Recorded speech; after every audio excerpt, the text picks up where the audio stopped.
Come in. Welcome. I'm E.G. Marshall. This time, a mystery. A puzzle, if you will, which I challenge you to solve. As with all mysteries worthy of the name, each clue will be honestly and plainly presented to you. And yet, unless I miss my guess, the answer to the puzzle will elude you till the very end. We'll play a game of wits, you and I, just for the fun of it, and see who wins.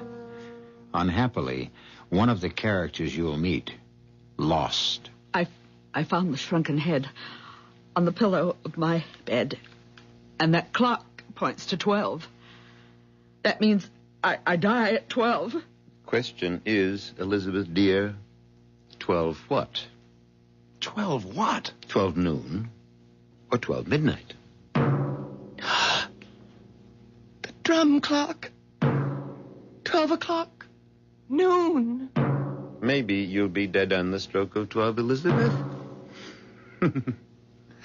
And maybe you'll have to wait till midnight.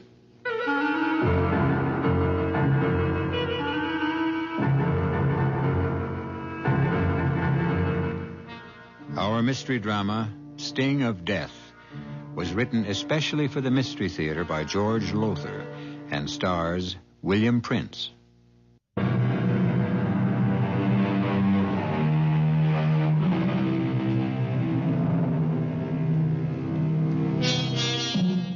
My first move is to describe the huge barn-like living room of the country home of Trevor Costain, explorer, adventurer, author. And the living room reflects the trophies of his travels. On the north wall, headdresses of native tribal chiefs from all over the world. The south wall is covered with awards, trophies. The west wall is hung with native spears, shields, primitive weapons. And on the east wall, above the huge fireplace, hangs a clock, a most bizarre clock. The face is made of a Tugari war shield. Headhunters, you know, the Tugari.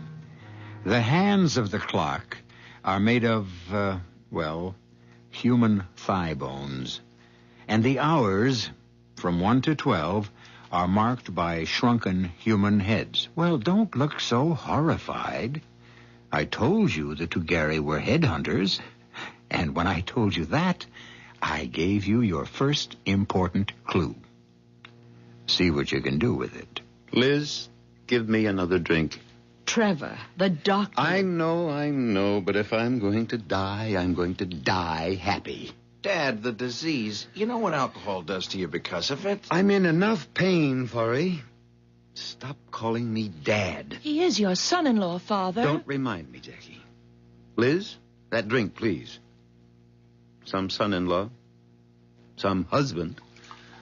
An alcoholic who's put you through purgatory since the day you married him. That's ended now. I haven't had a drink since I joined AA 5 weeks ago. I wish I could believe that. You can. Oh, Forey. Here's your drink, Trevor. Thanks. Oh, Father, you're not going to smoke, too. Did I say I was going to smoke? Well, every time you pick up one of your pipes, Oh, don't worry, Jackie. Whatever disease hit me in Borneo years ago, just a whiff of tobacco sickens me. Give my right arm to be able to smoke these pipes again, but all I can do is polish them, clean them, puff on them, never light them. It's a terrible way to live. I'll be glad when I'm dead. Oh, don't say that, Trevor. You sound as if you'll be sorry when I'm gone, Liz. I will be. Why lie to me, Liz? Our marriage has been anything but a happy one. We put each other through the ringer the way our long-haired son-in-law put Jackie through one. Different kind of ringer, that's all. Oh, that's over now. Everything's over. For me. Oh, Father, please don't get up. If you want anything, Got to get up and ease the pain. Just want to get those pipe cleaners on the mantel and... Oh, blast. You dropped your drink. All over me, I'm afraid. Sorry. Spasm of pain. I'll make you another. I'll have to change these pants. Father, Sit down. I'll get the pipe cleaners. Oh, I can't do a thing for myself anymore. Not a thing. Jackie, what about the divorce? Well, I've given Forry... Here the pipe cleaners. I've given Forry another chance. Waste of time. You know that? It's probably hopeless, but in common decency, I can't let him down. He depends on me, Father. A weakling. He's a weakling. Well, some men are. Not Rod's champion. He was a man for you. I told you that. Your drink. Thanks. Raj will be here tomorrow, Jackie. Going to spend a few days helping me straighten out my affairs. Why don't you and he try to get together? See if you can still hit it off? Father... He's the... What the devil? What? The clock. That headhunter clock over the fireplace. Look at it. That's strange. One of those awful shrunken heads is missing. The one that marked the hour of 7. Oh, Father, what happened to it? I don't know. I just noticed it was missing this minute. Look around. See if it's on the floor. Oh, if it is, I'd just as soon... Look around, I said. I can't. All right, dear. All right. Jackie, you look and see if... Oh, that was Forry. Something's happened. Good heavens, what could... I don't know. Look at this. Look at this. Look. The head off the clock. Oh. What are you doing with it? It was on the pillow of my bed. Your pillow? It was just lying there, smack in the middle of the pillow. Forry, this some kind of gag? Did you take it off the clock? Oh, why would I do a thing like that? I don't know. But then I don't know why you've done a lot of things you've done. Dad, I tell you, All right. We'll put it back on the clock. The hour of 7. Yeah, sure. Somebody's playing games. Somebody with a sick sense of humor. And I... Oh! Forry, what... Father, catch him. He's falling. Oh, Forry! Get away, Jackie. Let me see. Is he... Dead? Yes. Drum clock in the hall. It's 7 o'clock. The shrunken head. The hour of 7. Forry found it in his room, on his pillow. And now he's dead. What does it mean? What?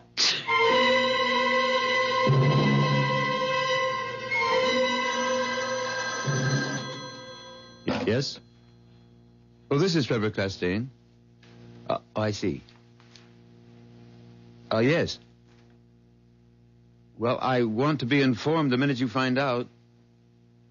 Fine. Goodbye. Who was that? At the coroner's office. I've been bugging them all through the night to tell me what killed that husband of yours. And? Just wanted to let me know they're starting the autopsy now. Oh. Jackie, Yes, Father. we've never pulled any punches with each other, you and me, so don't let's pull any now. You really sorry Forry's dead?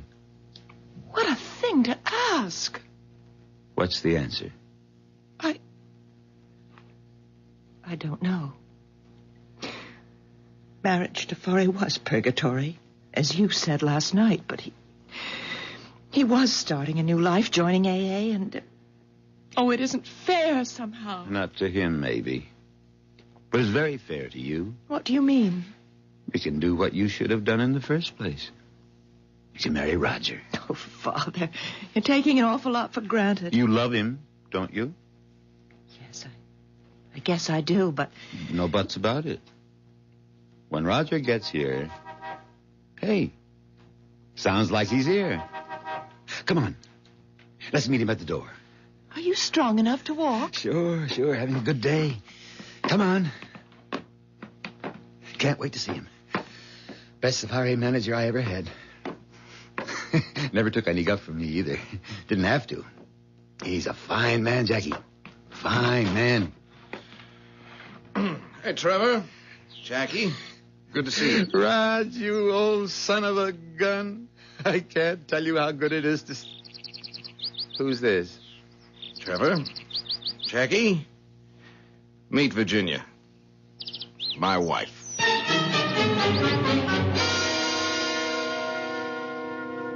You've no idea at all what killed Forey? Well, they're doing the autopsy now, Raj. Coroner, Dr. Dodd is a friend of mine.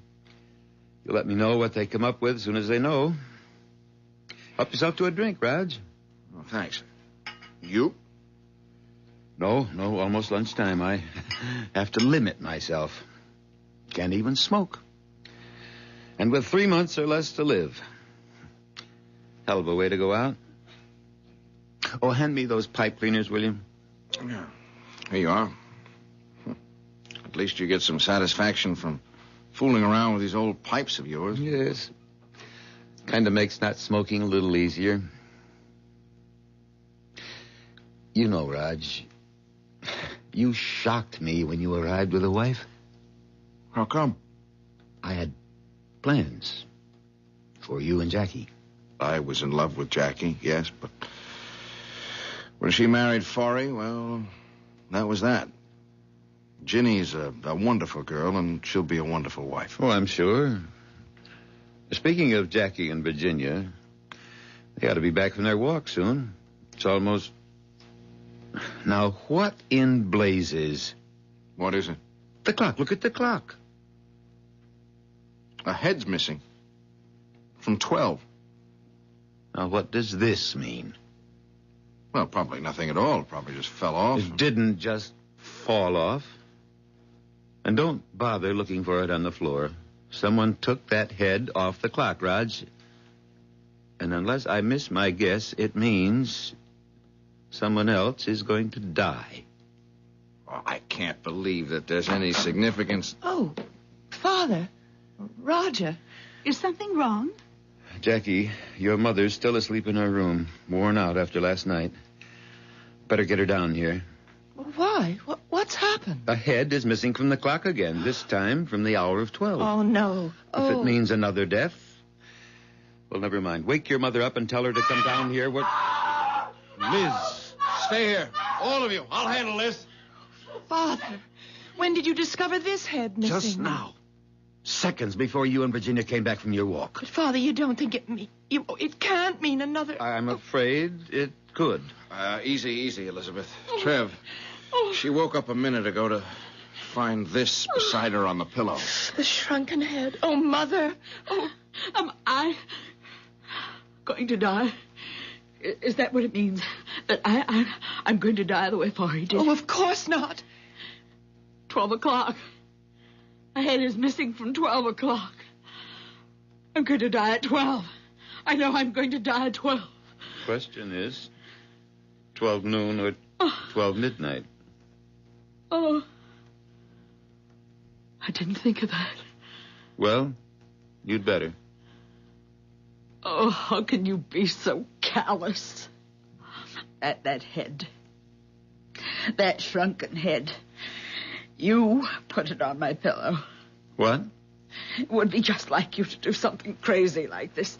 Because you're sick, Trevor. Mother, Sick. Mother, he is please. sick. I don't know how he killed Forey. Before our eyes, yours and mine. Killed him. But he did.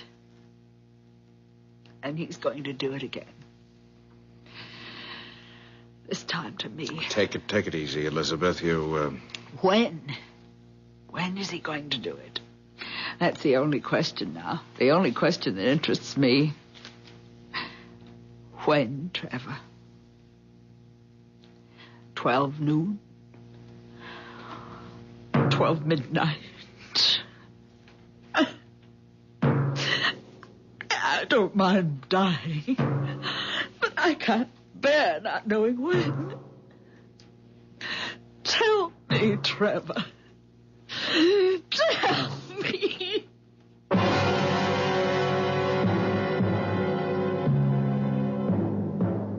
A dramatic scene. And an intriguing one, don't you think? If I were you, I wouldn't at this moment be asking, was Forey murdered? And will Elizabeth meet the same fate? But if Forey was, and she does, How? I'll return in a minute for Act Two.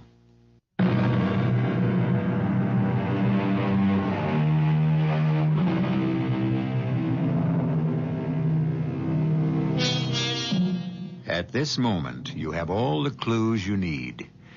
In fact, all the clues you're going to get, because that's all there are to answer the riddle of how Forey Prescott died. And, let's face it is murder, and who killed him. If it comes to that, who will murder Elizabeth, and how? For surely she, too, is going to die. 9, 10, 11, 12. Catch her. She's falling. I've got her. Elizabeth? I'm all right. Oh, Mother, thank heaven you're alive. So you see, my dear Elizabeth, I didn't murder you after all. Oh, only because you mean to prolong the agony, Trevor. Now I must wait till midnight. Why? What do you mean, why? You can simply leave. Get out of here now. Yes, Mother, you can do that. I'll drive you to town. You could stay at the motel. Or if you want, I'll take you to New York. You could... No. But, Elizabeth, if you're afraid of being murdered at midnight... Then let it be at midnight. Get it over with. It's crazy. All this talk about murder. You, all of you, you're assuming Forey was murdered when you don't even know what he died of. For all you know, he could simply have dropped dead. A heart attack. Cerebral hemorrhage. Why have you assumed, the three of you, you, Jackie, you, Trev, you, Elizabeth, why have you assumed from the start that Forey was murdered? But if he wasn't, Raj, what's the meaning behind the shrunken head? We discovered the head was missing from the hour of 7 on that awful clock above the fireplace. And then Forey found it on the pillow of his bed, and Forey died at exactly 7 o'clock. This time a head is missing from 12, and it's on the pillow of my bed, where I found it when I woke up from my nap. Hello? Oh, hello, Ed. Dr. Dodd, the coroner. I see. Mm-hmm. Well, how long will that take? Will you let me know? Thanks, Ed. Thanks very much. What did Dr. Dodd say, Father? Forey was murdered. No. The autopsy revealed poison in the body tissues. What kind of poison? Well, they don't know yet. Ed's sending a tissue sample to the New York police lab to find out. No doubt about it now, though. Forey was murdered. As you will murder me at midnight.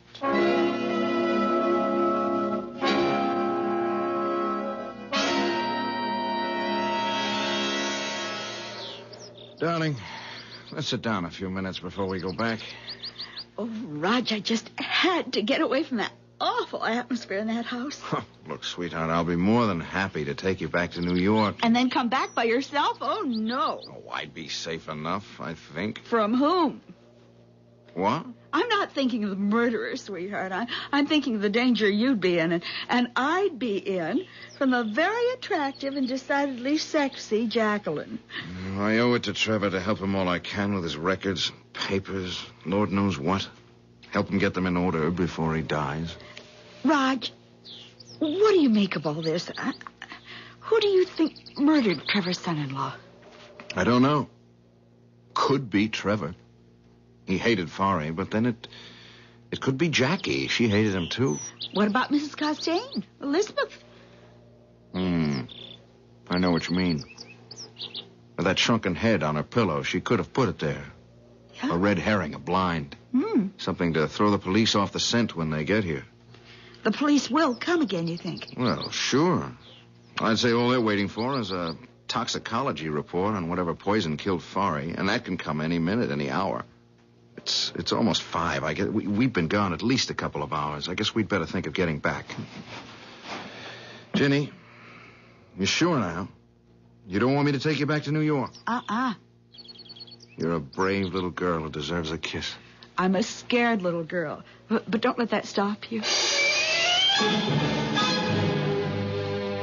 Don't tell me what to do, Jackie. If I want to change my will, I'll change it. In fact, my attorneys are changing it right now. Well, damn it, don't look at me as if I'd done some terrible thing to you. Or maybe you misunderstood me. No, I didn't misunderstand. You're cutting Mother off and leaving your fortune to me. Why? Plain enough. I want to be sure you're financially safe and secure. Oh, no, Father. There's more behind it than that. You know as well as I do Mother would take good care of me, share what she has with me. You don't know her like I know her. Oh, I know her better than you. I've spent my life with her. You've spent yours elsewhere. I'm an explorer, or I was. Oh, you could have spent more time with her. I don't tolerate fools easily. Well, we've got off the subject. What's your real reason for changing the will? All right. Let me tell you. You're still hoping I'll marry Roger Campion. You're hoping that if I'm an heiress, the money will help induce him to divorce Virginia and marry me. You said it, not me. Well, you think it. You must. I can't think of any other reason for changing your will. Oh, Father, Roger and I are through with each other. If only you hadn't married Forry. Damn. Well, if you'd put a brake on your temper, you wouldn't break so many of those pipe stems. One of my best pipes, too. Well, I have to send it for repair. I wish I could repair the mess you've made of your life as easily. All right, I made a mess of my life, but that's over now. Barry's dead, and that's over. And I mean to keep you from making another. Now, you listen to me. Roger's the man for you. He always has been. And why you didn't marry him years ago... You know why? I wanted a husband I could live with, be with. Not a wanderer like you. I saw what happened to Mother because of you. The emptiness, loneliness. And I made up my mind it would never happen to me. Forry was no bargain, as it turned out, but he stayed at home. So does Roger now. He runs his safaris from an office in New York. That disease you picked up in Borneo, it's just making you see things in a warped way, a distorted way. You're not yourself. You think it's crazy of me to change my will? It's crazy of me to hope that you'll persuade Roger to get a divorce and marry you. That what I want so much, the two people I love most in this world, should make it together. If I haven't got a prayer, it'll happen. Well, it won't. I'm sorry, but it won't. It will. I want... You can't always have what you want. You're wrong. I always have, and always will. Till the day I die.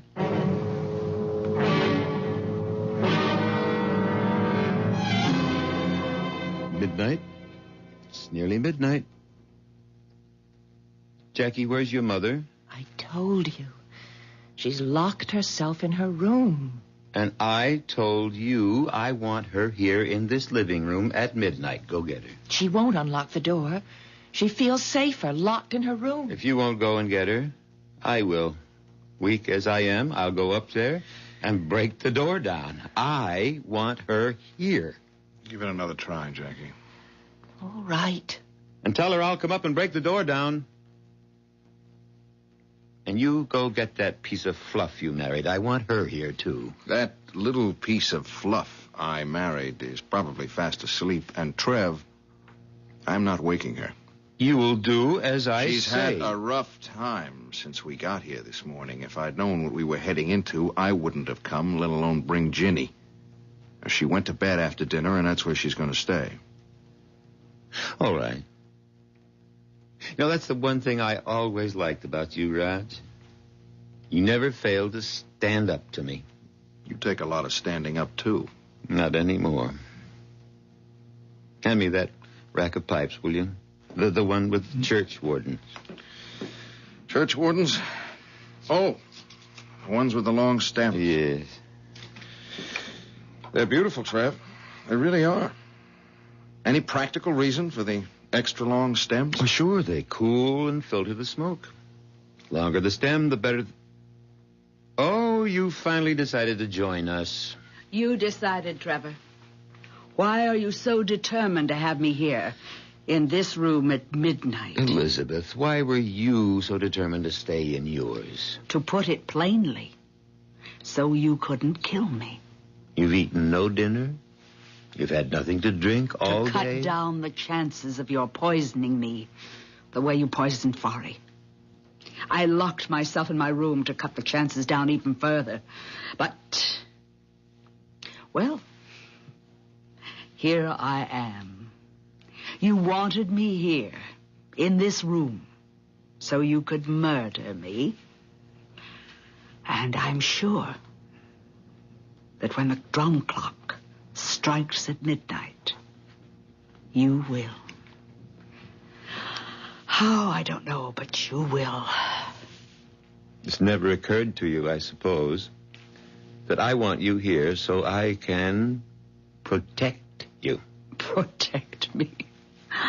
Is that so hard to believe? Oh, very hard. In fact, impossible. Well, less than a minute now to midnight. Roger. Yes, Elizabeth? Goodbye. I want you to know that, like Trevor, I too have always been very fond of you.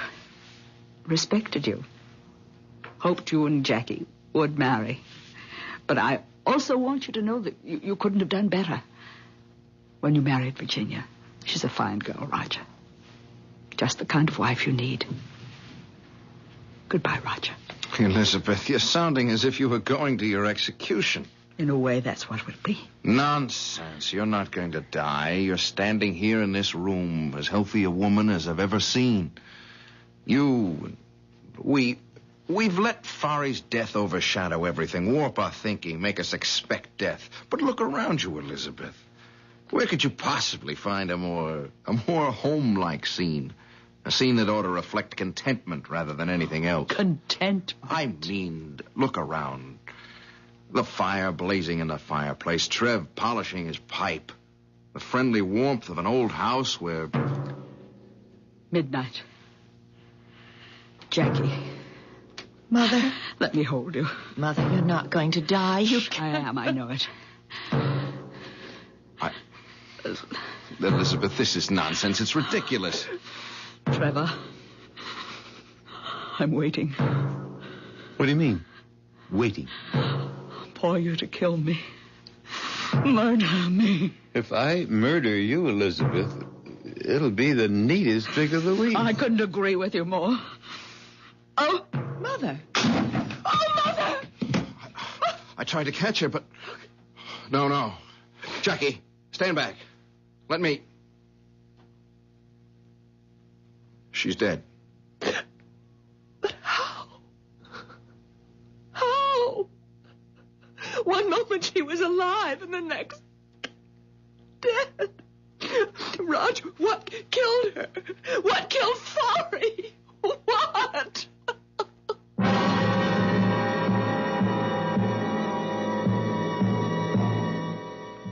What? How? Do you know? Have you figured it all out? As I told you, you have all the clues I have, and I've figured it out. Well, I think I have. I'll be back shortly for Act 3.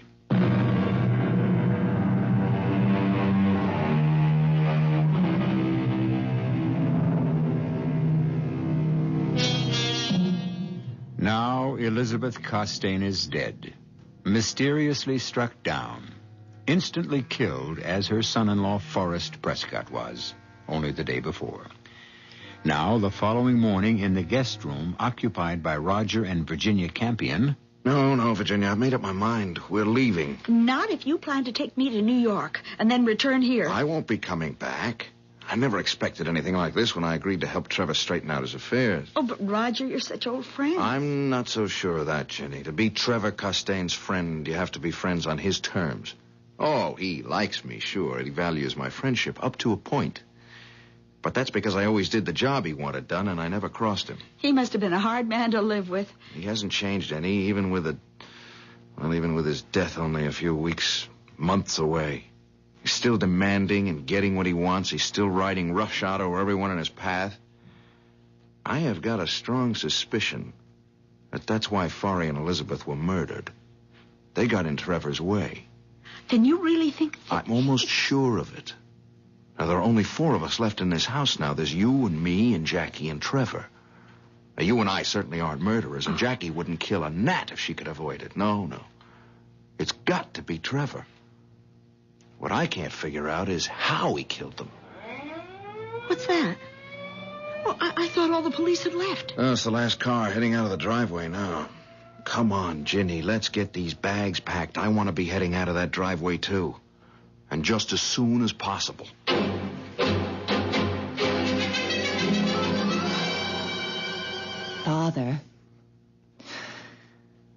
Father, will you please stop polishing that damn pipe and listen to me? Well, what do you want, Jackie? The police have just left. I wondered if you'd like a cup of coffee. Give me a drink. No, you're not supposed to drink. I know what I'm not supposed to do. All right. Whatever you say. And hand me those pipe cleaners. Here you are. Here's your drink. Thanks. It's good. I'll miss this fine old scotch when I'm gone. One consolation, though. Roger always enjoyed it, too. And it'll all be his when I've kicked the bucket. You willed it to him? Your supply of scotch? No, of course not. I meant all of this will be his. I don't understand. You said you willed everything to me. Well, I did. Maybe I shouldn't have said this will all be Roger's. I should have said yours and Roger's. Naturally, after you're married. Married? Father, I told you yesterday I'm not marrying Roger. For one thing, I don't love him anymore, and he doesn't love me. And for another, he's happily married to Virginia. For as long as she lives. As long as she lives? As long as... Oh, come in, Raj. Come in. Trev, Jackie. Did you and Ginny get any sleep? Not much. Dozed an hour or so. How about some coffee? It's a good idea. And what would you like for breakfast? Just coffee. You'll be okay. And what about Ginny? Coffee will be enough for her, too. We want to get an early start back to New York. Back to New York? We haven't even started on my paper, my record. I know, Trev, but... But what? Trev, if I'd known what I was walking into when I came here, and known what I was walking Ginny into, I'd never have come. Oh, yes, you would. You never disobeyed me. Stood up to me, yes. But when the chips were down, you did what you were told. I was your second in command then, and that was years ago. Oh, not so many. 2, 3. But busy years, Trev. I've got my own business now, my own life to live, and to be plain, I don't take orders from anybody anymore. Why, you ungrateful... Now, just a minute, Trev.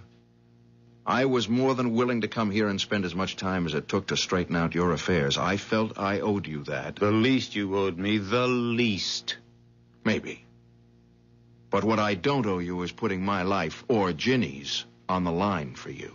You mean Forey's death? Mother's? Yeah, and who's next? I've got a feeling that no one is safe in this house. A feeling or a suspicion? Same thing, Trev. Not exactly. Feeling there may be another death is one thing. Suspecting who might be behind the deaths is another. You suspect me, don't you? Yes, Trev, I do. Well, I guess the time has come to tell you that your suspicion is correct. 100% correct. You did kill. Oh, you suspected me too, But did it's you? impossible. You hardly have strength enough left to stand on your feet, to walk a few steps. Wrong. I'm weak, all right, but not as weak as I pretended. See? Then you were able to take the shrunken heads from that clock. And put one on Forey's pillow and the other on Elizabeth's. But even so, I still don't see how you killed them exactly on the hour. Forey at 7, Mother at midnight. How did you manage that, Trev? My little secret. Some sort of slow-acting poison? A poison that you were able to time to the minute? No, but, a small matter. All that matters to me now is that you and Roger marry.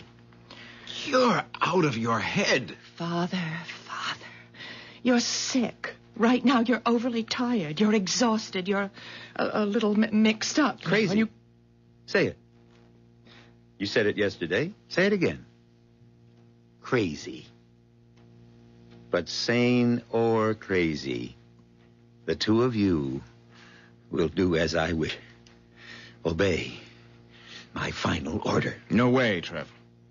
I love Virginia. I'm married to Virginia. I'll stay married to Virginia. You can't very well stay married to a corpse, Raj. Now, what do you mean by that? Why, no more than what is stated in the marriage vows. Till death do us part. And death is going to do just that in a few short minutes. When I kill Virginia, as I kill Forey and Elizabeth. Trev, you've gone crazy. Ginny and I are getting out of here and fast. Don't move. What? I said don't move. Try, and I'll kill you where you stand. And be warned, Raj, I can do it. Jackie? Yes? Get Virginia. Bring her here. Father, Do as I order you. But Do you want him to die now, before your eyes? Jackie, no. I'd better do what he wants, or he will kill you, Raj. Get her in here, Jackie. No need. I'm here. Ginny. I heard every word he said. He will kill you, Raj. Unless you let him kill me. Let me kill you? He can't prevent me. What I mean is it's my death you want. Not his. I don't know how you do it. But go ahead. And do it. Kill me. Ginny, you're out of your mind. I love you, Raj. Too much to see you die. Answer that, Jackie. Hello? Yes, Dr. Dodd. It's for you, Father. You talk to him.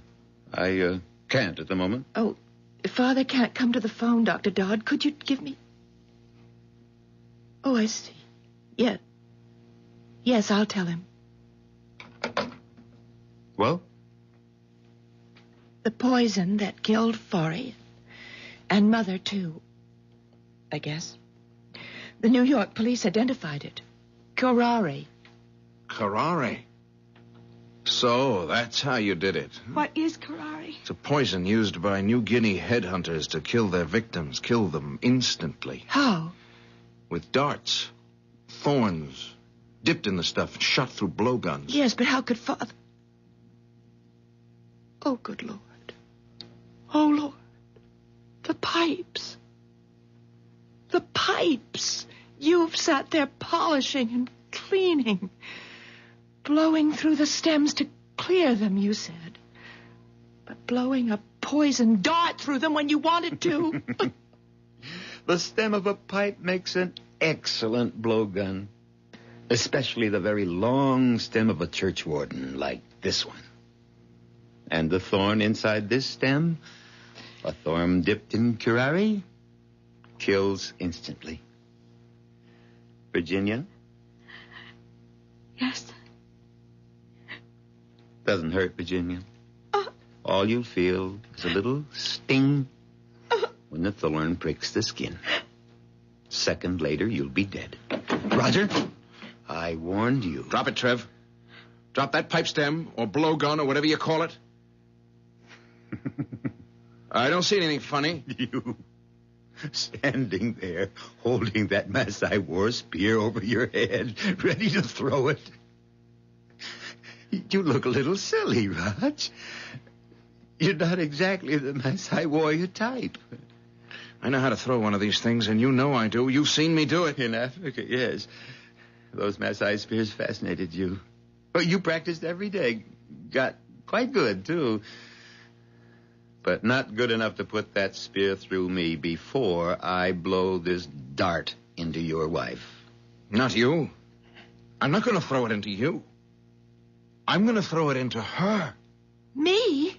Kill Jackie? You leave me no choice, Trev. You love your daughter. You love her more than anything, anyone on this earth. Kill Jenny, and I'll kill her. You haven't the guts. Yeah, try me. Jackie, take that pipe stem away from him. Give it to me, Father. Take it. I know when I'm licked. What are you doing? Calling the police. All things considered, Trev, the quicker you're taken into custody, the better. If you want to move really fast, call the morgue. The morgue? I gave Jackie the pipe stem, but I kept the thorn. Father, no!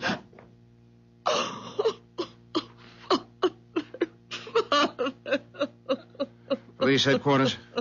This is Roger Campion. I'm calling from the home of Trevor Costain. You better send someone out here. What? No, it's not another murder.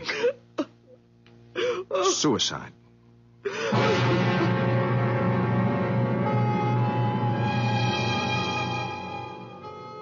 You'll admit I did play fair with you. From the very beginning of this mystery, you had all the clues, all of them, including the shrunken heads, the New Guinea headhunters who you might have known use curare, and a clue that gave everything away, Trevor Costain's absorbing interest in his pipes. When E.G. Marshall plays fair, he plays fair. I'll be back shortly.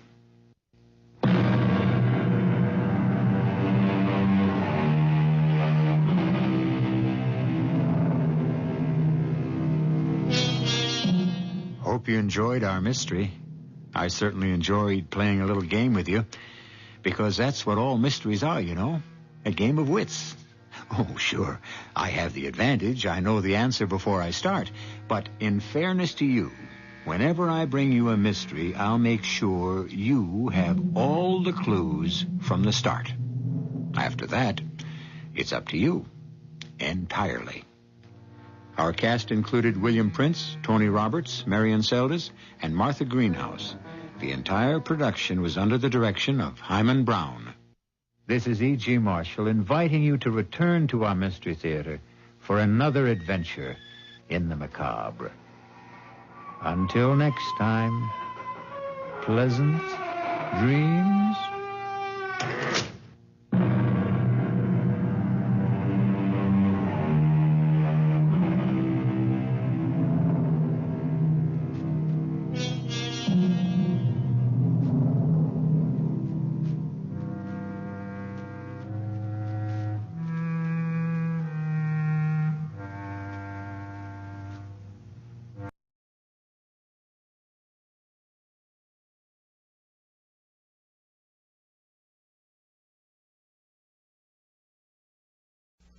The CBS Radio Mystery Theater presents... Come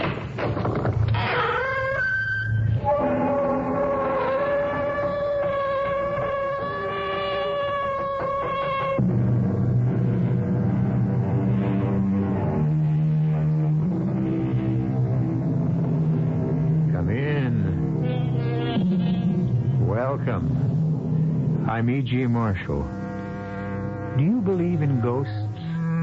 Oh, not necessarily the old-fashioned kind, dragging clanking chains behind them, the fetid odor of the grave, voicing the ghastly groans of souls in torment, or threatening some terrible supernatural justice that they intend to wield. I'm thinking of gentler ghosts who have your interest in mind, not your destruction. No consciousness yet, Kathy? No. How's the scope, nurse? T waves are almost flat. What happened, Bruce? Potassium imbalance. She must have lost too much. Can we save her? We damn well better. Stephen Champion signed his death warrant for this child. She's got to come through. Stephen had every reason for living. He's got to have a decent one for dying.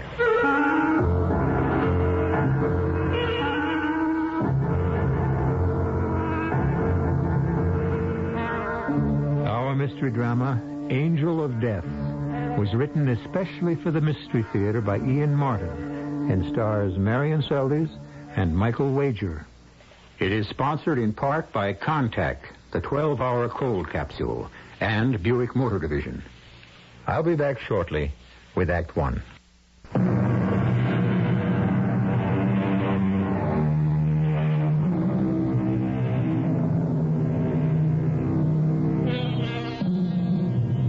This is a story of the present and of the past, and in a couple of ways of the future as well. It is also a story of life and death. Death both violent and accidental, and death that is natural and supernatural. It is a haunting story in the actual and also the figurative sense. It is a story of hope deferred and renewed, and it begins with a wildly emotional threat. I could kill you, Frank. Dee Dee, darling, for Pete's sake, get hold of yourself. How could you dare? Everything. Everything I have to remember him by and cherish him by. You throw it out like discarded rubbish. Do you think it didn't tear my heart out to do it, too? I don't care what it did to you. All I know is what it did to me. You deliberately buried every memory I have of my son. Your son? Our son. If after what you've done can make you pretend he meant as much to you. I resent that. Well, I resent that you constitute yourself God. Or an amateur psychiatrist, whatever you think you are, to strip his room bare of all my memories. Dorothy. Dorothy, we lost our boy. I was involved, too, just as much as you. But to continue to keep Jimmy's room as a sort of shrine, that was sick. To moon over the first sleeping animals we gave him, the bat and glove I was sentimental idiot enough to give him too soon. To keep it all intact like little boy Blue's room as if he was coming back. That's what was destroying us and destroying you. He was my only one. He's gone. But the doctors all say... The doctors. With your background, you should thank them. All right, once they saved my life. What could they do for our Jimmy? There's a world of difference between being totaled in a crash like Jimmy was and being rescued by medical science. 15 years ago, you'd have been just as dead if it wasn't What for... a terrible thing to say. I'm trying to bring you to your senses. Good Lord, Dorothy, do you think I can stand by and see our marriage fall apart? Over a tragedy that should have and did shake us both to bedrock, but that we have to overcome. I can't, Frank.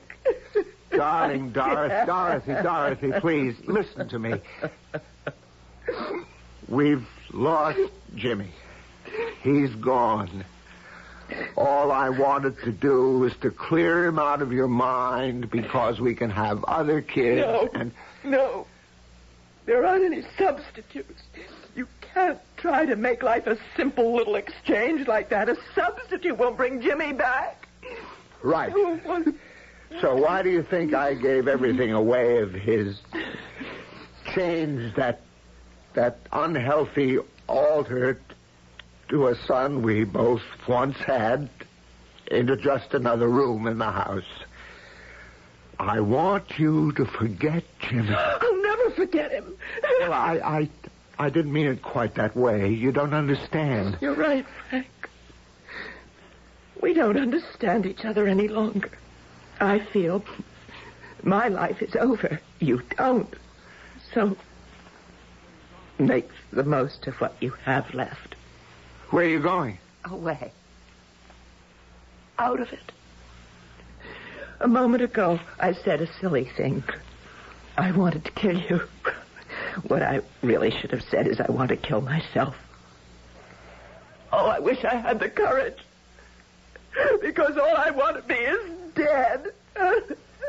Like my son. Dorothy! Dorothy! Where are you going? Dorothy! No! Come back! Come back!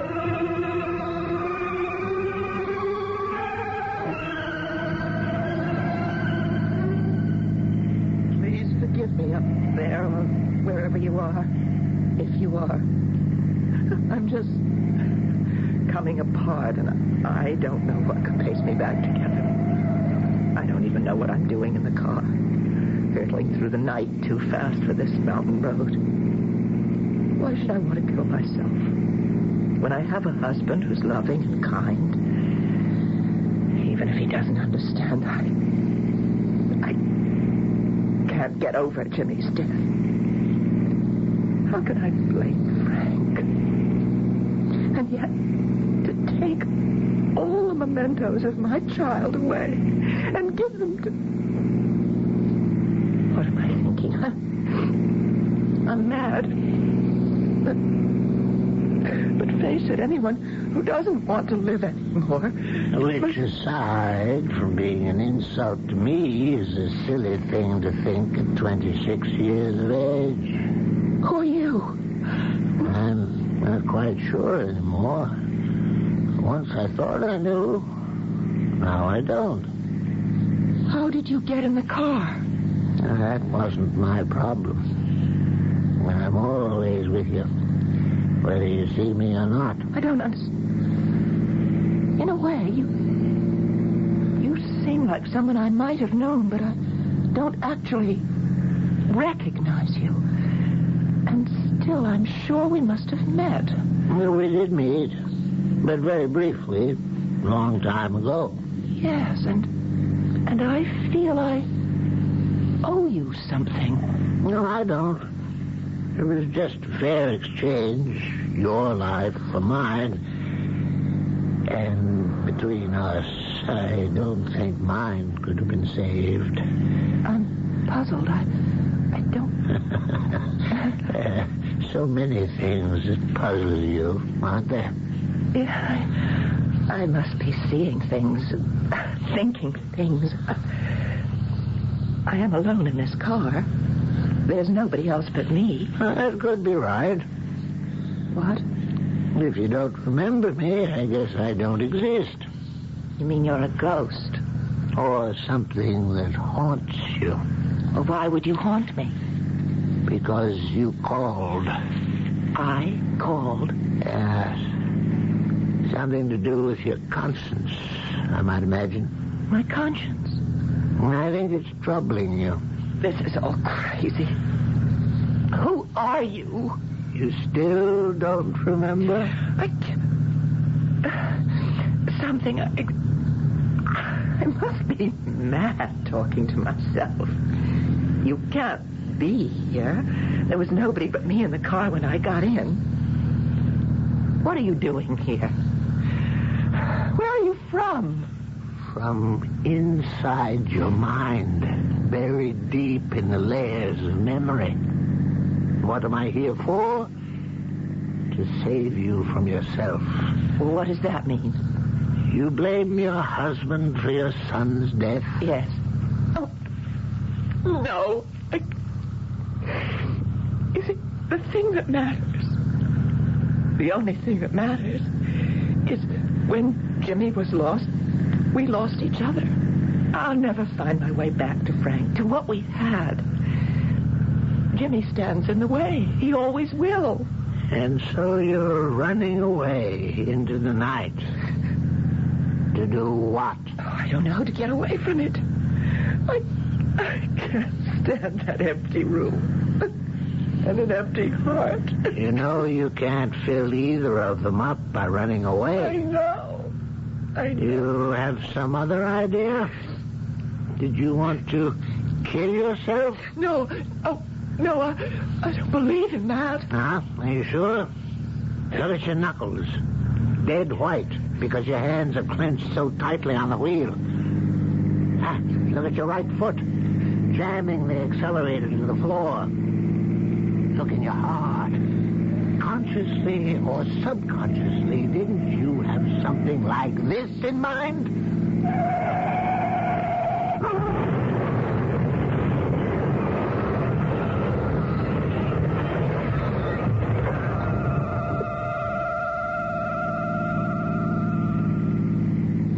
What happened? Nothing. Yet. I wanted to give you a glimpse of the future. And I did. You mean I'm going to crash? I mean, you could if you don't turn back. I can't. There's nothing for me either way I turn. I've lost it all. I just don't want to live. Well, I don't think that's quite fair to me. To you? What claim do you have on me? Maybe I'd better light up the past for you. Open your memory and tell you why I have... Oh, not a claim, but shall we say a vested interest in you. 16, perhaps 17 years ago, you were a little girl of 10 with a whole life ahead of you. And I was quite an old man, early in my 70s, with most of my life behind me. I never married Dorothy, and I never had a child. The nearest thing was a young man who was one of my medical students and who, in the year that I'm talking about, was a pioneer in a process I helped to develop to save lives. Something taken for granted today, but in the late 50s, so new and so untried that it tied up 5 doctors who volunteered time for 8 to 10 hours at a stretch. I'll tell you about that later. That medical student I mentioned had just been made chief of surgical services of the Westfield Community Hospital here. And I was flying up to be at his wedding, to stand in loco parentis, since Bruce's father was dead. When suddenly the old man with the size decided to take a swipe at me.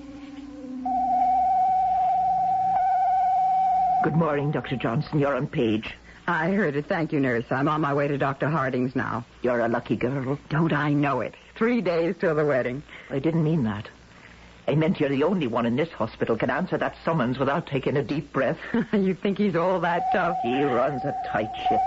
You, maybe he treats with kid gloves. Don't you ever believe it. When our new chief of surgery puts me on page, he wants the physician, not the fiancé. I'd better straighten up and fly, right? Come. Good morning, Dr. Johnson. Morning, Dr. Harding. Bruce. Kathy, darling. Every doctor's day should begin like this.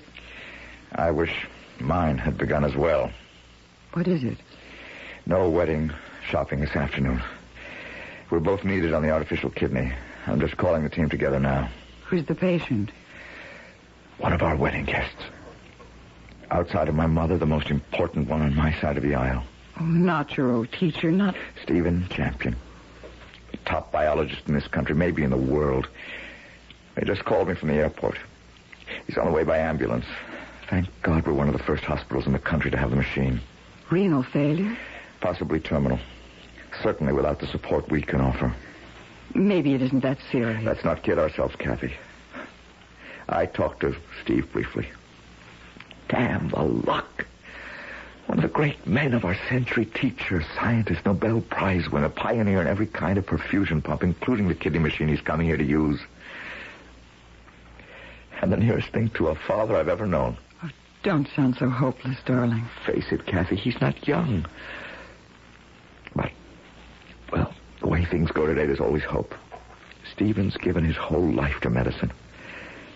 The least we can do is try to save what's left of it for him.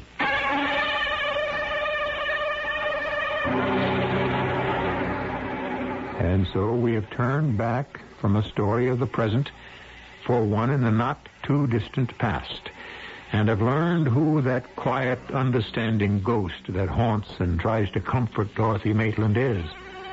or was. But how was his fate tied in with hers? When did he die, and how? And why his concern? I shall return shortly with Act 2.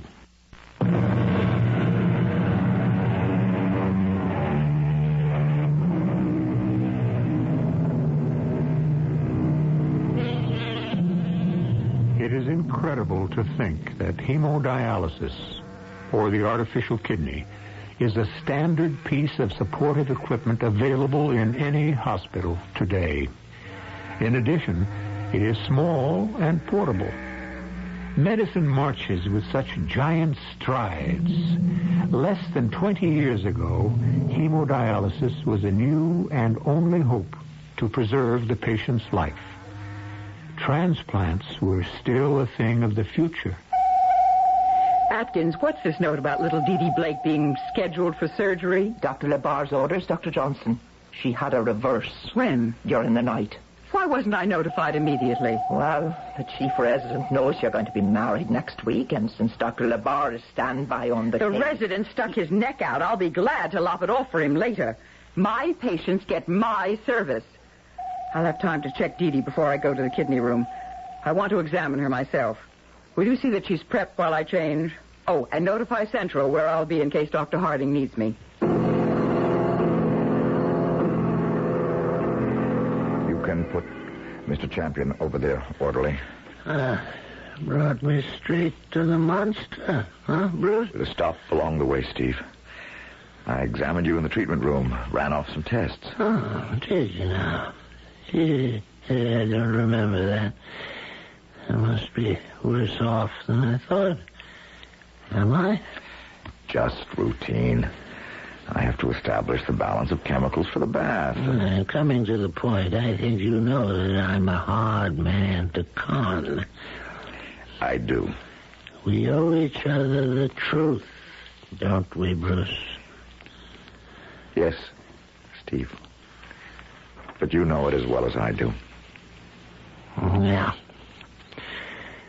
I would have liked to see you married and drunk some of your champagne, but I have no other complaints. It's been a long road, and there has to be an end sometime. Not yet. Not by a long shot. I wonder. The artificial kidney saves lives every day. I helped to build it for that. Steve, 10 hours on it, and your own kidneys will be strong and healthy enough to fight the uremic infection. I'm old, son. I'm very, very tired. Why continue the fight? There's no one to battle for, no one of my own to mourn me. That's simply not true. No wife, no child, no issue. When I cease to function, then I am gone, like a snowflake melted on a river. Not for me. You'll never be gone. Or a whole generation of people whose lifespan has been lengthened by your discoveries. Besides, you yourself have left us the means to prolong yours, and the team of doctors I've assembled here to make sure it is prolonged. Is this poor old carcass really worth all that trouble? In my book it is. Not only for this machine alone, but all the others you've worked on, the breakthroughs you've made. Who in the world is more worth it? Make me sound like an entry in Who's Who. Dry words in a dusty book. My epitaph. What I do or achieve in my lifetime will be a drop in the bucket next to what Stephen Champion has contributed. We need you for the next breakthrough. You're a better con man than I gave you credit for. Bring on your cannula. Let's make a fight for it. That's the attitude. I'll go scrub to make the cut down. Oh, what? Excuse me. Kidney room, Dr. Harding speaking. This room is supposed to be zeroed out. Bruce, it's Kathy. Kathy, where the Sam Hill are you? We're all ready to go. You're keeping us waiting. I'm sorry, darling. I may have to hold up things a little longer. What does that mean? I'm up in Dee Dee Blake's room. Who? Oh, your favorite little patient, 513. Something's wrong. I need you up here, Bruce. Are you out of your mind? You know the one place I'm needed is right here. What is it? What I was afraid of started last night. Dr. LeBar scheduled her for ops this morning. So? What do you want me to do about it? Even though it's technically my case, he outranks me. I want you to countermand that order. Why? Because I think she's in no condition to stand surgery. I'm convinced I know what she needs, and that's a decision you're the only one who can make. Oh, Kathy, for Pete's sake, let's not start our life together with you taking advantage of the fact that I... Dr. Harding, this is Dr. Johnson talking to you, and this is an emergency. All right, it had better be. I'll be right up there to see for myself. Steve, small crisis. Give me 5 minutes. I've lived for 73 years, Bruce. I guess I can hang on for 5 more minutes.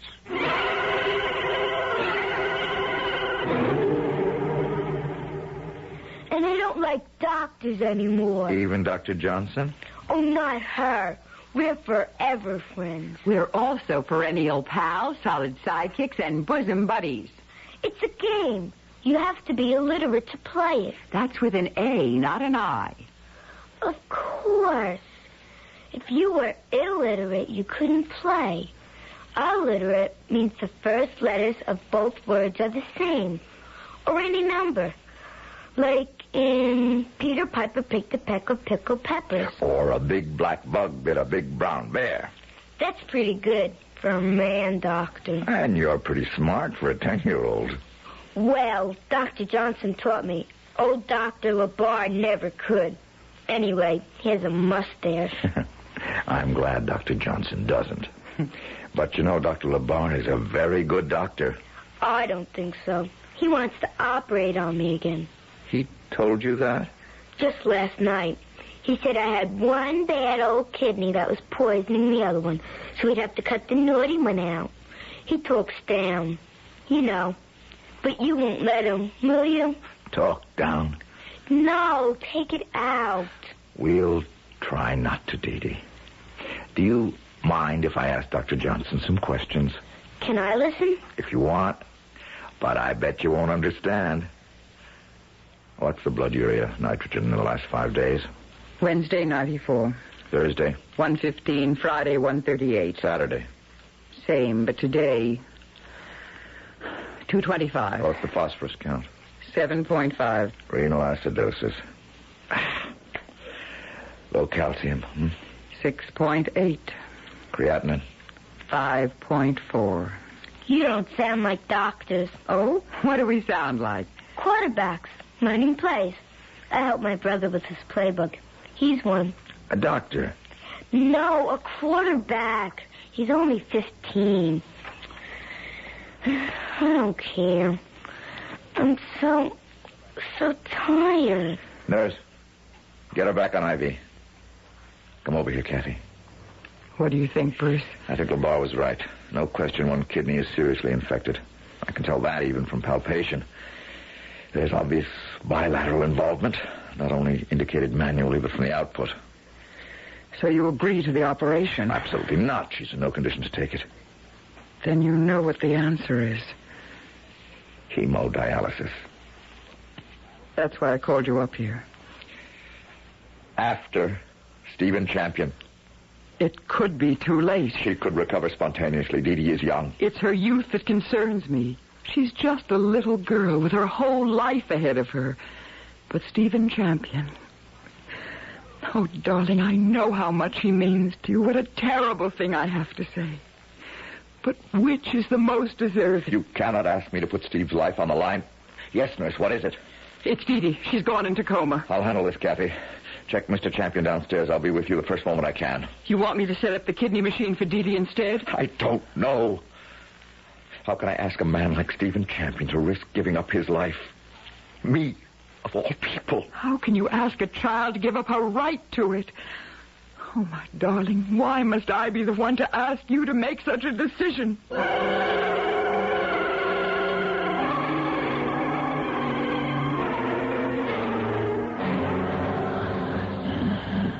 Just a little oxygen, Mr. Champion. Nothing to be afraid of. I don't need it.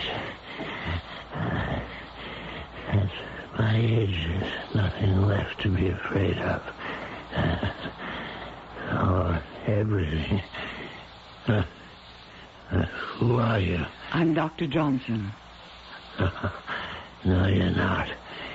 You're Kathy. Sorry I held things up. That's all right. Now, you're the girl Bruce Harding's going to marry. Guilty as charged. Oh, no. Life is for the young. And I wish you all its wonder. Bruce will be right down. It's my fault he's delayed. I'm sorry. I'm not. It gives me a chance to talk to you a moment.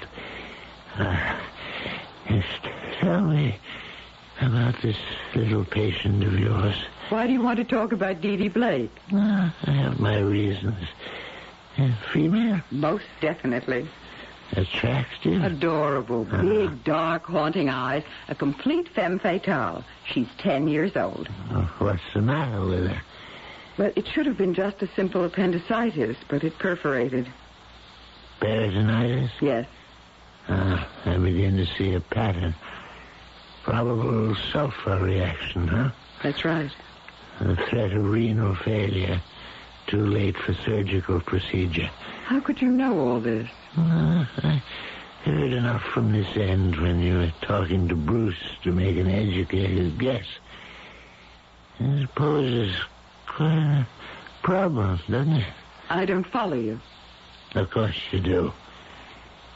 She needs hemodialysis on an emergency basis, as I do.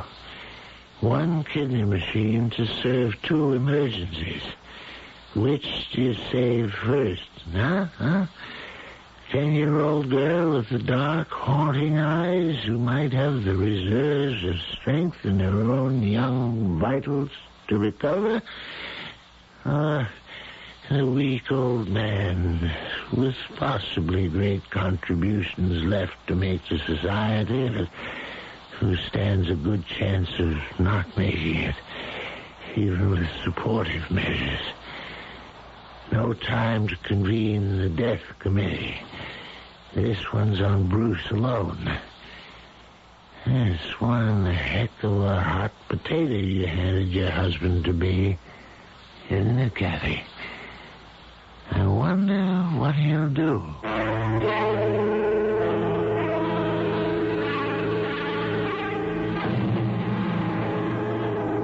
The old man's blue eyes are still piercing under the shaggy brows, in spite of his weakness. Kathy is held immobilized, aware now that her fondness for her own patient has forced an unbearable choice on the man she loves. I'll return shortly with Act 3.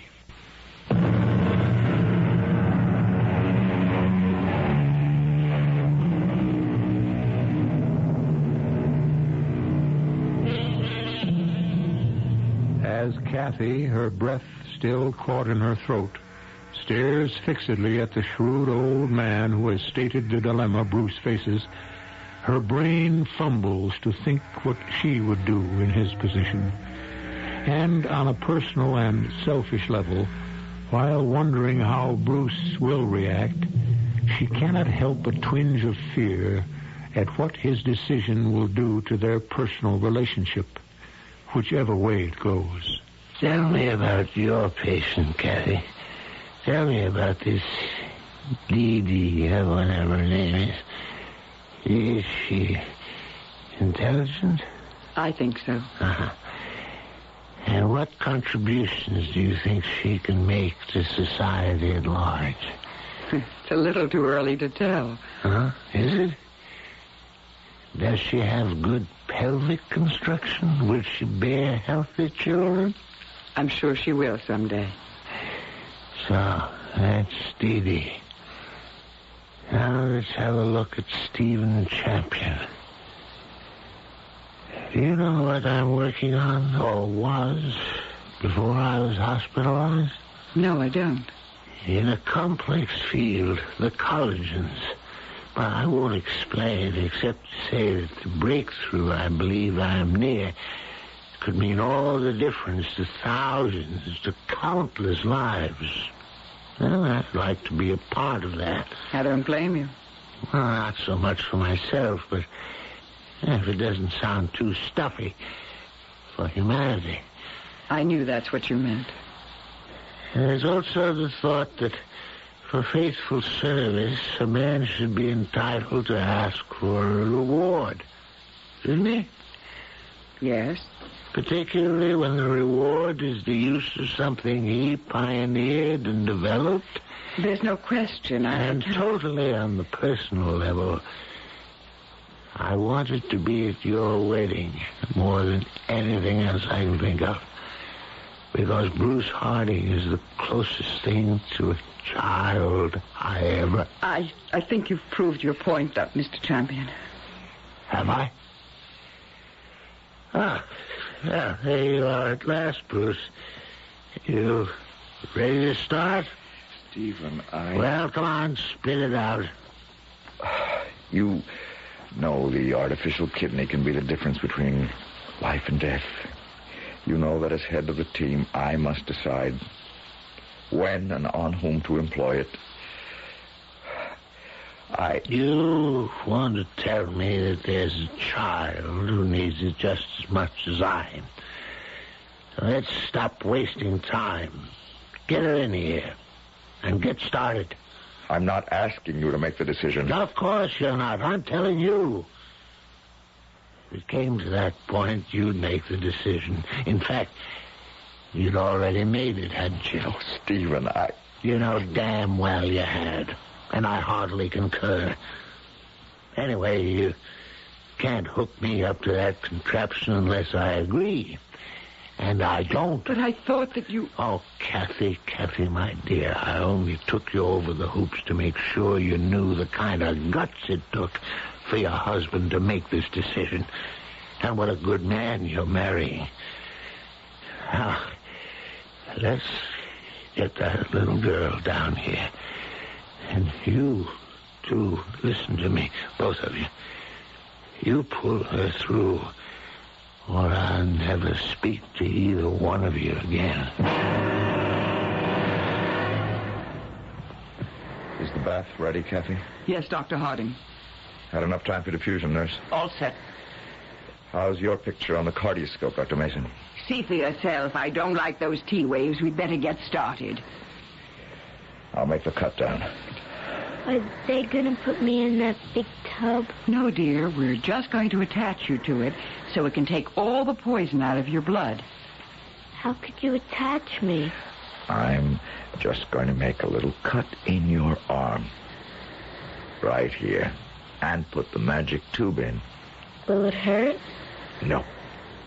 Dr. Johnson is putting something on you so you won't even feel it. I can't even feel my heart now. You won't let it stop. I won't let it stop, Petey. How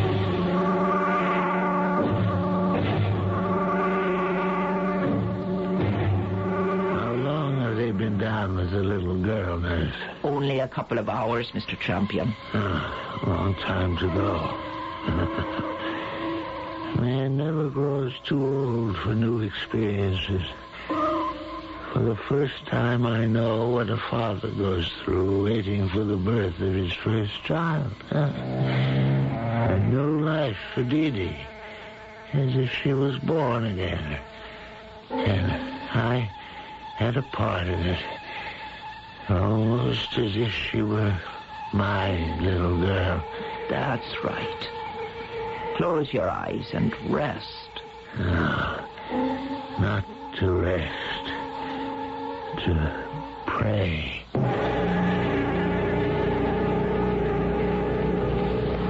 How's the scope, Doctor? T-waves are almost flat. What happened? Potassium imbalance. She must have lost too much. But can we save her? After all that's happened, we'd better. Let me listen. Arrhythmia. How high do you want the potassium? 5? The way the EKG looks, bring it to 6. Let's see, what's the atomic weight of potassium? 39 plus. Chlorine 35, so in a 100-liter bath, that makes it 8 grams, right? Go to the head of the class. You've got it. Oh. Now we wait. Why does diffusion have to be so damnably slow? You sure it was potassium? Damn well better be. We'll have lost 2 patients. It's 100 to 1 Stephen signed his death warrant for this child. She has got to come through. Stephen Champion has every reason for living. He's got to have a decent one for dying.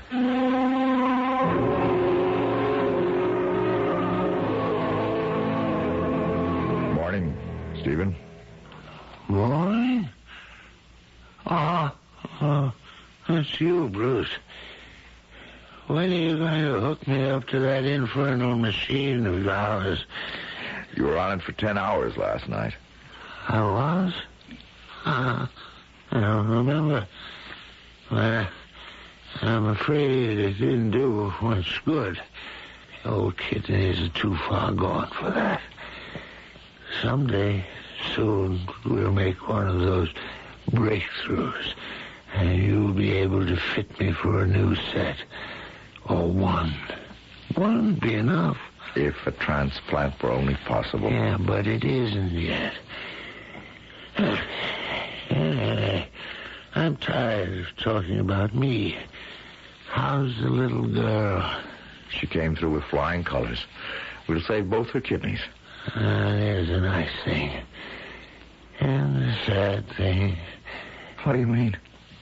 I'm a lifesaver.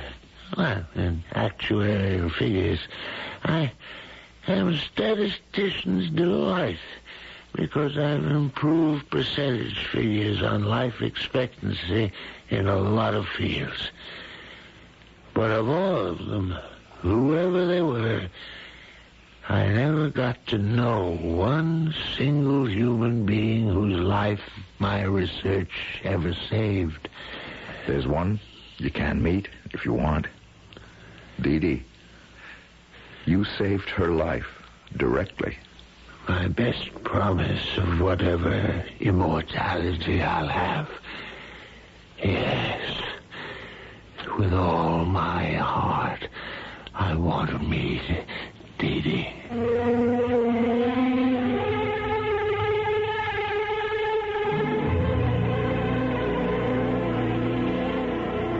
So, you're Dee Dee. Yes, Mr. Champion. How you feel, Dee Dee? Real good, thanks. How do you? Oh, tolerable. Tolerable. If you want to feel real good like me, you should have Dr. Johnson and Dr. Harding fix you up. That's just what I aim to do. They're a team. And a good one. The only thing is, they take an awful long time, and a person gets pretty tired. Maybe it's time for you to go, huh? Well, I don't mean to be, but I am real sleepy. Come to think of it, so am I. Bye-bye, Dee Dee. Bye, Steve. Get a good, long rest. Sleep tight, Steve. That's just what I'll do, Dee Dee. You can take her upstairs now, nurse. And close the door. Bruce. Mr. Champion. I know, Kathy. Steve. Sleep tight, Steve. No woman ever said that to me but that little girl. When I never had. We've got to get you back on the kidney. Wouldn't help. It doesn't matter. Let the rest of them find the breakthroughs. I'm happy. You may be going to get married, Bruce, but I beat you to it, boy. Beat me to what? Handing out the cigars. I finally became a father.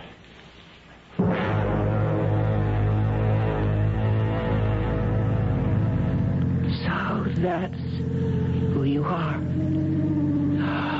That means you are dead. You're a ghost. Oh, I can think of pleasanter terms. Let's say your guardian angel. Why don't you pull over and park in that turnaround up ahead? Why? Well, you make up your own mind about that. Just be a good girl and stop there as I tell you. All right. Yeah, that's better. Nice and quiet. Easier to think. I remember everything now. I was so sleepy I didn't understand why I had to go and meet you. I owe you my life. You don't really owe me anything, Dee. Except that in you I borrowed a little piece of immortality as long as you lived. Of course, if you don't, I lose that.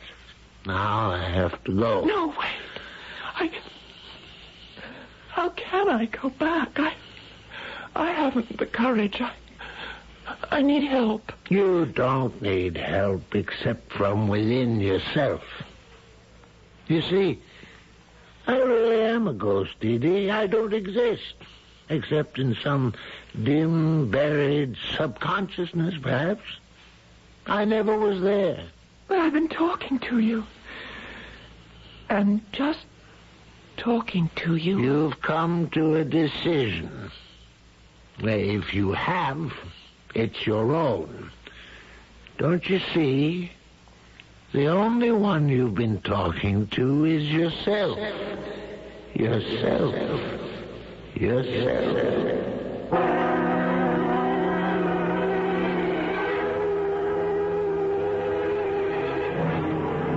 Where have you been?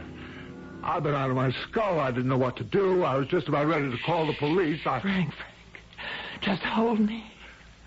Don't say anything. Oh, I'll hold you.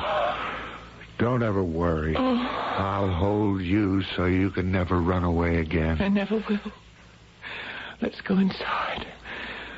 Home. And start all over again. Of course, dearest. You must be terribly tired. You're worn out. No, darling, no. I have a new lease on life. I'm looking for a new little boy who's going to be called Stevie.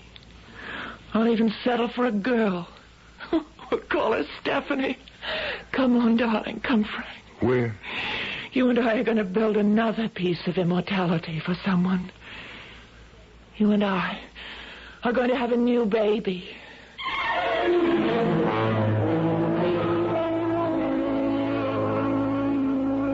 So Stephen Champion will achieve his piece of immortality after all. For the only sure life after death is the memory of us. The memory that stays in the hearts and minds of our friends and our families and their children and their children's children. I'll be back shortly.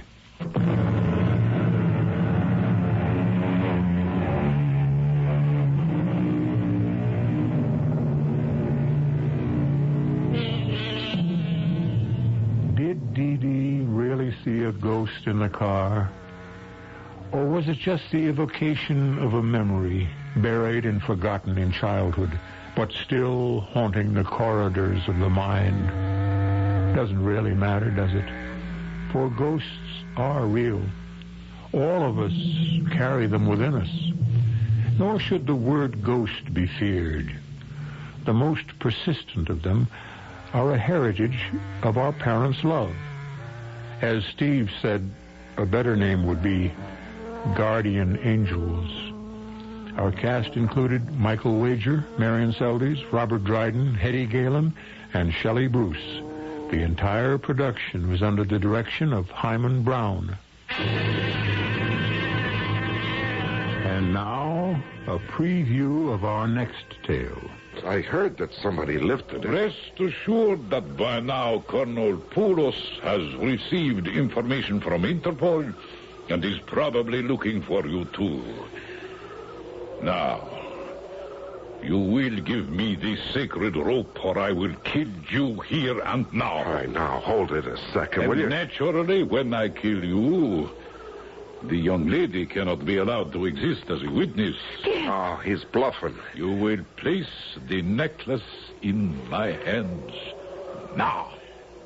If I had the necklace, I wouldn't have it on me, right? I'd have it stashed.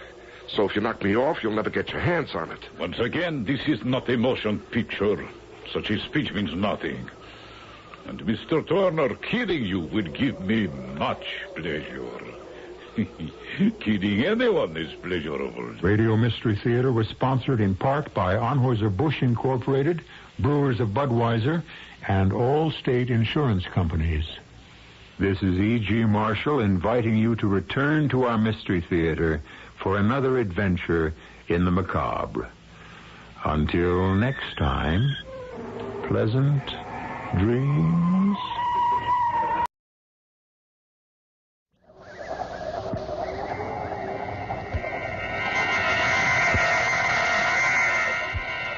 Dark fantasy.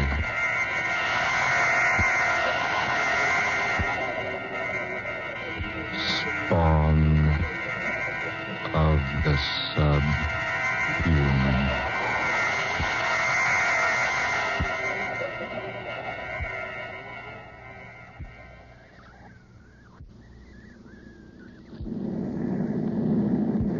Beautiful takeoff.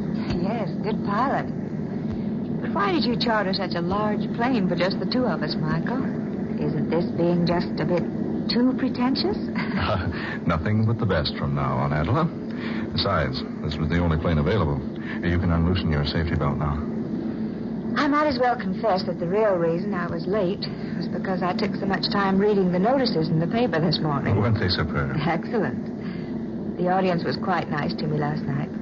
Extremely appreciative, but I didn't expect such fine reports from the press. Didn't I tell you before the concert that you'd be a hit? Today, my dear, you're recognized as the outstanding soprano of the nation. You've had a lot of faith in me, haven't you, Michael? Well, offhand, I'd say I have, yes. You spent a lot of money to make me a success. Don't worry. I'll collect every cent of it back if we get as good houses as we had last night. Michael. Yes, darling? Do you feel, well, rather strange? Strange? No, dear. Why? I feel like something is going to happen. What makes you say that? I don't know. A feeling of impending danger just seemed to come over me all of a sudden. Danger? What possible danger could we be in? I don't know. But I've had this feeling before.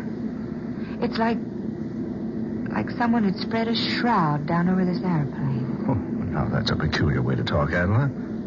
It's the same sort of feeling I had that day Stephen disappeared. Stephen Wilder? Yes. Adela. I was riding in my car that day. I'd been to a matinee with several of my friends. We'd had a glorious time. I was quite happy. So I drove out into the country with the top down on my car.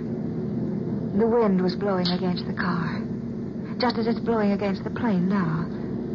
And the sun was glistening on the bright metal of the car, just as it's glistening on the wing out there. Darling, please don't think of that now. Oh, it was a lovely day. Just like today. My heart was very light. I was happy. Thrillingly happy. Stephen and I were to be married within a week. Adela, please. And then, for no reason at all, I had that strange feeling. It just came out of nowhere and settled down around me like a huge cloth might cover the body of someone who had just died. Don't talk that way, darling. It was the strangest feeling I'd ever experienced. Weird. Terrible. It gave me the feeling that 100,000 evil spirits were racing at a maddening pace behind my car, trying to catch up with me, clutch me in their bony, fiendish hands. That was so long ago. 5 years. So long ago. It seems like yesterday. Then, when I speeded up the car, something began to pound in my ears. It's pounding there now, Michael. It's pounding there now. Adela, please. The faster I drove, the more that evil shroud hung over me. I gave the car more gas. More and more and more. And then... When they found you in the wreckage, they thought you were dead. I couldn't make the curve. The motor had reached full speed. I could think of but one single danger. The invisible danger that raced there behind me, striving to catch me in its hold. But there was no one. Nothing. Oh, but there seemed to be. And what was so strange, all of a sudden that bright day vanished. Just vanished. Clouds came out of nowhere and hid the sun from sight. Darling, I better pull down this shade on the window. Oh, Michael, wait a minute. Look. Look outside. Clouds. We're flying below them. And they've completely blotted out the sun. The sun will be out in a minute. Oh, it's just like that day. Clouds hiding the sun. Just like they did that day. Oh, just a coincidence.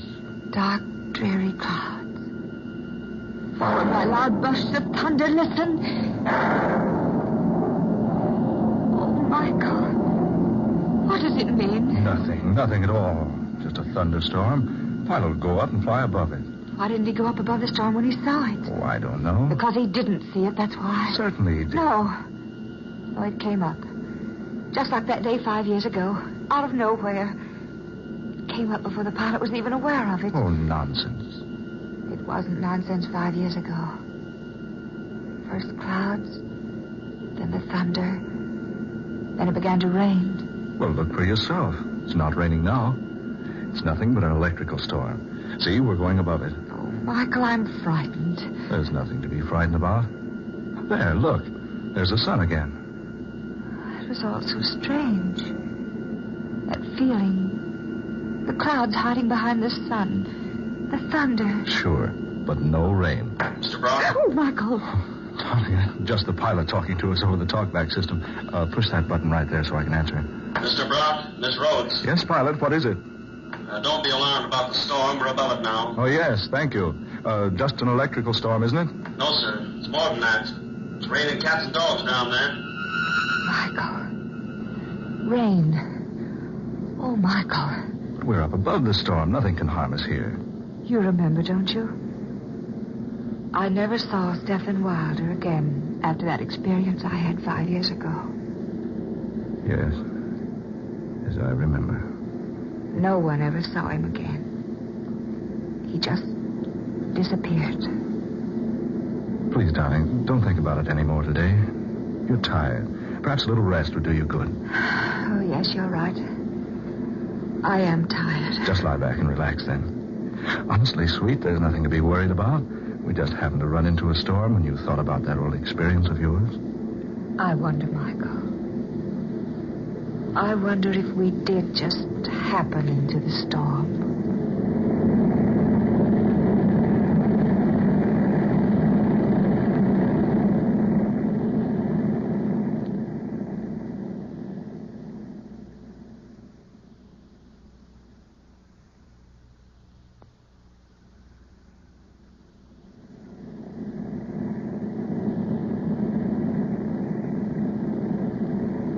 Michael, where are you, darling? Over here, dear. Did you have a good sleep? Oh, I did sleep after all. Why are the lights out? Oh, I turned them out so you'd sleep as long as you could. Yeah, I'll switch them back on. There. What time is it? 9:30. 9:30. Oh, Michael, I've been asleep more than 8 hours. I thought you'd never wake up. It's after dark, and you've had the lights off all this time just for me. Well, I guess I'd better admit I got a little sleep, too. Where are we now? Over Mexico. Hey, hungry, dear? Oh, I'm famished. You know, I can't imagine what made me sleep so long. Oh, we'll land at Centella. We can get food there. Have we landed at all since I retired? No, we're circling now. Well, that's Centella down there. Oh. They better pretty up a bit. This is a secluded part of the country, but you never know who you're going to run into.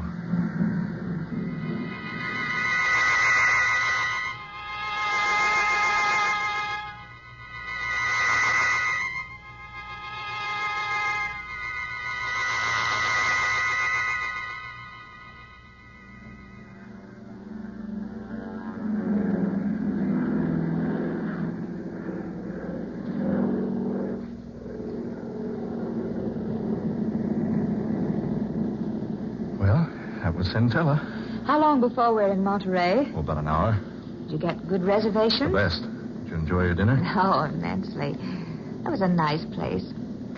Certainly a rough landing field, though. Well, it's not actually a landing field. We had to land someplace to refuel before we got to Monterey, so I picked Centella. I enjoyed it. Quaint little place. It's a funny thing, Michael. Did you notice the plane? What do you mean, dear? It didn't look a bit like it had been in a rainstorm. I thought you'd forgotten all about that. Of course, it didn't look like it. We flew above the rain before it started. Oh, yes, that's right. Well, if you don't mind, I'm going to spend the next hour looking through my fashion magazines before we land at Monterey.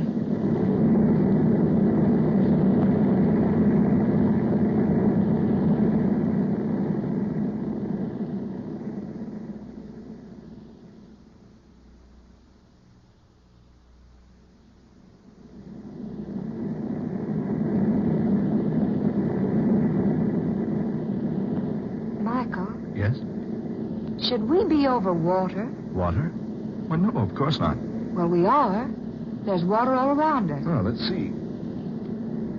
By heaven, Adela, you're right. The pilot's off his course. Well, surely you must realize it. Oh, you better go up and find out. Yes, I will. I'll be right back. Hurry, Michael, for heaven's sake. Right. The door to the pilot's cabin's locked. I say, pilot.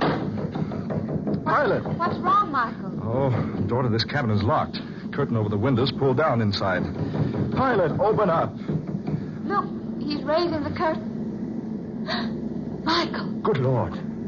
A thick, hairy arm. Michael. That's not our pilot at the controls.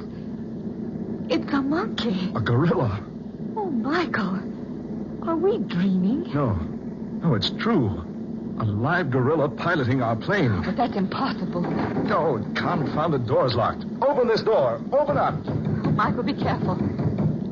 Look at him. Peering back at us. Those little beady eyes. And an expression on his face that...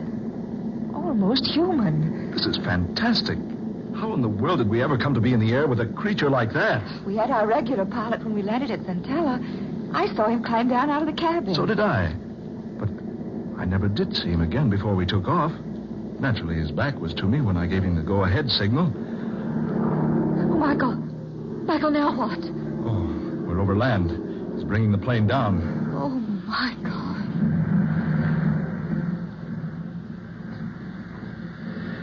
We're on the ground.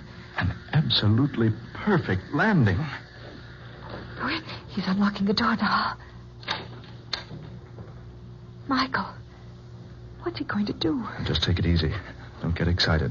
Whatever you do, don't run or make a fast movement. Don't let him know you're afraid of him. Just standing there, looking at us. Whatever you do, don't let him know you're afraid of him. You don't have to be afraid of me. Michael. That creature talked. Of course I talk. Oh, we're a couple of fools, Adela. Just our pilot playing a trick on us, dressed up in a monkey suit. There is no trickery. I am not your original pilot. What? I joined you at Centella, where I came to meet you for Dr. Luther. Dr. Luther? Yes. He's waiting for you. Come, follow me. Steady, darling. Come on. We'd better follow him. Here's the doctor now. Well, Stephen, I see you brought our visitors. Yes, doctor. Yes, just as I directed you. Welcome, Adela Rhodes, and welcome to your Lovely, lovely voice. I say, look here. And welcome to you, Mr. Brock. I'm so sorry that you will be of no assistance to me. However, you may be interested in what I have planned. Now listen, Dr. Luther. I want to know what this is all about. You will learn what it is all about, and without delay, I assure you. Come, Stephen. Don't be so inhospitable. Show our guest into the laboratory.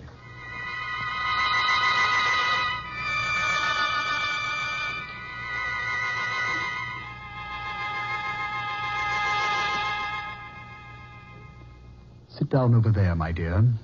Over here, Mr. Brock. Michael. Dr. Luther, I demand an explanation. Where are we? Why have you brought us here? You're too full of questions, Mr. Brock. I've already told you I'm about to show you why I brought you here.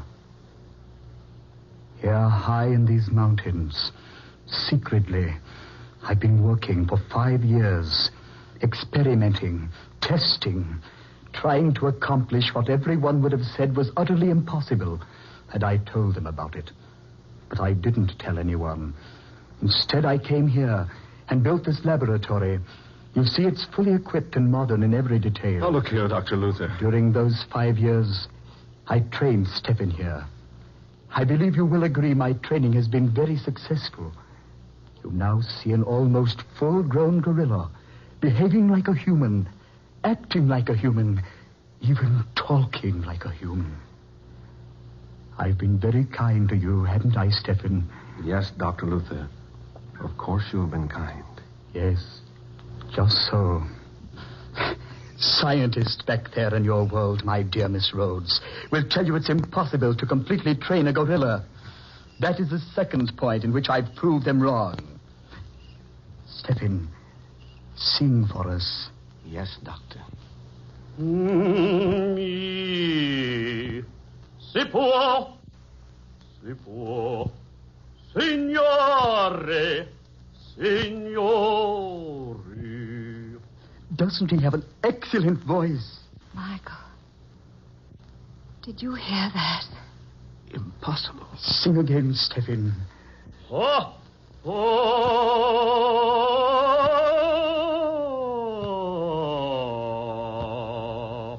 You see, soon he will be world famous. I shall travel with him, take him to the 4 corners of the earth, and show people how well my gorilla sings. Oh, Michael, I can't believe it. That's Stephen Wilder's voice. It can't be. Ah, but it is. Yes. Now I remember. Now I know who you are, Dr. Luther. Stephen Wilder had an appointment with you that day he disappeared 5 years ago. I'd forgotten all about it, but I just now remembered. So that's what happened to Stephen Wilder. You kidnapped him and brought him here and... You... Precisely. I brought him here to do what others said could never be done. When I chloroformed him 5 years ago and brought him here, I thought I was ready. But my gorilla wasn't. So I had to wait. 3 months ago, I performed the operation. Operation? I removed the vocal cords from the man and grafted them into the gorilla. Oh. This is ridiculous. A thing like that can't be done. Oh, surely you don't deny the proof I've just given you, Mr. Brock. Stephen, sing.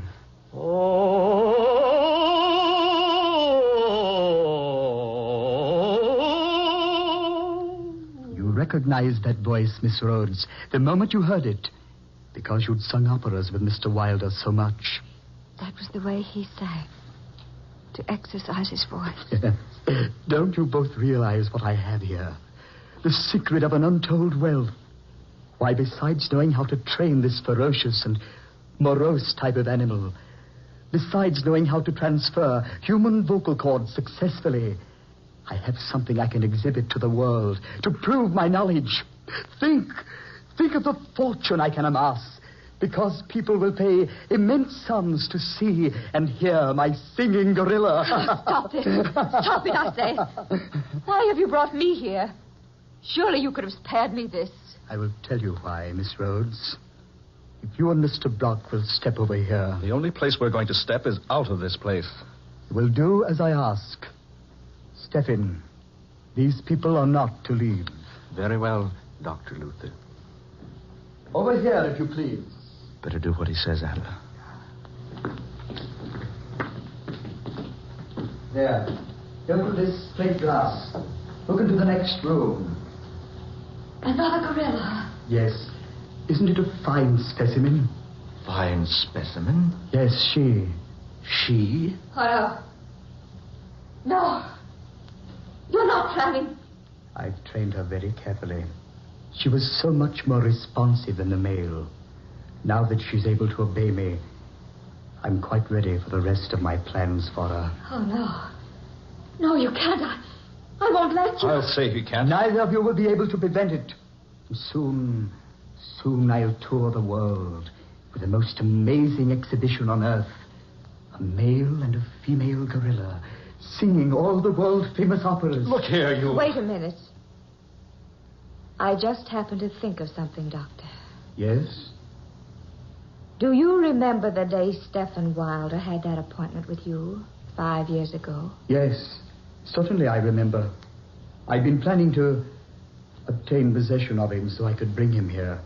I was most pleased when he called and asked for an appointment. But did he tell you why he was calling upon you? I know. No, he didn't. He came to you, Dr. Luther, because he was losing his voice. You must be wrong. I am not wrong. I am the only one he told about it. It had been worrying him for a long time. You see, the more he sang, the worse his voice became. He was gradually losing it. But that's impossible. Do you think so, Doctor? You're a specialist on that subject. That's why he was coming to you that day. No, you must be wrong. After all the work I've done. Your gorilla will lose his voice, Dr. Luther. And I assure you, before you'll do anything to me, I'll see to it that my voice is ruined, too. He won't. He can't. He's an excellent voice. Excellent. Yes, of course he is. We've worked together. I've trained him. His voice can't go bad on me now. Not now. Just when it's finally successful. Oh, you'll see, Dr. Luther. No, you're wrong. You're mistaken. He'll sing all right. He won't lose his voice. Will you, Stephen? No, of course not. You're in an excellent voice, Stephen. Sing. Sing your head, Stephen. Show him. Si può, signore, signore. There, you see? Did you hear that? A beautiful quality, beautiful tones. Oh, Maria. Listen, Doctor. Stephen, what's wrong? Try again. Oh, Maria. Now you think I'm wrong. So, it's true. Stephen, you devil. After all I've done, after all my work, this is what I get as a reward. I've sacrificed everything. My position, my career, all my money, and this is what happens. Well, there's one way, Stephen. By heaven, there's one way. Get back, Adler. He got a gun. No, Dr. Luther. That would have hit that beast, but look at him. Stop! No! No, Stephen! Stephen, no! Stephen, let go of me! No, Stephen!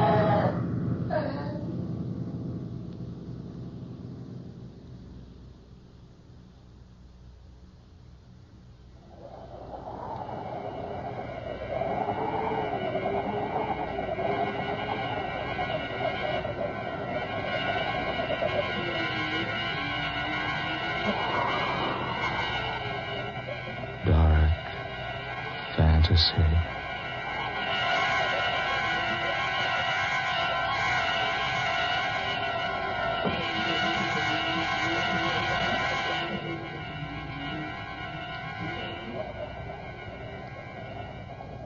You have heard Spawn of the Subhuman, tonight's original tale of dark fantasy by Scott Bishop.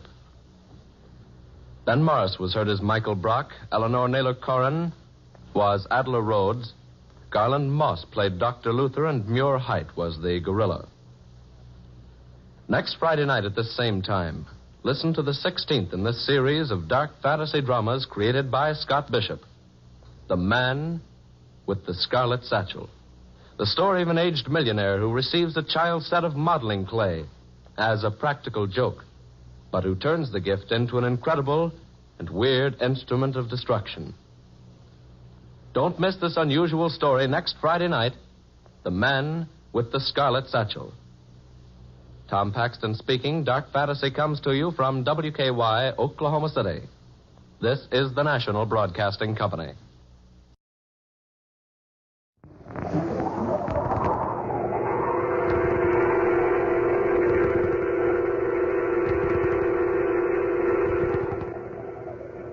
Dark fantasy.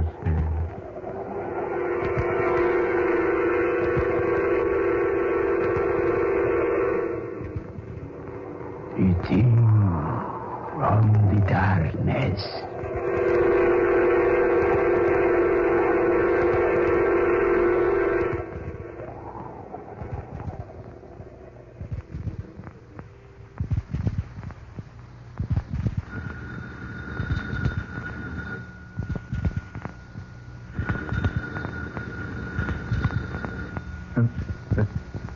What's that? Oh, telephone. Confound it. The first chance a man gets sleep in this country, and that blame telephone has to wake me up. I should let it ring till doomsday. Yes? Yes, this is Sand Canyon Airport. Oh, this is Don Thurman speaking. Yeah, there's a plane here. Where? Mantella. Well, I don't care much for that trip across the desert, but if you need the plane, they're willing to pay me for flying it to you. It will make it $600 and it's a deal. All right, I'll make the arrangements. Yeah, you can expect me in about 7 hours if everything goes all right. Yeah, fine. And have that 600 waiting for me. I'll need it at Mantella.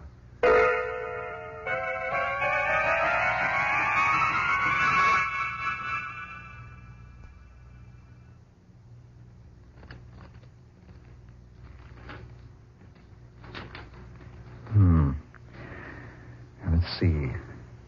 Northeast, 13 degrees. And Mantella lies in that direction. I'm going to buck a headwind most of the way, I'm afraid. And those mountains worry me. They're dangerous.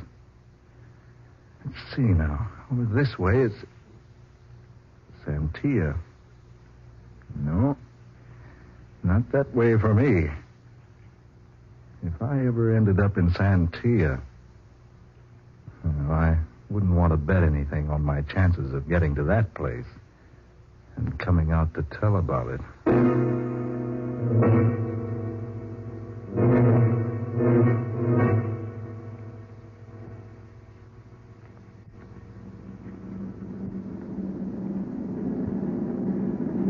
I can't stay up here much longer. The sandstorm over the desert's getting worse every minute. I can't see a thing down there. Thick as pea soup. Oh, confound it, there goes the motor, choked up with sand. Well, here goes. I can't see where I'm heading, but maybe I can bring her in on her belly.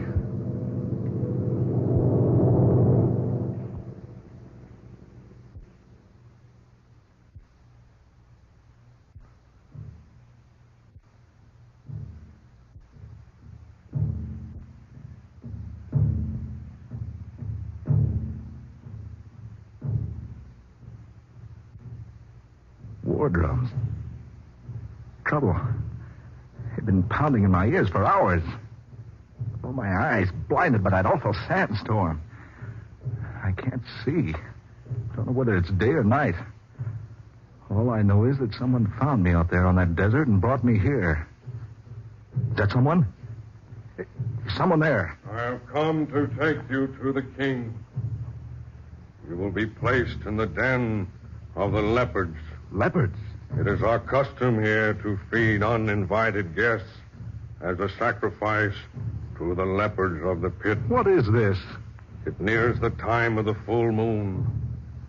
When the moon is full, its rays affect our leopards, maddens them, makes them vicious beyond control.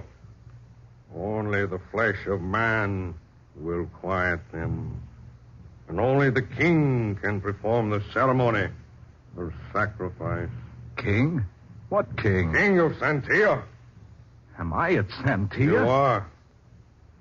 Yes, you have come where white man is forbidden. But my plane was forced down on the desert. I was purposely avoiding Santia. I was trying to reach Mantella. You were 500 miles from Mantella. But I can't be. I was only in that storm for a few hours. The storm has been raging for 3 days. 3 days?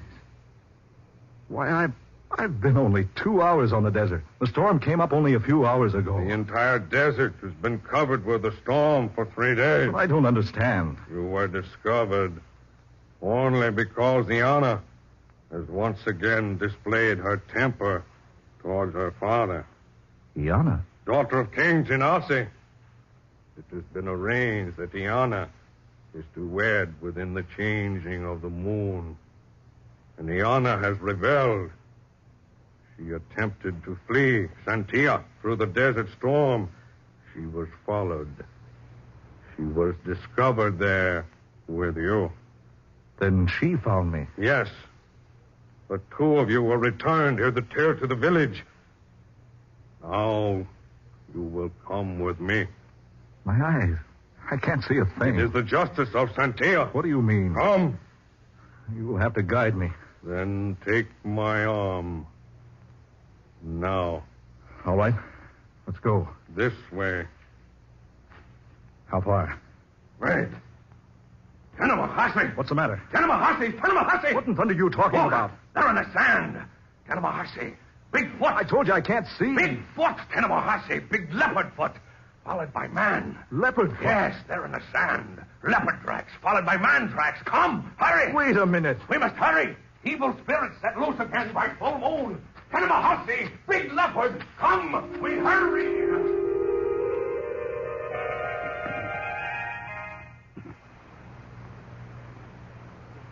I have brought you the prisoner, wise one. Prisoner? Look here, what is this? You have come, Mr. Thurman, but you are not welcome. I tried to tell your flunky here that I didn't come to Santia purposely. I was headed for Mantella. You are not a very wise man, Mr. Thurman, to make such an unwise statement. Mantella is 1,000 miles from here. No, I got off my course. I ran into a sandstorm. My plane was forced down. It's a likely tale. But it's true. I was blinded by the sand. I'm still blind. If you have a doctor, You say you are blind? I am. I need medical attention right away. Blind. It is the justice of Santia. What are you talking about? It is a law that should a white man look upon the countenance of Princess Iana, his eyes shall be blinded. I don't know what you're talking about, Tanasi. I've never seen your princess. We found you with her on the desert. Well, I was unconscious when you found me. But she was with you. Then she found the same spot where I took refuge. We are not fools here, Mr. Thurman. Fools? I don't understand. It is so ridiculously evident. What's so evident? I have made complete arrangements for my daughter to wed. She has refused to marry as I wish her to. And last night, she fled from Santia. And when we found her, she was with you. But what you think isn't true. You had the rendezvous there with her. No.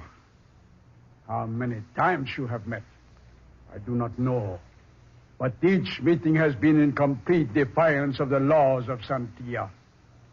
That no white man may look upon the countenance of the prince. I deny it. I don't know your princess. The evidence speaks for itself. You are blind. From the sandstorm. No. Because the gods are vengeful. I tell you, the sand blinded me. It's only temporary. It was written ages ago that whatever white man looks upon the countenance of Santia princess will be doomed forever to eternal blindness. It's not eternal. It's sand blindness. It happens to lots of men who get caught in sandstorms. All I need is a doctor. No doctor can cure the blindness sent down by the gods. Give me a chance. I may be blind permanently if you don't let a doctor look at my eyes. King Genasi, your daughter approaches. Come in, my daughter. My father, have you heard? Heard what, my child? Tanimahasi. Tanimahasi? Yes. He was in the camp again last night. Leopard footprints are near your house, followed by man feet. Tanimahasi. It's the evil spirit again in the full of the moon. I saw them too. Many tracks. Big. We must tell the wise ones they will work a charm to protect us. But first, we must dispose of the prisoner. Look here. Silence. My daughter, come here. Yes, father? He's a white man. Look you at his face and tell me, where have you seen him before? Well, my child? I do not know him.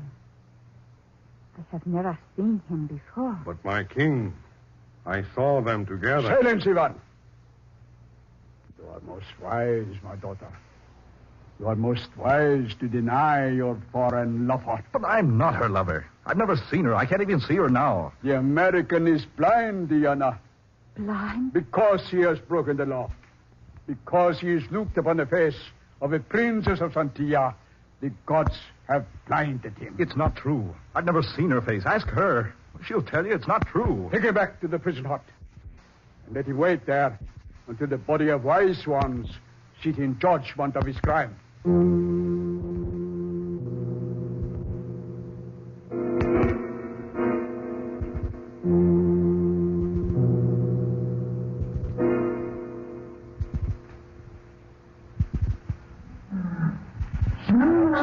Silence, Naomi. Silence, my two pretty ones. Tonight is a night of the moon. The night is a night we hunt.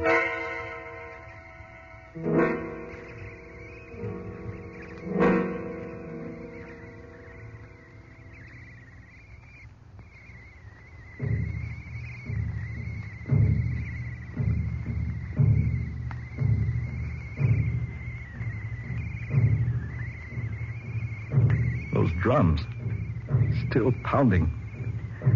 My eyes burning in my head. If I could only find a little cool water. Yeah. I wonder where I am. The king told Ivan to take me to the prison hut, but instead he brought me here. Here? Where? Somewhere out in the open.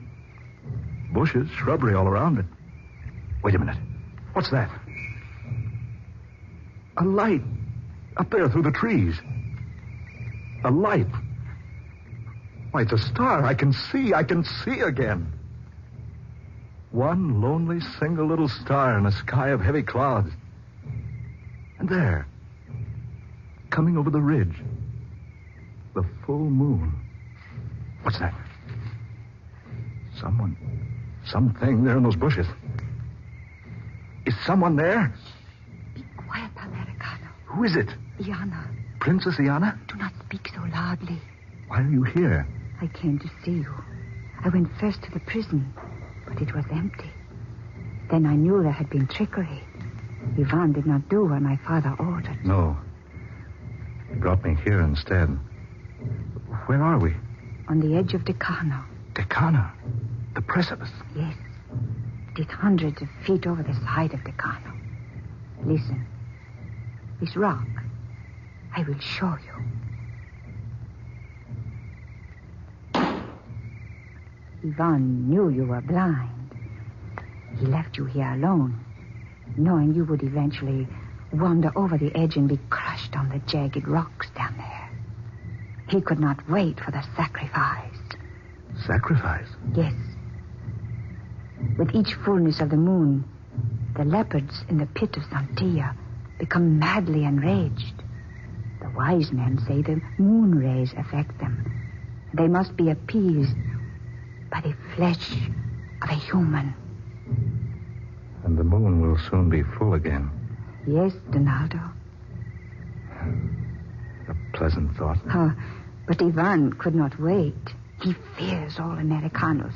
So he brought you here to be a victim of Decano. Oh, a nice fellow. I despise him. And my father says I must marry him. You mean... You don't mean you're supposed to marry him? Do you blame me for running away? I certainly don't. Even death on the desert would have been better than him. Princess, why have you come here? Because I would not have you die, as Ivan wishes. How did you find me? I have ways. Tell me, Ivan said the storm on the desert had been blowing for 3 days. Is that true? Yes, it is true. But I was only an hour and a half journey from San Filidor. I ran into the storm suddenly. I cannot say about that. Donaldo, your eyes. You look upon me as though you see me. I do see you. My sight has come back. Oh, no. You're not glad I can see again? No. I mean, oh, yes, but Donaldo, to look upon my face. Oh, nonsense. That's all a lot of tripe. Oh, what's that? Tanimahasi. What? Tanimahasi, evil leopard spirit. Oh, look here. What is this evil spirit business? Tanimahasi, leopard. Wherever he goes, tracks always followed by those of man. They kill at the full of moon. A leopard man? Oh, do not say so. Why? Because he is a leopard man. Have you ever seen him? Oh, listen. Come on. That's right over here someplace. Oh, Donaldo, have care. It is an evil spirit, a spirit that kills. Do you have any kind of a weapon? Only a small dagger. Well, give it to me. Oh, no weapon will harm Tanimahasi. We'll see. Oh, wait. The clouds are... Oh, there he is. Over there. It's Ivan. Oh, look at him. He's been... He will die. We must take him back to the village. He's unconscious. Jungle. No. Do not touch him. Who's that? Father. Iana, go at once to your hut and remain there. I fear the gods even now hide their faces from you. Oh, but, Father, Ivan is badly hurt. Go at once. Now, Mr. Darman. This man needs attention. Put him down. What? I said put him down. But he's badly wounded. By the claws of an animal. Yes. We heard the animal screaming. The princess tells me it's a leopard man. It is true. Tanimahasi, the evil spirit. A spirit which takes possession of a man and changes him into a leopard. Yes, but what man? Who? We have not known up to now. Up to now? Look at your hands. Blood. Deep beneath your nails. But It is an evil disease, Mr. Thurman. To bring it here among us is still more evil. But I say, look here. Do you think I did this? I repeat. Look at your hands. Oh, no, you're wrong. It's Ivan's blood. So it is. But I got it on my hands when I tried to help him. Put him down. Mr. Thurman, do not try to escape. Ivan will be returned to the camp. Our medicine men will heal him. You will go with me. Now. Where? Your spirit must be destroyed.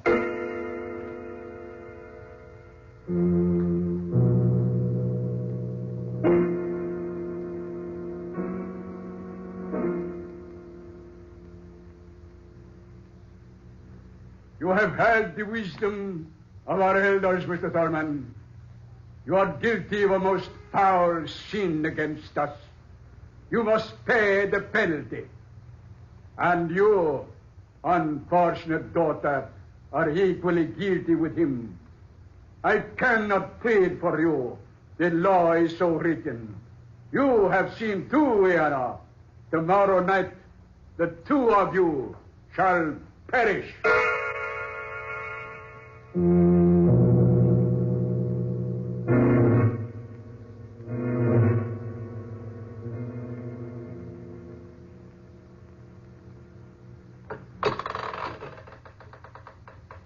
This stone stairway leads to the leopard pit. The two of you go first. Come, Donaldo. Be brave. I'm thinking of you, Iana. This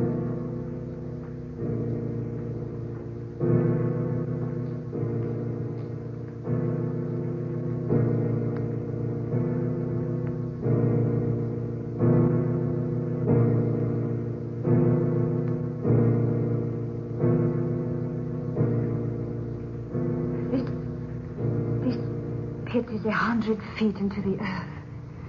We are halfway down now. Look up above us. Good Lord. This pit is immense, huge and round. Yes. And look up there. All the tribespeople of Santia perched around its ridge, peering down. Yeah, to watch this sacrifice. But how can they see down here? It's pitch dark. We can hardly make our way in the blackness. Soon, the full moon will be directly above the pit. It is only when the moon is full that its rays reach here into the depths. And its beams madden the leopards. Iana, I see the beast now. 2 of them. There's a man down there with them, petting them. Look, your father. No. He's a white man. I, too, am white. But I am not his daughter. He has been king of Santia for many years. He stole me when I was an infant at Mantela because he wanted a white princess. Iana, the moon. It's coming over the edge of the pit. The people up there can see us now. You see, the moon rays affect the beasts quickly. Move on, down to the pit's bottom. Come, Donaldo.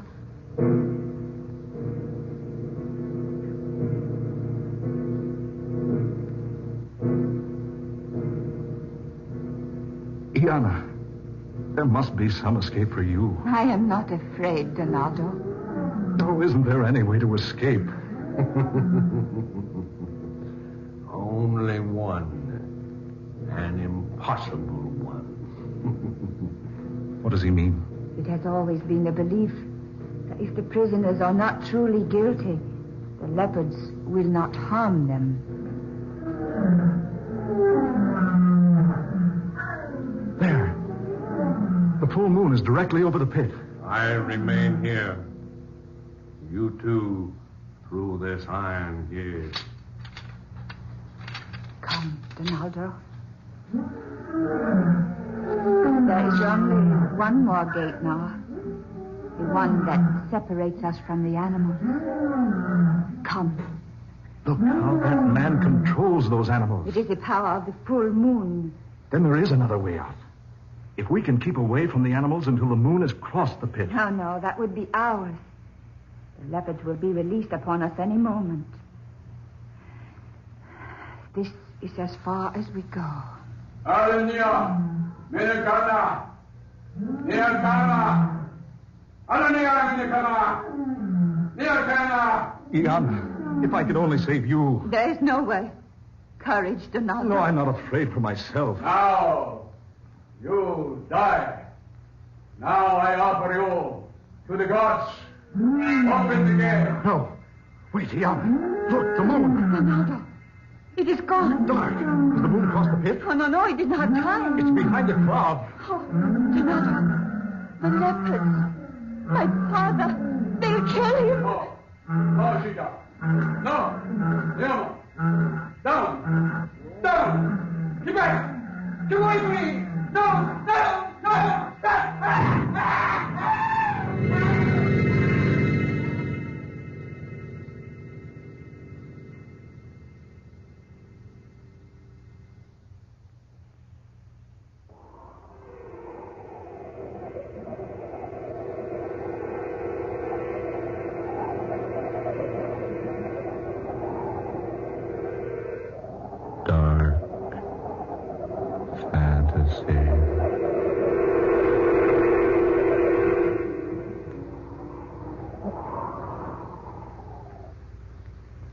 You have heard The Thing from the Darkness, tonight's original tale of dark fantasy by Scott Bishop, originating in the studios of WKY. Ben Morris was heard tonight as Donald Thurman. Eleanor Naylor Corrin was Princess Iana. Fred Wayne played King Tanasi. And Muir Height was Yvonne. Next Friday night at this same time, listen to the 21st tale in this series of weird and unusual dark fantasy adventures, created for you by Scott Bishop. Next week's story is called The Edge of the Shadow, which tells of a dairy farmer in Vermont, of a strange dream that is all too real, and of what this dream finally means in the scheme of his destiny. Tom Paxton speaking. Dark Fantasy comes to you from Oklahoma City. This is the National Broadcasting Company. Ladies and gentlemen, the Granite Furniture Company, with stores in Sugar House, Murray, and Provo, presents The Hall of Fantasy. Welcome to the Hall of Fantasy. Welcome to the series of radio dramas dedicated to the supernatural, the unusual, and the unknown. Come with me, my friends. We shall descend to the world of the unknown and forbidden, down to the depths where the veil of time is lifted, and the supernatural reigns as king. Come with me and listen to the tale of Death in the Bayous. The Granite Furniture Company brings you the Hall of Fantasy. Listen now to original tales of the imagination and some of the classics of the supernatural as we take you down the corridors of the Hall of Fantasy to the mysterious realms of the unknown. These are stories of eerie and fantastic thrills brought to you by your friends at the Granite Furniture Stores.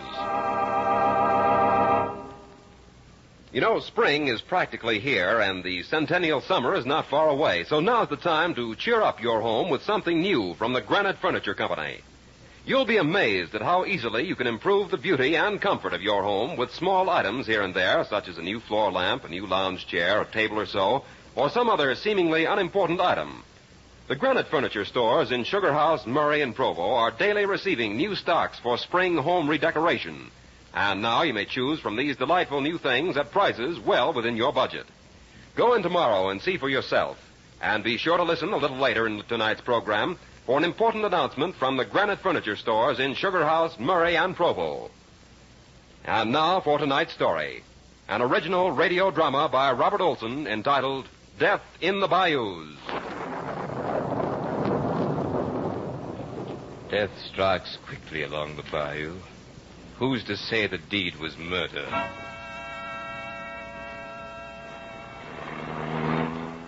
According to this map, we should be nearing that plantation. Oh, I'll be glad to get there and a chance to freshen up a bit. It's a long drive from New York. Ah, very true, Mrs. Crane. A long ride and a dull one. That is, as far as the scenery is concerned. I think it's been lovely. No, if you say so, said the henpecked groom. But the Adirondacks have this beat a million ways. Look at this swampland. Whatever made you want to spend a honeymoon down here anyway? Oh, Tom would have been hurt if we'd refused his invitation. He'd have been hurt. Well, whose honeymoon is this anyway? Oh, now, Reggie, it's really charming. And you'll like Tommy. You've been down here quite a lot? I spent 2 summers with the Bonds, and they're really wonderful friends. And Tom is... Thomas Bond, the fifth? Yes, he's a dear. He wanted me to marry him once. Oh, fine. We spend our honeymoon with one of your old suitors. We'll probably sit around the family hearth and glower at each other. Oh, no, that's over now. He's nothing more than a friend, a very dear, very rich, and I'm afraid a very lonely one. Now, I must be a fool to be able to forget you, Mad. I know I never could. Don't you dare ever try. No danger, beautiful. But methinks I see a sign of life in this forsaken waste. Where? Oh, you see those lights ahead? Reggie, this is it. This is Tyne Oaks.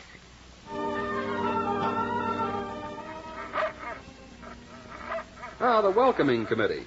Say, that mastiff looks as if he'd like a pound or two of leg. Now, take it easy, Hound. We've been invited. Hello there. Would you let us in, please? Who's there? Oh, it's Amos. Amos, this is Miss Madeline. Why, Miss Madeline, hello, child.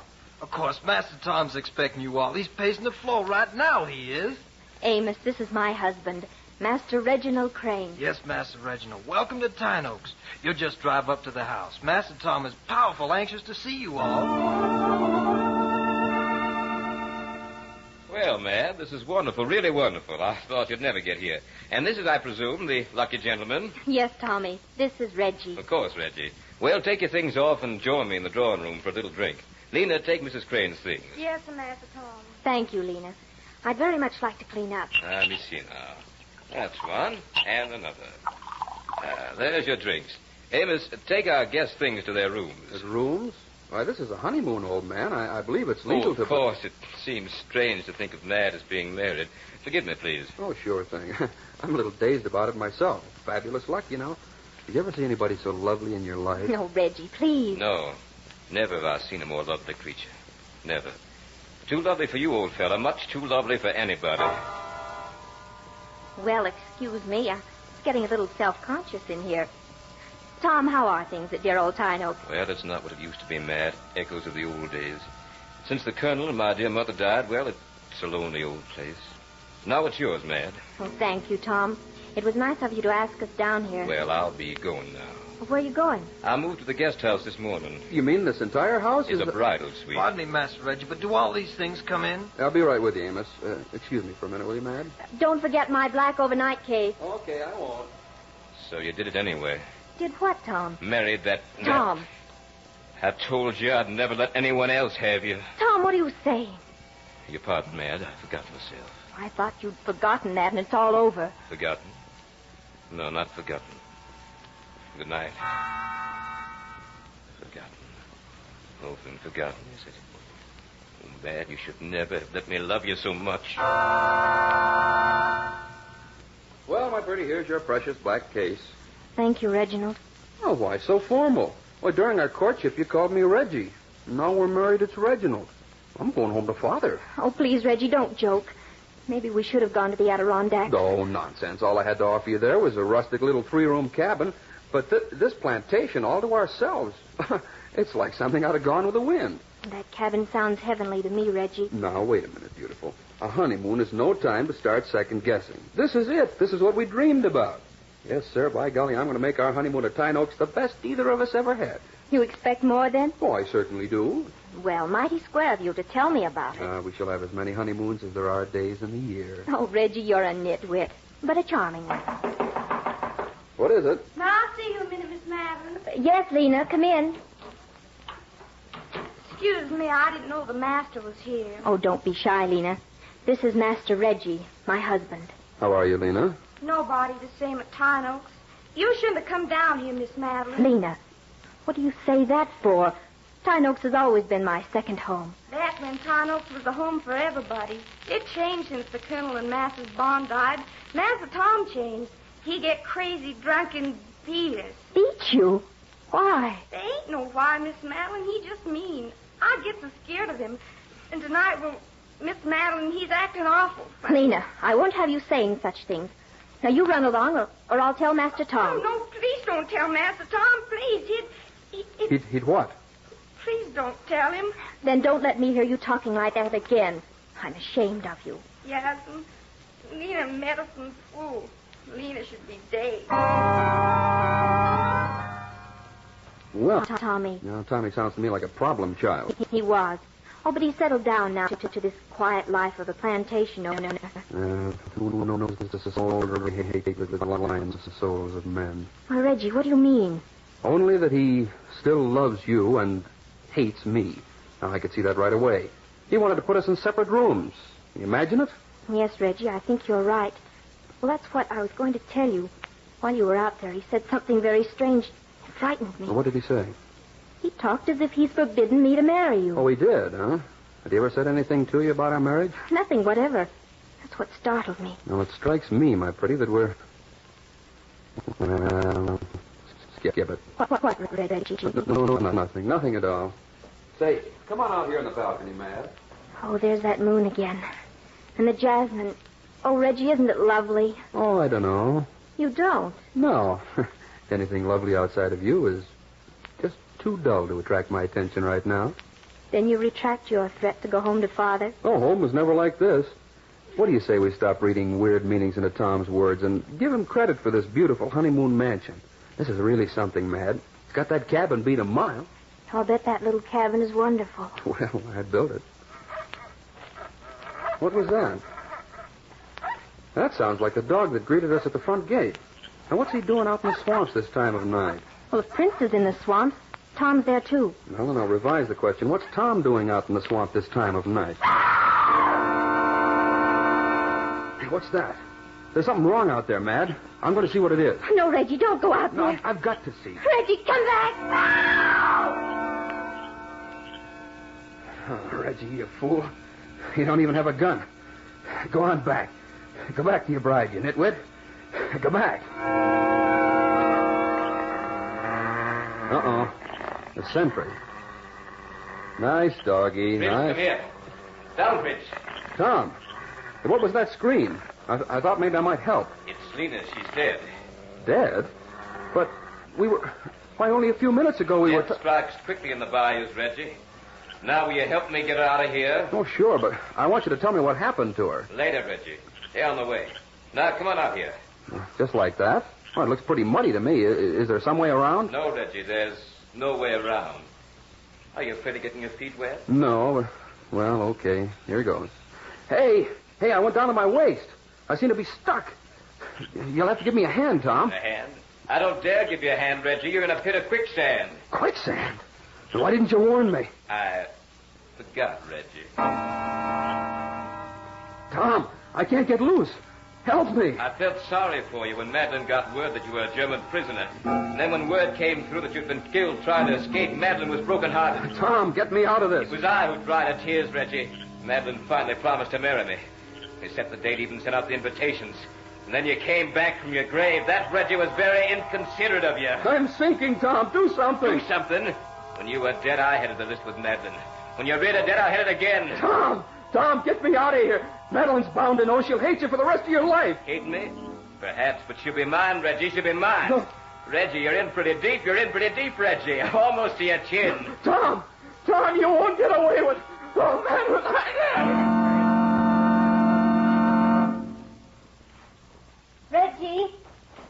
Reggie? Here, Madeline.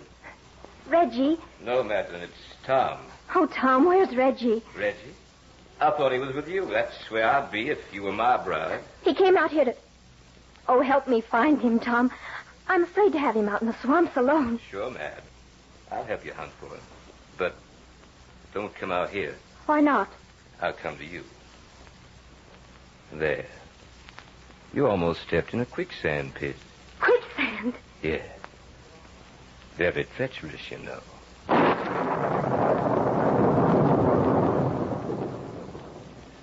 You are listening to Death in the Bayou in tonight's journey down the corridors of the Hall of Fantasy, presented by the Granite Furniture Company with stores in Sugar House, Murray, and Provo. Well, here's the special announcement we mentioned a few minutes ago from the Granite Furniture stores in Sugar House, Murray, and Provo. Just received another new shipment of 9x12 rugs. Yes, you heard correctly. Another new shipment of 9x12 rugs at the Granite Furniture Company. You may choose from a wide variety of colors and patterns. And in addition to these new 9x12 rugs, you may now choose from an excellent selection of Wilton and Axminster wall-to-wall carpeting. Choose from more than 20 rolls. And you know that rugs and carpeting have been very difficult to get. And because of better buying connections, the Granite Furniture stores have scooped the market. So buy early tomorrow. Rugs and carpeting just received at the Granite Furniture stores in Sugar House, Murray, and Provo. Now back to tonight's story, an original radio drama by Robert Olson entitled Death in the Bayou.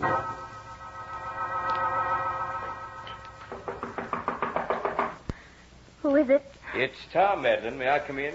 Oh, yes, Tom, please do. Madeline, is there anything I can do? Oh, Tom, help me find Reggie. Where could he have gone? The bayous have many hiding places. If he's lost, we do our best to find him. What happened out there tonight? Happened? What do you mean? There was a scream. That's why Reggie went out. He thought someone was in trouble. Now both Reggie and Lena are missing. What happened? These are treacherous swamps, Madeline. Maybe Lena was caught in the quicksand pit. It wouldn't be the first time it happened, even at Town Oaks. It's no place for anyone who isn't acquainted with every foot of it. And you think Reggie I don't know, Madeline. Quicksand leaves no traces. Where were you when Lena cried out? I must have been in my shower. The first thing I heard was Prince's barking. What did you see when you reached the quick pit? Just Prince raising up an awful clamor about something. Is there anything we could do? Well, make sure about the pit? We've never been able to find out how deep that pit really is. I'm afraid it would be a heartbreaking task and fruitless, Madeline. Well, then what can we do? You have some hounds, don't you? Bloodhounds? They went out with slavery. I have some hunting hounds, but, well, we could try it, I guess. Oh, then let's do it, Tom. First thing in the morning. Get a good night's sleep. Bright and early we'll start. No, I want to start right now. Oh, I couldn't sleep knowing I was doing nothing. You really loved him, didn't you? Love. Oh, I do love him, Tom. I don't want to live without him. You know, all I ever asked of life was to be loved that much. Get your rest, Mad. I'll take the dogs and see what I can dig up. Tom. I'm sorry, Mad. I didn't think. We both need a drink. Here, I'll pour one. Drink this, Mad. You'll feel better and sleep better. Well, thank you, Tommy. You're sweet. It's beginning to get light in the east. I'll soon be able to see where I'm going. Let me go with you. No, Mad. There's nothing you could do, and I don't want something to happen to you, too. You stay here. Oh, I guess you're right. I'm getting a bit drowsy already. I know. I'll put a little sleeping powder in your drink. It'll calm your nerves. Right you are. Oh, my arms feel like window weights. I'm so sleepy. So very sleepy. That's right, Mad. Sleep. Sleep, Mad. Sleep. The Adirondacks, Reggie. Oh, it would have been a lovely honeymoon. Madeline, what have I done to you? If you've only loved me. I couldn't expect you to know what a difference it always made to this old place to have you here. And how desolate it became the moment you left. Even now, as you sleep, Tyne Oaks has an enchantment. The charm it never had at any other time. Is it my fault if I love you too much? What are the rules, Madeline? Is it all right for me to go mad with longing in these stinking swamps while you and some other man live life like a musical comedy? I couldn't do it, Mad. Not because you loved me too little, but because I loved you far too much. Oh, forgive me, Madeline. Loneliness is too bitter. As long as Reggie lived, I could never hope to be anything better than half dead. Poor old Lena. That was never meant to be. But she tried to warn you and drive you away forever. That I could never allow to happen. Yes, Madeline, I've killed for you. But I'll do it again and again until I know you're mine. The fog is forming over the bayous. Another day will soon be here. What will it bring for you and me, Madeline? How can I still the heartbreak that weeps inside you, the longing for the lost one? Reggie's gone, it's true. Reggie will never come back. I've destroyed him. But how can I destroy the memory of him? How, unless I destroy the mind in which that memory is embedded? Open your eyes, Madeline. Oh, where am I? In your room. You thought you were asleep. You weren't. I put nothing in your drink. I only suggested that. But I have been asleep. Asleep, I suggested to you only that. You act on my suggestion now, don't you? Yes. You believe in me, don't you? Yes. Then listen carefully to what I have to say. This is what is known as post-hypnotic suggestion. You will obey me. You know that, don't you? Yes, I know that. Then listen and don't forget. But that light, it hurts my eyes. You see a light. I am that light, Madeline. I am the light. If that light ever bothers you, all you have to do is come closer to it. Does it bother you now? Yes. Then come closer. That's it. Closer yet. Now, does it bother you? Yes, it hurts my eyes. It's too bright. Then come closer. Now what do you see? You. I see you. You're very close. Then the light is what? The light is you. And if the light bothers you, what do you do? Come to the light. Come to you. That's it. You come closer to me. Now remember this. That light is all the pain you know. There is no other, no other. Now what is that light? Pain. It's all the pain. And what do you do if you feel pain? I come closer to you. Right. You won't forget that. No, I won't forget. All right, Madeline. Now listen carefully. Reggie is pain. Every time you think of Reggie, you'll come to me. Do you hear that? Come to me. I am Reggie. I am pain. I am the light. You remember that? Yes. Good. Now, Madeline, wake up. Oh, hello, Tom. How long have I been asleep? Not long. How do you feel? Oh, I feel a little strange, Tom. Well, how do you mean strange? I feel as if I'd forgotten something, but I don't know what it could be. But I'll be downstairs, Mad. Join me as soon as possible. Tom, wait. Well, what is it? I couldn't see you for a moment. What do you mean? Just then, when I looked at you, Yes? I saw nothing but a blinding glare of light. I must be going mad. I can't seem to think. I have the feeling that now more than any time in my life, I must think. I must think. What is it I've forgotten? Oh, think, Madeline, think. I've never felt like this before in my life, but then how have I felt in my life? I can't remember that. What happened to me? I want to do something. There's something I must know. What is it? What is it? Who is it? It's Amos, Miss Madeline. Amos. Could I talk to you a minute? Amos. Who's Amos? Maybe he can help me. Come in. Miss Madeline, I can't find Lena. Lena disappeared last night. Do you know where she is? Lena? Who's Lena? Who is she? Why, she's Lena, Miss Madeline. Amos, what am I doing here? What's that? What am I doing here? I'm sick. I can't seem to remember. Amos, where's that light coming from? What light, Miss Madeline? That light behind you. It's blinding. Amos, what are you doing here? I looked for Lena, Master Tom. She gone. She didn't come to the house last night. Do you know where she is? Of course not. But if Lena is lost, we'll find her. Now, don't bother Miss Madeline about it. She isn't feeling well. Oh, I don't mind, Tom.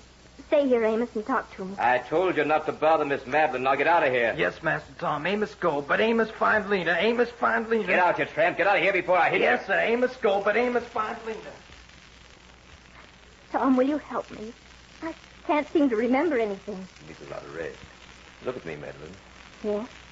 What do you see? Why, your face is... It's what? It's the face I've been trying to remember. Who are you? Come closer. Yes? Now what do you see? Why, you're Tom. Good. Now sleep, Madeline, sleep. But that face I saw a moment ago... Oh, would you let me see it again? I said sleep. Yes, I'm asleep. But I must remember, too. I must remember. Good. She's asleep. I must act quickly. Tonight we'll sleep away from here. We'll go on a long trip. She'll never have need to remember. I'll give her a completely new life. Tonight we'll drive out of here. We'll go to Cuba. That's it. We'll go to Cuba and keep on going. Reggie. Reggie, where are you? She's talking in her sleep. She remembers everything I told her to forget. But she doesn't know it. Reggie. Reggie, I can't hear you very well. What is it? What are you trying to tell me? She's talking to someone. She's sitting up. Her eyes are wide open. Louder, Reggie. Where are you? I can't hear you. I didn't hear you, Reggie. In The the pit. pit. Madeline, wake up, Madeline. Take that light out of my eyes. Look, Madeline, look. Oh, Tom. Oh, Tom, I was dreaming. You were? That's strange. You haven't been asleep. I haven't. No, Madeline, you've been right here talking to me all the time. But, Tom... Oh, what's the matter with me? I'd sooner be dead than this way. Why can't I remember anything? You have no memory, Madeline. It's been taken away from you. Who took it away? Why? Oh, just when I need to remember. I took it away, Madeline. You? Why? Because you were about to learn something that would have killed us both. What was it? You'll know soon enough. Until then, don't try to remember.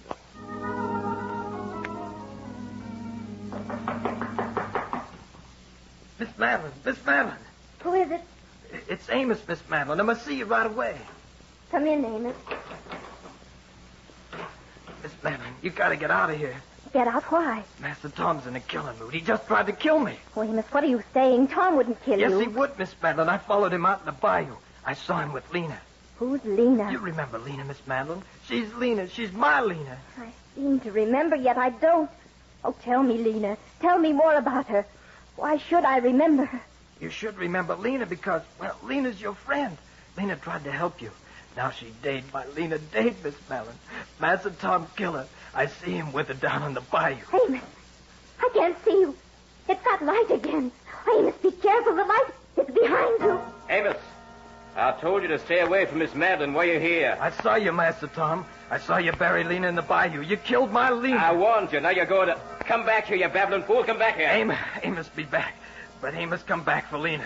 Miss Madeline, run away. Run away, Miss Madeline. Run. Get that meddling fool. Amos, I'm coming to get you. Oh, the light, it's going away. I must follow it. I must follow the light. Madeline, stay back. Don't come out here. The light going away. I must follow the light. Madeline, turn back. Without the light, there's nothing. I can't lose the light. Madeline, I command you to go back to the house. It's gone. Where did the light go? Hey, Miss Madeline. Duck behind this tree. It's Amos. Master Tom don't see us here. Amos, take you back to the house. Master Tom awful crazy. You gotta get out of here. Where are you, Madeline? Answer me. Down low, Miss Madeline. He's coming. Madeline. Madeline, don't move. Cottonmouth, don't move an inch. The light. There's the light. Forget the light, Madeline. Please don't move a muscle. That snake isn't 2 feet from your face. Tom, bring the light closer. I want pain. That's what I want, Tom. I want pain and Reggie. Madeline. I must find Reggie.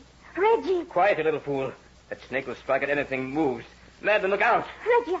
I lost Reggie. She remembers after all. Please, Miss Madeline, listen to Master Tom. Madeline. The snake. It's Madeline. Snake.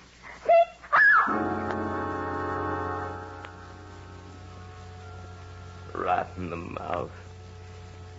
Amos, grab her. Miss Madeline. Miss Madeline. Give her to me. Madeline, speak. Tom, you did this. Don't talk, Madeline. I'll get you back to the house. You killed Reggie. No. Reggie died in the quicksand pit. You killed him. Oh, Reggie, it would have been lovely and... Madeline. Madeline, speak to me. Good heavens, she's dead. Madeline's dead. Master Tom. Go away, Amos. Go away. Madeline, what have I done? Master Tom, you killed Master Reggie. I didn't mean to, Amos. I didn't mean to. And you killed my Lena, too. I must have been mad. Now Amos killed you, Master Tom. Go away, Amos. What? Now old Amos killed you, Master Tom. It's right. Amos must kill you now. Stand back, you fool. Get away from me. Amos gonna kill you, Master Tom. May the good Lord help me do it. Amos, give me that gun. I'll have you whipped. No, Master Tom. You won't whip Amos. You won't whip anybody anymore. Amos, don't. Master Tom gone. This Madeline's gone. Nothing but the bubbles in the bayou. Ain't nobody left the Dinooks anymore. The bayou got us all. Now Amos go.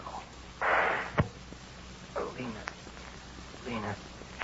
Amos, hear the voices.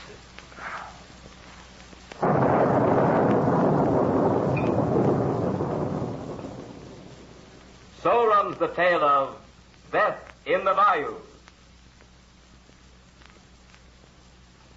Well, friends, heave a big sigh and then listen to this.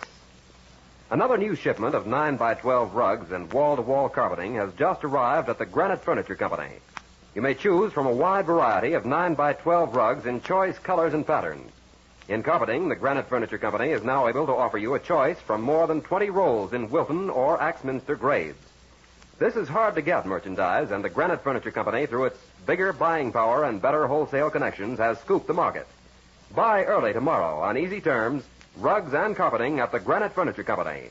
There's a store near you in Sugar House, Murray, and Provo. Remember to join us next week at the same time for another journey down the corridors of the Hall of Fantasy to hear the tale of the Doctor of Terror. Tonight's story was written by Robert Olson. Heard in tonight's program were Michael Bruce as Reginald Crane, Beth Calder as Madeline, Dick Thorne as Tom, Carol Moser as Lena, and Ken Jensen as Amos. Musical background was provided by Earl Donaldson. The technical supervisor was Nephi Sorensen. Your announcer is Mal Wyman. These programs are produced and directed by Richard Thorne. Remember, be with us again next Sunday night on call at 8:30 p.m. when the Granite Furniture Stores in Sugar House, Murray, and Provo will take you on another journey down the corridors of the Hall of Fantasy to hear the tale of the Doctor of Terror.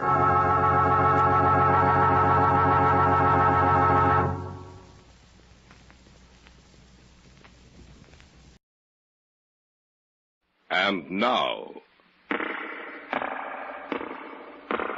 the Hall of Fantasy. Welcome to the Hall of Fantasy. Welcome to the series of radio dramas dedicated to the supernatural, the unusual, and the unknown. Come with me, my friends. We shall descend to the world of the unknown and forbidden, down to the depths where the veil of time is lifted, and the supernatural reigns as king. Come with me and listen to the tale of The Return from Death. You mean that You can bring him back to life? I know I can. There, everything's ready. Will you step back, David? Of course. Now to turn on the machine. You'll see for yourself what I mean. Now to induce the charge.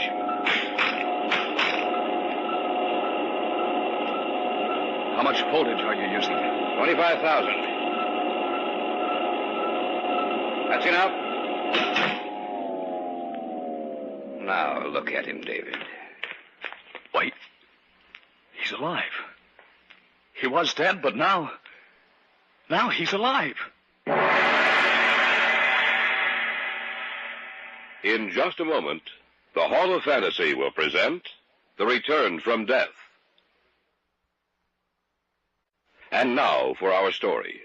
An original tale of fantasy by Richard Thorne entitled The Return from Death.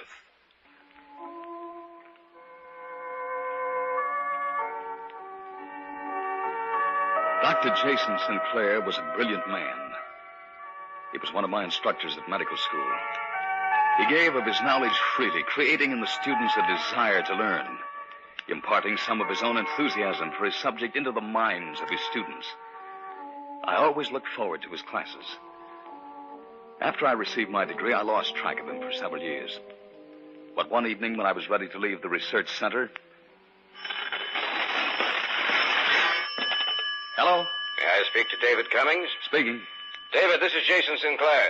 Dr. Sinclair, it's good to hear from you. I was wondering if you'd remember me. Of course I would. All of us who studied under you owe you more than we can ever repay. What are you doing this evening? Well, actually nothing. I'd like to see you, David. Why don't you come over to the house tonight? It'll be a pleasure. You still live at the same place? Yes, the world may change, David, but Jason Sinclair and his habits don't. I'll be expecting you about 8:30. Good to see you, David. Come in. Good to see you, Dr. Sinclair. You can forget the doctor part of it, David. Call me Jason. You're not in school now. How long's it been? I've lost all track of time. You received your degree in 1943. It's been 10 years. I didn't realize it was so long. You haven't changed, you know, Jason. Only 10 years older, that's all. Oh, do you remember my daughter, David? I believe she was That's right. She was in my class. How are you, Elaine? Fine, David. It's good to see you again. Are you working with your father? Yes. Sit down, David. Sit down. Can I pour you a drink? Not right now, thanks. Are you still with the college, Jason? No, I left there some time ago. Oh, really? How come? I wanted to devote more time to research. I see.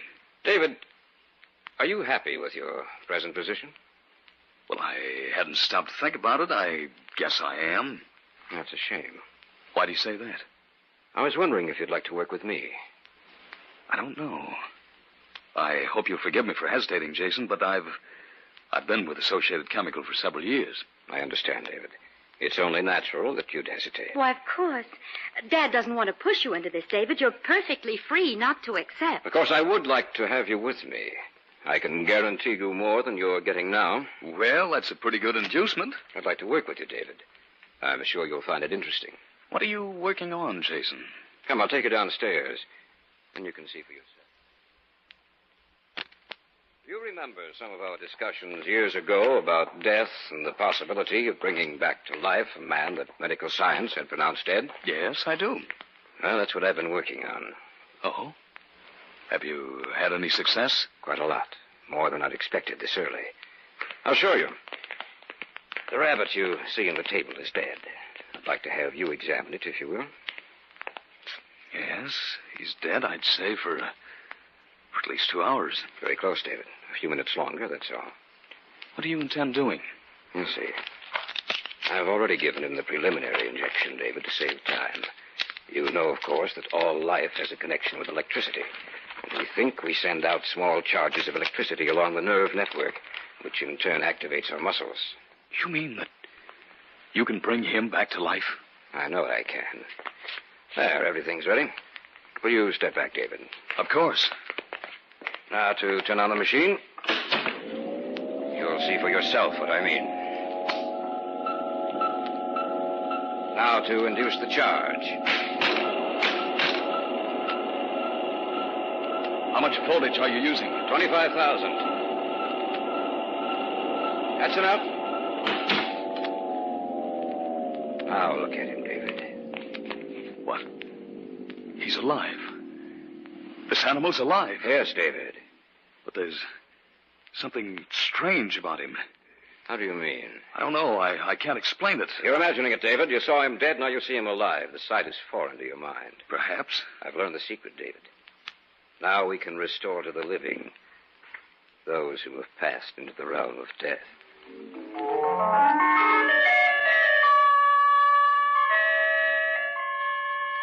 Although Jason Sinclair passed over my objection, I still couldn't get the thought from my mind. There was something strange about the animal. Something seemed to be missing. We went back upstairs. Jason left the room to get the papers he'd written explaining the various steps he'd taken in his experiments. I was left alone with Elaine. Did you see it? Yes. It's amazing. Are you going to work with him? I think so. David, I wish you wouldn't. Why not? Did you notice the rabbit after he returned it back to life? Yes. David, didn't it look foreign to you, as if something were missing? I noticed something, but I couldn't put my finger on it. That's what I mean. David, I don't think you should do it. I don't see why. Elaine, think what a boon this will be to the world. Will it, David? Well, of course. I'm not too sure about that. Elaine, you, of all people, should have faith in your father. I don't, though, David. Why not? Because I don't believe that once an animal is dead, it should be returned to life. It should remain dead. Because when it dies, its spirit dies with it. And when Dad brings these creatures back, the animal lives, true enough. But, David, it's like an automaton. The body may live, but the thing which gave it personality is dead. I'm still going to work with him, Elaine. Do you know what you're getting into? Dad is a precisionist. He'll experiment and experiment until finally he'll want to try it on a man.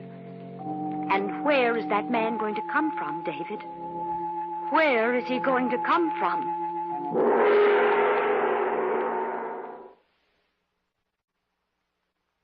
Back now to our story. An original tale of fantasy by Richard Thorne entitled The Return from Death. I was in the house of Jason Sinclair. A few minutes before, I'd been witness to a scene which had amazed me. As I saw it, I made up my mind to work with Jason. We went back upstairs, and when Jason left the room, his daughter tried to dissuade me from my decision. I'm serious, David. Where is he going to come from? I don't know. Then you're going to go through with it. Yes. I warned you, David. Remember that. Here are the papers, David. Oh, thank you. Look them over. They contain all the notes I've made on the experiment. I will, Jason. Are you going to work with me? Yes. Good. You'll have to give the organization for which you're working now at least 2 weeks' notice. Of course. If you like, you can live here with us. Do you have any relatives, David? No. Glad to hear that. I'll see you in 2 weeks.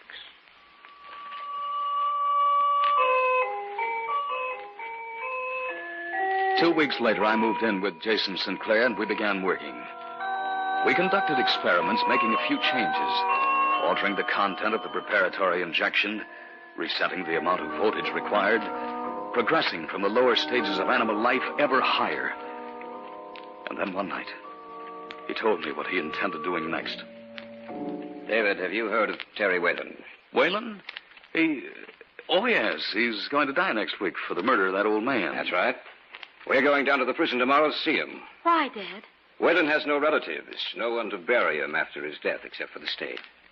What do you mean? I believe we can have access to his body after he's executed. You mean you intend using him as a subject? That's correct. But if we're successful, Jason, won't it be dangerous to return a killer back to life? Not if we watch him.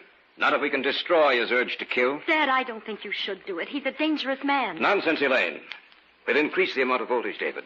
Enough to destroy that part of his brain which motivates his desire to kill. Perhaps he'll completely change. Use someone else, Dad, not Terry Whalen. Where would I get someone else, Elaine?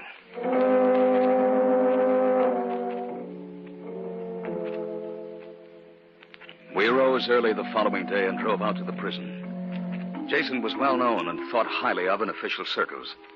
We were allowed to talk to the warden, and Jason convinced him that Whalen's body would be used for medical research, but He neglected to tell him how it would be used.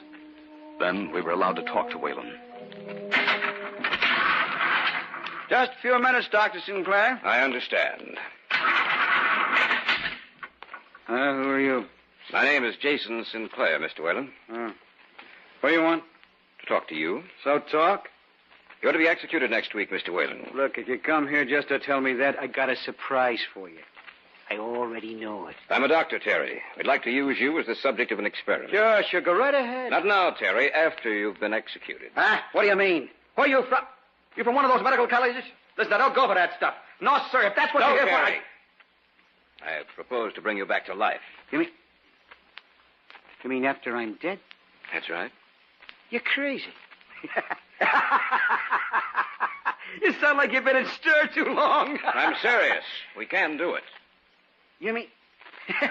you mean you can actually bring me back to life? That's right. That's pretty good. And they can't punish me a second time, can they? They can't kill me twice. You agree to it, then? Sure, Sawbones. Sure, I agree to it. Anything to get another chance.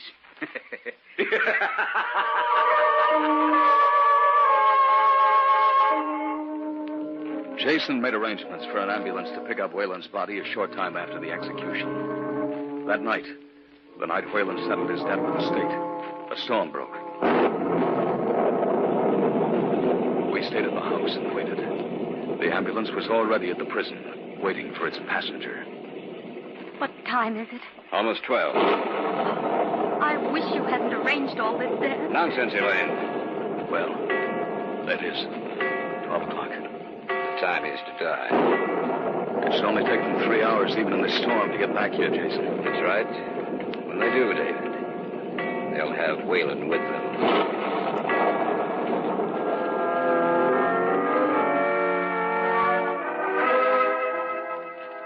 We waited there at the house. The storm was the perfect background for the strange mood which had seized hold of each of us. A short time after 3, the ambulance pulled into the driveway, and we went down and opened the basement door. They brought him in and sat him on a table. Yes, that's right. Thank you. You ready, David? I guess so. I'll prepare the hypodermic, then. We'll give him 20 cc's of this. No more than that? Of course not. There. That does it. Now, help me attach the wires. Dealing with death has always frightened me. It's foolish, my boy. As a scientist, you should never allow yourself to be subjective about things. You must be completely objective. There. I believe that'll do it. Dr. Sinclair. Anything wrong, David?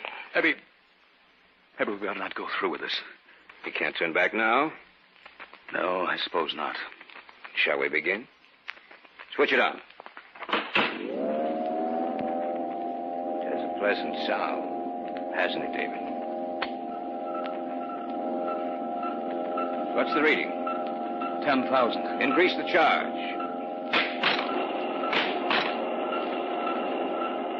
The reading?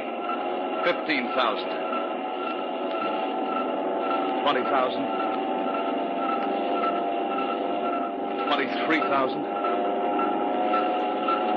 24,000. 25,000. Shall we stop? No. You must destroy his desire to kill. 26,000. 27,000. That's enough. Turn it off. Now, to take a look at him. Place the contact microphone in his chest, David. Yes, Jason.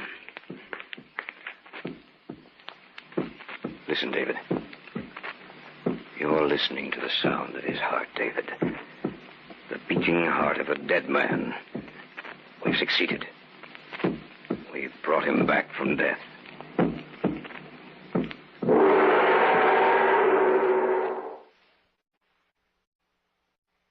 Back now to our story.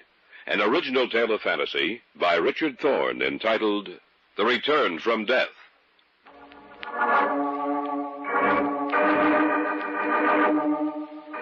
It It was a wet and storming night. Jason Sinclair hovered over the body on the table in the center of his basement laboratory. I stood just behind him, watching a dead man return to life. Listen, David. You're listening to the sound of his heart. We've brought him back from death. Remove the contact, Mike. Jason, look at his eyes. They're open. Yes, I see. Whalen? Can you hear me? Answer me, Whalen. Think what this means, David. He can tell us what it was like to be dead. The first man ever to know the secret. Whalen, answer me. The strap's taken off. All right, let's loosen them. How do you feel, Whalen?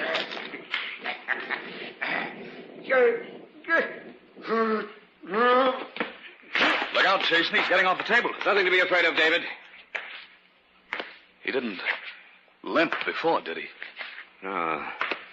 Some of the motor section of the brain must have been damaged. He's coming toward us. Don't move. You might frighten him.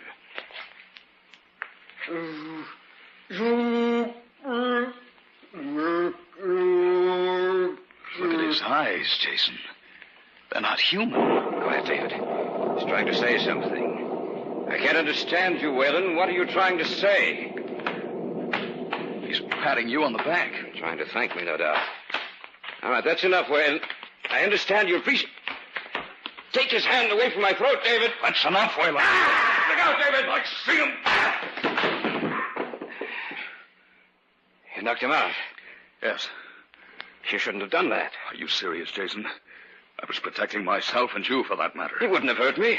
You didn't seem to think that when he had his fingers around your throat. Well, I admit that I was frightened. All right. What are we going to do with him? Well, keep him down here. Teach him to talk again. Seems to have lost the power of coherent speech. Look at him, Jason. Why? Is there anything wrong? I don't know.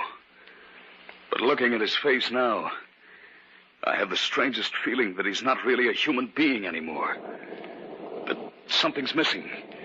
That he's a mad, vicious creation of the devil. You're talking like a fool, David. Perhaps you're tired. I know I am. He can't get out of here. He'll lock the doors and the windows are barred. Let's go upstairs. All right, Jason. But remember what I said.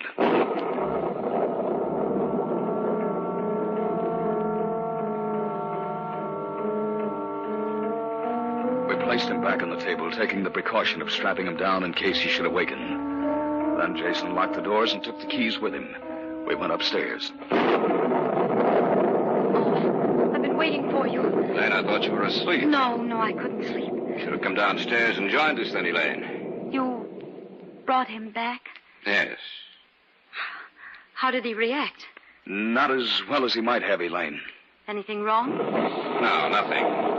He tried to kill your father. What? He was merely trying to thank me, David. He's probably suffering from a sort of amnesia. He doesn't realize his own strength. He's like a baby. You know that's not true, sir. He's an inhuman, vicious killer. Oh, you should never have done this, Dad. Will you both be quiet? I'm tired of listening to you. What? I don't like to admit it. But I know I've been wrong. I'm sorry, my dear. I lost my temper. I shouldn't have. I know it's because I think you're both partially right. How do you mean, Jason? There is something inhuman about that thing that was a man downstairs. I noticed it tonight when his hands were around my throat. In his eyes, that intangible something that makes an animal a man is missing. In its place, I see the eyes of a madman with no soul. Oh, what are we going to do? I don't know. Maybe we haven't failed, sir. Maybe because we're tired, we think we have. It may look completely different to us after a few hours of sleep. What was that? Came from downstairs. Whalen. We had him strapped to the table. He must have gotten loose. That was the door. He's trying to knock the door down. We have to stop him. But how? Elaine, get my gun. All right, Dad. I'll be right back. I tried not to admit it, David, but that was only lying to myself. You and Elaine brought me to my senses. You were right all along, about the rabbit, about the other animals, and especially about Whalen. He must be destroyed. He's a monster without feeling. Here, Dad. Here's the gun. Thanks. I'm going down there and... You won't have to go down there. That was the door. Listen, he's coming up the stairs. Turn the lights out, David. Yes, sir. going out in the hall to meet him. No, Dad. No, let him come in here. We'll stay right over here on this side of the room. All right, David. Be quiet. He's coming. I don't want to shoot him. I'll try to take him alive. You'll have to shoot him. Oh, yes, Dad. He's just outside the door. David, I'm afraid. Be quiet. There he is. Where you to He's searching for me. Be quiet. He's looking this way.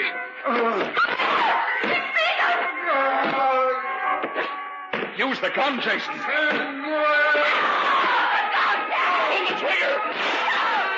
He's still coming.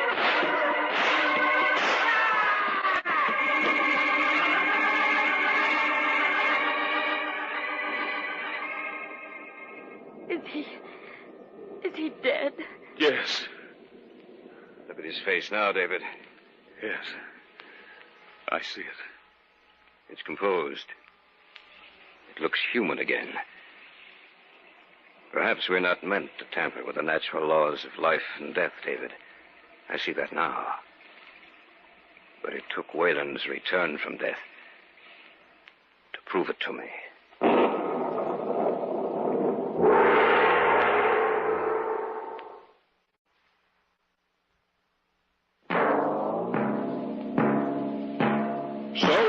Tonight's tale of the unusual, the terrifying, the unknown. Join us again when next we journey down the corridors of the Hall of Fantasy to hear another strange tale of the supernatural. All characters and events portrayed in these programs are fictional, and any similarity to actual events or persons, living or dead, is purely coincidental.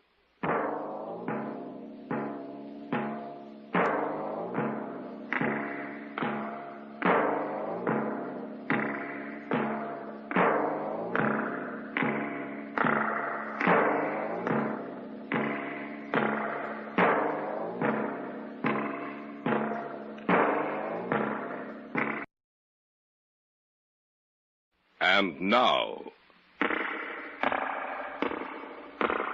the Hall of Fantasy. Welcome to the Hall of Fantasy.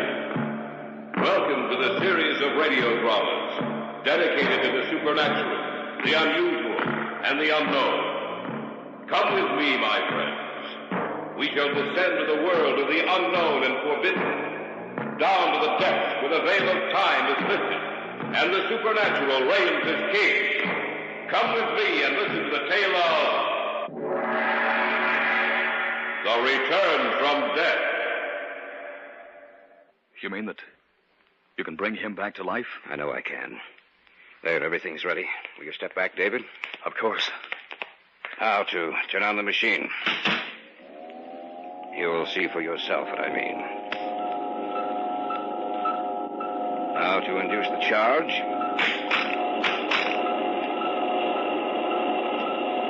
How much voltage are you using? 25,000. That's enough. Now look at him, David. Wait. He's alive. He was dead, but now he's alive. In just a moment, the Hall of Fantasy will present The Return from Death. And now for our story. An original tale of fantasy by Richard Thorne entitled The Return from Death.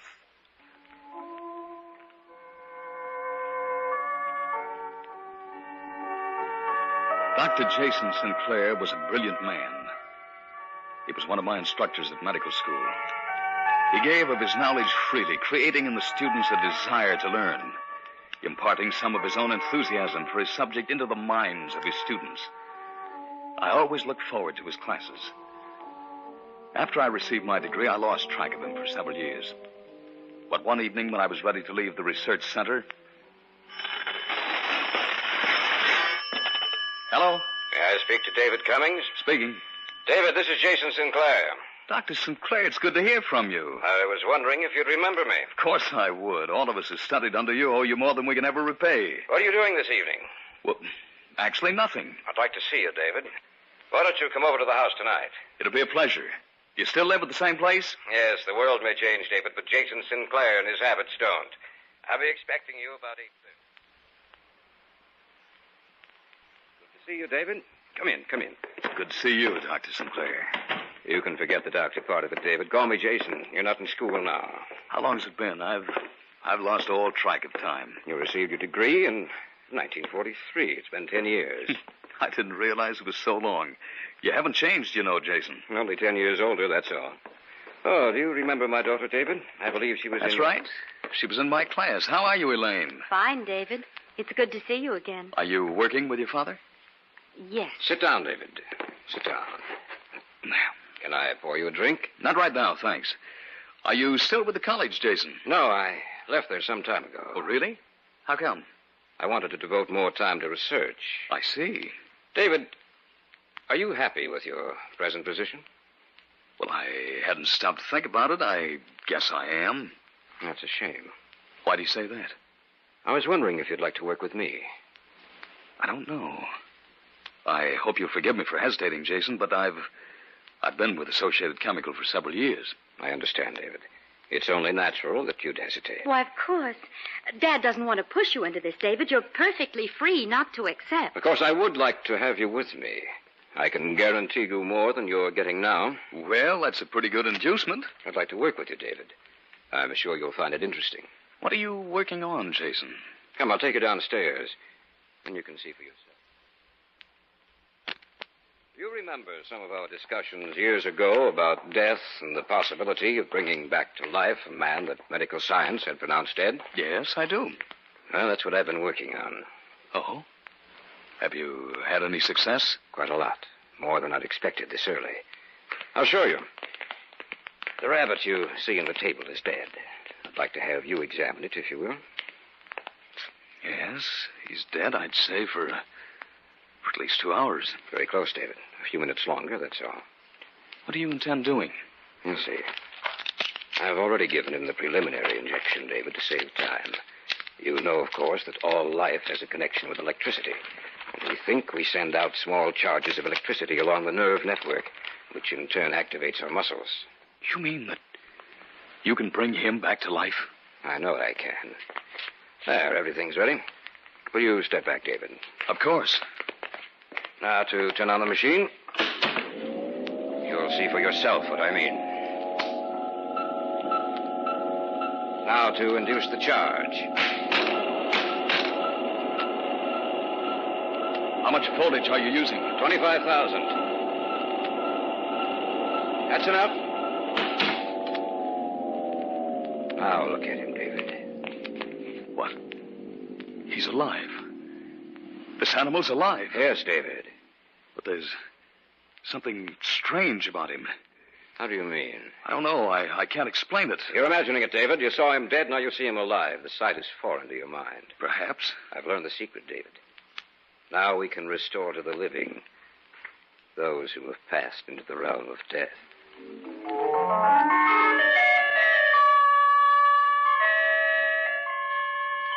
Although Jason Sinclair passed over my objection, I still couldn't get the thought from my mind. There was something strange about the animal. Something seemed to be missing. We went back upstairs. Jason left the room to get the papers he'd written explaining the various steps he'd taken in his experiments. I was left alone with Elaine. Did you see it? Yes. It's amazing. Are you going to work with him? I think so. David, I wish you wouldn't. Why not? Did you notice the rabbit after he returned it back to life? Yes. David, didn't it look foreign to you, as if something were missing? I noticed something, but I couldn't put my finger on it. That's what I mean. David, I don't think you should do it. I don't see why. Elaine, think what a boon this will be to the world. Will it, David? Well, of course. I'm not too sure about that. Elaine, you, of all people, should have faith in your father. I don't, though, David. Why not? Because I don't believe that once an animal is dead, it should be returned to life. It should remain dead. Because when it dies, its spirit dies with it. And when Dad brings these creatures back, the animal lives, true enough. But, David, it's like an automaton. The body may live, but the thing which gave it personality is dead. I'm still going to work with him, Elaine. Do you know what you're getting into? Dad is a precisionist. He'll experiment and experiment until finally he'll want to try it on a man. And where is that man going to come from, David? Where is he going to come from?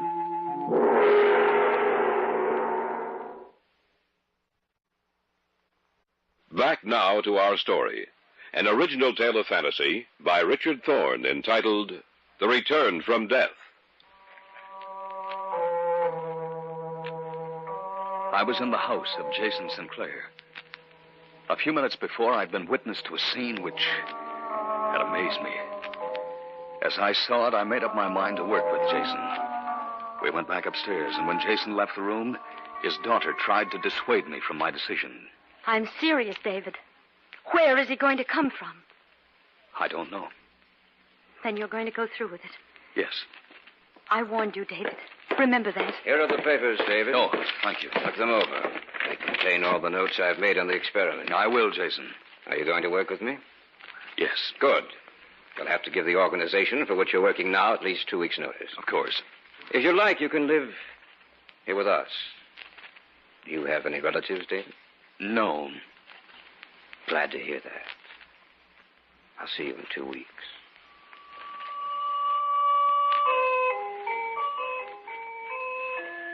Two weeks later, I moved in with Jason Sinclair, and we began working. We conducted experiments, making a few changes, altering the content of the preparatory injection, resetting the amount of voltage required, progressing from the lower stages of animal life ever higher. And then one night, he told me what he intended doing next. David, have you heard of Terry Whalen? Whalen? Oh, yes. He's going to die next week for the murder of that old man. That's right.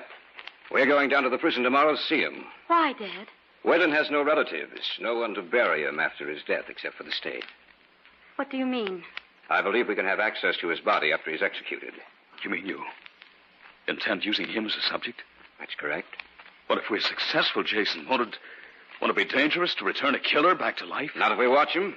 Not if we can destroy his urge to kill. Dad, I don't think you should do it. He's a dangerous man. Nonsense, Elaine. We'll increase the amount of voltage, David. Enough to destroy that part of his brain which motivates his desire to kill. Perhaps he'll completely change. Use someone else, Dad, not Terry Whalen. Where would I get someone else, Elaine?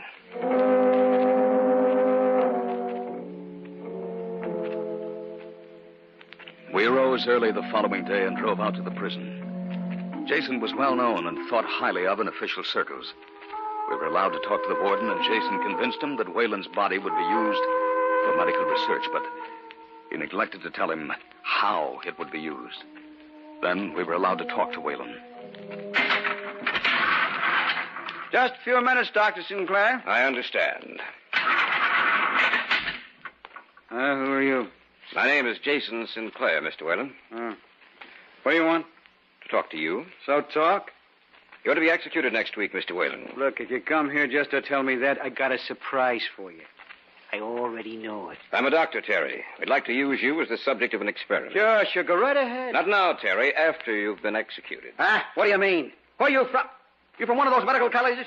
Listen, I don't go for that stuff. No, sir, if that's what you're here Terry. for, I propose to bring you back to life. You mean after I'm dead? That's right. You're crazy. You sound like you've been in stir too long. I'm serious. We can do it. You mean you can actually bring me back to life? That's right. That's pretty good. And they can't punish me a second time, can they? They can't kill me twice. You agree to it, then? Sure, Sawbones. Sure, I agree to it. Anything to get another chance.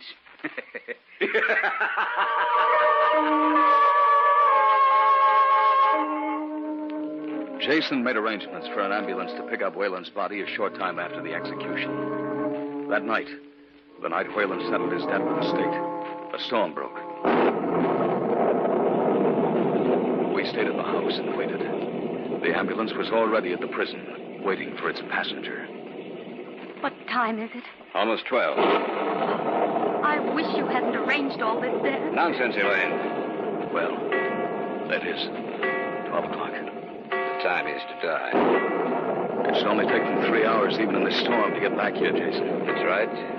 When they do, David, they'll have Whalen with them.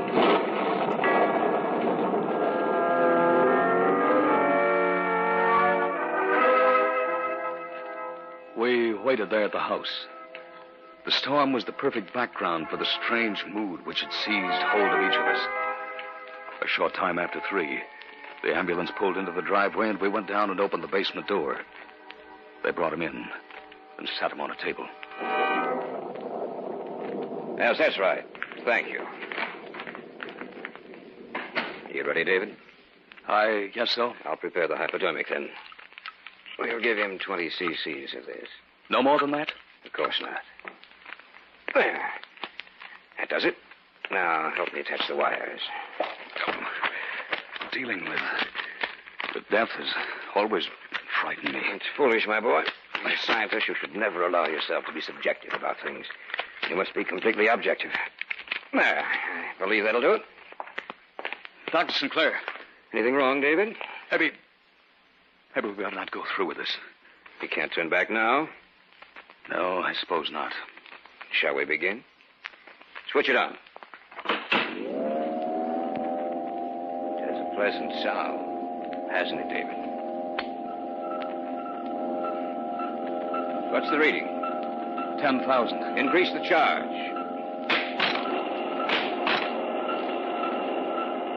The reading? 15,000. 20,000. 23,000. 24,000. 25,000. Shall we stop? No. You must destroy his desire to kill. 26,000. 27,000. That's enough. Turn it off. Now to take a look at him. Place the contact microphone in his chest, David. Yes, Jason. Listen, David. You're listening to the sound of his heart, David. The beating heart of a dead man. We've succeeded. We've brought him back from death.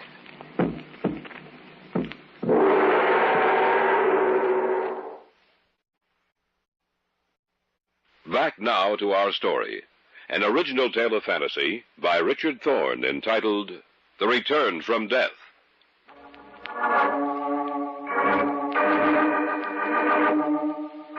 It was a wet and stormy night. Jason Sinclair hovered over the body on the table in the center of his basement laboratory. I stood just behind him, watching a dead man return to life. Listen, David. You're listening to the sound of his heart. We've brought him back from death. Remove the contact mic. Jason, look at his eyes. They're open. Yes, I see. Whalen? Can you hear me? Answer me, Whalen. Think what this means, David.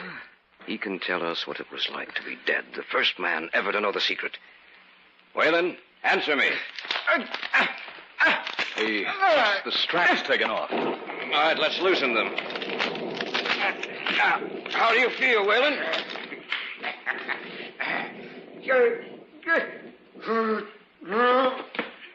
Look out, Jason. He's getting off the table. Nothing to be afraid of, David. He didn't limp before, did he? No. Some of the motor section of the brain must have been damaged. He's coming toward us. Don't move. You might frighten him.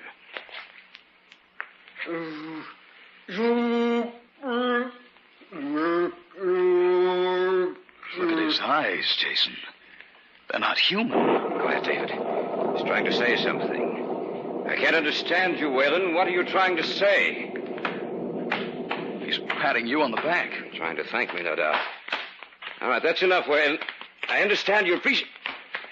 Take his hand away from my throat, David. That's enough, Whalen. Look out, David. I see him. You knocked him out. Yes. You shouldn't have done that. Are you serious, Jason? I was protecting myself and you, for that matter. He wouldn't have hurt me. You didn't seem to think that when he had his fingers around your throat. Well, I admit that I was frightened. All right. What are we going to do with him?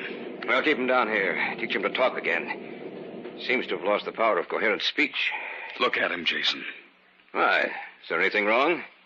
I don't know. But looking at his face now, I have the strangest feeling that he's not really a human being anymore. That something's missing. That he's a mad, vicious creation of the devil. You're talking like a fool, David. Perhaps you're tired. I know I am. He can't get out of here. He'll lock the doors and the windows are barred. Let's go upstairs. All right, Jason. But remember what I said.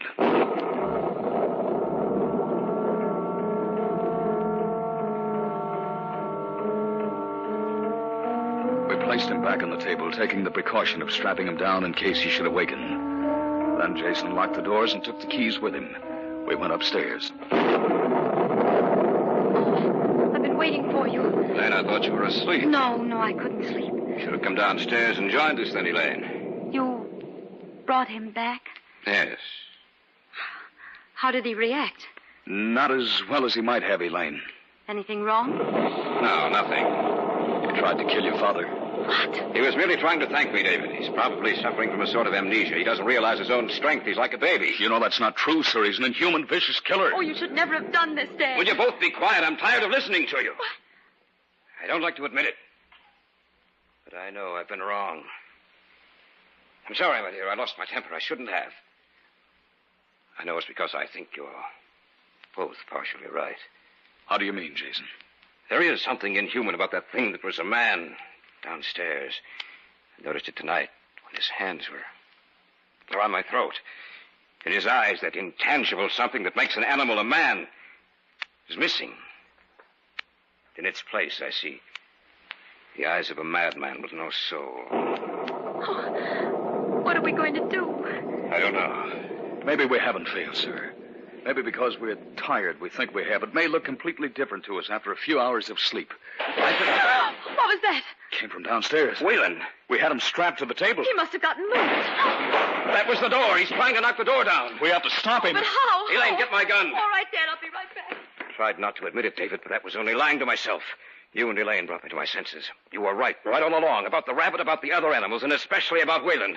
He must be destroyed. He's a monster without feeling. Here, Dad. Here's the gun. Thanks. I'm going down there and... You won't have to go down there. That was the door. Listen, he's coming up the stairs. Turn the lights out, David. Yes, sir. I'm going out in the hall to meet him. No, Dad. No, let him come in here. We'll stay right over here on this side of the room. All right, David. Be quiet. He's coming. I don't want to shoot him. I'd rather take him alive. You'll have to shoot him. Oh, yes, Dad. He's just outside the door. David, I'm afraid. Be quiet. There he is. Where you close. He's searching for me. Be quiet. He's looking this way.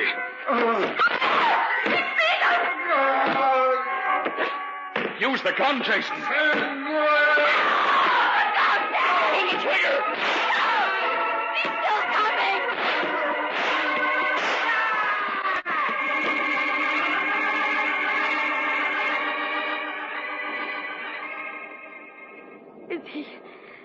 Is he dead? Yes. Look at his face now, David. Yes. I see it.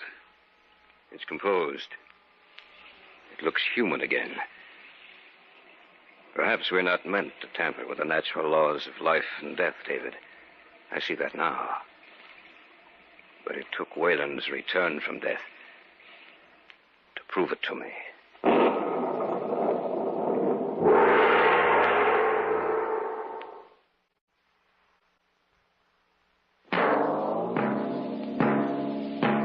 So runs tonight's tale of the unusual, the terrifying, the unknown.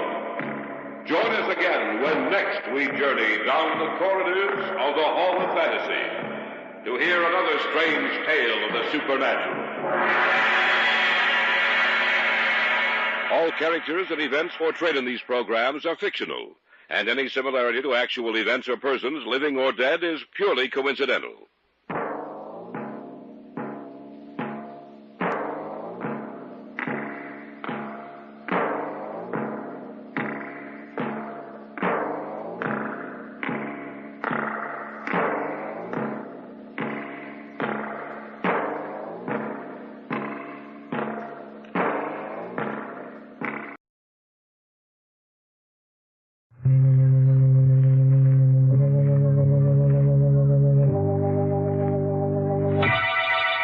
Lipton Tea and Lipton Soup presents Inner Sanctum Mysteries.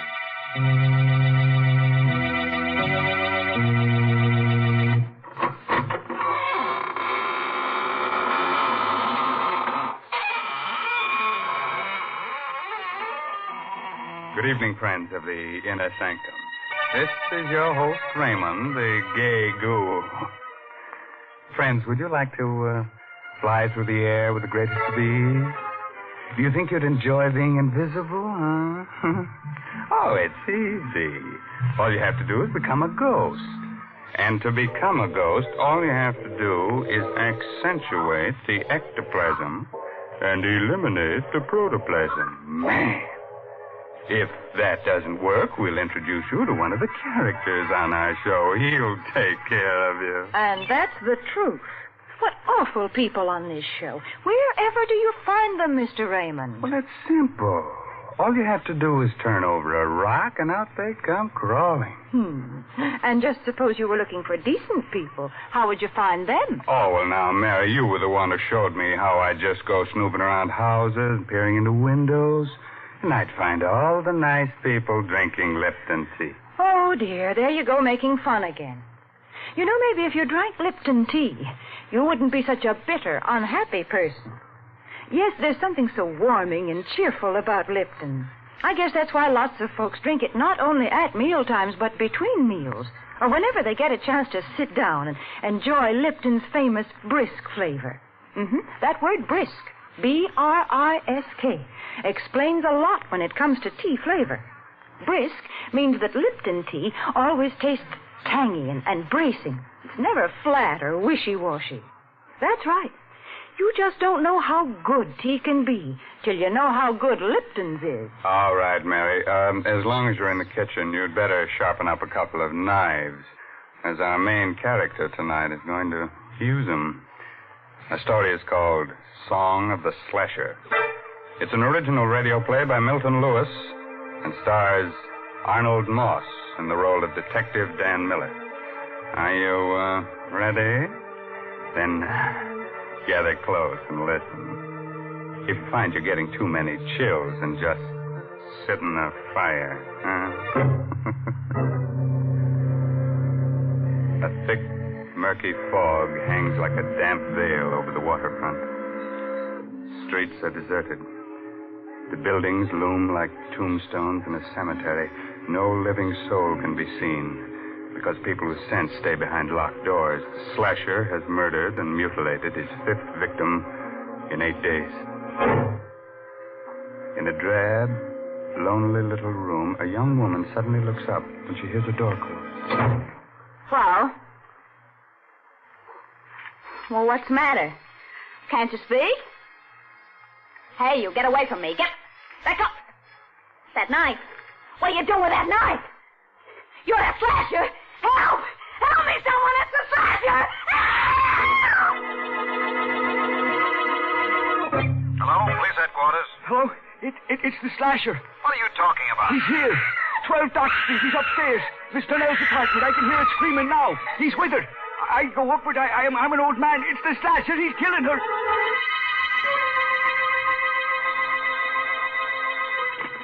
Hello? Is that you, Miller? Speaking. This is Captain Quinn, headquarters.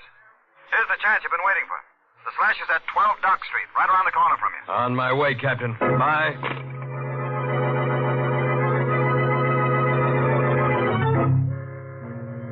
And that's That's how it started. A detective is asked to do some queer things in the line of duty. I didn't mind moving down to the dump at the waterfront with my wife if it would help catch the slasher. So when I got the call, I rushed out of my joint and beat it down to 12 Dock Street. Oh. Where is he? Where'd he go? Hey. Listen, Don't do that. I'll get you a doctor. And listen to me, sister. Donnell, her name is. Are they going to send an ambulance? Yeah, but it won't do her no good. You were too late. Did you see the guy who did it? I saw nobody. He can't be far. He was here a minute ago. I heard someone go out the back way. When? A minute ago. Listen. It's coming from that alley down there. Fog's so thick you can't see 2 feet ahead of you. The back way goes into the alley. Well, then it's him. The slasher.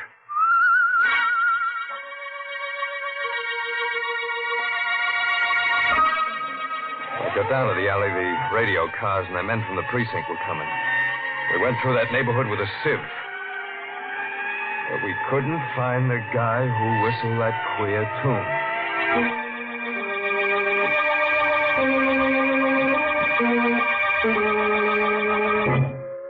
Is that you, Danny? Yeah. Oh. What happened? Oh, you shouldn't have got out of bed, baby. I was worried. He got away. Did he kill another? Yeah, another dame. It wasn't so foggy I could have seen him. That's how close it was. Any clues? No, nothing to speak of. Hey, look, baby, don't you worry about this. You go back and get some sleep. I'm frightened, Danny. That man is somewhere in this neighborhood and us living here. I shouldn't have brought you down here. You're going back to our old place tomorrow. No, I'm not. I don't want you here alone, and I want to stay with you. Shut up. Danny. Listen. You hear that, don't you? That ain't something I'm hearing in my head, is it? Danny, what are you... Answer me. I want to make sure I ain't hearing Well, things. of course I hear it. It's someone whistling, but why are you acting like this? The slasher whistles that tune. Are you sure? Yeah, I heard him tonight. Then the killer... The slasher must be somewhere around here. I'm going out, baby. Lock the door.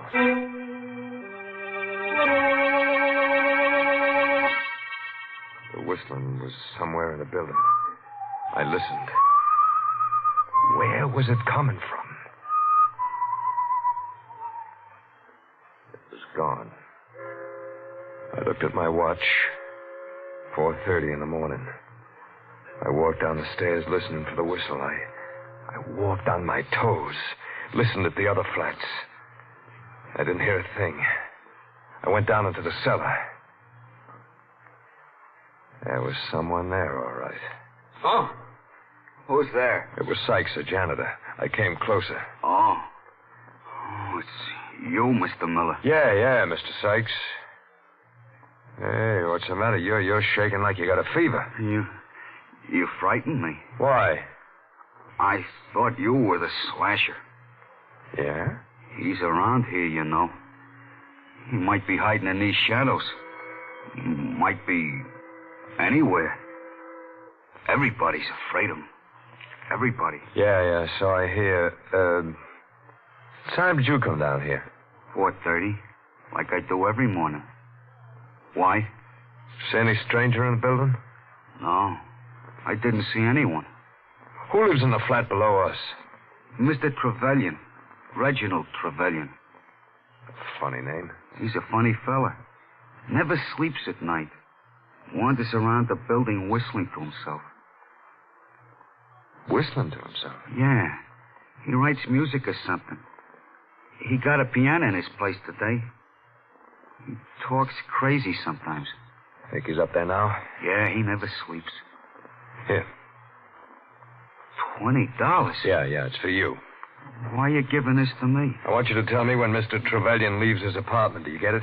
Yeah, but why? I ain't paying you $20 to ask questions.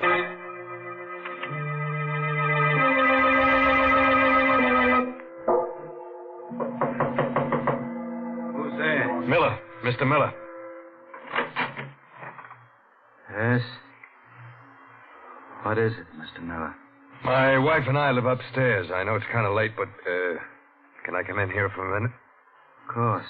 Hope I'm not disturbing you. No, it's quite all right. You the people who moved in a few days ago? That's right. Glad to know you. My name is Reginald Trevelyan. Dan Miller's mine. You been up all night? Yes. Why do you ask? Because maybe you can help me. Someone tried to break into our place at about 4:30 this morning. Really? Mr. Miller, you think your wife would be very annoyed if I played the piano now? No. No, I don't think so. She likes music. Does she? Seemed like a charming girl. I noticed her when you first moved in. You're very lucky to have such an attractive wife.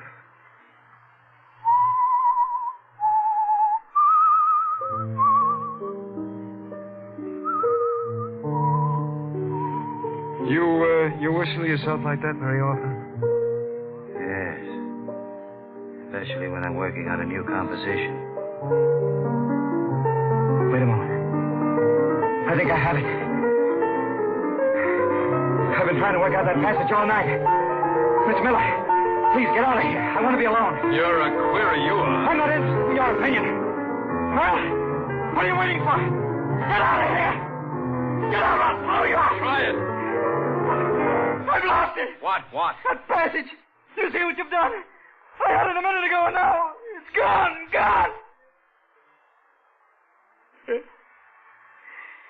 It's how it's been lately. I keep forgetting things. I'm sorry if I was rude to you. I didn't mean to be. Just a minute. Good night. Mr. Miller, is it really true what it says in the papers about the slasher? That he has the whole neighborhood trembling in terror? Yes. Lovely. Trembling for their miserable little lives. Worried about their dirty little souls. Shivering in fear in their ugly little rat holes. If I knew who the slasher was, I'd embrace him and give him every penny I have. Why? Because I hate them. Because they laugh at me. Because... Good night, Mr. Miller.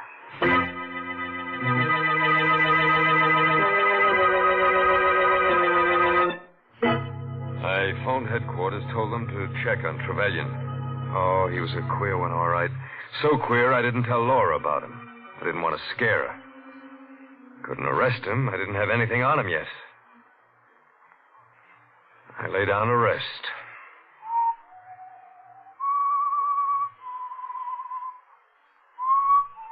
Maybe I heard it in my dream. Maybe not. But I heard that whistling again. That same tune. I think that's what woke me. I looked around.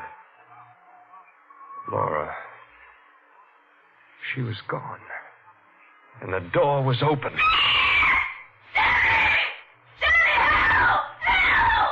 I rushed out. The hall was filled with thick fog. In the yellow light, I saw a crumpled heap on the floor. I recognized Laura's bathrobe.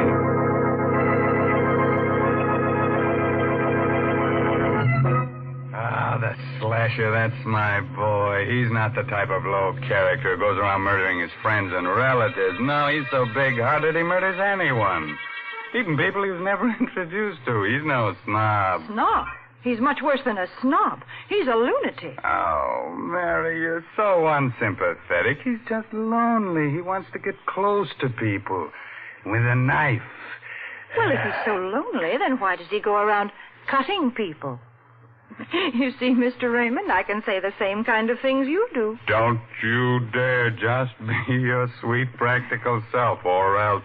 You can't frighten me, Mr. Raymond. But as a matter of fact, I do have something practical to say. I'm going to suggest that all the folks who drink Lipton tea should buy the larger, more economical size packages.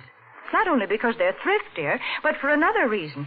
You see, if you have a large package of Liptons at home, then you're not likely to run out just when you need it. For instance, when folks happen to drop in unexpectedly some evening. And, of course, Lipton's is a grand drink to serve your guests. It goes so well with cake or sandwiches. It just seems to make everything taste better. So, folks, be sure to have a good supply of that brisk Lipton tea on hand. Yeah, I'll do that. And while you're at it, be sure to have an extra hand on hand because the slasher may want to collect one for a souvenir. Well, we've kept the blood from flowing long enough. On with the murders. Listen as we hear Arnold Moss as Dan Miller finish that story. Laura was alive, in a dead faint. I scooped her up in my arms and rushed her back to our flat. She opened her eyes a few minutes later. Danny. You're okay, baby? He was going to kill me. Yeah. Drink some of this. Thanks. Oh, Danny, it was awful. What happened? Well, you were asleep. I went out to get the milk, and I heard someone whistling. Do you remember what? That same queer melody we heard before, the one the slasher whistled. So I thought I'd help you. Help me? I thought I'd see him. I walked quietly down the hall, and there was no one there. Then I turned the corner. Yeah? I saw the knife gleam. Someone was hiding in the shadows. He grabbed my neck, and I screamed. I screamed, Danny. I screamed so I thought I'd burst my throat, and then it all went flat. Did you see him? No, but I felt his hands on my throat. They were strong hands, fingers like steel, and I... Oh, Danny, I'm sorry. I can't even talk about it. Now, lie down. You'll be all right. But when you think that he's right here, maybe living in this building... Well, he won't be here long. I'm calling headquarters. You know who he is. I got a good idea. Now, just let me get on that phone and... Oh, Danny, maybe that's him. Now, take it easy, kid. Who's there? Right. It's just a janitor, baby. Oh. What do you want? He went out. Provided? Yeah. Okay. Laura, get dressed. I want to get you out of here before the trouble starts. I'll be gone for a few minutes. Where are you going? With Mr. Sykes. You got a key, Sykes? Yeah, but I'll have to go along with you. You can't take anything. You know what this badge means? You a detective? Yeah. Now, let's go. What are you doing here? Looking for the slasher? I'll write you a book about it, pal. Now, here's his joint. Open the door. All right. But you'll have to hurry. He may come back any minute. All I want is enough evidence. I'll take care of him when we get it. The door's open. Come on in. It was 8 in the morning. But it could have been 8 at night. The fog was so thick. I knew this was it. I couldn't take any chances. I had to get all the evidence on him before I nabbed him. And I had to get it without him being wise. What are you looking for? Knives. We know he's got at least 3. I don't see none. Neither do I. Maybe it's a bum steer. I could be wrong. Hey, what's this? Music. He's always writing it. I used to be a choir boy once. They taught me how to read them notes. I wonder if I still can. Why? Because I think this may be a tune I'm looking for. Now, let me see.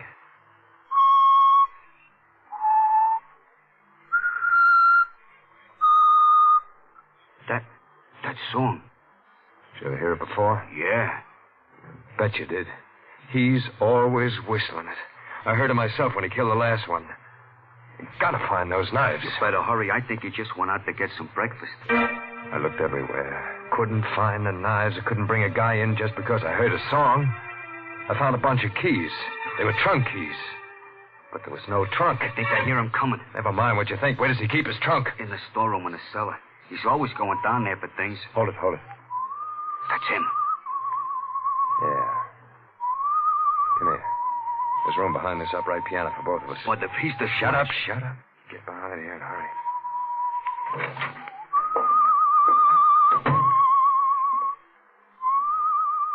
He sat down at the piano and played a queer arrangement of the same tune that led me to him.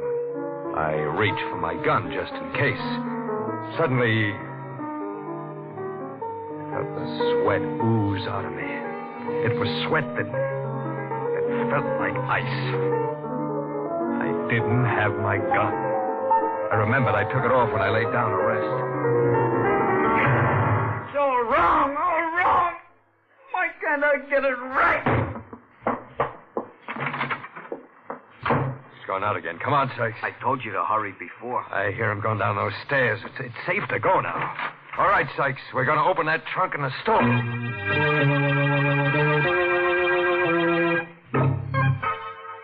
Here's his trunk, Mr. Miller. This key should open it.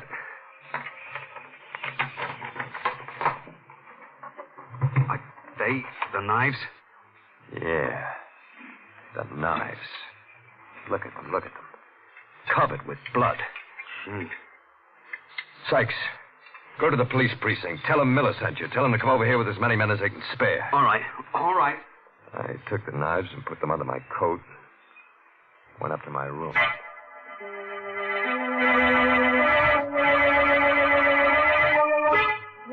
Yes, I'm leaving.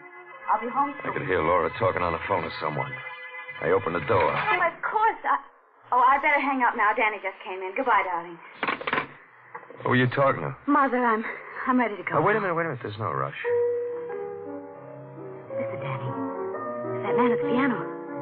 Sounds like the Thrasher song. Yeah. What have you got there? My gun. Come on, baby, we're going. That man playing the piano. Are you sure he's the Thrasher? Yeah. Positive. Oh, Danny, you're hurting my arm. Oh, I'm sorry. I'm a little nervous. That's his place. Come on in with me. Come in with you? Yeah. I figured out a way to trap him. But, Danny, Don't be scared, baby. You'll be okay. Oh. You? Yeah, Mr. Trevelyan. I'd like you to meet my wife. I'm delighted. How do you do? Would you like to hear something? It's a composition I've just completed. I've had a great deal of trouble with it. But I think I've got it right now.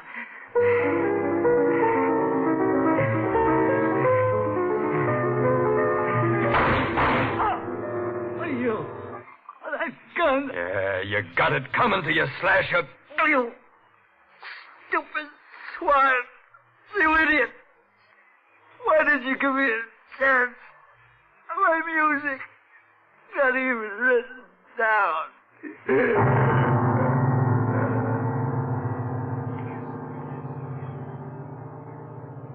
Danny. You murdered him. Yeah. Why? You'll find out.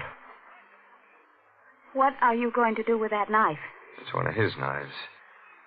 Stand still, Laura. Danny, do me. In a minute. Danny, what's the matter with you? It's coming to you, too. Why? I know who you were talking to on that phone. It wasn't your old lady. What? It was Jerry Boyd, that guy who lives next door, wasn't it? Answer me, wasn't it? No. Lie to me. So this is why you made me come down here with you. You planned this all along. That's right, baby. And that's why I had you insured for $40,000. Oh. You made one bad mistake. You married a smart cookie. You're going to kill me and blame it on the Slasher. Yeah. No! Help me, someone help me! Danny, don't!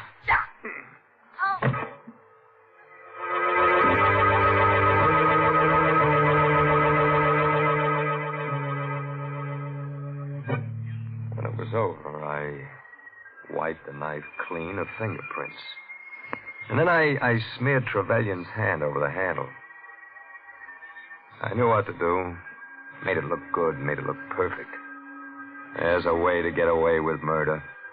And I found it. I thought.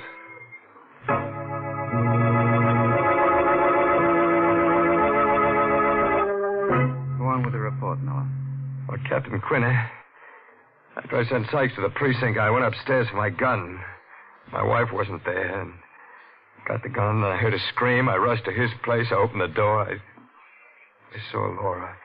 For a second, I thought I'd pass out. Yeah?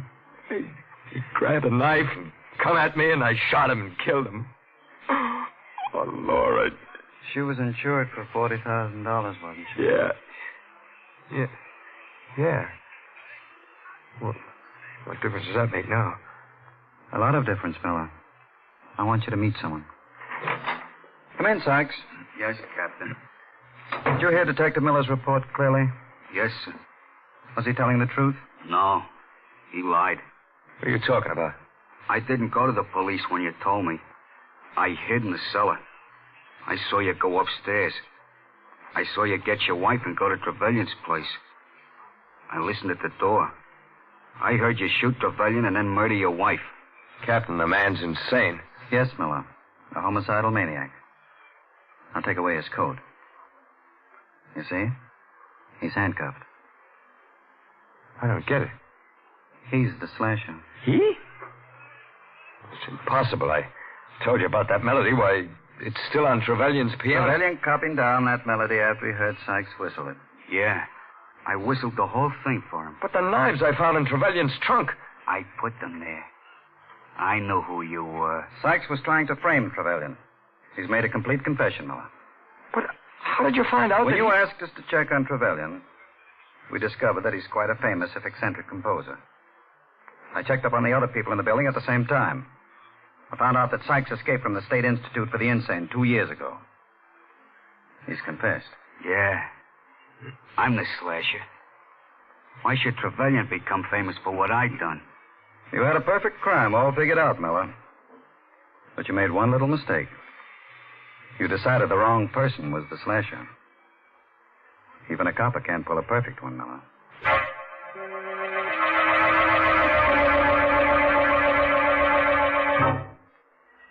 So I'm telling you all this because in 10 minutes I won't be able to tell nobody anything.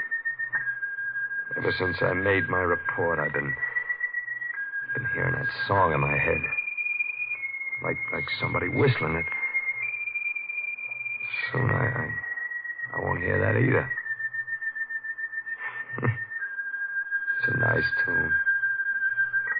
Kind of sad.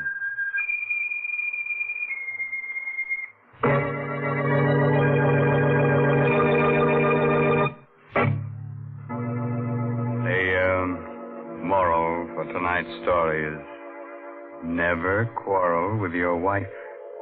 Avoid strife. If that doesn't work, get a carving knife. Now, there's the perfect formula for domestic bliss. Don't you think so, Mary? I do not. Oh, well, then I'll give you another one. You'll love this one. Beat her till she's black and blue. Break her arms and legs in two. Then tell her to brew a cup of Lipton tea for you. Oh, I give up. All I can hope is that folks don't pay any attention to all these peculiar things you say about Lipton. And I guess they don't. The proof is that more people drink Lipton tea than any other brand. But if any of you folks haven't tried Lipton's, then why don't you do so now before Mr. Raymond says a word more about it? Why not let that famous brisk flavor speak for itself? Well, now, if you weren't too cut up by tonight's story, let me tell you about next week's gory little tale. It's about a beautiful woman who holds your hand, tells you about the future. Of course, she's kind of pessimistic. She sees a man with a knife stuck in his throat, the girl waving gaily from the gallows. And listen to this.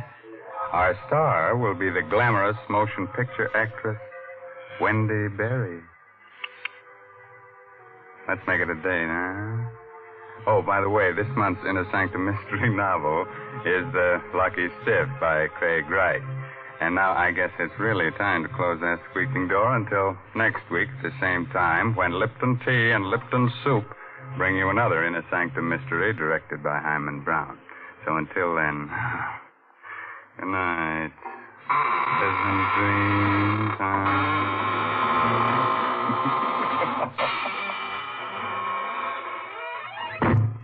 Folks, if you'd like to try a modern food with a real old-fashioned flavor, then try Lipton's Noodle Soup. You see, Lipton's comes in an envelope, and all you have to do is empty the contents into boiling water, and in no time at all, soup's on.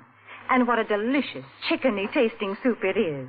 It really tastes homemade, and it's brimming with golden, tender egg noodles. Lipton's is economical, too. It costs less and makes more than canned soups. So, folks, don't forget to try Lipton's Noodle Soup. And don't forget to tune in next Tuesday night for another Inner Sanctum Mystery. This is CBS, the Columbia Broadcasting System. Lipton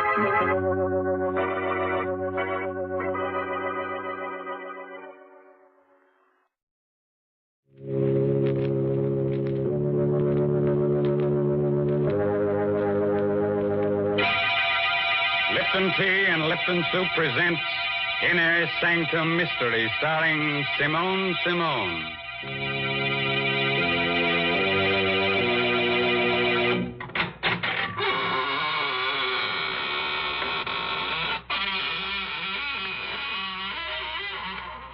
Good evening, friends of the Inner Sanctum. This is, of course, Raymond, your host. Please come in, won't you? Make yourself comfortable in any gloomy corner. We had intended to have a real surprise for you tonight. Instead of myself, we were going to have a guest ghost to act as host.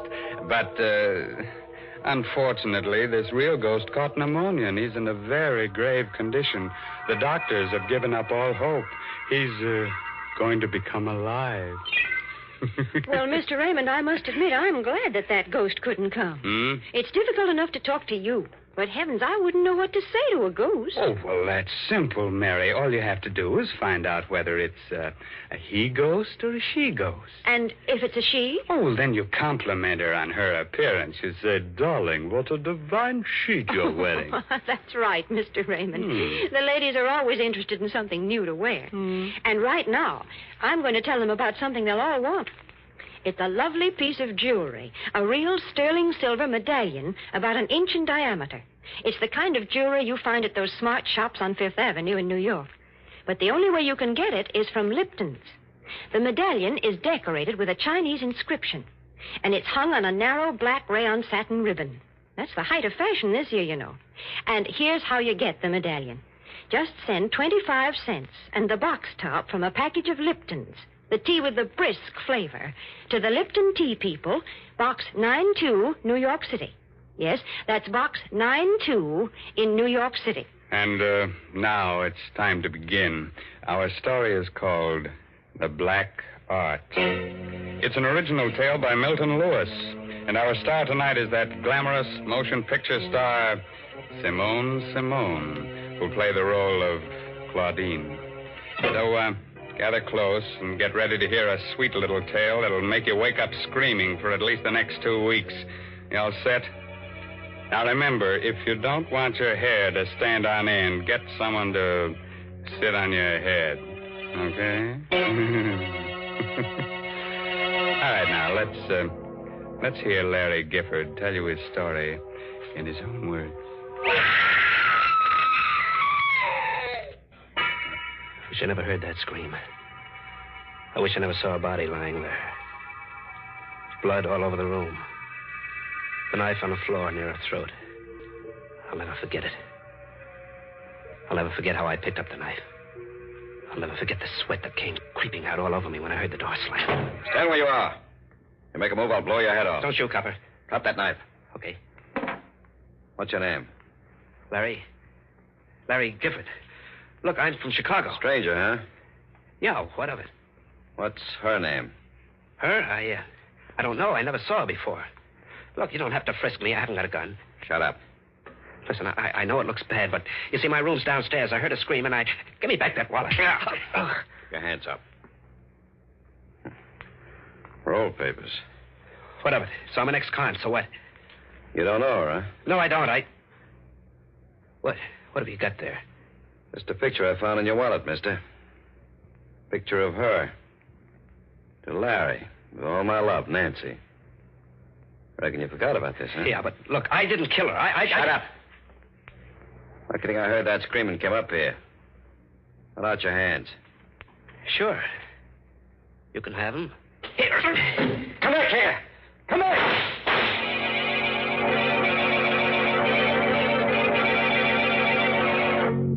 I didn't get far.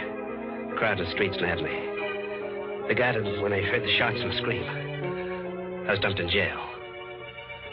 Well, this was a little burg in the Bayou country, not far from New Orleans. I was the biggest thing that hit the town since Ripley's Believe It or Not. For them jerks, my trial was a bigger show than Carmen Miranda and Gypsy Rose Lee doing a trapeze act. In no time at all, they sentenced me to be hung. was the night before they were going to take me to the state pen for the necktie party. I was sleeping, dreaming I was in Africa. They were beating them drums, tom-toms. Suddenly I woke up. Moonlight was shining through the bars of my cell. I listened. Someone was beating like a tom-tom on the wall of my jail. Who is it? Who's doing that? Larry Gifford. Yeah, that's me. Were you beating on the wall? Yes. I'm under your cell window. What do you want? Drop one end of your tie through the bars. Okay. There. I've got it. What are you doing? Pull up your tie. Okay.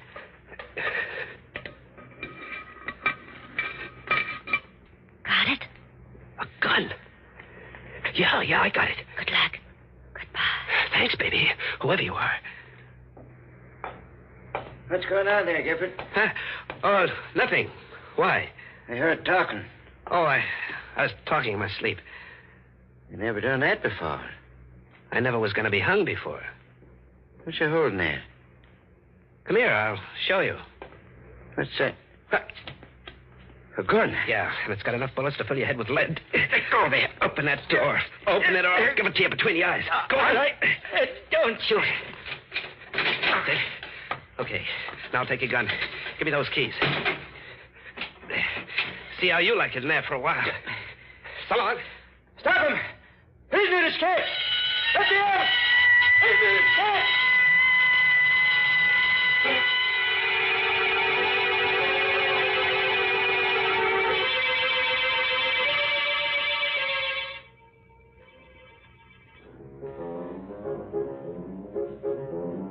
The Blue Bottle Bar. Someone told me it was a good joint where they don't ask any questions. It was.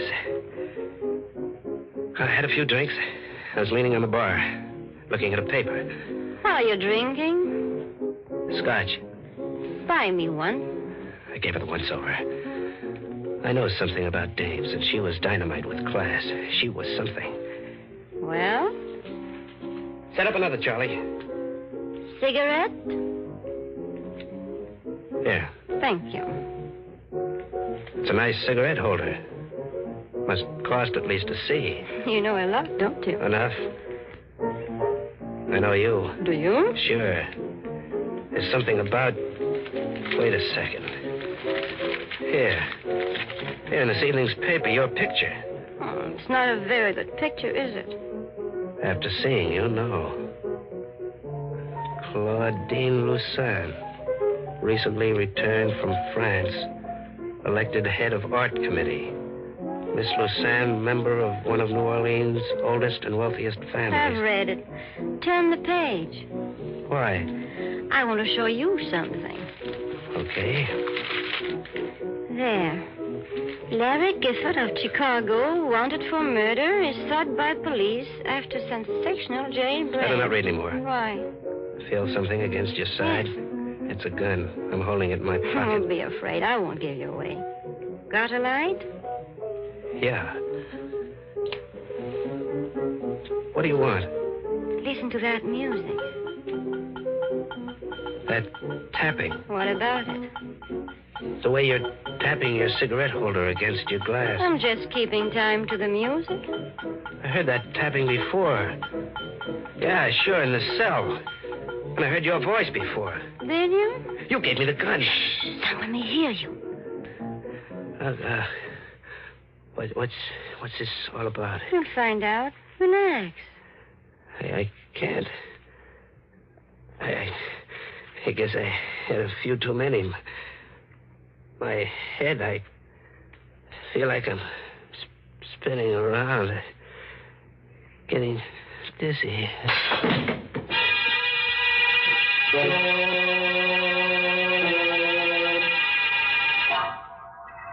Two green eyes, pink with blood around the edges, looked at me out of a queer, furry head. It was the head of a bat. It smiled. It had sharp little bat teeth that had pink on them. There was an ache in my throat. I looked again. wasn't a bat's face. It was hers.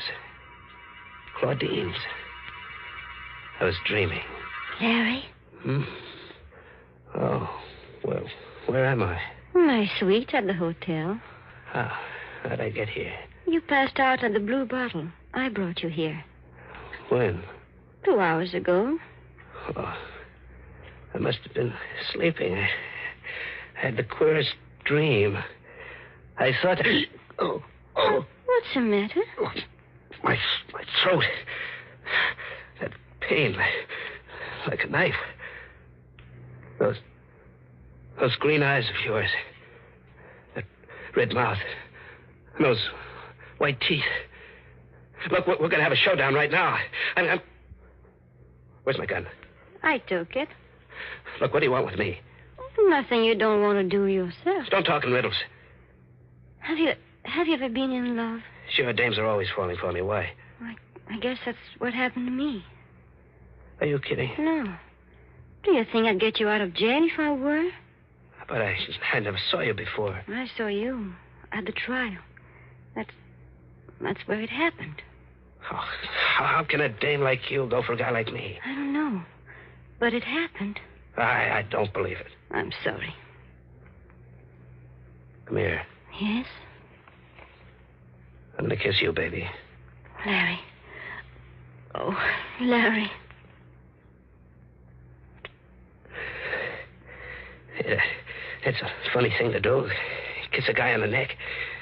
Better wipe that lipstick off. Hey. What's the matter? My handkerchief. That ain't lip rouge on my neck. It's blood. No, you're making a mistake. My neck's bleeding. What kind of a dame are you, anyway? I'm getting out. No, don't. If you go, I'll tell him who you are. Oh, you will? Yes, and I... Oh! You won't tell him for a while, baby.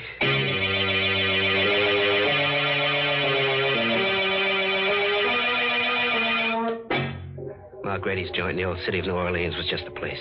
She'd never find me in that dump. Nobody'd ever find you there. I got a room. I went to sleep. I was safe. Then I heard it again. That same rhythm. It woke me up. I heard it, but I couldn't believe it. How could she know I was here? Or was it her? There was nobody in the room.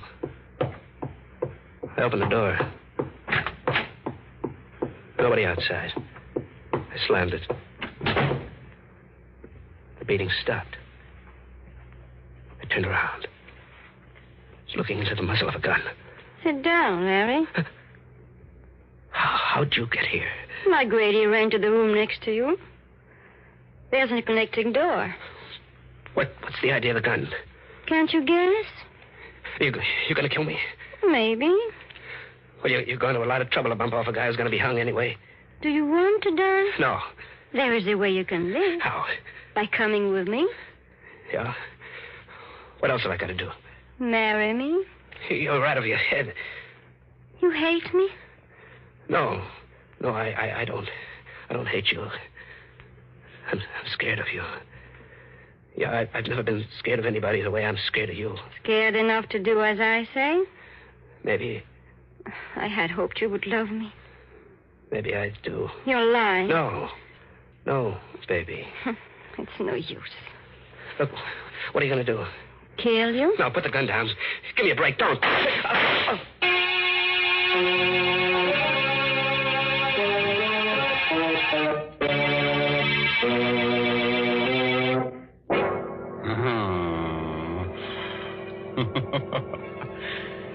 Man, that Claudine's a kid of her words. When she tells someone she's gonna kill him, she does it. She'd make a wonderful wife for some Frankenstein monster. She's attractive, a good killer, and she has a well-developed taste for blood. Say, why should I hand her over to some other guy? She's just a gal for me. Nonsense, Mr. Raymond. Why, Mary Bennett, I believe you're jealous. I am not. Yes, you are. You're thinking what a handsome couple you and I would make, strolling down the avenue, me dressed in a shroud, and you wearing your new sterling silver medallion. Now, don't you go making fun of my lovely medallion, because I want all the ladies to send in for one. I know they're going to enjoy wearing it, because it's made of solid sterling silver, and it's really a fine piece of jewelry. Besides, there's a true story behind this medallion, an inspiring story. It seems that the original was given to an American flyer by Chinese guerrillas who rescued him after he'd bailed out over enemy territory. The flyer was told that the Chinese characters on the medallion would identify him and bring him safely through the lines. Well, he did get through, and only then did he learn that the medallion said, "Good luck," in Chinese. Now, there's a story to tell your friends. And to get this good luck charm, just like the one the flyer carried, all you have to do is send 25 cents and the box top from a package of Liptons, the tea with the brisk flavor, to the Lipton Tea People, Box 92. That's Box 92, New York City. Now, let's get back to our star, Simone, who seems to be making life hard for a guy named Larry. The last time we looked in, she had just shot him. But I've got a tip that that's only the beginning of his troubles. How about it, Larry? What happened then? I went down in a heap when she fired. The bullets caught me in the thigh. I lay there. I made out like I was dead. Larry. She fell for it. She bent over me, the gun in her hand. Larry, are you... Oh! Take it easy, kid. Let go of my hand. Now, do I get that gun? Let go. Let go. Get that gun up, I have to break your arm. No, oh. Okay. I've got it now. You shot me in the leg, but I'm still strong enough to get rid of you. Larry. I'm no angel, baby, but you're worse. Here's something I heard about, but I never believed. How'd you know I'd be here? How'd you know I'd be in the blue bottle? Go on, answer me. I've got nothing to tell. Oh, you don't have to. It was magic. Black magic. Somebody nobody'd believe if I ever told him. There's only one thing to do with you. Yes? Kill you. But I ain't taking any chances like you did with me. When I kill you, you're going to stay dead. Those tom-toms are going to stop forever. You think so, Larry? I know it. Come here. Larry, Shut up. Oh! I knocked her out cold. She lay on the floor. Put the muzzle of the gun to her temple. She was so beautiful it made you shiver. I pulled the trigger. I looked. What I saw nearly made me pass out. A little blue vein on her temple was beating. There wasn't a scratch on her. A little curl of red hair was twisted around her ear. Was I seeing things? I aimed the gun at her heart. Nothing. Not a speck of blood. I stuck the muzzle between her eyes. Shot till the gun clicked empty. I looked. The white skin on her face looked more beautiful than ever. Had to get away. Out of the same city where she was, out of the same state, the same world.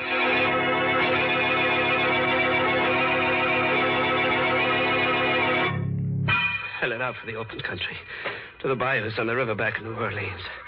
My wounds festered as I dragged myself through the swamps, and I got a fever. It was like a nightmare.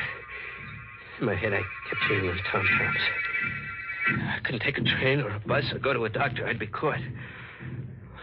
One night I saw a big house shining in the moonlight. I decided to take a chance. I knocked at the door. What is it? Sorry, miss. I was hunting. I had an accident in my leg. Oh. If you let me come in and call a doctor, I'd be very grateful. You don't want to come into this house. Can't you see I need help? You'll never be helped here. There's nothing good here, only evil and fear. So go away, please. I'm warning you. Go away before my sister comes down. What's the matter with you? Don't you see I can hardly move? Go away while you still have the strength to crawl away. Now, believe me. Tell Mr. Gifford to come in and close the door, Cassie. That voice. That's my sister. It's your sister. Claudine Lassan. Good evening, Larry. I was wondering when you'd get here. You know him? Yes. Mr. Gifford and I are old friends. Friends? How can you have a friend? Now, Cassie. He's someone like you. You mustn't mind her, Larry. Cassie isn't quite well. I don't know who you are, Mr. Gifford. But I do know that she's brought you here to kill me. Cassie? I knew it would happen on a night like this when the moon was full. She's been preparing for it for months. I've told everyone about it, but no one will believe me. I've told them again and again, and they say I'm insane. They think I've lost my mind. But she is going to murder me. Tonight, while the moon is full, she's going to murder me. Go to your room, Cassie, immediately. Yes. Yes. I'll go. I'll go. How did you get here? I live here. Come, Larry. You must know by this time that you cannot fight me. Yes, I thought I'd never see you again. I'm not well. I've got a fever. Hey, that tom-tom beating in my brain. I can't stop it. It's getting louder and louder. I blacked out. When I opened my eyes again, I was in a soft bed with clean sheets. Someone had dressed my wounds. The moonlight came into my room like a living yellow ghost. Then I heard it. Scream. Just like the one Nancy made when she was killed. I limped out of bed, went to the room next door. It was Kathy on the floor, murdered. The knife was still in her neck. And I heard it again. The tom-tom. Queer sounding this time. I felt myself beginning to sway to the rhythm like a dancer. Then I did something I couldn't stop myself from doing. I put my hands down, drew out the knife. I wiped my bloody hand on my shirt. Suddenly I looked up. She was there. Claudine. Drop the knife, Larry. What have you got in your hands? These? These came from the skeleton of someone who was once alive. You're not a woman. You're a devil. I'm going to... Don't come any closer, Larry. I don't want to kill you just yet. Just yet? So we're close to the payoff. Yes. You're trembling, Larry. Who are you? There's no reason why I cannot tell you now. You don't believe, do you, that there are unseen powers that can be controlled by someone who knows how? I can believe anything about you. Thank you, Larry. Your heart is pounding like a throbbing drum, isn't it, Larry? You can feel death close, can't you? What have you got to say to me? I'm going to tell you a story, Larry. The story of a child who was brought up on this estate by a strange old woman, a conjure woman. In her head were all the black arts of the world. She taught me. Why are you telling me this? It amuses me to watch you, a murderer, helpless and terrified. So terrified you can hardly breathe. I find it very exciting. Then it was blood I found on my handkerchief. Yes. It is one of the ways to gain complete power over a person. And a tom-tom. Another spell to make you do what I want. And the murder of your sister? You want me to be the patsy for that? You're beginning to understand. You see, Cassie and I inherited the estate. There's really not enough for both of us. You tell him I did it. Yes. And that I killed you in self-defense. What are you looking at me that way for? I was remembering something. Remembering? Oh. That kiss, baby, wasn't it? You're a devil, but still a woman, ain't you? You didn't forget that kiss, did you? No. Well, what are you going to do? Come here. Closer. Well? Don't move. There. You can let me live. Live when it's my life against yours, you fool. I'll put that gun down. When I'm finished. Please, give me a break. I'm begging you. Begging you? I'll do anything you say. Just give me a chance, please. Here it comes, Larry, between your eyes.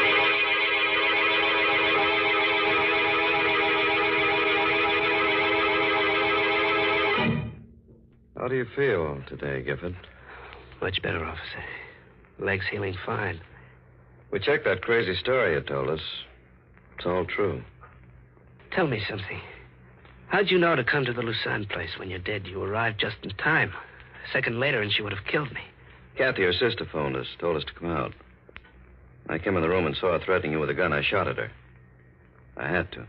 Got her in the shoulder. Should have killed her. State will take care of that. Did you believe the story she told you at first? That I killed her sister and she was killing me in self-defense? No. You see, Gifford, we'd found out that you weren't a murderer. You didn't kill Nancy Warren. The man who did that confessed. That made her whole story false. How did she do it, Captain? How did she find out where I always went? Police psychiatrist said she did it by post-hypnotic suggestion. She told you where to go while you were asleep, and you never realized that you were always doing just what you wanted. But the bullets, when I shot at her and tried to kill her, how'd she do that? It was all carefully planned. The first shot she fired at you were real bullets. The others in the gun were blanks. She wanted to get you so thoroughly under her power that you think she couldn't be killed. You see, all this so-called black magic has an explanation. Has it? I wonder.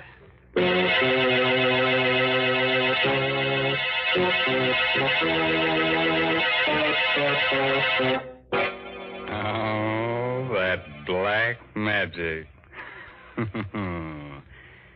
I tell you what I'm going to do. Step right this way, friends, and get yourself a post-hypnotic suggestion. Spell it backwards, and you get murder. What's that? You can't spell. Ain't you lucky? Talking of luck, Mr. Raymond, I think Larry Gifford was mighty lucky to escape that awful woman. Oh, well, you see, Mary, it's very simple. He probably wore one of your good luck medallions. Oh, now that's plain silly. A man wouldn't wear a medallion on a black rayon satin ribbon.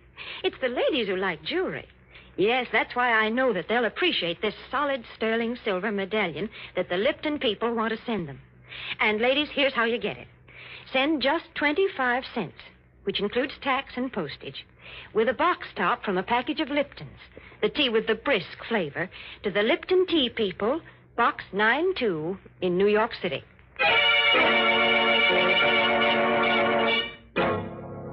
The moral for tonight's assault on your nerves is never marry a dame who sucks blood out of your throat. Such dames give you a pain in the neck. By the way, this month's Inner Sanctum mystery novel is The Red Right Hand by Joel Townsley Rogers. Yes, and don't you dare miss next week's story, directed by Hyman Brown and brought to you by Lipton Tea and Lipton Soup. Next week's story is about a pair of murderers who get scared to death. They're more frightened than the guy they're murdering. So if you hear some static on your radio next Tuesday, it'll just be their knees knocking together. Well, now I guess it's really time to close that there squeaking door. So, good night, for real. Pleasant dreams.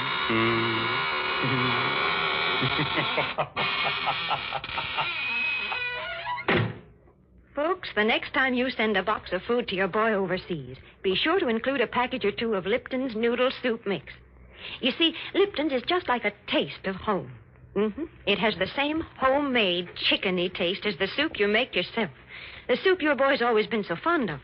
That's why it's such a thoughtful, welcome little gift to send Lipton's. And as you know yourself, Lipton's noodle soup makes a grand snack. So remember, send a package or two to your boy. And remember to tune in next Tuesday night for another Inner Sanctum mystery. This is CBS, the Columbia Broadcasting System.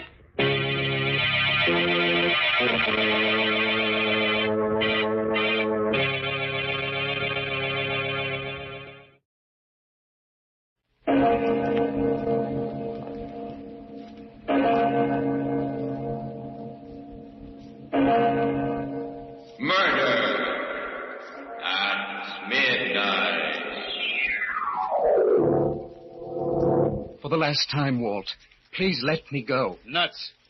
Then it has to be this way. Hap, no. Drop that gun. I'm sorry, Walt. Very sorry. I've known all along you had to die tonight. But I didn't know. I killed you.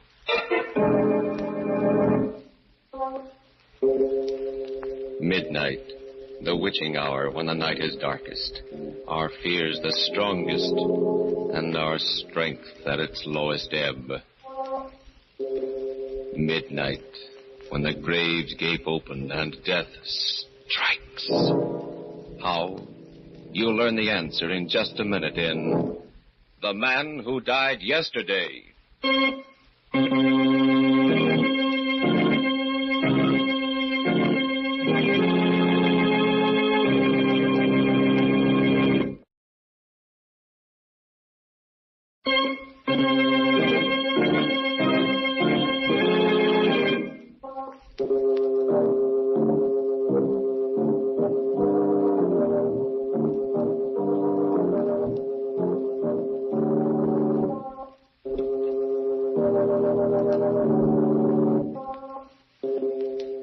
And now, Murder at Midnight.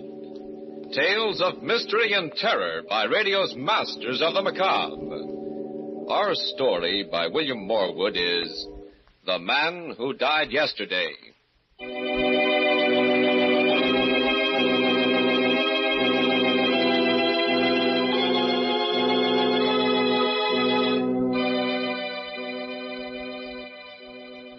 Afternoon on a little traveled highway. A strange-looking man in threadbare clothes stands hopefully by the roadside. A car comes around a curve. Slows up. Stops. Looking for a lift? Are you headed for New York? That's me. Hop in. Thank you. It's very good of you. I'm in a hurry to reach New York. I haven't much time, you see. Yeah, sure. I picked you right off for a big executive on his way to a board meeting. Nothing like that. It's just that, there's something terribly important I've got to do. A mission. Oh, Salvation Army, huh? No, United Nations. I have to see the Secretary General before midnight tonight. That leaves me only 8 hours. The United... Are you feeling all right, pal? Yes. I was sick, but I'm feeling fine now. You don't look so good to me. Why does it go? Of course, you could do with a haircut, too. I suppose so. I'm afraid I've been out of touch with civilization a long while. By the way, my name is... was David Hapgood. I'm Walt Griggs. Can't you drive any faster, Walt? We've still got a long way to go, and... Well, I'm worried about this part of the road. There's going to be a rock slide and... Rock slide? Oh, you mean those signs? It's nothing to worry about. They put them up on... What the... It's all right. Keep going, Walt. We got through safely. Yeah, but there was a rock slide, just like you said. Of course. But how did you know? I can see ahead, Walt. See into the future for 24 hours.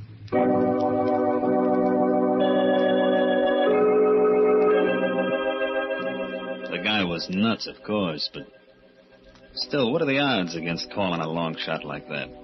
1,000,000 to 1? 1 billion? I gave up trying to figure it. We drove along for about an hour and then stopped for gas. There was this hamburger joint right by. Where are we going, Walt? Grab a bite. Oh, but there isn't time. I've less than 7 hours now, and by midnight We gotta gas up anyway, and I'm hungry. Come on, Hep. Hiya, fellas. Hello, sugar. Sit down, Hep. What'll it be, boys? Hamburger for me, sweetheart, with onions. What's yours, Hep? I'm not hungry. Oh, busy with your speech for the United Nations, huh? Well, I'll just read this racing form while you're thinking. Racing form? Sure, I play the G's all the time. Got some important dough on today's meet. $50 on Alistair to win in the 6th. Alistair? Yep. I'm afraid you'll lose your money, Walt. What? Don't kid me. Alistair's the hot favorite. It's going to be a walkaway. Marble III won that race. Marble? What are you nuts? He's a rank outsider. 100 to... What do you mean won the race? It hasn't been run yet. Hasn't it? I didn't know. Look, wait a minute. Sweetheart. Yeah? You think you can get the races on the radio? Oh, sure. It's all tuned in. A lot of our customers like to listen. Walt, we can't waste time like this. Who can think about a horse race? I can. Remember my $50. But... Conclusion of the great race. The crowd is going wild with excitement. They're around the bend now, coming into the straight. Alistair is out in front by 2 lanes. The rest of the horses bunched. Alistair is going strong. Attaboy, where's your marble, Hap? Wait. Entering the last stretch now. It's a walk away for Alistair. Easy. 4 lanes ahead and no challengers. Wait a minute. Alistair stumbles. Can't regain stride. He's down. What? The jockey's thrown clear, but Alistair... The other horses have gone past. Number 8 is out in front. Number 8. Marble the third. Marble the third. Marble the third. And Marble wins. Wheel! Turn that thing That's off. run for the books, folks. The most extraordinary... I'll be... You knew it all the time, Hap. You knew Marble had to win. Of course. Walt, we've got to go. Sure. Sure, Hap. Anything you say. You're the guy I've been waiting for all my life.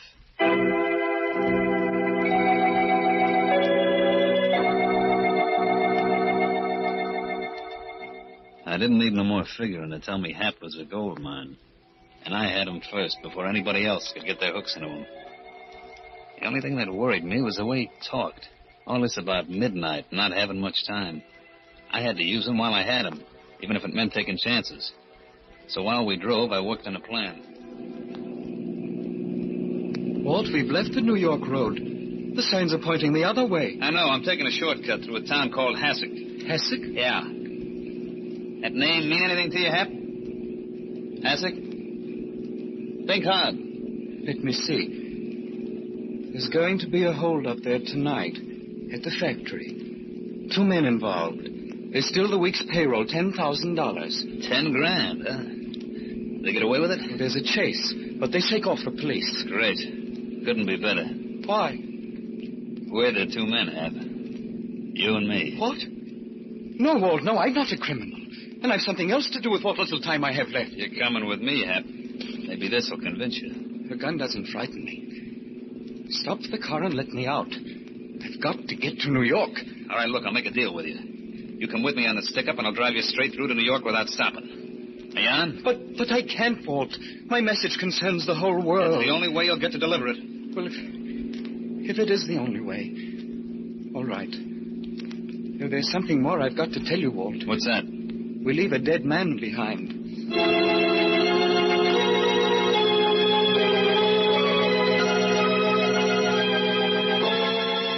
It was getting dark when we hit town. I drove down the main street and onto the factory building beyond. It was all dark except for a light in the cashier's office. Hap and I went in. There was a guy sitting at a desk. Who are you? What do you want? There's $10,000 in that safe. This is a stick-up, brother. You're crazy. There's no 10. Open up. I'll do the talking. I warn you, man. You'll be caught for Shut up and start turning that dial. All right. I guess you win. Come on. Snap into it. I'm doing the best I can. That's it. Now hand out those greenbacks. Come on, get a move on. Watch out, Walt. He's turning in an alarm. Oh, you double-crossing rat. Oh. Hey, Carrie, you. It's the guy that had to be killed, Hap? Yes. Okay, then step on it. The cops will be swarming around like flies.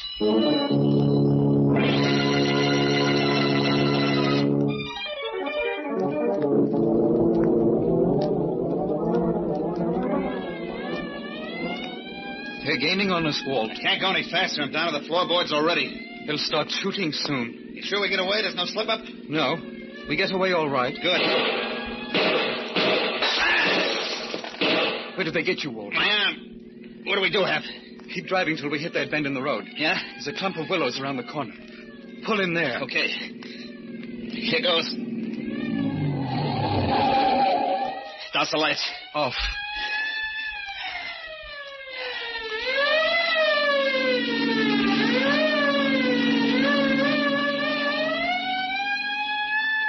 Shook him, Hap. Just like you said. No hurry. Get back to the New York Road. I've less than 3 hours left. Okay, but I gotta stop and see a doctor. A doctor? Sure, my arm. Oh, what's the matter, Hap? I'm afraid of that doctor. Something happens there that I don't understand. What is it?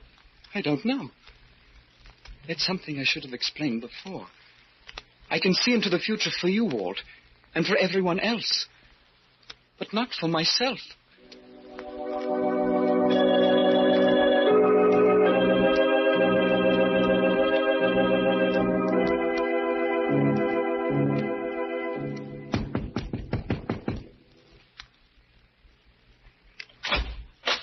Yes? You the doctor? What can I do for you? Oh, my arm. I had a little accident. I was cleaning my gun and it went off. Come into my office. Okay.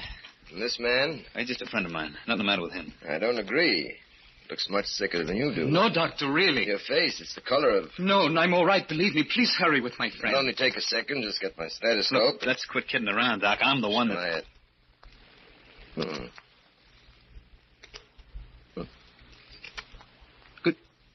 Good Lord. What's the matter, Doc? Why are you looking at him like that? But it's impossible, of course, but there's no heartbeat. No. But that's impossible. If your heart wasn't beating, you'd be... Dead? Yes. I've been dead since yesterday, at midnight.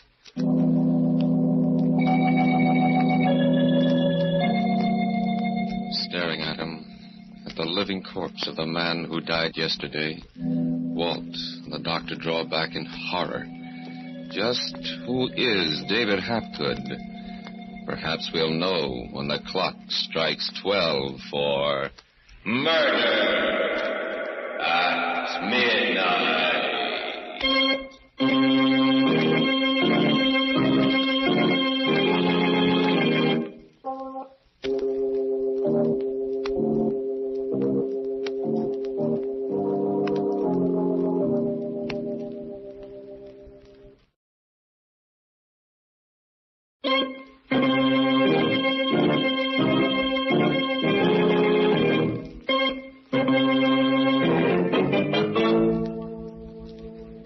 And now, back to Murder at Midnight and The Man Who Died Yesterday.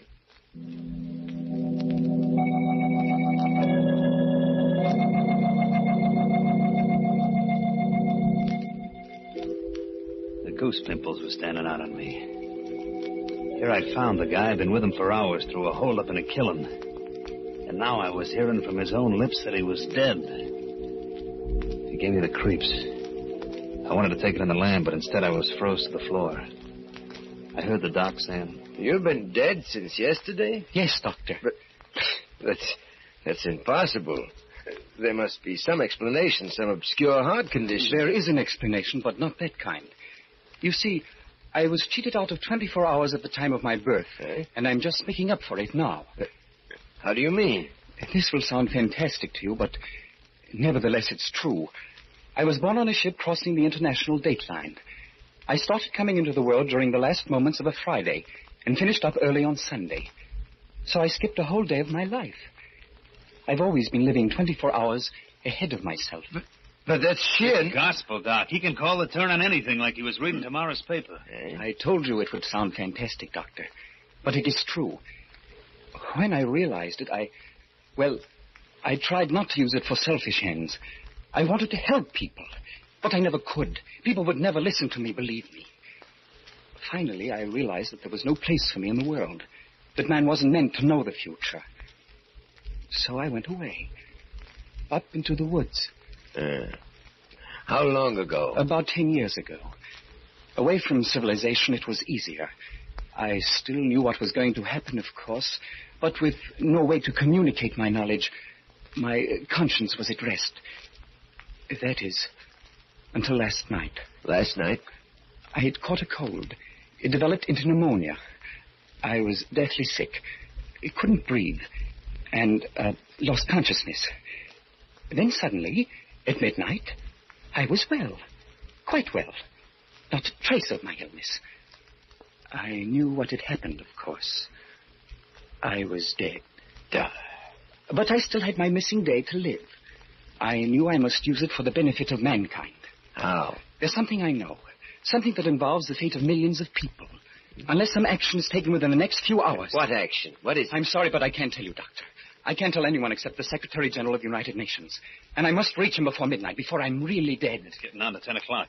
Now do you understand why I'm in such a hurry? I'll say, let's get going, Hap. Never mind about my arm. That can wait. No, listen to me, Hap. You can't leave. What? As far as your being able to read the future is concerned, well, it doesn't matter whether I believe that or not, but that heart condition of yours, that's something unique in medical history. Now, you've got to let me take you to a hospital where it can be studied properly. Lay off that stuff, Now, I'll phone for an ambulance. Stay away from that phone. He's mine. Yours? But do you realize what this can mean to science? Don't give me that talk. You just want to grab him off for yourself. Nonsense! Stop it, both of you. I don't belong to anyone. I'm not a specimen to be examined. I've got a mission to perform for all of civilization. I've got to get to the United Nations before... Now, no matter how you've been deluding yourself, young man, you're terribly sick. I'm going to phone the hospital. Okay, you asked for it. I must get away from here. Hap, come back here. Come back here. Okay, if you're dead, it won't hurt you, and if you're not... Oh! Holy smoke. That bullet went right through you and only knocked you down. Let go of me, Walt. Try to run away, huh? I've got to get to New York. Nothing can stop You're coming with me, Hap. I got plans for us as long as you last. You've got your 10,000. What more do you want? A chance to run it up to 100,000, and we can do it. I know the place, and you can call the But cars. there's no time. I'm figuring on only a couple of hours. That's plenty. Listen, Walt. I'm asking you for the last time. Let go. Do a decent thing for once in your life. Nuts. What I'm trying to do, it's for you as much for millions of others. I never gave a cuss about the others, and I'm not starting now. All right, Walt. Then it has to be this way. Hap, drop that gun. Oh! I'm sorry, Walt. Very sorry. I'd known all along that you had to die tonight. But I didn't know that I'd kill you.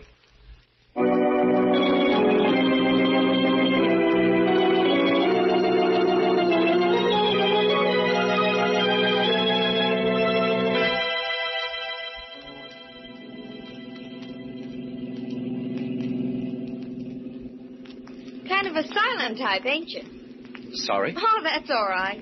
I don't like fellas that gab too much. You know, it was nice of you to pick me up back there on the road. I was lonely. Besides, I needed reassurance. How's that? You see, I've been out of touch with civilization for some time, and the people I've met today weren't inspiring. You're a strange guy, do you know it? Am I? Yeah, I mean, the way you talk and look. You don't look quite real. Oh, now don't get me wrong. I like you a lot. Oh, I'm glad. Well, for instance, we've been driving for nearly an hour now, and you haven't even made a pass at me once.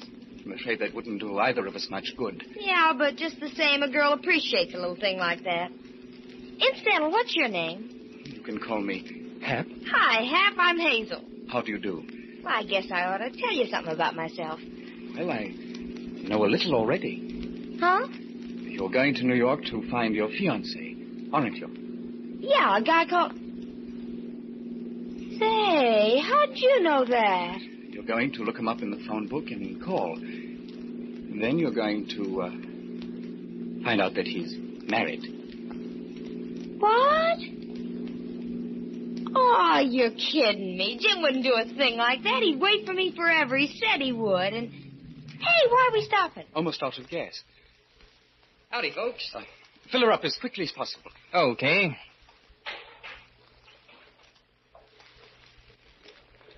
How far to New York from here? Well, you ought to be at George Washington Bridge in about 10 minutes. Fine.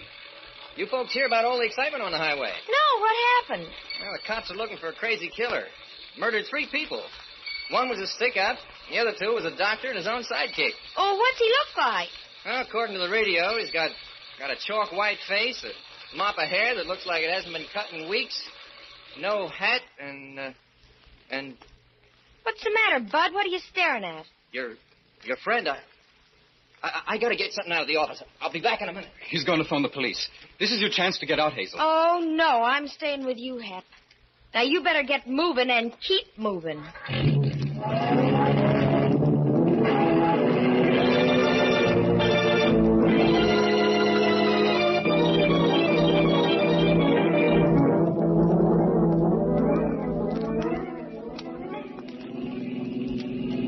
No sign we're being followed. We may make it yet.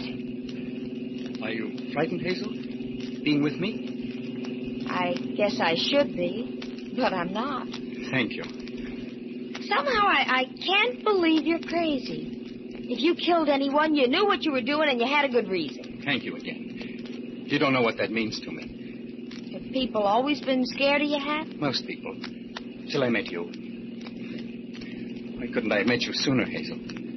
Well, what's wrong with now? It's a little late. Not for me. You honestly mean that? Sure. Well, then perhaps it's going to be all right after all. Perhaps we'll meet again. What do you mean? I didn't mean to tell you this. Perhaps I shouldn't now. It may cause you pain. Go ahead. I can stand it. After you call Jim your fiancé and find that he's married, you start across the street in a daze. A taxi is driving too fast and... It's got my number on it, huh? Yes, I'm sorry. And yet, in a way... What did that sign say, Hazel? George Washington Bridge, 2 miles. Oh, I'm going to make it. There's still time. The Secretary General is in his home. They'll let me in when they hear my message. I'll have most of an hour with him. It's not quite 11 yet. 11? Hey, your watch must have stopped. What? Look, there's a clock on the building. Where? Up to the right, there. 3 minutes of 12. Oh. Well, what's the matter, Hap? Oh, I can't make it. Oh, I've lost. Unless... A telephone. There's still time for that. Well, why are you stopping here? There's no phone. In that house, the family's all in bed upstairs. There's a telephone in the parlor. But the door's sure to be They've locked. forgotten to latch the parlor window. Hey, how do you know all these things? Never mind now. Goodbye, Hazel. But I'll be waiting here. No, you better start down the road. The police mustn't find you. But when you come back, I'll be here. I won't be back, Hazel. This is goodbye. For keeps. But you've got to come back. You've got to.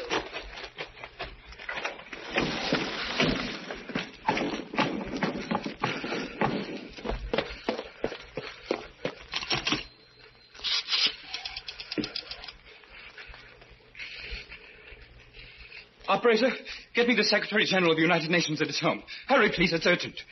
Hello? The Secretary General, please. It's terribly important. No, I've got to speak to him personally. Midnight. Hello? Will you get him for me? There's no time left and... never mind. I'll tell you. It's about...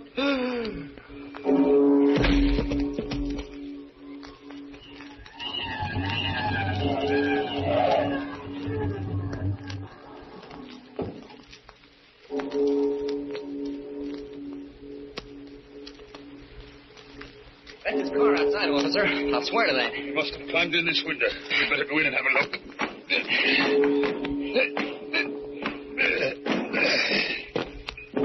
There was a girl with him when he left my gas station. She ought to be around. Where's the light?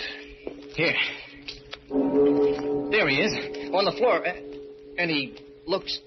He's dead, all right. No wonder. Look at that hole in his chest. Wait a minute. There's something funny here. That wound never bled. Huh? And the only way that could happen is if he was dead before the bullet hit him.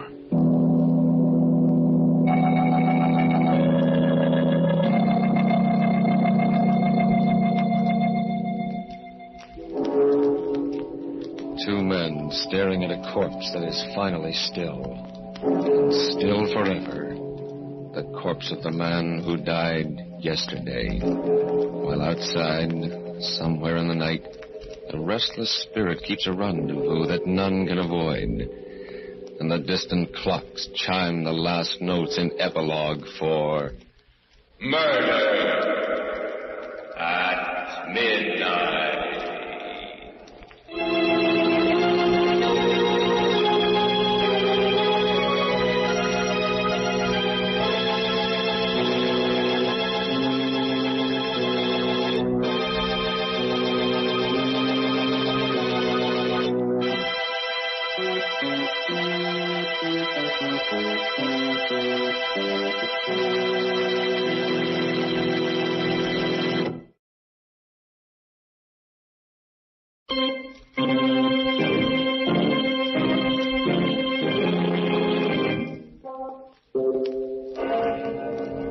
Remember to be with us again when death brings time to a full stop and the clocks strike 12 for Murder at Midnight.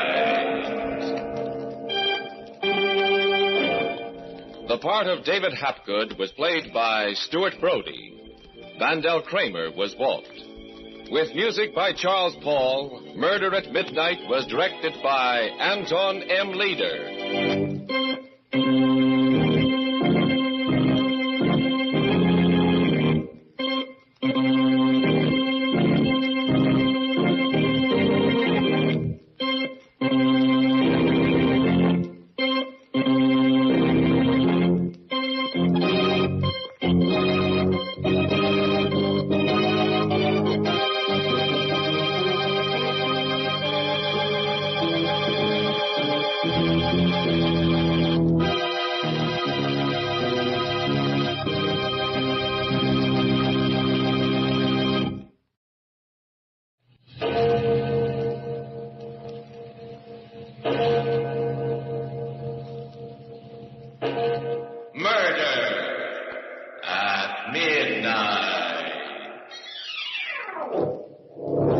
Your card, Mr. Thompson. The King of Hearts. Colonel Moore. The five of clubs, Mr. President. Count Rizzini. Come, Count, we are waiting. What is your card? Lasso di spada. I beg your pardon? The ace of death.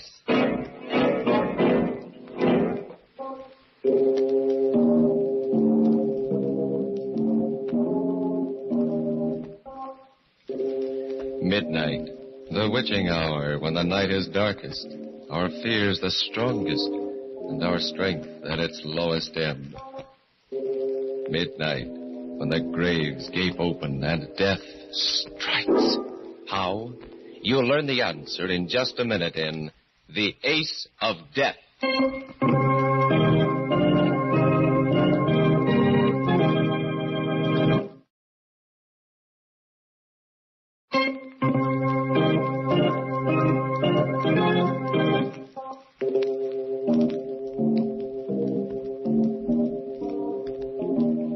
And now, Murder at Midnight. Tales of mystery and terror by radio's masters of the macabre. Our story, based on Robert Louis Stevenson's immortal Suicide Club, is by Max Ehrlich. Its title, The Ace of Death.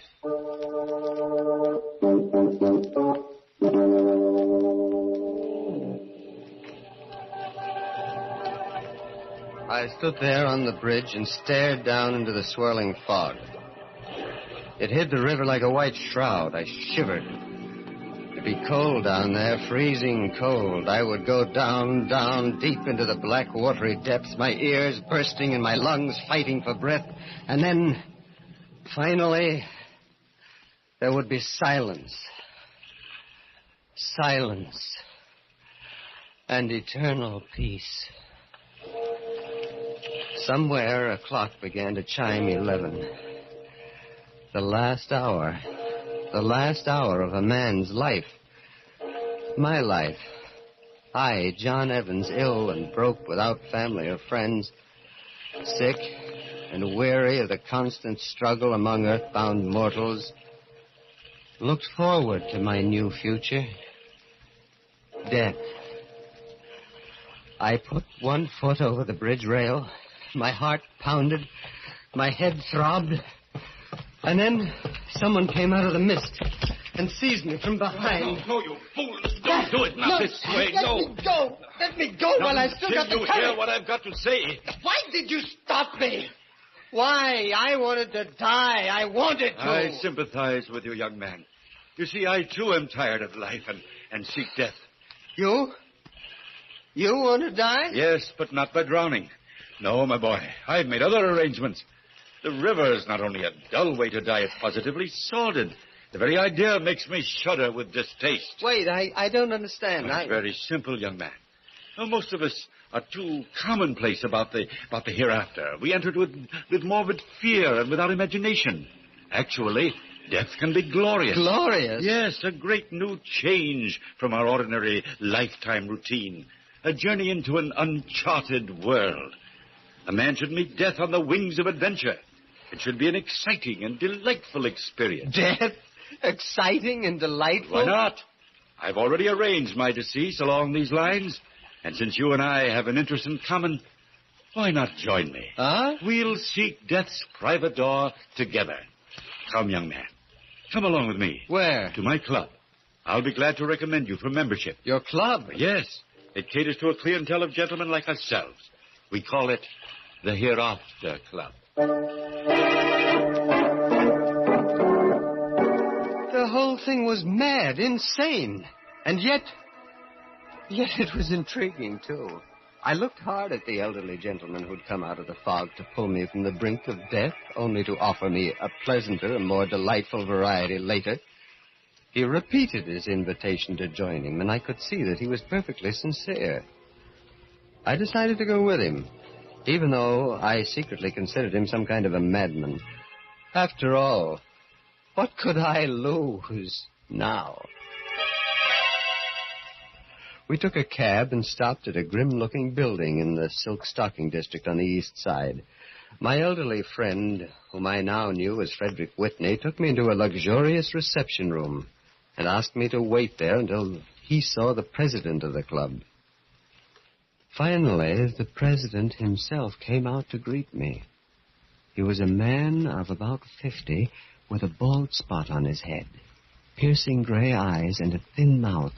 He smiled and extended his hand to me. Welcome to the Hereafter Club, Mr. Evans.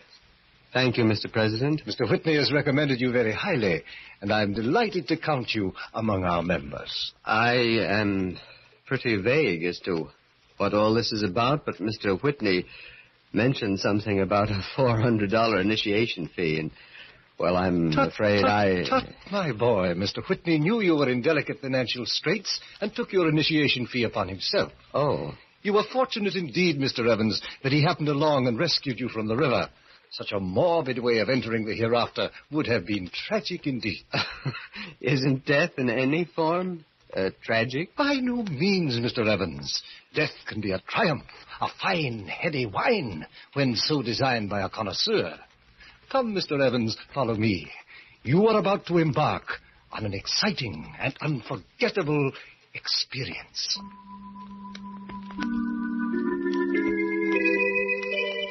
Like a man in a dream, I followed the president into a large room. There was a green baize table in the center of it, and several men in evening dress lounged around the room, drinking champagne. They seemed nervous and distraught. And when they laughed, it was high-pitched and too loud. They seemed to be waiting for something to happen, some event to begin. As the president and I stood at the door, he turned to me and smiled. These men, Mr. Evans, are charter members of the Hereafter Club.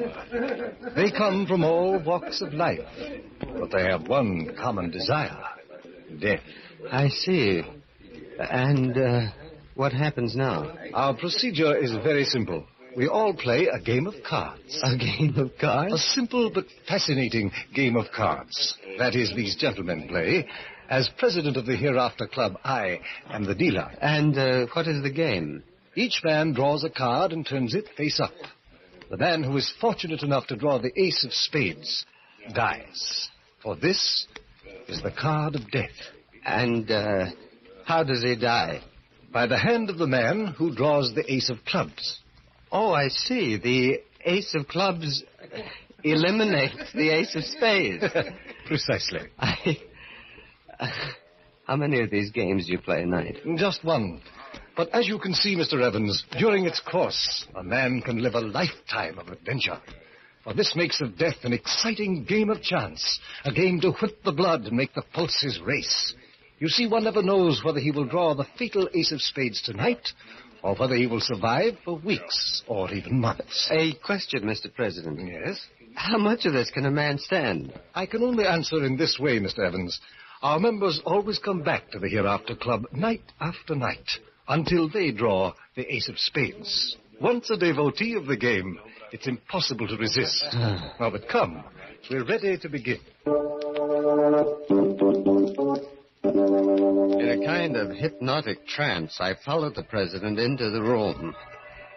But when the members saw him, their conversation stopped suddenly. They put down their champagne glasses, straightened. Their faces grew pale and tense, their eyes brilliant with a mixture of fear and anticipation. The president took a fresh pack of cards from his pocket, and like a magnet attracting iron filings, the men drew close to the baize-covered table. I found myself standing next to Frederick Whitney as the president spoke. Gentlemen of the Hereafter Club, the game is about to begin. Someone here tonight will draw the ace of spades. Whoever he is, let me assure him that we will arrange his death so that it will appear to be an accident with no breath of scandal and with no unnecessary anguish to his family. We all know that life is only a stage to play the fool upon, as long as the part amuses us.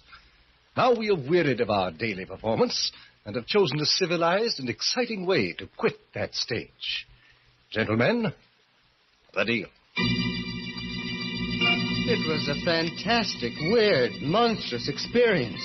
The green baize table, the president puffing on his cigar and dealing a card to each man face down, each man his face like a graven image, turning his card up. I could feel the sweat pouring down my forehead.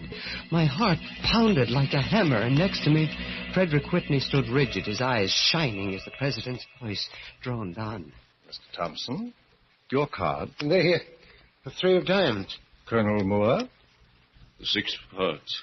Mr. Dennison. It's the Jack of spades. Count Rizzini. The 8 of clubs. Mr. Evans. Our new member. The Queen of Hearts. Mr. Whitney. Mr. Whitney, what is your card? The ace of clubs. Well, Mr. Whitney, congratulations. You shall be the official agent for tonight. Now let us see whom you will guide into the hereafter. Frederick Whitney left the game and went directly into the president's private office. There was only one card to be drawn now, the ace of death. The tension was almost unbearable. I felt like running away from that table, screaming at the top of my voice, but I didn't. I only stood there, riveted, staring at those cards, listening to the president's hypnotic voice. Mr. Benedict. The 3 of spades. Mr. Wallace. 9 of diamonds. Mr. Thompson. The King of Hearts. Colonel Moore. Your card. The 5 of clubs. Count Rizzini. Count Rizzini, we are waiting. What is your card? L'Asso di Spada. I beg your pardon? The ace of death. I stumbled from that horrible place into the cold night air. I went directly to my room, shaken to the core at what I had seen. In the cold, gray light of the morning, it took on the aspect of a bad dream, a macabre nightmare. I resolved to shrug it off, forget the whole thing.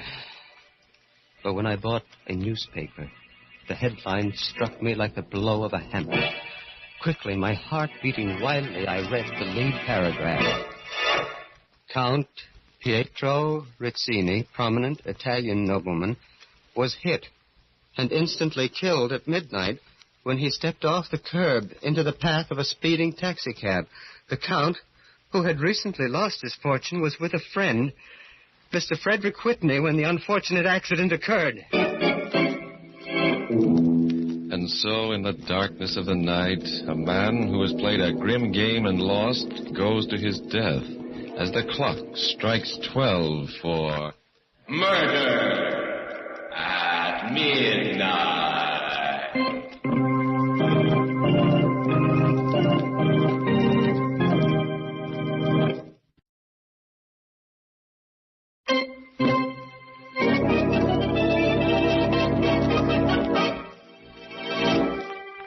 And now here is John Evans again to continue his story.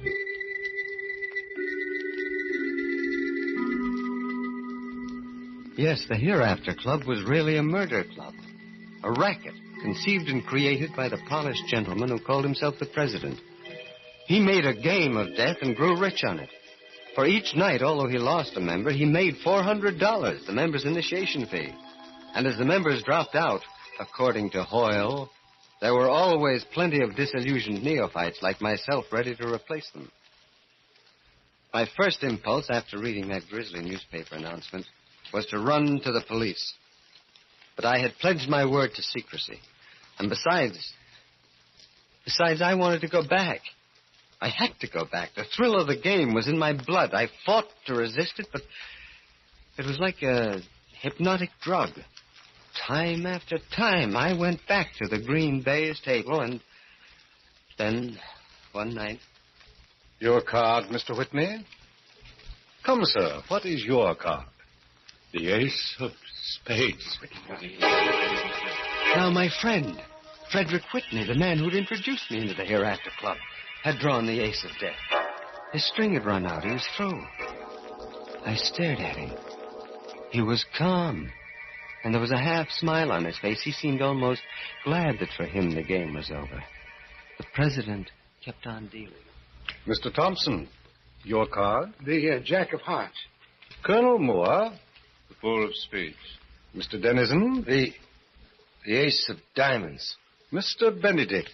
10 of clubs. Mr. Evans? They were waiting for me. Come, Mr. Evans. Your card? The Ace of clubs. Congratulations, Mr. Evans. Only your 6th evening at our club, and you draw a winning card. Now, if you'll join Mr. Whitney and myself in my private office, we'll arrange the details.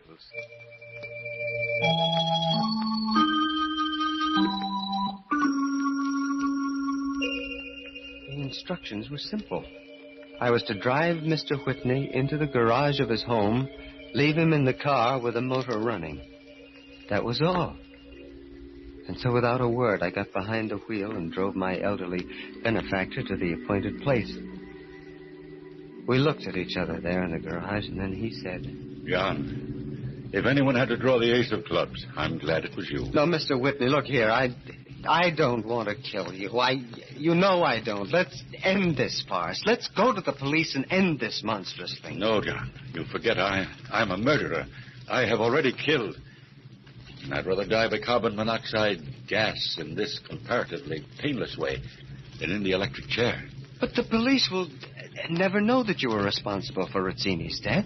If we expose the Hereafter Club, the president would be sure to tell them. There must be a way somehow. No, my boy. I have chosen death. My time has come. In a way, I'm glad. Everything is resolved. There is no more waiting for the fatal card. No, it's over now. Go, my boy. Leave the garage. Slam the door. No, Mr. Whitney. For God's sake, turn off the motor before... Go, John, before it's too late. Hurry. Don't worry about me. I have sought death for weeks. Now I welcome it. Meet it gladly. I staggered to the garage door, went out, and slammed it shut. I heard the motor still going. 5 minutes. 10 minutes. I knew that it was the end now for Frederick Whitney. I looked at my luminescent watch. It was just midnight.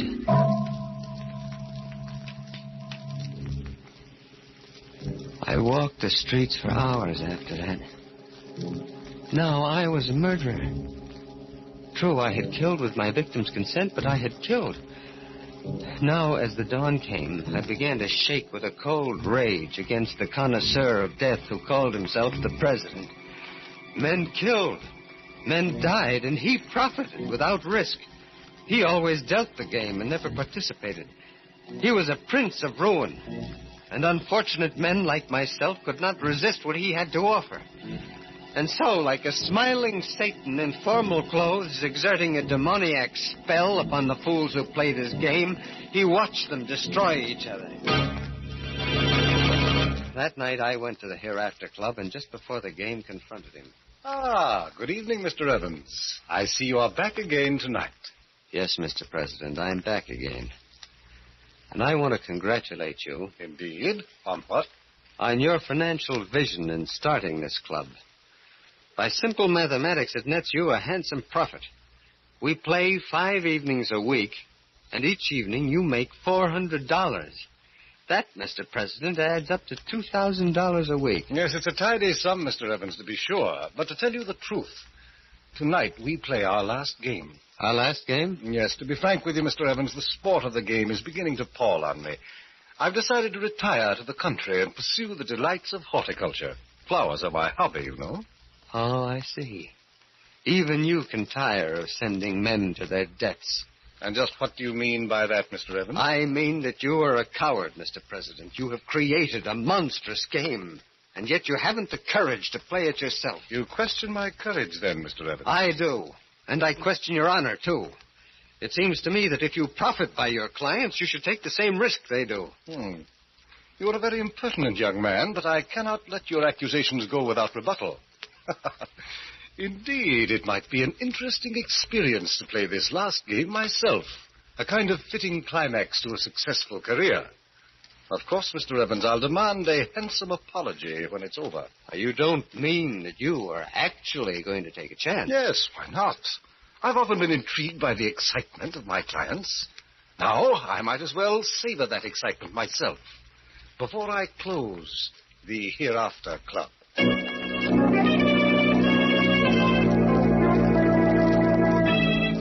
that the president was going to play created a sensation among the members. He dealt a round, and then another.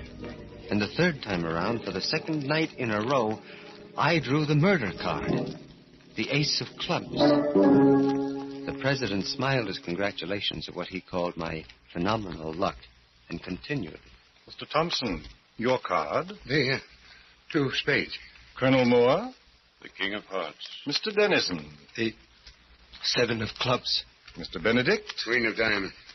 And now, gentlemen, I'll turn over my own card. Congratulations, Mr. President. You have drawn the ace of spades. The president's face was immobile. Not an eyelash flickered. We went into his private office, and his words were calm as he explained the evening's arrangements. I had drawn the murder card, and he had drawn the death card. Yet, judging by his unworried attitude and serene bearing, it might have been the other way around. I couldn't help a flicker of admiration for him. As for me, I was eager to do my part, to kill this man who had been caught at the last moment in his own net. He had sent many a man to his death, and now he had to meet it himself. There is a railroad bridge on the outskirts of town, Mr. Evans. It has a low railing, and below it an express train passes, exactly at midnight. You will push me over that rail into the path of the locomotive. And now, if you're ready, let us go. We didn't speak on the trip out to the bridge. It was a cold night. We stood there, shivering and waiting. Finally, in the distance,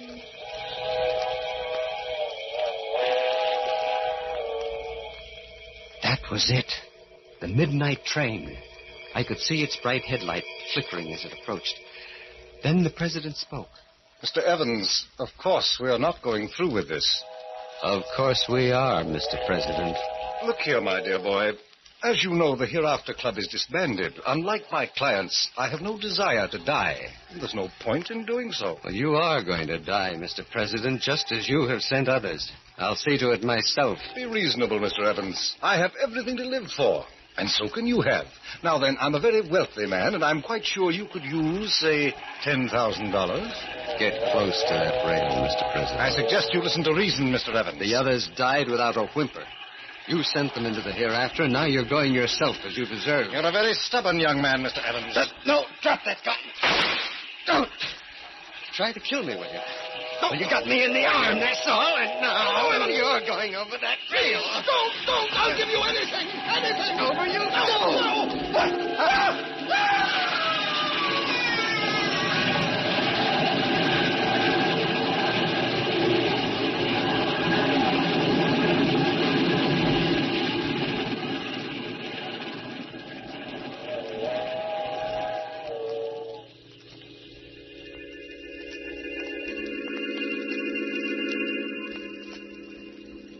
When the train had passed, I saw what was left of his body on the tracks.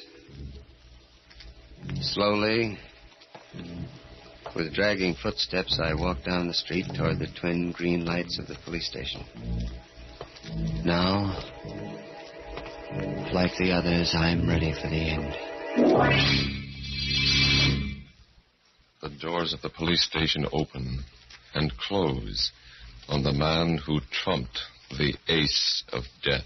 The man who now seeks his own dark destiny as the clocks strike 12 for murder at midnight.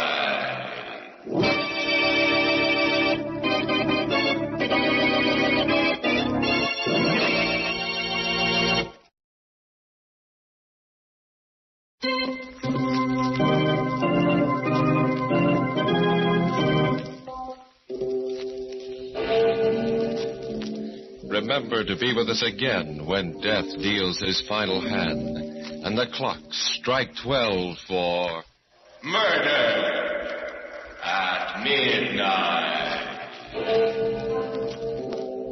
The part of John Evans was played by Carl Swenson. The president of the Hereafter Club was John Griggs. With music by Bert Berman, Murder at Midnight was directed by Anton M. Leader.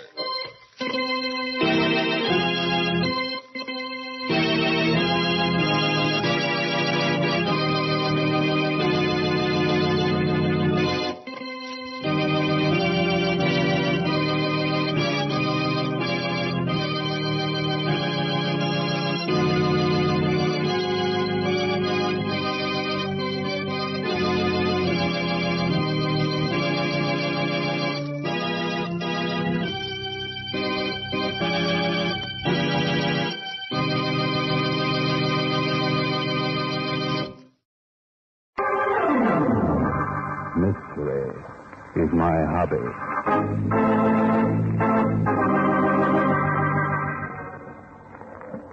Ladies and gentlemen, Barton Drake speaking.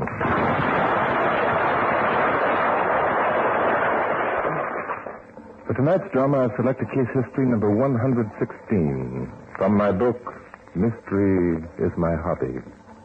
I call it Death is a Twin.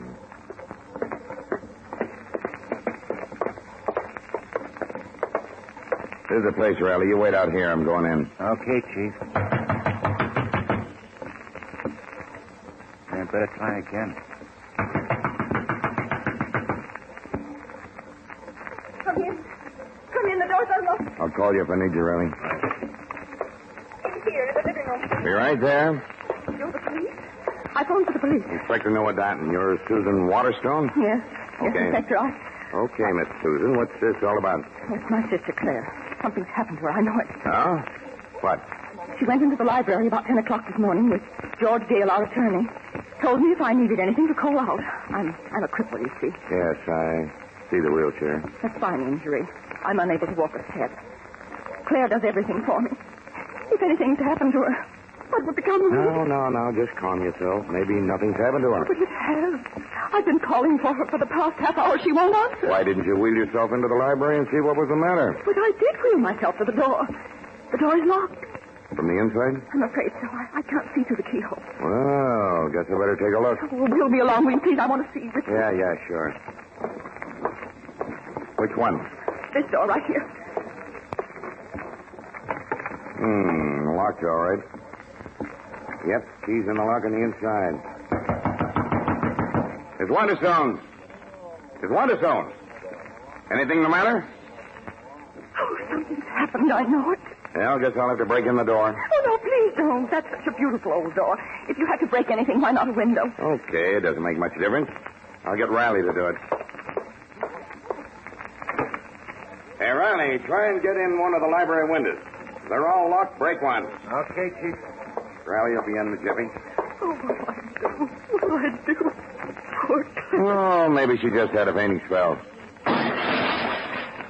Guess the windows must have been locked. Holy cow.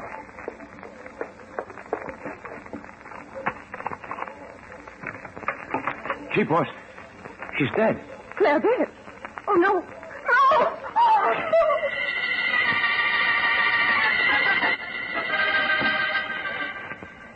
Mike Fatt, Barton Drake's Chinese houseboy, carefully twirled the bottle of rare old vintage in the ice bucket and carefully adjusted a spotless napkin around the top. Carefully, he set just the right glass on each stand beside the two easy chairs, and then, just as carefully, placed a carpet tack point upwards in the chair where the good Inspector Danton would soon be planting his very ample frame. Mike Fatt loved the good inspector, but he also loved his little joke better. Mike, you up for something? Oh, no. Just putting out very cooling refreshment. Well, all right, but you sound rather suspicious. Hope you have dinner ready. Inspector's always hungry, you know. Oh, yes, Mr. Drake. Dinner ready? Good. Yeah.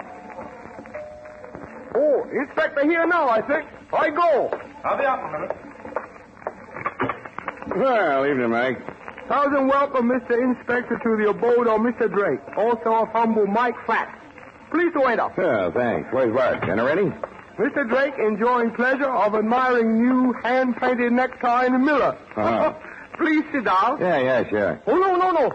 This the chair, please. Huh? What's the matter with this one? Oh, that Mr. Drake's chair, please. Oh, I think I'll stand for a while. I'm tired of sitting. Oh, no. Better sit. Old Chinese proverbs say, quote, man who sits in friend's house is friend of long standing, unquote. All right, Oh, something the matter? Inspector, was that you yelling? I sat on something. Oh, yes, in one moment. Oh, only carpet tax. Mike, did Funny you... thing, carpet tax should be in carpet. Excuse me, please. I get emergency blinding. That conniving, scheming, celestial heathen. I had to take him and... No, Inspector. Wasn't accused without proper evidence, you know. Evidence? The carpet tax. I'll bet you Mike didn't leave a single clue. Well, Sit down, Inspector. I'll have Mike pour you a drink. I'll take mine standing up, thank you. Have it your own way. Oh, here, lead glossy bandage. Yeah, well, you can take it right back where you got it. Pour the Inspector a drink, will you, Mike? Not on your life. I'll pour my own. All the Chinese proverbs say, he who drinks from white bottle, get red nose. Well, you get that... Get out of here. Oh, yeah, all right. You can sit down safely now, Inspector, I'm sure. Well, okay. Pour yourself some wine. Okay. Pour mine, too. I'll trust you. Well, Inspector, have a hard day? No, nothing interesting. Few robberies, hit-and-run driver, wife beat up her husband, and a suicide. Oh, well, suicides are always interesting. Always some very tragic reason that makes a man take the matter of his life into his own hands. Nothing odd about this one. Just plain open and shut case. Yeah? Who was it? Gal with the name of Claire Waterstone. How did you do it? Poison. Glass of milk. Look, Bart, how about dinner? Fingerprint? Sure. Dead girls on the glass. Where did it happen? In the library. Sat there reading a book, drank her poison milk just as calm as you please, then dropped over dead. Reading a book, huh? Now, look, Bart. Don't start getting any ideas. This was suicide. Plain and simple. Why, even all the doors and windows were locked on the inside.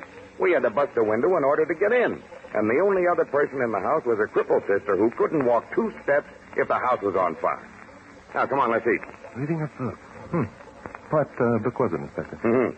If any satisfaction to you, it was one of yours. Huh? The first edition of Mystery is My Hobby. What do you know? Now, will you tell that Chinese boy to start serving the food? Food will have to wait, Inspector. Huh? If that girl was reading my book when she died, I feel duty-bound to look into this case. But it was suicide. I solved the case myself. Yeah, so it would seem. But anyway, get your hat and coat. We're calling on the remaining Miss Waterstone. Come along, Inspector. Oh, but I'm hungry.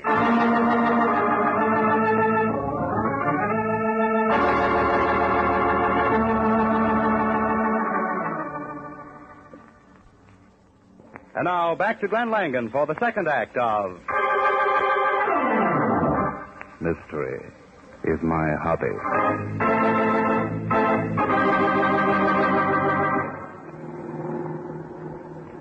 Waterstone. You know, that name strikes a familiar note somewhere, Inspector. Sure, you remember old man Waterstone who made a killing during the First World War? All kinds of publicity, war, profiteer, and all that stuff. Oh, yes. Yeah, the newspapers made it so unpleasant for him that he retired and has been living on his millions ever since.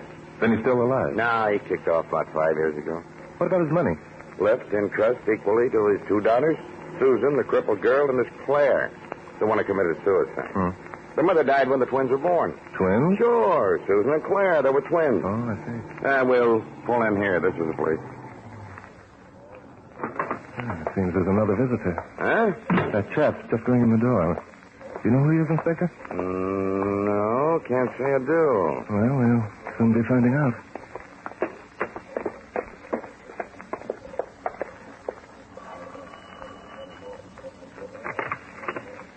Miss Waterstone isn't at home, gentlemen. Just a minute, you. We're the police. Police? Oh, well, that's different. Come right in. Thanks. I thought this matter had all been settled. It has. But then what? This is just a final checkup, Mr. I'm George Gale, Miss Waterstone's attorney. How do you do? I'm Barton Drake. This is Inspector Noah Danton. How do you do? How do you do? George, is that you? Yes, Susan. Is that someone with you? Yes, Susan, the police. And a Mr. Barton Drake. Well, bring them on in. Follow me, gentlemen, please. Miss Susan is confined to a wheelchair, you know, Mr. Drake. Yes, I've been told. I didn't expect you back, Inspector. I thought this matter was all settled when they took my poor sister's body away. It is settled. It's just that Bart Miss Waterstone, I'm Barton Drake. I knew of your father. Oh? Barton Drake, the writer? Yes, Susan is very fond of your books, Mr. Drake. So? Yes, indeed. Being confined as I am, I find reading a great relaxation, and I'm particularly fond of mystery stories. I'm very flattered, Miss Waterstone. Would you gentlemen care to join me in a cup of tea? I have some here, all nice and hot. I would. I'm hungry. Thank you. Miss Waterstone, I'd like to ask you a few questions, if you don't mind. I know this must be a very painful subject to you, but... Well, it's all right, Mr. Drake. I'm only too glad to have someone to talk to. Thank you. Now, Miss Waterstone, do you know of any possible reason why your sister Claire should commit suicide? Why, I can give you a very good reason. Yes, Mr. Gale? Claire lost all her money. Oh? All that money her father left her? Yes. Claire was a spendthrift. She ran with a fast crowd, Mr. Drake. Why, I've seen her lose 10,000 over a gambling table in one night. And if you handled a trust fund, why did you let her?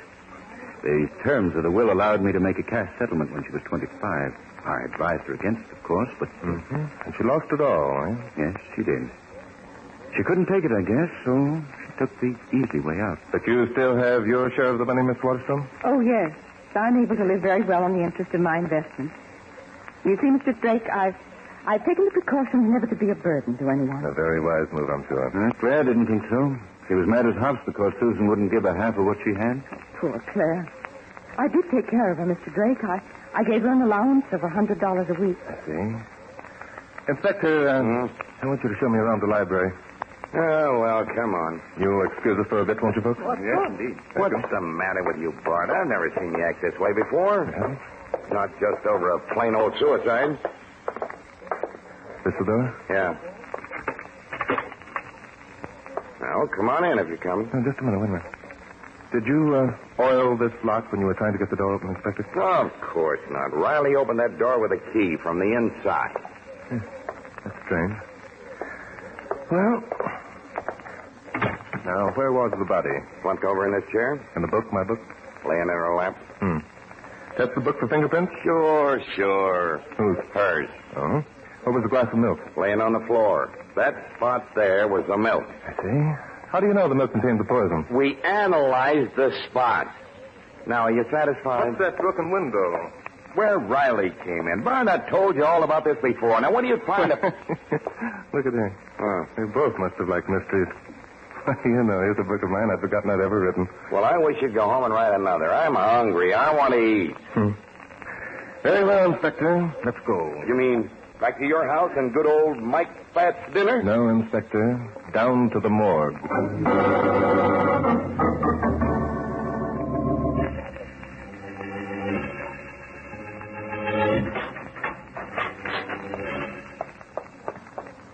Good evening, Charlie. Oh, good evening, Mr. Drake. You come down to take a look at my customers. We came down to look at a stiff. Yes, of course. Come right in, gentlemen. How are you this evening, Inspector? I'm starving to death. Good. I had a cadaver that came in this morning starved to death, rather thin. Now, what can I show you? I've got all types. Look, we aren't down here to pick out Miss Corpse of 1947. Oh. We'd like to look at Miss Claire Waterstone, Charlie. Claire Waterstone? Yes. Oh, yes. I'll see if she's in. Thank you. Yes, here she is. Someone to see you, my dear. Beautiful girl. Of course, Charlie, of course. You're sure this is the right one? Yes, indeed. I have her case history right here. Got it tied to her big toe. Claire Waterstone, poison, suicide. Yes, she's the right one, all right. Well, what are you waiting for, Charlie? Just looking at her face. Awful sad. Well, there you are. By Judge, Inspector, what a remarkable resemblance. Why not? They were identical twins. Yes, this must account for it. Well, that's enough. I've seen all I care to. My pleasure. Come on, Inspector, let's go. You mean at last we're going to eat? Well, maybe. If Miss Susan will make you a cup of tea.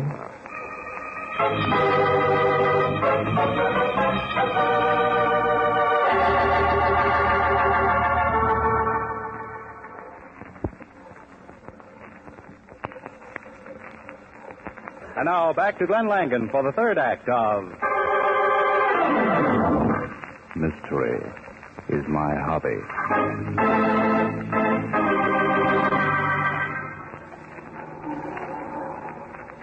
Well, I hope at last you're satisfied, Bart. Yes, Inspector. I'm satisfied.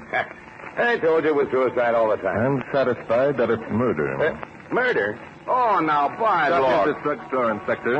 I want to make a phone call. Phone call to whom? My stockbroker. Stockbroker? Are you nuts? I don't think so. Well, while you're phoning, I'm going to have a double banana split.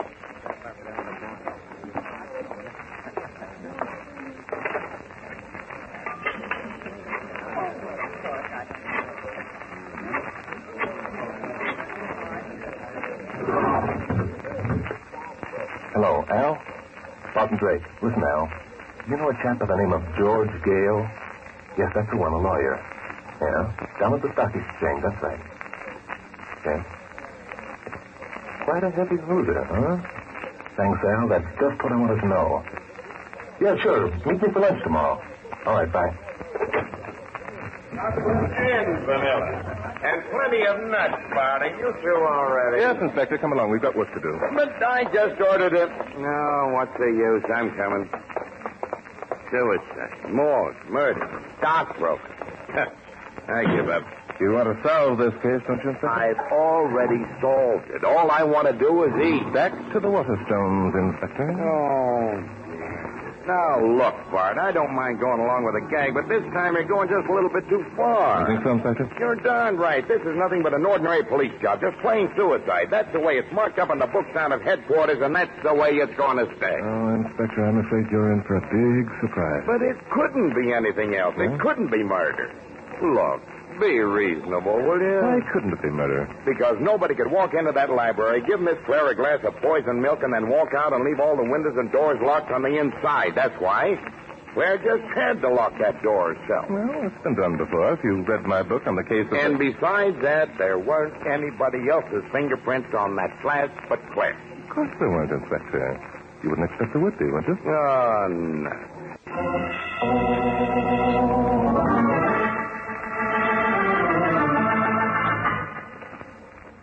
And now, Miss Susan, just one more little thing, and then we'll go, maybe in peace. Of course, Mr. Drake. What is it? Susan, it seems to me they've been poking around quite enough. Oh, never mind, George. I'm sure Mr. Drake knows what he's doing. Thank you, Susan. I'd like to look at your sister's room, if you don't mind. Oh, certainly. Right down the hall. The last door on the left. Thanks. Coming, Inspector? Yeah. If you don't mind, I won't go with you. My wheelchair. Of course. I think this is it. Yeah. Kind of dark and gloomy. Yes, isn't it? Now, let's see. What are you looking for? Oh, just things. Not much in here. She wasn't very fancy. No. A little bottle of perfume. Let's look in the closet. Huh? Not much of a wardrobe. Well, you got to remember, Claire lost all her money. Probably sold all her fur coats and stuff. Kind of heavy for dressing gowns and robes. And pretty nice slippers. Probably stuff she had left over from the good old days. Seen enough? Oh, yes, in here. While we're at it, we might as well take a look at Susan's room. Okay, anything to get you out of here so I can eat. Must have shared the bathroom. Yeah. Well, this girl Susan has the best room. She says she has. Very nice. Want to look in the closet, Bob? No, you look. What I'm trying to find will more likely be in a dresser drawer. Yeah, she's got plenty of clothes. Evening gowns, 4 dresses, 3 fur coats, and about 50 pair of shoes. Yes, so I suppose. She has all the money, remember? Isn't that what you said, Inspector? Yeah, I sure did. Inspector, here it is. Here, what is? The key to the whole crime. It's nothing but a knitting needle. Yes, that's right, Inspector. What do you suppose that string is doing tied to the end of it? Is that the way you knit? Is that... I don't know. I suppose she... What is it doing tied there? Just another fatal mistake our murderer made, Inspector. This knitting needle throws up the whole case. Now I'm able to tell you who our murderer is and who was murdered. But we know who was committed suicide. It was Claire Waterstone. You're sure of it, are you, Inspector? Of course I'm sure. I'm as sure. Glad you had to figure it out, Mr. Drake. Hey, Bart, look. Susan Waterstone. She's wanted. Your mistake, Inspector. Not Susan, but Claire. Then where's Miss Susan? We just left We her. just left Miss Susan Waterstone with Charlie down at the morgue. I would like to know just how you figured this all out. Well, stop me if I'm wrong, but here's the way I think it happened. After you lost your money, Miss Claire, you were forced to depend upon your sister, Susan, for your very existence. In order to get the weekly allowance she gave you, you had to wait on her hand and foot. You're right so far. That got to be pretty tiring after a while. You couldn't see why a crippled girl who was unable to go anywhere should have all that money, while you, who were young and healthy, didn't have a dime. So you decided it would be wonderful to change places with your sister and have all that money for yourself. Yeah, but one of them was crippled, Bart. Susan, why did you get out of the chair? Oh, it's no use, George. Mr. Drake knows everything. Oh, that's too bad. You don't think I'm going to let him tell, do you? Barty's got a gun? Yes, indeed. I wouldn't use it, though, Mr. Gale. No, I don't think I will. After all, Claire is the murderer. No, George. You are the murderer. What? Why, This morning, when Susan was in the library, you brought her a glass of poisoned milk. You'd been careful to hold the glass with a napkin in order not to leave any fingerprints. Susan drank the milk, or at least part of it, and the poison worked immediately. But I thought that... Then, George, you took her out of the wheelchair and dumped her body in an easy chair and placed an open book in her lap, a book that she'd been reading at the time. That was another mistake.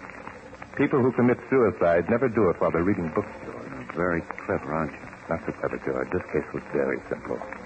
Then you wheeled out the wheelchair and carefully oiled the lock in the library door. You took this knitting needle, in which you had attached this string. You put the needle through the handle of the key, stretched the string to the floor and under the door so that the end was on the other side, the outside. Then you carefully closed the door, pulled on the string, the needle turned the key and locked the door and then fell to the floor. It was a simple matter to give the string a yank and pull the needle under the door. And you hid it in Miss Claire's dresser drawer. And you had done the supposedly impossible. Locked the door on the inside. How did you guess that? I didn't have to guess. I'd written up a case just like this one. It was in the book Susan Waterstone was reading, and which, by the way, you also must have read. Well, that's about all. Except that you then forced Miss Claire to assume her sister's identity, didn't you? I hate to do this. It's either you or me. You ready, Inspector? Don't try it. I'm going to shoot you first, Mr. Drake, and then I... I got it. Inspector, I felt the wind of that one. I'd save those tears, my dear. You'll need them for your sister's funeral.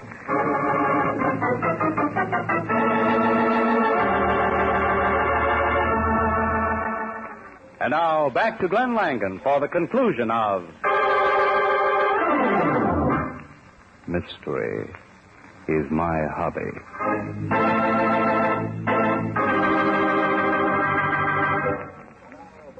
Oh, Mr. Inspector, you would like a maybe some have a little wine? Okay, Mike. But no more tricks. Oh, no trick. No, sir. Dinner ready pretty soon, Mike? I'm starving. Yes, sir. Few minutes, sir. Good, good, good. You know, Bart, I can't get over the way that Claire grabbed that gun. I suppose that she was in with George Gale all the time. Yes, she was, Inspector. However, embezzlement and murder are two different things. Clara wouldn't go for murder. Yeah, but how about Susan's murder? Clara really thought that it was suicide, the same as you did. Yep. George sure had me fooled. I don't know how you ever figured out that Claire wasn't Susan. Oh, no, Inspector, I'm surprised at you. That girl at the morgue, didn't you notice her legs? Sure. She had two, just like everybody else. No, not like everybody else, Inspector. Hers were thin, very thin. Not at all the legs of the girl who used them to walk on. And then, of course, the clues in the bedrooms were unmistakable. Did you honestly believe that Susan, being confined to her wheelchair, would use evening gowns, sport clothes, fur coats, and 50 pair of shoes? Well, I don't know. How did you know that George killed her instead of Claire? Well, primarily because of my call to my broker. He said that George Gale had been gambling on the stock exchange with much more money than he could possibly possess. Only, Inspector, it was Susan's money instead of Claire's. Hers was already gone, remember? Gentlemen, dinner is served. At last we eat. Just a minute, Inspector. Barton Drake speaking. Yes? Yes. Well, yes, indeed. What? We'll be right over. Come on, Inspector, get your hat. But, Bart, dinner's ready. You I can haven't eat eaten. later, Inspector. You can eat later. Right now, we're going to investigate a very mysterious murder. But, Bart, with me, eating is a very serious business. I know, Inspector, but with me, mystery is my hobby.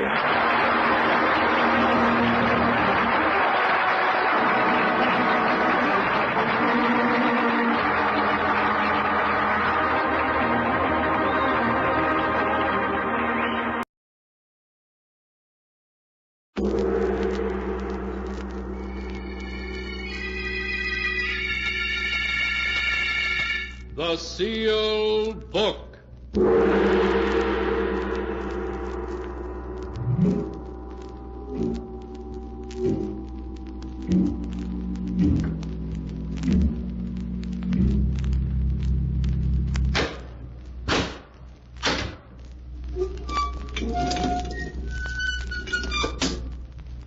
Once again, the keeper of the book has opened the ponderous door to the secret vault, wherein is kept the great sealed book, in which is recorded all the secrets and mysteries of mankind through the ages. Here are tales of every kind, tales of murder, of madness, of dark deeds, strange and terrible beyond all belief. Keeper of the book, I would know what tale we tell this time. Open the great book and let us read. Slowly, the great book opens. One by one, the keeper of the book turns the pages and stops. Ah, the strange story of two scoundrels who would stop at nothing for money. A tale called The Ghost Makers.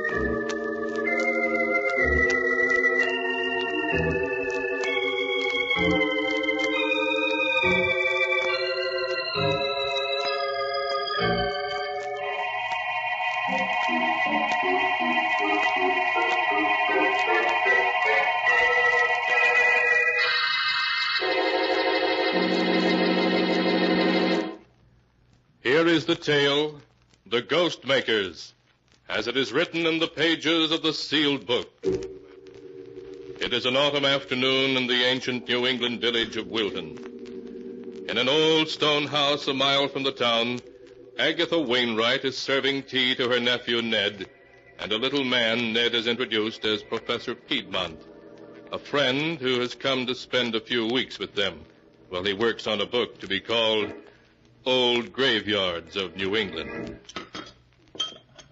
So this is your graveyard, friend Ned. He looks like a man who'd be happy staring at tombstones. They make a fascinating study, Miss Wainwright. Well, I'll take your word for it, Professor Piedmont. For myself, I'd rather read about them in a book. The professor not only writes books, Auntie, but he's also an expert on psychic phenomena. Psychic phenomena, eh? Oh, you mean ghosts. Foolish fiddle-faddle, dreamed up by silly people without the brains to know better. Ah, but Miss Wainwright, I assure you, you are wrong. Oh, nonsense. When a person's dead, he's dead. And I see anything I'm willing to call a ghost, I'll know I'm crazy, and I'll admit it. Why, Auntie, this very house is supposed to be haunted. You know that. Oh, rubbish. This is a perfectly normal house. I've lived here a month, and I haven't heard so much as a board squeak. Ah, but Miss Wainwright, that may be only because you're new to the house and not yet sensitized. It takes time to become aware of occult influences. Oh, stuff and nonsense. Who started all this talk about ghosts, anyway? Here, now let's have some tea, and no more talk about ghosts.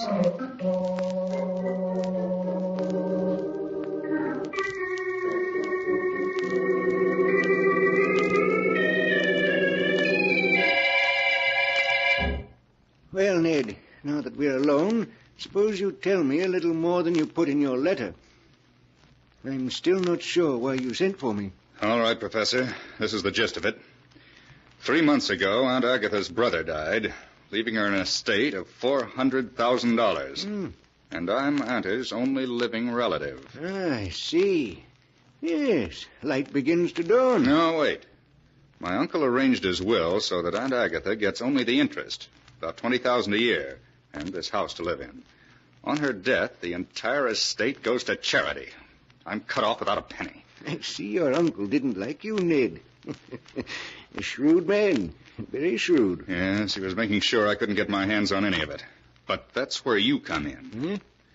If Aunt Agatha were to become, shall we say, ill, mentally ill... So that she was incompetent to administer the estate, you mean? Exactly. If Aunt Agatha were to lose her mind through shock or fright, who but me, her only relative, would be the logical one to administer the estate for her? You would, then. Then you'd have the whole income for as long as she lived. Yes, and part of the principal, too. I know ways to manage it. But I've got to get my hands on some of it before the end of the year, or I'm sunk. I owe a little money, about $25,000. If I don't get it quickly, well, the people I owe it to are rather short-tempered. I understand. Yes, Ned, I remember when I knew you in Chicago. You liked to gamble, didn't you? But that's your affair. Personally, I prefer to stick to my own profession, creating ghosts. Yes, I've heard of some of your jobs, Professor, and some of the ghosts you've created to order. Yes, I pride myself on having a unique occupation, Ned. I believe I'm the only ghost maker there is. And the ghosts I've created have been effective, too. So I understand. Now, what I want you to do is this.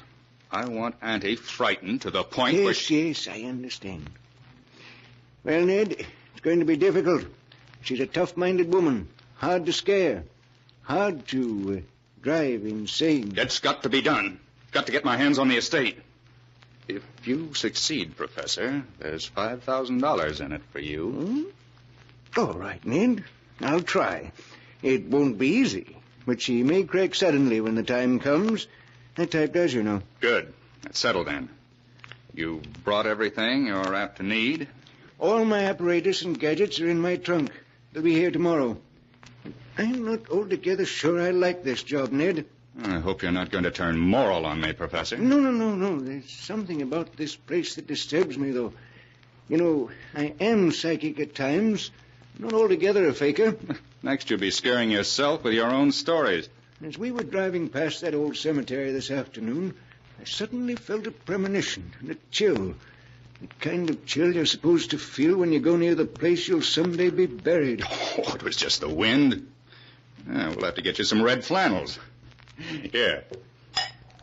Here's something that'll give you your courage back. Drink it down. Yeah, that does me good. Of all the different kinds of spirits, I prefer those in bottles. I thought you'd like it. Now, let's go downstairs again. We won't talk about ghosts anymore tonight. But tomorrow night, who knows what may come knocking at Aunt Agatha's door.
And now to continue the story, as it is written in the sealed book. The following evening, Ned and the professor joined Aunt Agatha by the fireplace, where she sat knitting. Outside, a cold winter wind blew. Oh, listen to that wind. We may be in for a storm. We're in for an early winter, that's what. The first snow will fall any day now. It's good to have a fireplace to sit by when the wind blows like that. Here's the cider and donuts, ma'am. Very well, Emmy. Bring it right in. Ah, cider and donuts. Just what we need on a night like this. Will you have a glass, Mr. Ned? Oh, yes, thank you, Emmy. Will you have some cider, Professor Piedmont? Professor, Emmy's trying to give you some cider. Oh, excuse me. I was listening. Thought I heard someone knocking on the front door. Someone knocking? Well, there is someone there. Well, they can't be very anxious to get in, if that's all the noise they can make. Shall I go see who it is, Miss Agatha? Yes, girl, go see, though I can't imagine who'd be calling at this hour of the night. Sounded like someone who didn't expect to get in anyway. A timid child, or maybe a ghost. Yes? Yes, who is it? Why, Miss Agatha. Well? There wasn't anyone there. No one there. Of course there was. Someone knocked, didn't they? But I opened the door and there wasn't anyone there. Then who was knocking? Answer me that. I don't know. But it wasn't anyone you can see. Emmy, I'll stand for no foolishness now. No, ma'am. But just the same, there's nobody at the door. Someone's playing tricks on us, and I'm going to see who it is. I'll come with you. You won't find anybody there. Well, we'll see. Well, what is it? What do you... There isn't anyone here. No, but there was. They slipped away into the bushes. That's what they did. Yes, of course. Some small boys playing tricks, I suppose. If I catch them, I'll tan their hides. Who was it, Miss Wainwright? Just some boys playing tricks, Professor. That's all it could have been. Come on, Professor. Drink your cider. What? Oh, yes, of course. Professor, you look like a man who was listening to something then. What was it? Oh, no, I assure you. I'm too old not to know when a man is lying, Professor Piedmont. What were you listening to? To tell the truth, I thought I heard voices. What kind of voices? Faraway voices, crying something I couldn't make out. I bet it was just the flames in the fireplace. I'm sure it was. Of course, that's all it was. Well, what do you say we all turn in? This New England air makes me sleepy. Knocks at the door when there's nobody there. And voices.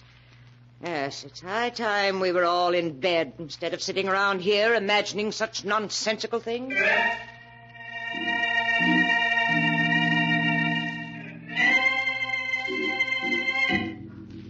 Highly pleased with their first effort in creating ghosts that didn't exist, Ned and Professor Piedmont went to bed. But before they retired, they held a brief, low-voiced conference in Ned's room. Well, Professor, that door-knocking act was all right. You did it very nicely. Yes, Ned. An ordinary lengths of black thread run through a crack in the window sash and attached to the door knocker can create a very satisfactory ghost indeed. Now tell me, what comes next on the program? Well, we can't work too fast. Tomorrow, the hired girl, Emmy, will spread the story of tonight's happenings. The whole town will start talking about it. Good. And then? And tomorrow night, nothing happens. Your Aunt Emmy is reassured. But tomorrow, I'll be busy. I noticed today there's an old hollowed tree in the woods about 100 feet from the house. What about it? I'll run wires to it, hiding them under the leaves, and install a small loudspeaker in it. I'll conceal the microphone and batteries behind the drapes in the living room. I see. So 2 nights from now, we'll hear ghostly voices, eh? Exactly. They'll accompany the ghostly knocks on the door. But that won't be all. There'll be other surprises on the program. Professor, remind me to tell you sometime that you're about as unpleasant an old rascal as I've ever met.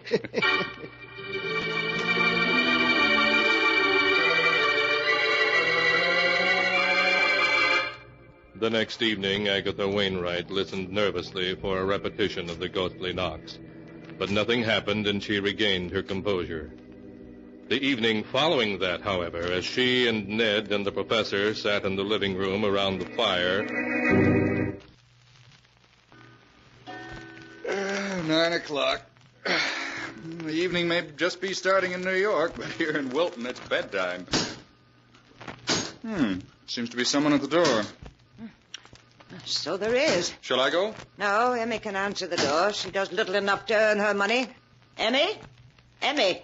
Yes, Miss Agatha? There's someone at the door. See who it is, please.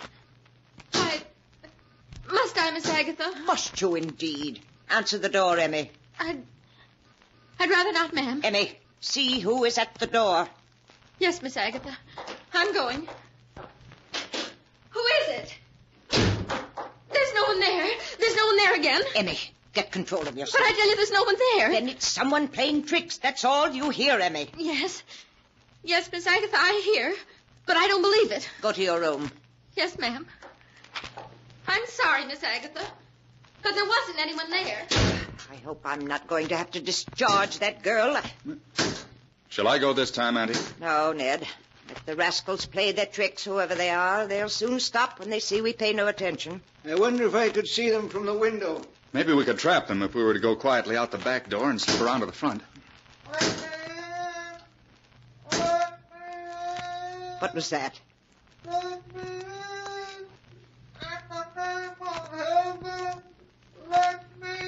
Someone calling. Really? I don't hear anyone. It's someone calling to us to let him in. Strange. I can't hear it. Oh, you must have heard it, Ned. It was perfectly plain. There's some voices certain people can hear and others can't. If there's someone calling, we better take a look. Come on, Auntie. We'll see what goes on. Who's there? Show yourself, whoever you are. The yard's perfectly empty. No. There isn't a soul in sight. Both the knocking and the voices seem to have stopped. Perhaps we ought to search the yard and... And Agatha, look. Eh? Down at the edge of the trees. Lights.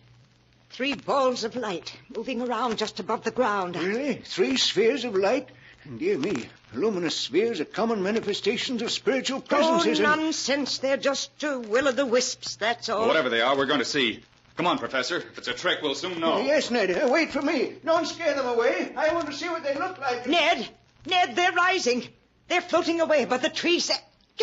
And Agatha. Annie, are you all right? Shall I get a doctor for you? What do I want with a doctor? I'm all right. I'm an old fool carrying on like that. Just because of some will-o'-the-wisps or whatever it was. I shan't do it again, I promise you. You need not be ashamed, Miss Wainwright. Unless I'm much mistaken, we've witnessed a psychic visitation of a kind unsurpassed in my experience. Oh, stuff and nonsense, Professor. You may believe in spirits, but I don't. I never have believed in ghosts, and I'm not going to stop now. It was just that it was, well, unexpected.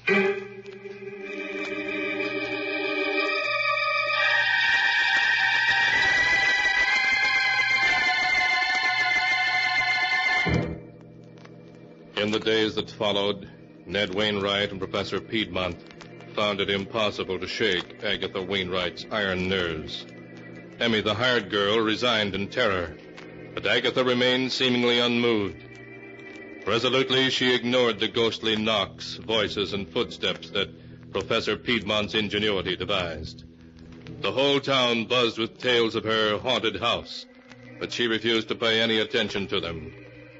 After a month had gone by, Ned was ready to admit defeat. Well, Professor, you're a washout. And Agatha hasn't turned a hair at your ghost. No, Ned, I told you it might take a long time. She's a very strong-minded woman.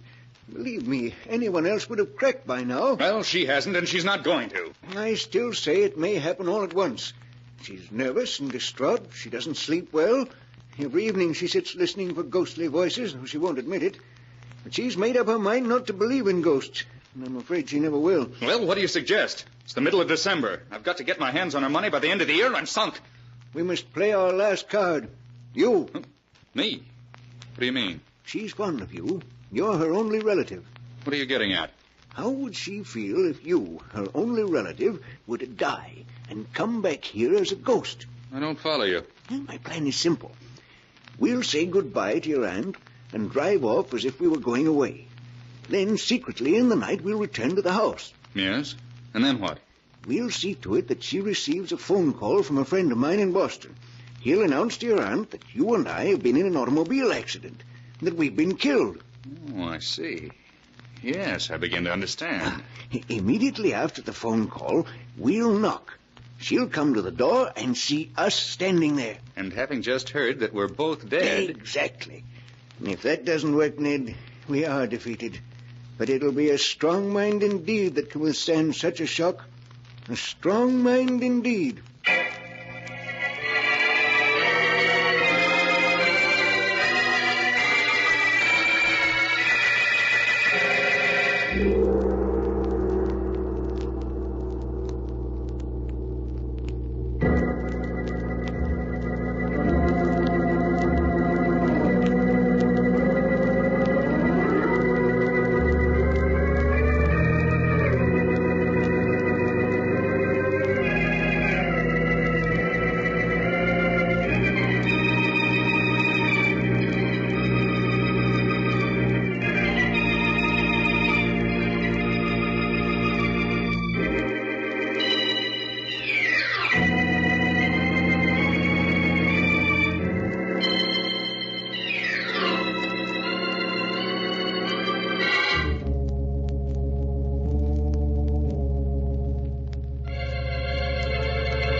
And now to continue the story, as it is written in the sealed book. 2 days later, Ned and Professor Piedmont said goodbye to Agatha and drove away.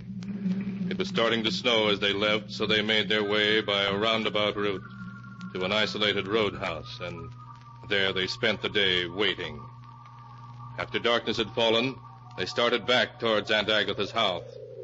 By now, there was snow feet deep on the road, and the cold blast of the north wind made even the heated interior of the car uncomfortable. I'll be dead when this is over, Ned. The thermometer must be down to 0. Yes, at least. Well, we're almost there. We'll drive up to within 100 yards of the house and wait in the car with the heater on. What time did you arrange to have that phone call made from Boston? At 9 o'clock exactly. We want to knock the instant after she gets it. Right. Isn't that our turn there? I think so. The snow makes it so hard to see that... Professor, look out. We're going up the road.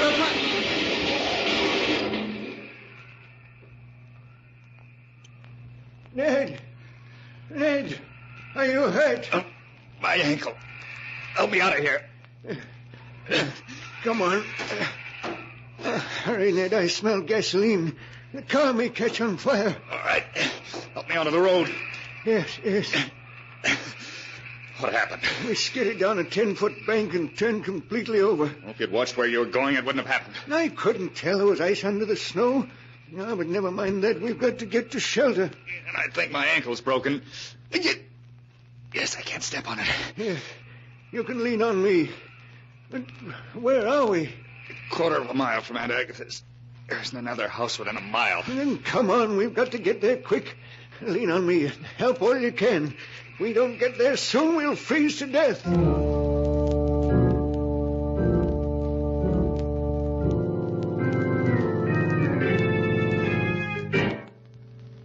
Half an hour later, numb with cold and scarcely able to struggle on, Ned and Professor Piedmont staggered up to Agatha Wainwright's house.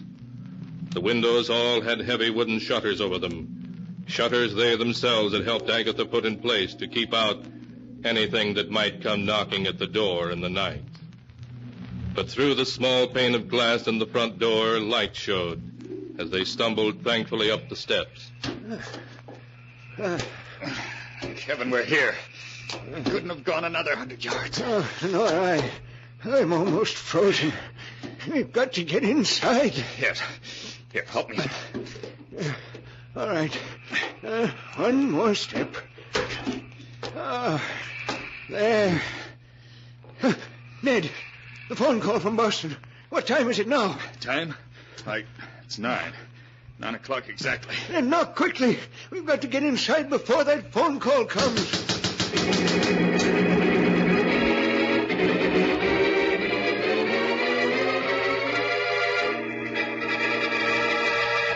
Inside, Agatha Wainwright heard the knocking. But before she could go to the door, the telephone rang, and she answered it first. Hello? Yes, this is Wilton 317. Boston, calling long distance? Yes, I'll hold on. Just a minute. Hello? Yes, this is Miss Wainwright speaking. The Boston General Hospital. My nephew Ned. What is it? What's happened to him? Oh, dead. An automobile accident. Both of them killed? No. Oh, no. Yes, I'm all right. Thank you for letting me know. I'll come in the morning. Ned killed? Oh, no. No, he can't be. It's Ned. Let me in. Ned's dead. He's been killed. Let me in, please, Agatha. It's Ned. Let me in. No, Ned's dead. Let us in. No, you can't be Ned. Ned was killed. He's dead. Stand, Agatha, please. It must be Ned's ghost. The professor was right. There are ghosts. It's Ned's ghost out there. Agatha, we're freezing to death out here. Please, let us in. No, you can't come in. You're a ghost. You're Ned's ghost. You can't come in. I won't let a ghost in here. I won't.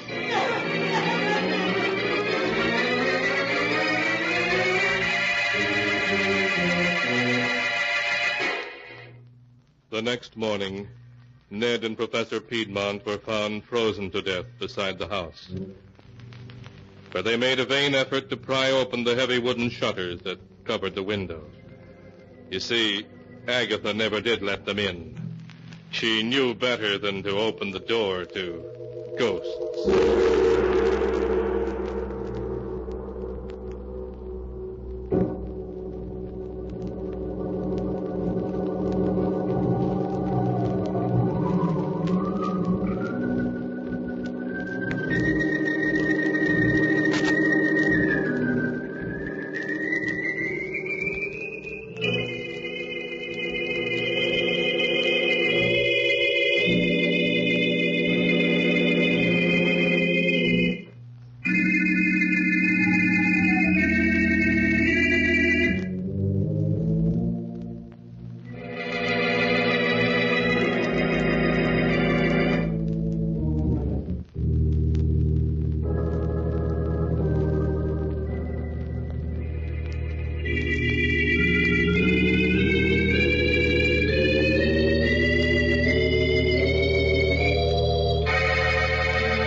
Keeper of the book, before you close the great book, show us the tale we tell next time. This one? Ah, yes. Why, this is amazing. It's a tale of murder. Queer, unexpected, fiendish murder. Murder of a very different and unusual kind. A tale such as you've never heard before.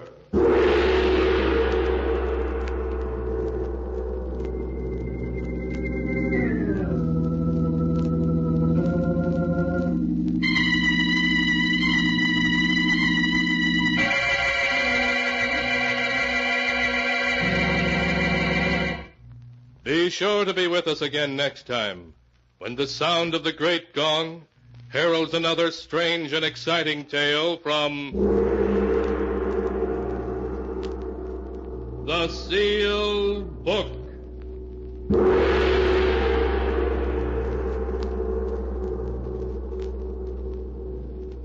The Sealed Book, written by Bob Arthur and David Cogan, is produced and directed by Jock McGregor.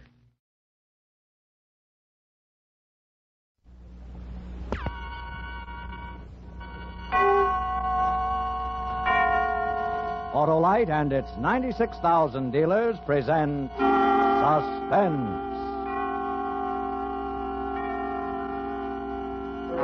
Tonight, Autolite brings you the story of a man who talked to death all those who stood in the way of what he wanted. A story we call Death Pitch, starring Mr. Jack Carson. Hey, there's Sam, my friendly Autolite spark plug man. Hiya, Sam. Hello, Mr. Wilcox. What are you doing? Hunting. Hunting? For what? For cars that have lost their pep and power. Cars that are slow and jerky in traffic. Cars that are not up to par on the hill. Ah, you can't kid me, Sam. I know you're looking for worn-out spark plugs because they're usually the cause of all those troubles. You bet I am, Harlow. And when I'm through, you ought to see those cars zoom out of here with the smoothness of a trout going after a meal. Well, Sam, that's because all Autolite spark plug dealers have the exclusive Autolite Plug Check Indicator to help recommend the best type of spark plug for every car and every style of driving. Plus all the tools and equipment to offer the best spark plug service money can buy. And when replacements are needed, Autolite spark plug dealers are the only ones that can offer you Autolite standard or resistor-type spark plugs. The spark plugs that are ignition engineered to work as a perfect team with your car's ignition system. So, friends, look for your friendly Autolite spark plug dealer this week. And remember, you're always right with Autolite. And now, with Death Pitch and the performance of Mr. Jack Carson, Autolite hopes once again to keep you in suspense. That morning, I decided to talk to death, all those between me and what I wanted. I would talk and they would listen and die. Words. Words are what makes the world go round. People dangle on words like marionettes on a string. Step a little closer, folks, and they step a little closer. Test your skill, 3 chances for a dime, and they pay their dimes. Hurry, hurry, hurry, and they do hurry to obey. Words. That morning, I was standing as I often stood, just inside the entrance to the big top, my head back, watching Annette rehearse. I love to watch trapeze artists. What ease, what confidence. But so far above me, out of my reach, in more ways than one. But if I owned the show, yes, I, Nick Arnold, if I owned the show... Nick, snap out of it. Always dreaming all the time in the fog. Meet Peter Bellington, Peter the Great. He's with it now. Pete, my brother Nick. Hello there. Peter the... Oh, yes, I think I caught your act in Dallas last season. Escape artist, wriggle out of chains and handcuffs. It's a good act. Pete's wagon ready for him, Nick? Well, don't go blank on me. Didn't I tell you to get a wagon ready for him? Where's he going to bunk if he has no wagon? You didn't tell me, Duke. You told Lee to take care of it. Well, if I don't do everything myself, no, son. As if I didn't have my hands full already, now I have to drop everything and find an empty wagon. Pete, you wait here. We'll see about your wagon. Come on. See you around, Pete. Yes. Come on, walk. Walk a little faster. I don't have all day. Lee. A fine partner that loopy rumhound is. Gets half the profits and leaves me all the grief. Yeah, he'd be lost without you, Duke. I gotta do this, I gotta do that. Hire fire, square the badges, everything. And does he cooperate? Bring back those wonderful... Hear that? He's barreled again. Bring back... Lee. What's the matter, Duke? You mad about something? You lush, you rum-dum. The Star Act joins the outfit, and there's no wagon ready for him. Oh, that. I'm sorry about that, Duke. Yes, it slipped my mind. Really? You're sorry, huh? It's just dandy. Look, I'm finished. One of us has to get out. I want you to sell the half to me. Sell? Yeah. Oh, you know, I can't do that, Duke. This show has always belonged to my family. My grandfather started it. It belonged to my father. I broke into show business with this circus as a lion tamer. I couldn't sell it. It don't impress me. A fine lion tamer you must have been. You get clawed once, your nerve breaks, and you don't go near a cat for 15 years. Not true. I was a good lion tamer. Why'd you give it up then? Because of my other responsibilities. Yes. Running this show and looking after my wife and raising my son, Robbie. Throw it to the sparrows. You don't run this show. I do. You don't look after Nora. She looks after you, yeah. And she's a better tamer than you ever was. Because she's got the muck. No! Please leave me something. Oh, incredible. A few words, mere wind, and a grown man cowers like a whipped dog. Oh, words. Okay. You won't sell out to me? Buy me out. No, Duke, please. Take your sloppy hands off me. Oh, please. You're the only one who can run the What's shop. going on here? Oh, Nora. I said what's going on. I'm talking to you, Duke. I don't talk business with dames. Nora, I still got a performer out there waiting for a wagon. Well, I'll see about that right now. Nora? Go ahead, Lee. I'll take care of Well, this. I take care of it myself, but I have to get a wagon. No dice, Nora. He won't buy and he won't sell. I told you he wouldn't. Ah. Duke. Duke, don't bear down too hard on him. He really used to be something.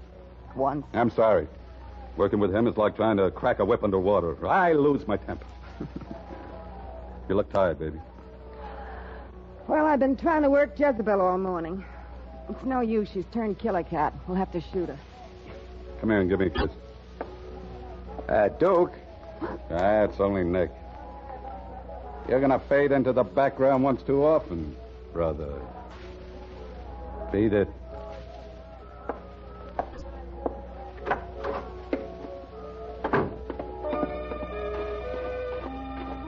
Lee.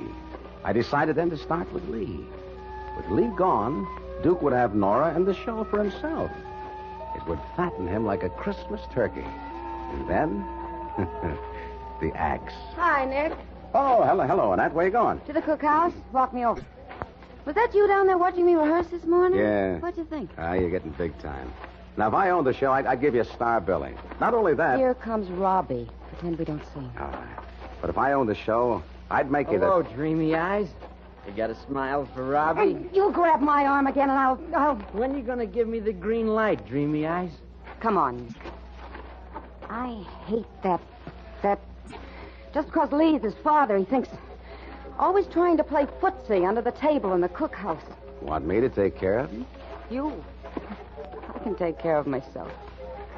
Look, they're rolling a new wagon next to mine. Yeah, we have a new star act. Peter the Great, escape artist. Oh. Well, see you later, Nick. Well, that night, sitting in the dark on the steps of my wagon, I saw Nora and Duke pass arm in arm. A little later, Robbie on his way to town. I finished my cigarette and stretched. It was time. Bring back those wonderful days. Bring back those wonderful days. Hello, Lee. Oh, you. Have a drink? Thanks. Hey, what's that, a photograph album? Yeah, I'm looking through some old pictures. Here's me the day I first did my lion taming act. Good-looking costume. It wasn't a big success. Stopped so cold. I bet you did. Did you, Jamie? Good. Yeah, you see this picture? Me and my cats. This big one's name was Rondo. Mean cat, but I tamed him. How many did you work? 30 at one time, and then 5 tigers. Greatest thing you ever saw. I think Nora's good. Should have seen me. I'm as good as I ever was. Matter of fact, you want to know something? I'm thinking of going back to her. Really? Let's have a drink on that. You'll brace it. Never would have left it, if I didn't have more important responsibilities. Well, it's true. It's true, you'll see. I didn't lose my nerve. Sure, of course. Why, I bet you could even handle a killer cat like Jezebel. Jezebel? I could have Jezebel purring inside of 5 minutes. Used to work 30 at one time, I tell you, and 5 tigers. Give me that well.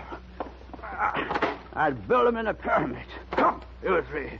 And those bags. Hold it. Now you 5. And you. And you. And there they'd be, with the audience screaming themselves crazy. I'd like to see in action. Anytime at all. Well, how about now? With just Jezebel. Yeah, that's it, sure. Come on. Yeah. I'll show you. Here. You know something? When I'm done with Jezebel, I'm going to have a little talk with Nora. Getting out of hand lately. Some women have to be tamed. Well, I'm the bully boy who can tame them. I can tame anything. Anything at all.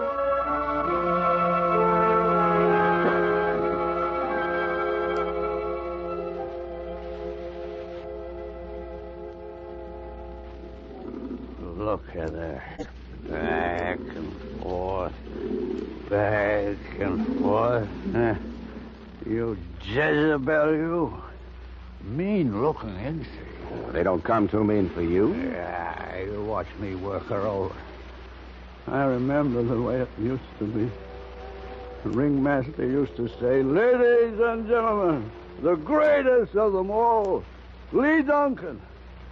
And I'd be standing there in the spotlight, all shiny and proud. Ladies and gentlemen, the greatest of them all, Lee Duncan. Yeah. You Jezebel, you. Go ahead, Lee. Almost. No, it's not your fault. It's a loose board. You wash me, Nick. Wash a man. Take a good look, Jezebel. Take a good look. I'm going to... Back, Jezebel. Back! What am I doing? No! Nora!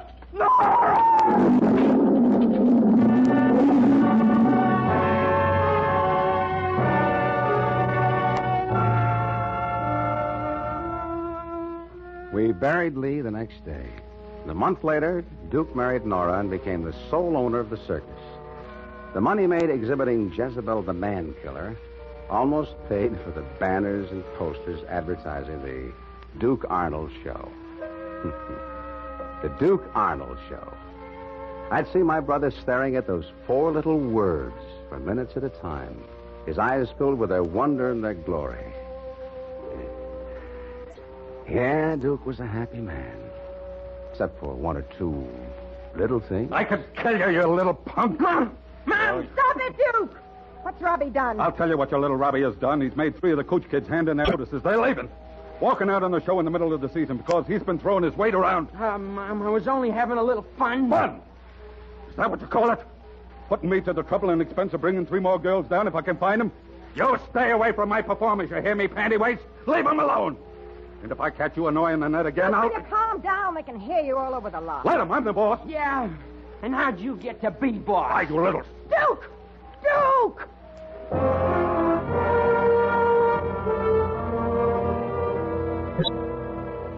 Brother of the owner of the show.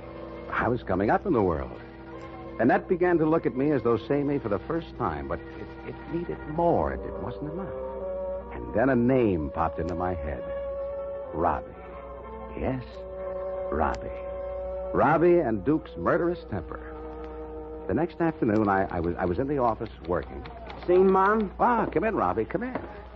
Seen Mom? Yeah, no, but I've seen someone else. Come on in. What's up? I have a message for you from Annette. No kidding. What? Ah, you're a lucky guy. She wants to see you in her wagon after tonight's show. No fool. Uh-huh. What do you know about that? Well, it's about time. That's all I have to say. It's about time. She sure... Hey, wait a minute. Are you sure she said Robbie? Last time I spoke to her... That's the way some women are. Take their own sweet time. You know what I mean? Yeah. Thanks a lot, Nick. See you around. Don't mention it. So long. In her wagon after tonight's show. Words.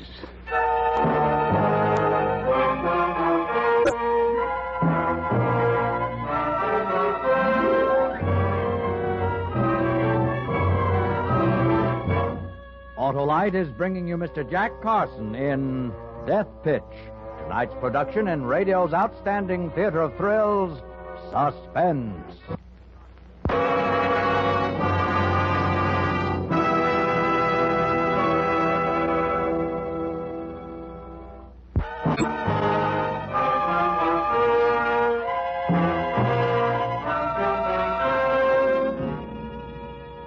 I stood in the shadows that night and watched Robbie get ready for his date with Annette. He spent at least 15 minutes in front of his mirror, tying the knot in his tie just so and plastering his hair down with goo. There was no doubt about it. He was going to make an elegant corpse. He even winked at himself in the mirror. He put on his gaudiest jacket, took a large box of candy from the table, and put out the light. He came down the steps whistling and swaggering down the line to Annette's wagon. I followed.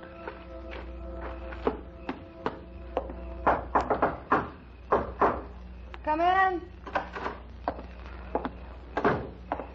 Hello, dreamy eyes. Here's your Robbie. Oh, beat it, or I'll tell your mother on you. Look, candy. For you. $5 worth. That's the way I am. How about a little kiss for Robbie? Go away, little boy. Sure. Sure, you don't have to pretend with Robbie. See how I mean?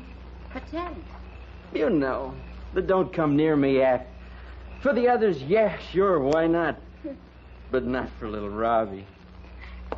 How about that kiss? You could only see how funny you look, trying to act like a grown-up man of the world. Go away, Robbie. Go away. Come on. Give me a kiss. You little... Come here. Let me go. Let me go. Let me go. Stop it. Let me go. Duke, over here. What's going on? Annette. Who's shooting? What? Annette in her wagon. Robbie. I'll kill that little punk. Duke. Duke. Please. Duke. Let go. Come back here. Stop it. Stop it.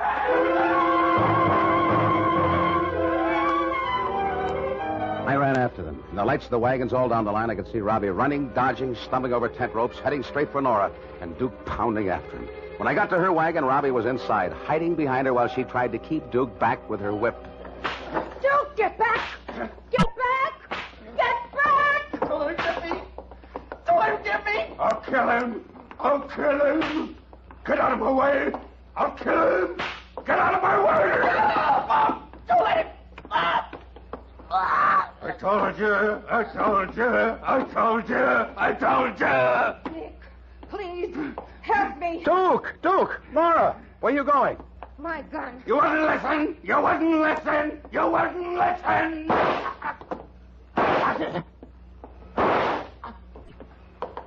Nora?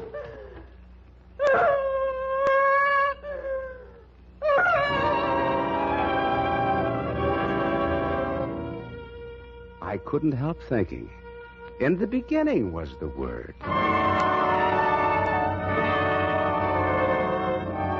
Robbie strangled to death, Duke shot to death, Nora in the jail for manslaughter.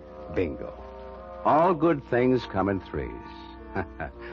That was good to be boss of the Duke Arnold Circus. You see, I kept the name in memory of my dear brother. But Annette wasn't turning to me as I'd planned. She was growing more and more attracted to Peter Valenka, Peter the Great. He had a sureness about him and a conqueror's strut that some women find attractive. If it were possible to describe Peter in one word, that word would be egotist. He was top star of our show and aware of it. It wasn't hard to think of the words to use. You wanted to see me, Nick? Yeah, sit down, Pete. Pete, I was wondering how you'd feel if I gave Annette star billing along with you. You know, she's getting to be a big drawing card. Sure, give it to her. She deserves it. I don't mind. In fact, I'm glad for her. Is she a bigger draw than me, do you think? Well, she's right up there with you. You know how it is. The Marks always like something new and different, and she keeps adding new routines. Yeah, I know. She's good, all right. You, think I ought to change my routine a little? No, you have a good routine, but... Well, if I may suggest... Sure, go ahead. Your act isn't sensational enough. After all, even though you are the best of them, escape artists haven't been too much of a novelty since Houdini. You need some kind of a flash stunt. Something that'll make the yap's ears flap back and forth with excitement. Houdini? What did he do I can't do? Underwater escapes? I can do underwater escapes. You can? Sure. Don't give me Houdini. Well, say, how about something like this? Now, let's say you're handcuffed, and then after a thorough search for hidden keys, you get into a crate of some sort. The crate is sealed and lowered beneath the surface of the water. A couple of minutes later, your head appears above the surface. You're out of the cuffs, and you're free of the crate, something like that. Could you do it? Oh, sure. It's just a question of shucking the cuffs. The rest is only trimming. Okay. Let's do it that way. Now, you're sure you can handle it? I don't want you to try it if it's too dangerous. I mean, maybe you're not good enough to escape from... I can escape from anything. All right, then. By the way, how do we get out of the cuffs? Or is that a strict secret? Master key. I use a master key. Yeah, but you'll be wearing only bathing trunks. There'll be a search from head to foot. What do you do? Hide it in your mouth? They can look at my mouth all they want. No, there's one place they never think of looking, the soles of the feet. I fasten the key to my arch with flesh-colored tape. Oh, I always wondered. Well, I'll start working it right away. Some kind of advanced build-up. Our next date is Scudderville. Now, there's a bridge across a pretty large stream right across the street from the fairgrounds. And I was thinking...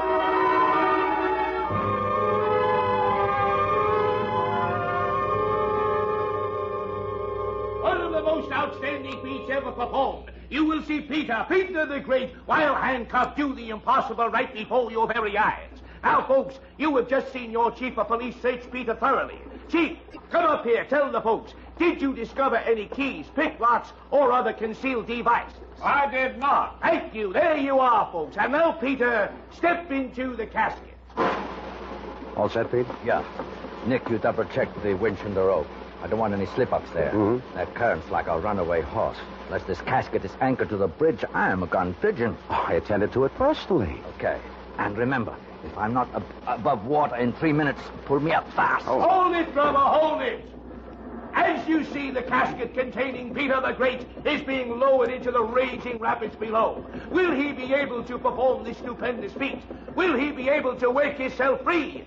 If he does not, the joke is on us. And there you are, folks. He is now below water. The casket will soon be resting on the bed of the stream 54 feet below water. Notice the strong pull of the current. Let me draw your attention to the manner in which the rope from the casket to the winch is being strained. And also notice that... Do something, somebody! Do something! The rope's stopped! Do something!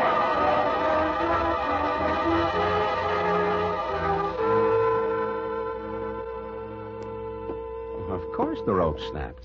I attended to it personally. I turned my back on the crowd and left the bridge a happy man. There's no greater satisfaction than that afforded by the knowledge of a good job well done. I had the show, and it was only a question of time before I had Annette as well. She would come to me for guidance, lean on me more and more, and pleasant prospects. Meanwhile, there was work to be done.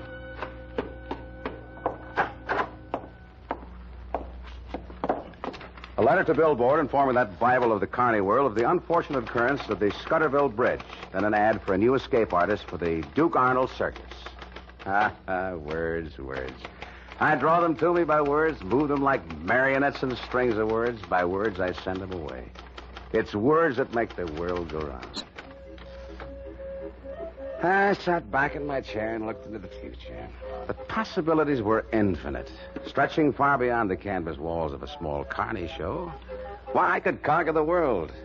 Times seem always to be ripe for a man like me, a man who can manipulate people. The earth is filled with fools who are open to suggestion. If one knows the proper words, they listen. Nick. Peter? Surprise time. There's your rope. The one you attended to personally. Now, Peter, listen to me. Let me explain. You're naturally upset and excited, and I understand what you must be thinking, but please give me a chance to explain, will you? Yeah, I just did it to make it look good. I mean, more exciting, you know? You understand, don't you? You see, I knew the casket would hold a lot of air, and enough to give you plenty of time to escape even without the rope. You see what I mean? Peter, tell me you understand. Well, Annette, you understand, don't you? Annette, tell him to listen to me. He can't listen to you, Nick. He can't listen to anyone. He can't hear at all. The water pressure down there broke his eardrums. You can't hear me? You mean my words? I'm going to kill you. No, please stay where you are. I'll give you half the show. You can have it all. Don't come any closer. Can't you hear me? Sir Peter, the show will belong to you. The show I killed Lee for, and Robbie and Duke. Peter, can't you hear me? Listen to me. Can't you hear me?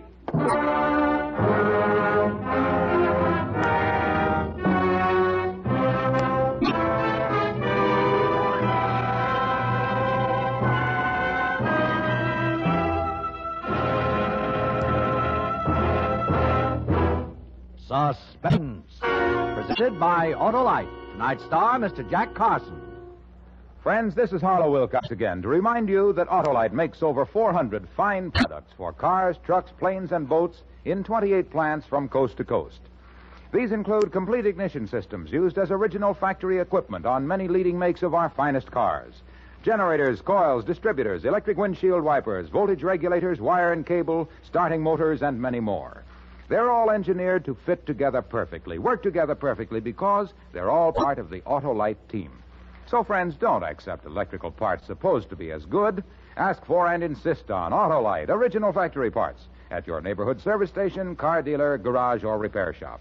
Remember, you're always right with Autolite. Next week on Suspense, you will hear, in his first appearance on this program, and only dramatic appearance of the season, America's favorite comedian, Mr. Jack Benny. And in weeks to come, you will hear such famous stars as Lucille Ball and Desi Arnaz, James Stewart and Ann Baxter, all on Suspense. Suspense is produced and directed by Elliott Lewis, music composed by Lucien Moraweck and conducted by Lud Gluskin. Death Pitch was written for Suspense by Walter Newman. In tonight's cast, Ed Max was heard as Duke, Frances Cheney as Nora, Georgia Ellis as Annette, Dick Crenna as Robbie, Herb Butterfield as Lee, and Joseph Kearns as Peter. Others in the cast were Eddie Marr and Byron Kane. Jack Carson may soon be seen in the Universal International picture, The Groom Wore Spurs. And remember, next week on Suspense, Mr. Jack Benny as a man who found $25,000 in death in Murder in G-Flat.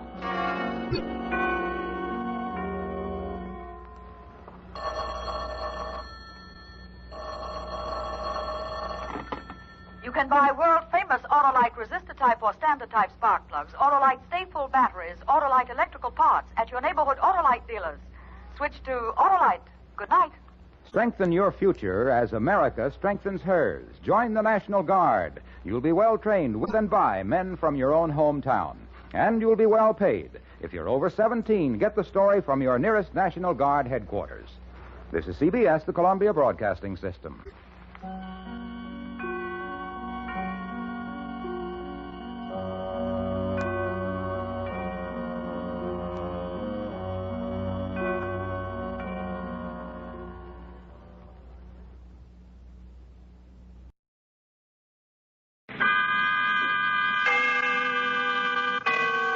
Autolite and its 98,000 dealers bring you Mr. Ronald Coleman in tonight's presentation of Suspense.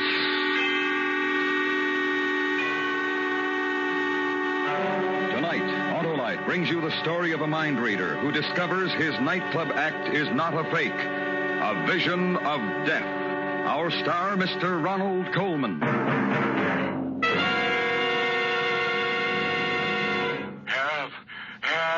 What's the trouble, Oscar Otto? It's my battery, Harlow. Water, please. Why, sure. But why not avoid that battery distress, Oscar? Get an Autolite Stay Full, the battery that needs water only 3 times a year in normal car use. Is that a fact, Harlow? A fact that millions of cars and owners have proved for themselves, Oscar.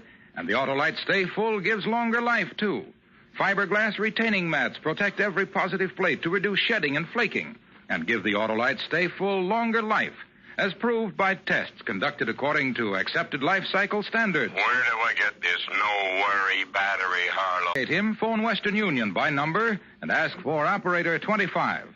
I'll tell you the name of your nearest Autolite battery dealer, where you can get an Autolite Stay Full, the battery that needs water only 3 times a year in normal car use. And remember, from bumper to tail light, you're always right with Autolite. And now, Autolite presents A Vision of Death, starring Mr. Ronald Coleman, hoping once again to keep you in suspense.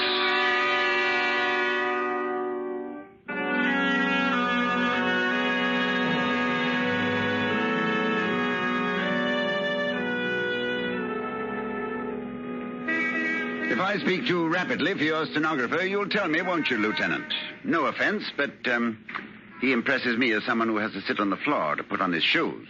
And stop me if I seem to wander away from the point, won't you? I mean to say, this is my first and, I hope, final appearance in a police precinct, and I should hate to give a sloppy performance.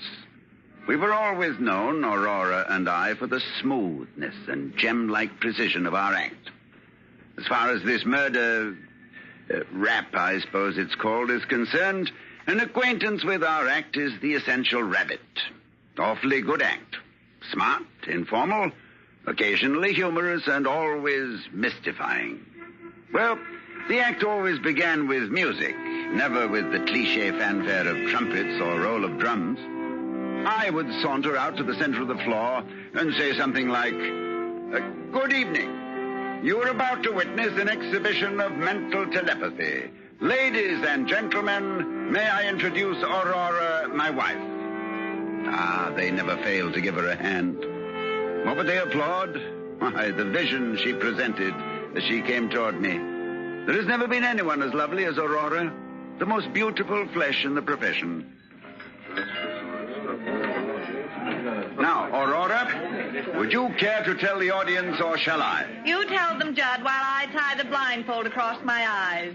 Ladies and gentlemen, all mind readers employ a gimmick. A gimmick is a trick, a device. For example, when the mind reader, threading his way through the audience, says to the mind reader sitting blindfolded on the stage, "A lady has given me a small object which I now hold in my hand. What is it?" And the mind reader sitting blindfolded replies, "A silver coin." The answer has not come through mind reading. No, it has come through the gimmick. A cue or signal communicated through the very question itself. But we don't do that. We do not. You will notice, ladies and gentlemen, that I never speak to Aurora at all. Now, are you ready, Rory? Ready, Judd? Here we go, then. Now, you, sir, you have something? Good. Concentrate upon it like a good chap. And the you, gentleman holds a coin in his hand. It's a Mexican peso bearing the date 1892. Oh, that's very clever of you, madam. I'll be surprised if she gets this one. The Now, how about lady you? holds in her hand her other hand.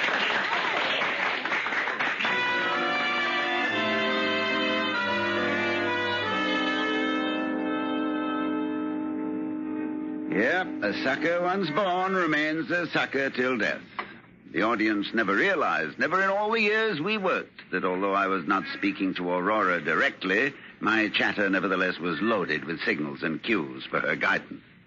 By revealing the gimmick, we concealed the gimmick, and that, Lieutenant, is the ne plus ultra of gimmicks. Yes, it was as crude as that. But it enabled us to work 50 weeks a year here and abroad at an average of over 1,000 a week. Of course, I always gave some credit for our success to our agent, Harry Arnold, although Rory was inclined to give him no credit at all.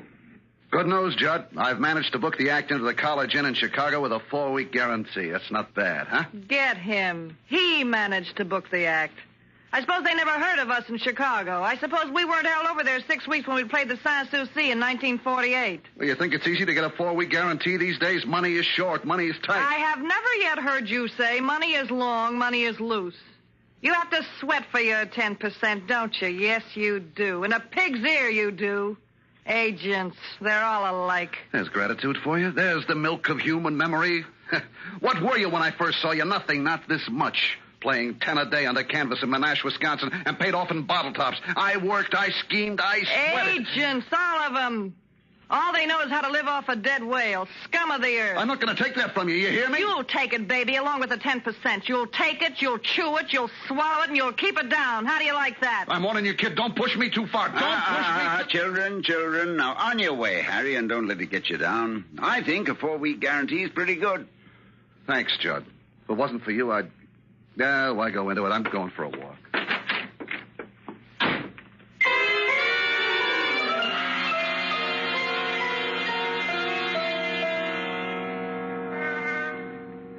But aside from these altercations between Rory and Harry, it was smooth sailing.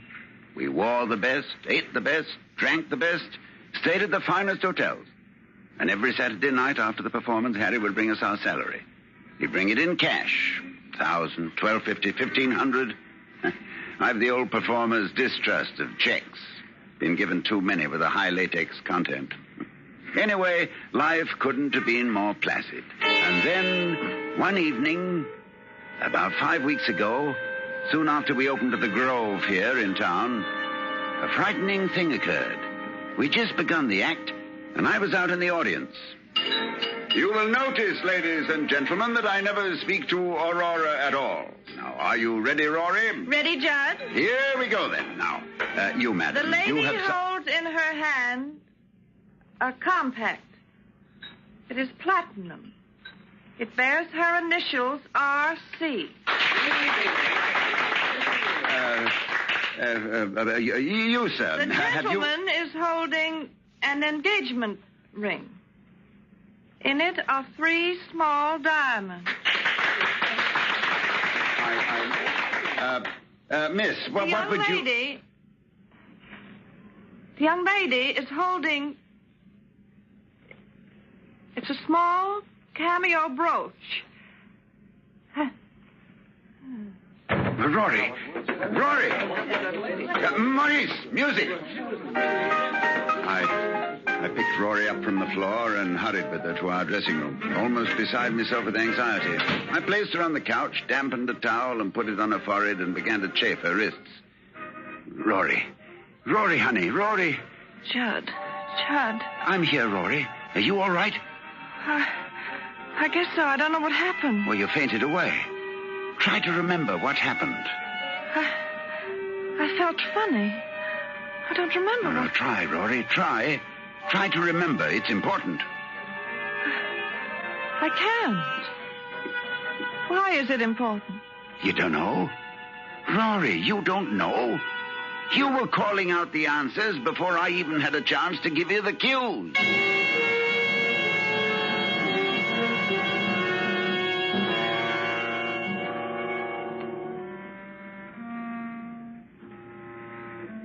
Do you believe in telepathy, Lieutenant? I don't mean the sort of thing Rory and I usually did. I mean real telepathy. I never did either until that night. I don't mind telling you I was badly shaken. I mean, after all, I knew we'd been using a gimmick, and suddenly it began to happen without the gimmick. Scared us to death.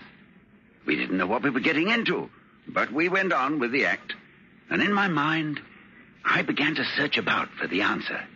I found it, of course. You'll find a gimmick in almost everything, if you look hard enough. I've got it, Rory. We worked together so long that you know what I'm about to say before I say it. From my inflection, my pauses, even my movements. You see? Oh, Judd, that has to be it. Oh, this is marvelous. When Harry gets back, I'll tell him about it. And if I last till tomorrow, he can ask the management for more dough. As soon as he gets back, next Thursday. Tonight. How much more should we ask for? Tonight? What made you say tonight? Well, I don't know. Well, you were there when he told me he'd be in Palm Springs till Thursday. What made you say tonight? I don't know. What difference does it make? Stop picking on me. So I made a mistake, so what? I don't see how you can make such a mistake, that's all. Oh, Judd, leave me alone. I've been worried half crazy about really being able to read your mind. I've been under a strain. So Harry's coming back Thursday and not tonight. All right, are you satisfied? He'll be here Thursday, not tonight.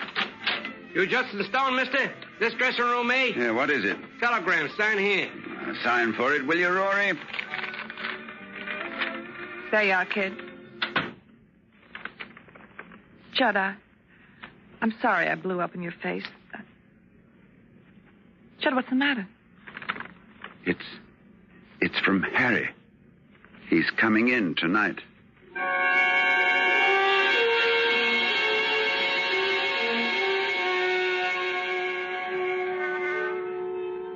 And he did, too, Lieutenant. Rory was so upset by it she couldn't go on at all that evening. She had no explanation for how she knew, none whatsoever. I don't know, Judd. I just don't know. My mind seemed to go blank. I seemed to hear a voice whisper in my ear, Harry Arnold will be with you tonight. That's all. When we got back to our suite at the hotel, Harry was there, waiting for us. Oh, what happened? Well, what happened? You both look like ghosts. Look, Harry, I'll tell you some other time. Leave us alone, will you? All right, I'm going. I just came to wish you a happy birthday and to give you this. Birthday. Oh, thanks, Harry. Thanks. What is it? Well, open it, why don't you? It's a bathrobe. A red silk bathrobe. With your initials. That's right, it's a red... How does she know? How do you know? Get out of here! Get out of here! Judd, make him get out of here! I won't be talked to like that. I don't care who she is. I won't be talked to like that. Harry, shut up. For heaven's sake, shut up and go away. Leave us alone. Go. Get out. Get out. You too, Judd? She's got you talking against me, too? All right, I'm going. I'm going, but from here on in, it's strictly business between us. I wash my hands.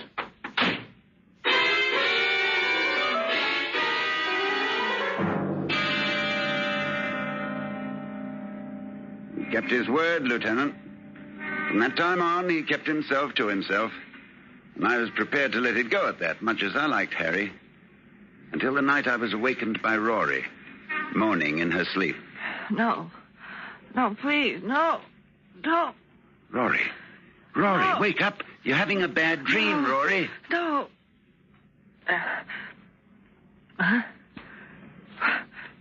Judd. Shh. It's all right. I'm here. Oh, Judd. What, Rory? The voice.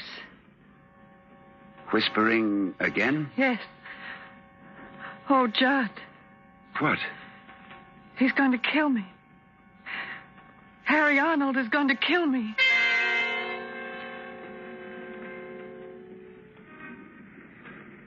And that, Lieutenant, was the beginning of the end of that.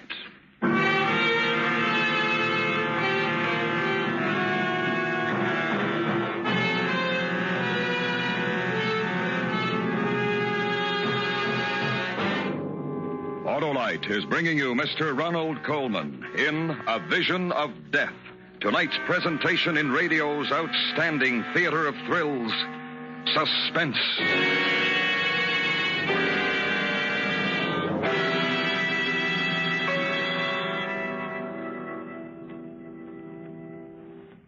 Hey, Harlow, here's a riddle. Shoot, Oscar Otto. I got it, and I have it. You've got an Autolite Stay Full battery, and now you have a power-packed Paragon that gives quick, dependable starts and needs water only 3 times a year in normal car use. You said a stay full, Harlow. Just what every driver should say when he needs a battery, Oscar. An Autolite Stay Full with the fiberglass retaining mats protecting every positive plate to reduce shedding and flaking and give that brawny battery longer life, as proved by tests conducted according to accepted life cycle standards. So, friends, choose the battery that states right on the case, needs water only 3 times a year in normal car use.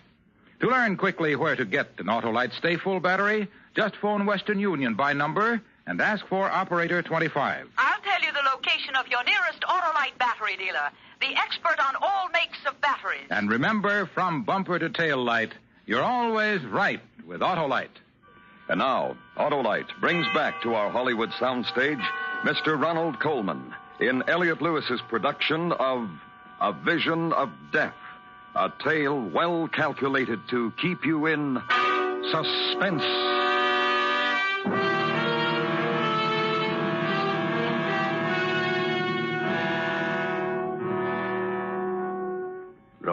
Rory, get a grip on yourself. He's going to kill me. Harry's going to kill me. Don't be ridiculous. Stop it now. It was just a bad dream. He's going to kill me. Will you stop that? Will you stop saying that? Judd, hold me. I'm frightened.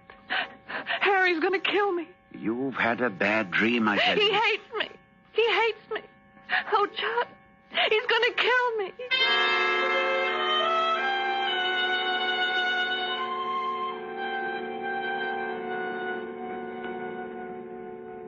I'm a rational man, Lieutenant. I've always felt, for example, that when Hamlet says there are stranger things in heaven and earth than are dreamt of in your philosophy, Horatio ought to reply, tell that to Sweeney. I knew there was no such thing as mental telepathy. I knew it as well as I know I'm sitting here talking to you. Up here in my head, I knew it. And yet, the next afternoon, I found myself entering a gun shop and purchasing a revolver and a box of bullets, determined that before Harry Arnold could so much as injure one hair of Rory's head, I would kill him. I should have gone directly to the police first. You're using hindsight, Lieutenant. I had all that out with Rory. Please, Judd, please. Go to the police. Tell them about this. Let them handle it. Well, tell them what? That by reading his mind, we've learned Harry intends to murder you? They'll believe us. They've got to believe us. You're reasoning like a child. They'll decide that it's either a publicity stunt or else that we're both lunatics. But if I tell them about the telegram and the birthday present... Rory, we have no proof. We have to do something. What? Tell me what? You know he intends to kill you. I know he intends to kill you. But what can we do? Do you know when he's going to do it or how he's going to do it? No. He hasn't decided yet. Oh, Judd, isn't there anything we can do? Nothing. Except wait.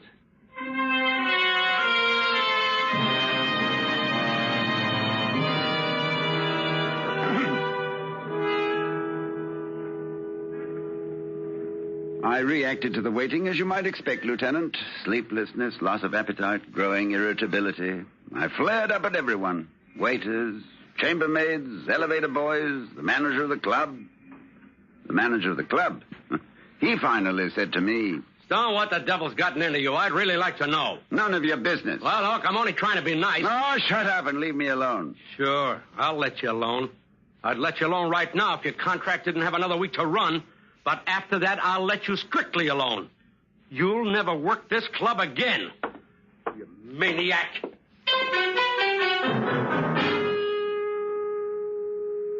I began to drink quite heavily, quite noticeably. I was going crazy just from the waiting. And then the waiting came to an end. It was around 3 a.m. I was sitting up in bed, in the dark, smoking, when Rory opened her eyes and said... Judd. Yes? The voice. Yes. He's going to kill me here. Right here in this room. Rory. Saturday. This Saturday. At midnight. Oh, Judd. Oh, Rory. Rory, sweetheart. He's going to shoot me. He has a gun. He's going to shoot me. He's going to get you downstairs in the manager's office at the club. And while you're there, he's going to come up here. No, Rory, listen to me. I want you to listen to me. You're mistaken, do you understand? You've been having another bad dream, and that's all there is to it. No, Judd, I swear it. He just thought of it. Just this minute. He's standing at a bar. Standing there all by himself, drinking. And he's just this minute decided. You're making it up. Judd, no. It's the bar over at the Tuscany Hotel. I see it so clear. You're wrong. You're wrong. I'll prove you're wrong. Desk? Get me the bar at the Tuscany, will you? Over on Sunset? One moment, please. You'll see, Rory. He's not there at all. You'll see it's just a dream. Just a bad dream. Tuscany Cocktail Lounge. Hello. Is Harry Arnold there at the bar? Harry Arnold? No, I'm sorry, he's not. He's not? You sure of that? Sure, I'm sure. He was here all evening and left about a minute ago. I said goodnight to him myself. Want me to have...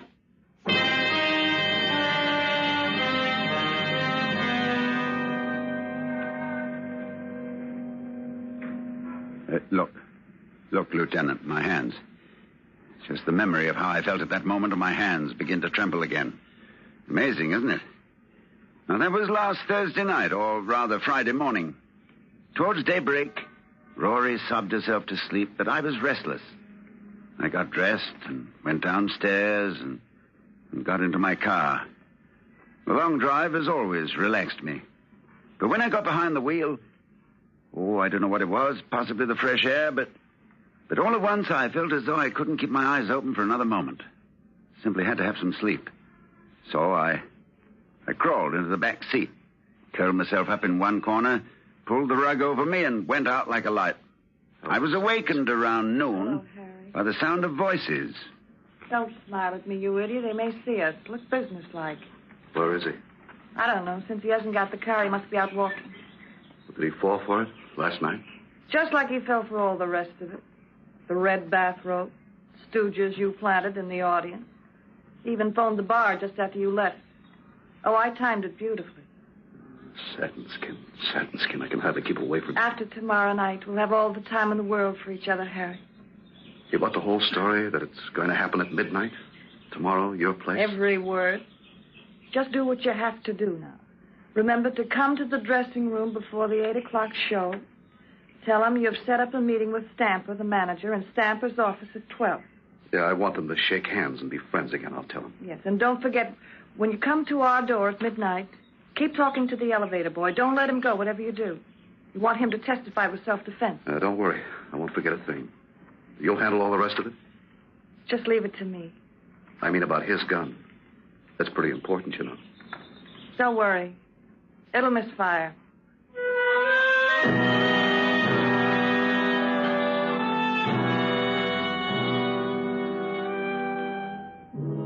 It'd be difficult for me to tell you what I felt as they walked away, Lieutenant. One part of me felt the way a man ought to feel, I suppose, when he learns that the woman he loves is not only unfaithful, but plotting his death as well. But another part of me felt only relief. Relief at learning there was a gimmick in this too. They'd been fairly clever for amateurs.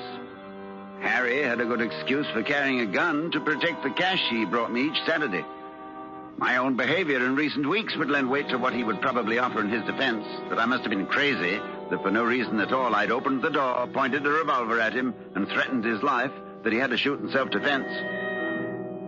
The presence of the elevator boy, well, that could mean only that Harry would shoot just as soon as I opened the door. I'd be found dead with a revolver in my hand and a heartbroken agent at my side. Tableau. I found myself hoping, as I never hoped before, that they'd come to their senses before Saturday. That they'd realize what a vicious, inhuman thing it was they were planning. But just before the 8 o'clock show that night, there was a knock at the door of our dressing room. Come in. Judd, I've been talking to Stamper, the manager. He's sorry there's bad blood between you and wants to square it. I told him you'd be in his office at 12 to talk things over. All right with you? Yeah. We don't want it so that we'll never work here again, do we? I mean, there's no reason we should. No reason at all. Button my dress, Judd. See you later, Judd. Yeah, later.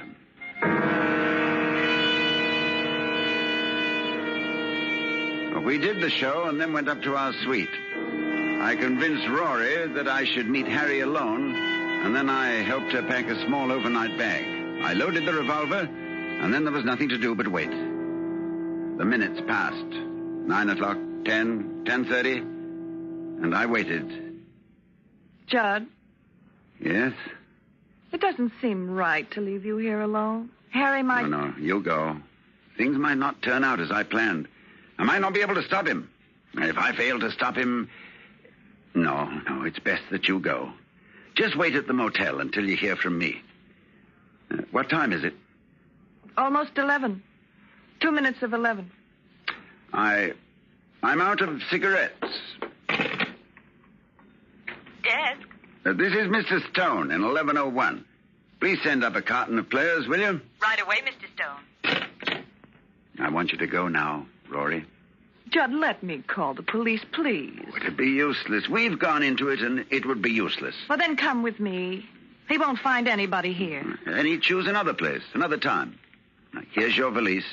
You have your gun? In my pocket. You won't take any chances. I don't know what I'd do if you were hurt. I won't take any chances. Let me help you on with your coat. Oh, Judd, I love you so. Yeah, I know. And I love you, Rory. I really do, you know. You ready? Yes.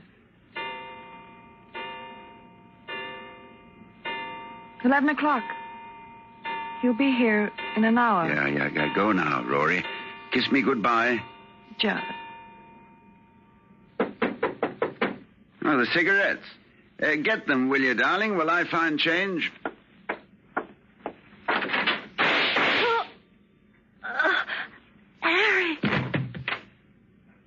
Harry. Rory.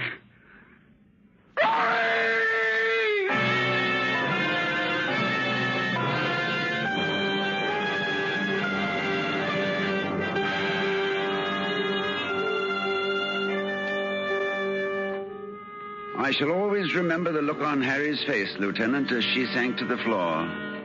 They'd concocted a bad dream between them, and it had come true. I'll bet he still doesn't know how it happened. If you pass his cell, you might tell him. Just whisper the word gimmick into his ear. Yeah, that's what I said, gimmick. I gimmicked the clock while Rory was dressing, set it back a full hour. It was 11 to her, but 12 to him. I adore gimmicks, don't you?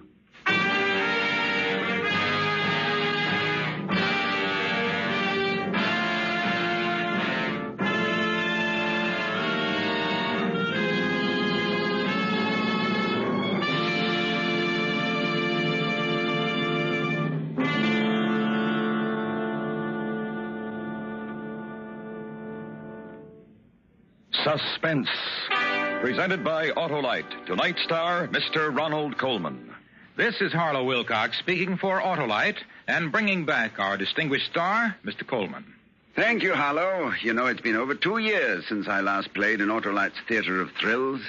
But I've listened to Suspense attain new dramatic heights this season, with such exciting fare as Edwin Drood and, of course, Othello.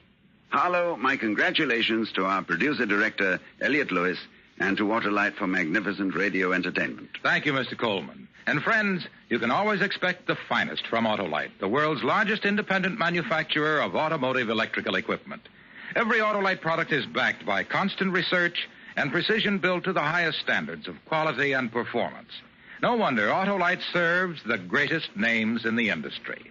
Yes, from bumper to tail light, you're always right with Autolite.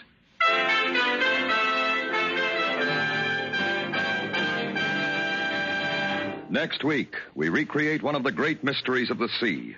A ship found drifting in perfect condition, but with no human aboard. The mystery of the Marie Celeste. Our star, Mr. Van Heflin. That's next week on Suspense. Suspense is produced and directed by Elliot Lewis, with music composed by Lucian Morowick and conducted by Lud Gluskin. A Vision of Death was adapted for Suspense by Walter Brown Newman from the original story by Jerry Hausner. In tonight's story, Mary Jane Croft was heard as Aurora. Featured in the cast were Hy Averback, Benny Rubin, Julie Bennett, and Charles Calvert. You can buy Autolite Stay-Full batteries, Autolite resistor or standard type spark plugs, and Autolite electrical parts at your neighborhood Autolite dealers. Switch to Autolite. Good night.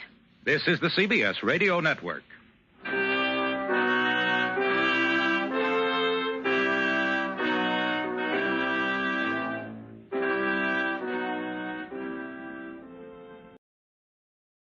And now, another tale well calculated to keep you in suspense. Witness for Death.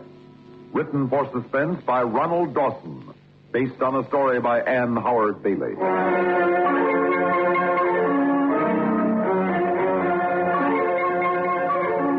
Life was good to me. I had a wonderful wife, a lovely baby, and two of the best friends a man could ever want, Randy and Kay Stoneman.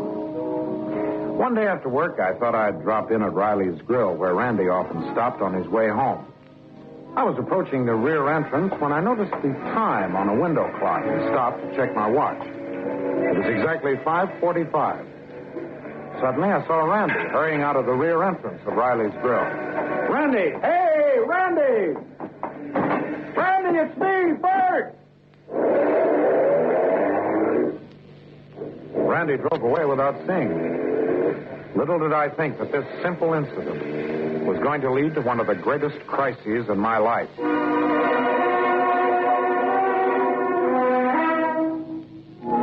hour or so later, I was at home when... Bert, could you come into the living room for a moment? What is it, hon? Move the baby stroller somewhere, will you? Where to? Oh, anywhere, just so it's out of sight before Randy and Kay get here. Going to a lot of fuss, aren't you? Oh, I'm tired of their always seeing the apartment in a mess. Kay has lovely things. Randy has lovely bills, that poor guy. Oh, stop defending him. He spends as much as Kay does. But at least they have things. Oh, salesmen have to look good, Linda. And accountants don't, I suppose? I'll take a steady salary any time. I know Randy's commissions look big, but they... Oh, there they are. Would you let him in, Bert? I want to run across the hall and borrow Mrs. Lacey's steak knife. Keep your shirts on. I'm coming. Oh. Well, I You're thought it Bert was... Claxton? Yes, I'd like to talk to you for a couple of minutes. I'm Lieutenant Conover, Police Department. Well, yes, Lieutenant, but my wife and I are expecting company. It won't take long. Just a few questions. Well, okay, come in. What's the trouble, Lieutenant? I haven't done anything. Oh, I'm just checking some facts for the DA. Oh.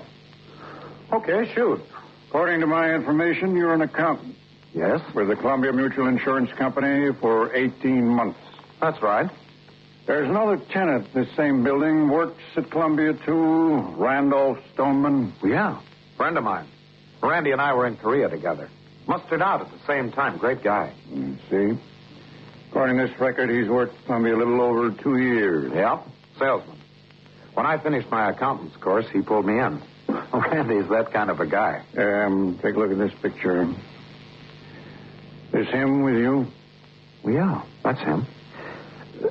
Say, what is this? What's this all about? Just routine checks, Claxton, every now and then. Something happens. We gotta check it, that's all. Trouble at the company? Not exactly. Well, I'm glad to cooperate, but like I said, my wife and I are expecting company, and matter of fact, it's Randy and his wife. Why, maybe he could help you. Maybe. You see a lot of the Stonemans? Well, sure. You guys share rides to work and home, huh? Randy drives me in mornings. I don't own a car. He's out during the day making calls, and sometimes after work I look for him at Riley's Grill and hitch a ride home. Tom Riley's. I was there this afternoon. I didn't see you there. I was across the street. I didn't go inside. You missed him, huh? No. I saw him coming out of the back door. I yelled, but he didn't hear me over the traffic. What time was it? About? 5:45 on the nose. You're sure? Sure, I'm sure. I happened to check my watch just then. Why? It was Randy Stoneman who came out that back door at 5:45? You're positive? Look, Randy and I have been buddies for years. I'd know him anywhere. Why? Oh, nothing. But, thanks a lot, Mr. Claxton. Been very helpful. How? I'm sorry I took so long, Bert. Have Randy... Hi, anybody home? Are we too early? Your name, Randolph Stoneman? Yeah, Randolph. Long for Randy. Where were you this evening at approximately 5:45, Mr. Stoneman? What's it to you? Here's my badge. Lieutenant Conover, Police Department. So? Did you answer my question, Mr. Stoneman? Well, now, just let me think now. 5:45, I must have been at home. Yeah, right upstairs at home, wasn't I, Kate? I was washing my hair when you came in. I'm not sure of the time, but Mr. if you Stoneman, say you were... You're quite sure you weren't leaving Riley's Grill by the back door at 5:45? Well, didn't I just tell you that... I'll have to ask you to come downtown with me, Mr. Stoneman. You can repeat your story there. Hey, let go of my arm. Now, what is this? It's an arrest. An arrest? What for? The man who shot Riley didn't finish the job. Riley's in a coma at City Hospital. For the moment, the charge is assault with intent to kill. If he dies, it'll be murder.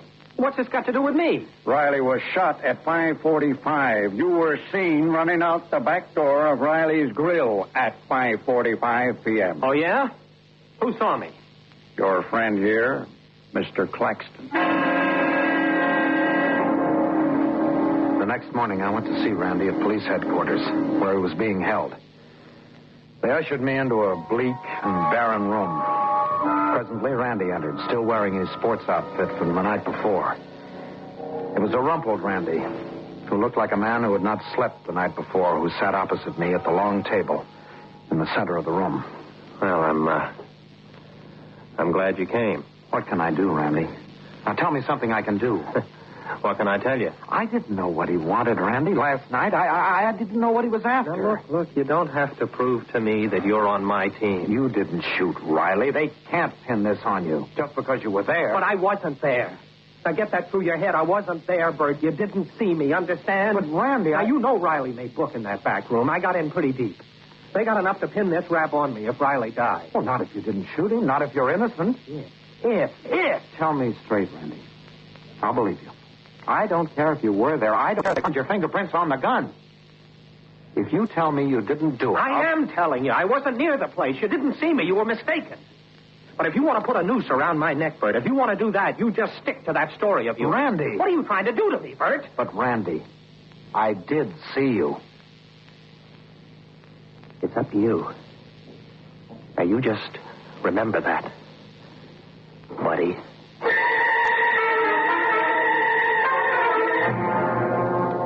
That's the story as it now stands.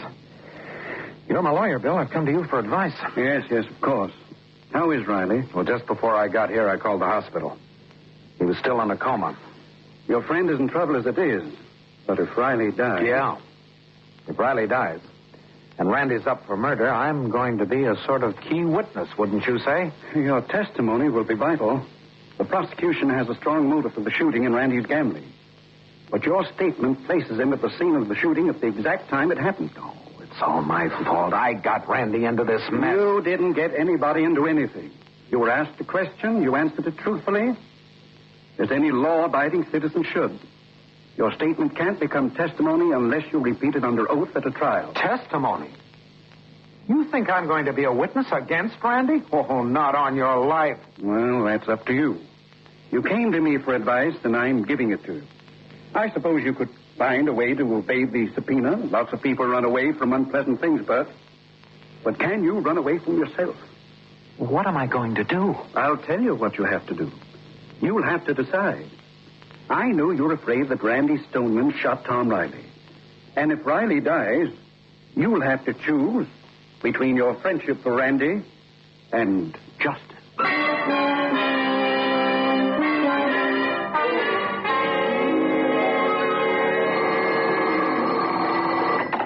Hello. Yes, this is he. Oh, well, did he regain consciousness before he... No. All right. I'll be there. Thanks for calling. Well, what's the matter, honey? You look... Riley just died. Oh, no. It's murder. The DA wants to see me tomorrow morning. But that means... Bert, you can't testify. How can you? Do you think I want to? I'd give my right arm if I hadn't seen him. Are you sure you saw him? How can you be sure? I'm sure, I tell you. I saw him. You could have been mistaken. I wasn't mistaken. But I can't send Randy to... I just can't. Bert, what will you do? I don't know. I don't know.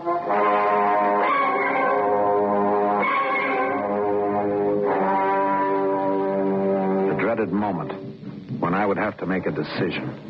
Decide between Randy and justice was drawing close.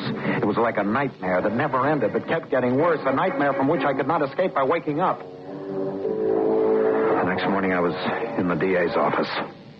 I can understand your feelings, Mr. Claxton. Randy Stoneman saved your life in Korea. You two men have been through the mill together.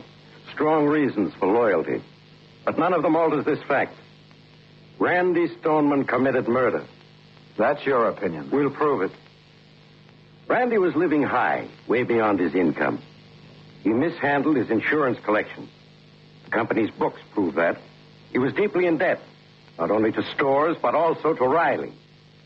Riley was calling him. A man doesn't kill just because he owes money. Suppose he owed $15,000 to a bookmaker who wasn't afraid to play rough. Randy couldn't pay, and he didn't want to be worked over, so he shot Riley. You can't make it stick unless I testify for you. Well, I'm not doing your dirty work. Get yourself another boy. We have your statement, Mr. Claxton. So what? I haven't signed anything. Hearsay evidence doesn't count. Don't give me that smart talk, Claxton. It isn't a question of defying me, you know. You're defying the law. The law was designed to protect, not to punish. We're not persecutors. We're trying to be guardians. So a man can live out his life in peace and safety instead of dodging bullets. I'm sorry. You don't understand. I do understand.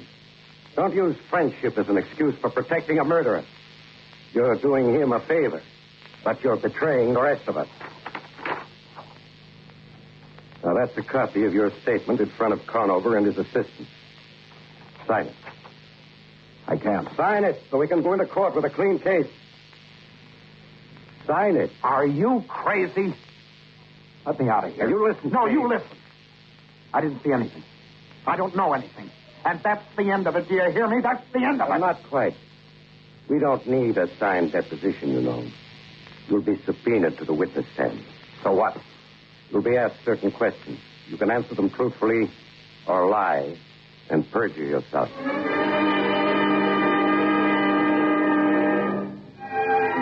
What was I to do? I would be asked certain questions. And if I lied, I'd be committing perjury. And if I told the truth, Randy would be hanged. How could I do this to Randy? He saved my life and career. He was my best and closest friend. On my way to Bill Tyler's office, the newspaper headlines fairly screamed at me. Stoneman trial opens tomorrow. DA promises quick conviction of Stoneman. Well, Bert, have you come to a decision yet? No. There's not much time left. Why haven't you come back to see me before this? What for? We could have talked things over. Maybe I could have helped you. Nothing helps. I keep seeing him. I keep seeing the way he looked at me at the jail the day I visited him. When he said, if you want to put a noose around my neck, stick to your story. But your story is true, Bert. You know it's true. Truth? What's that? I owe Randy my life. That's the truth, too. And you think this will even things? If you lie for him on the witness stand tomorrow and perjure yourself, a life saved equals a life saved? Is that how you figured? Now, what if I have? Well, your figures don't balance. You forgot Tom Riley's life. Isn't Randy Stoneman worth more than Tom Riley? Randy's a good guy, Bill.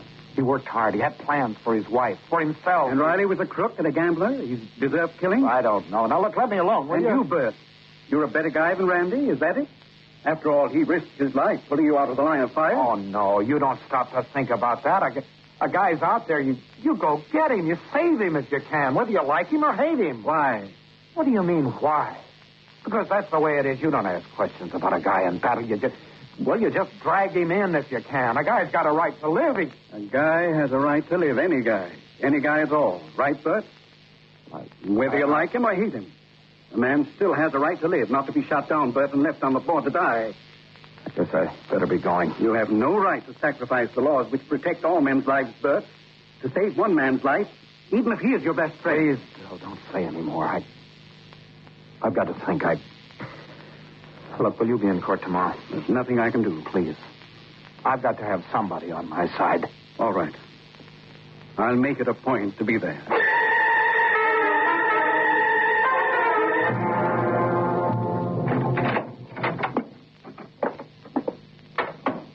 Oh, Bert, you're so late. I've been worried.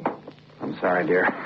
I went by to talk to Bill Tyler. I phoned you earlier, but you didn't answer. I went up to sit with Kay for a while. She shouldn't be alone. I asked her to come down for coffee. Oh. I wish you hadn't. Was there anything wrong with that? Why shouldn't she sit with her friends on a night like this? Yeah. Guess you're right, dear. Well, what did Bill Tyler say to you? We just talked. What did you talk about? The same thing you're thinking about. The same thing everybody's thinking about every time they look at me. What's he going to say when he gets on the witness stand? Will he tell the truth or will he lie? Bert. Take a guess, Linda. It's the $64,000 question. The truth or a lie? Bert, stop it. Stop it. Oh, no. Now, control yourself. It's probably Kay. I'll let her in. Oh, come in, Kay. I told myself I wouldn't come, but I couldn't help it. I just couldn't stay up there alone. Of course not. We want you here with us. Now, sit down. I'll heat the coffee. Hello, Kay. Well, Bert, tomorrow, huh? Yep. A big day. He's got a good lawyer.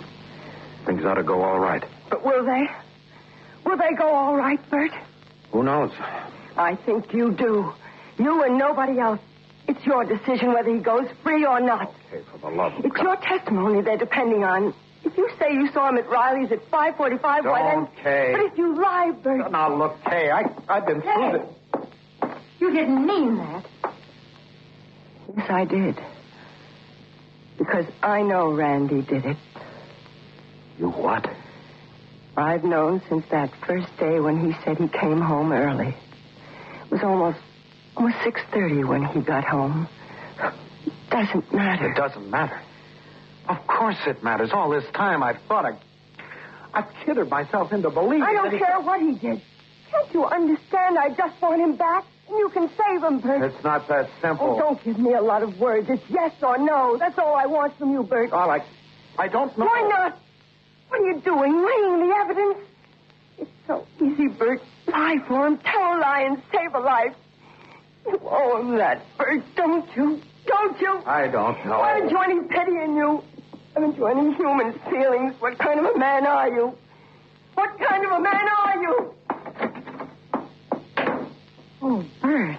Bert. Now, don't you start on me, Linda. Bert, dear, don't be so touchy. Then what is it? What were you going to say? Oh, I can't believe it.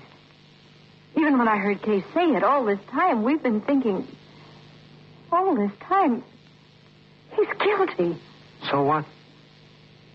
So what? Does that make it any easier? Does that change how I feel about him? Well, of course, you can't change your feelings so easily. Oh, poor Kay. Linda, you've always been the smart one in our little family. Linda, tell me what to do. Oh, darling, I wish I were clever enough to tell you.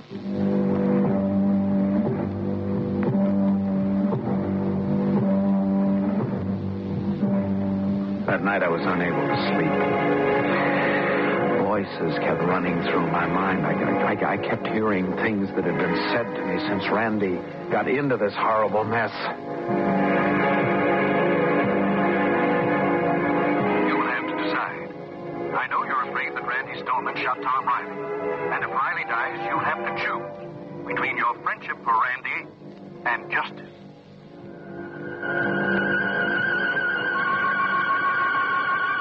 Don't use your friendship as an excuse for protecting a murderer. You're doing him a favor, but you're betraying the rest of us.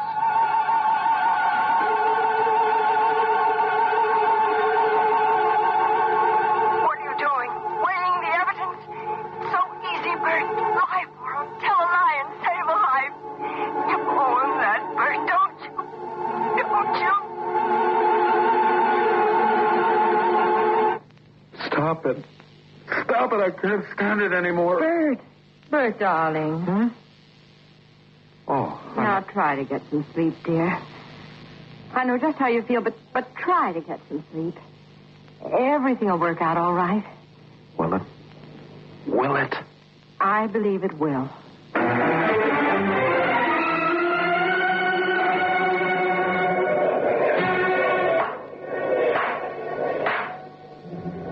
State your name and occupation. Bert Claxton. Speak up so that the jury can hear you. Bert Claxton. I'm an accountant for the Columbia Mutual Insurance Company. Now, Mr. Claxton, I want you to look at the defendant and tell me if you know him. Of course I do. Randy Stoneman. How long have you known him? A number of years. How many would you say? 5, 10 years, or more? More than 10 years. Then if you saw the defendant on the street, you'd never mistake him for somebody else, or vice versa. Of course not. When I know him as well as I do. You're right. It would be impossible for you to mistake someone else for Randy Stoneman. I'd say so. Thank you. Now, Mr. Claxton, on Friday, October 14th last, where were you at 5:45 p.m.? I was on Platt Street. Were you near the rear exit of Riley's Grill? Yes, sir. Right opposite, on the other side of the street. Now, Mr. Claxton, will you please tell the court exactly what happened as you stood on the other side of the street facing the rear exit of Riley's Grill? The moment I dreaded had come. What was I to do? Should I tell the truth or not? I caught a glimpse of Kay. She was looking at me with desperate pleading in her eyes. I could hear her words again. I don't care what he did. Can't you understand? I just want him back. And you can save him, Bert. I turned away from Kay and saw Bill Tyler on the other side of the courtroom. He was watching me, as everyone else was. His eyes fairly burned through me, and I recalled his words. Can't sacrifice the laws that protect all men's lives to save one man's life. You'll have to choose. Mr. Claxton, I repeat, will you tell the court exactly what happened as you stood on the other side of the street facing Riley's grill? Well, I looked at my watch. What time was it? Exactly 5:45. All right, go on. What did you do next? I started across the street. And at that moment, I saw Randy Stoneman come out of the back door of Riley's grill.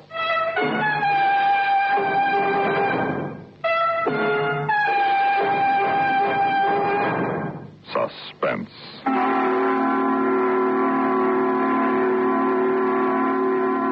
You've been listening to Witness for Death, written for Suspense by Ronald Dawson.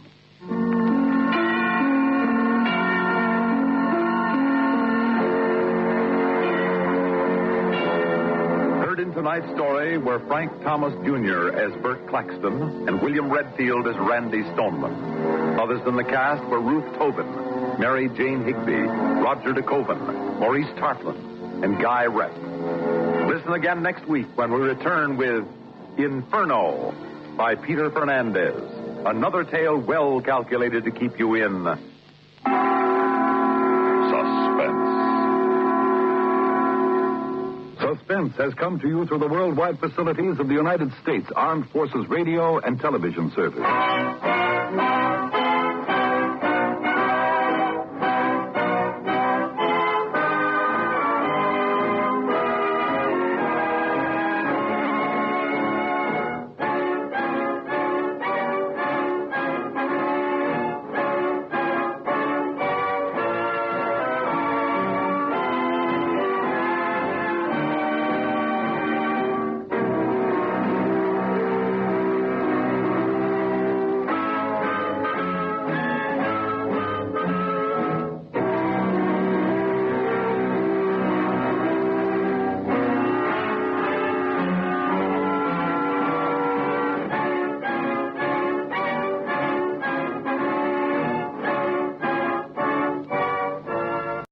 And now, a tale well calculated to keep you in suspense. In a moment, Act One of Black Death, written especially for Suspense by Mercer McLeod, and starring Christopher Carey, currently featured in Camelot.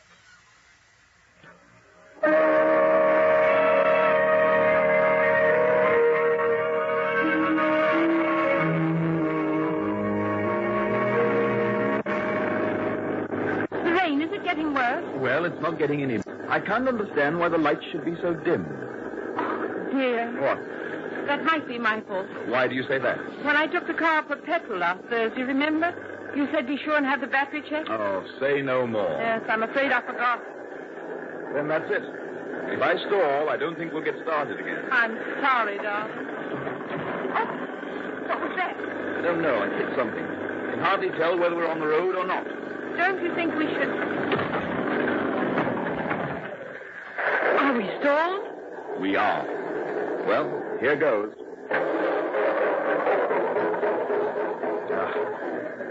Well, that's it. Oh, Charles. And it's all my fault. Now, don't feel bad about it. I don't think we should have made it anyhow. If we were on a main highway, we might be all right. But these small byroads, miles from anywhere... But what can we do?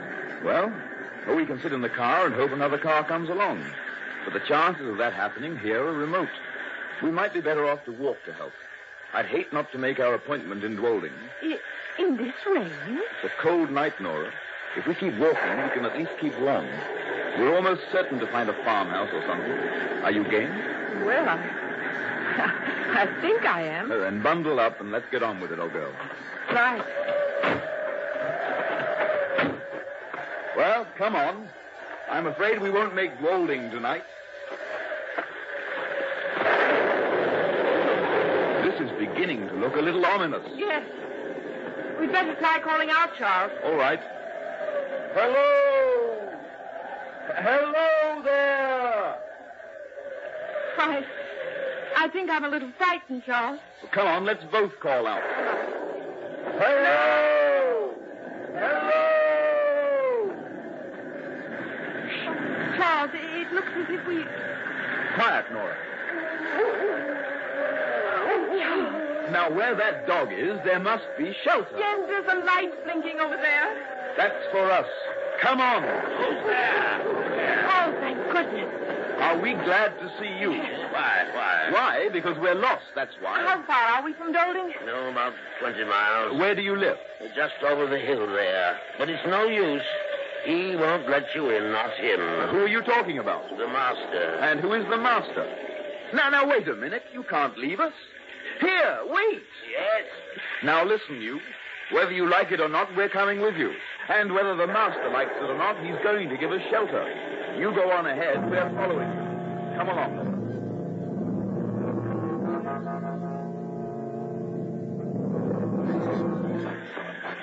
Oh, look, Charles. It's a huge, forbidding house.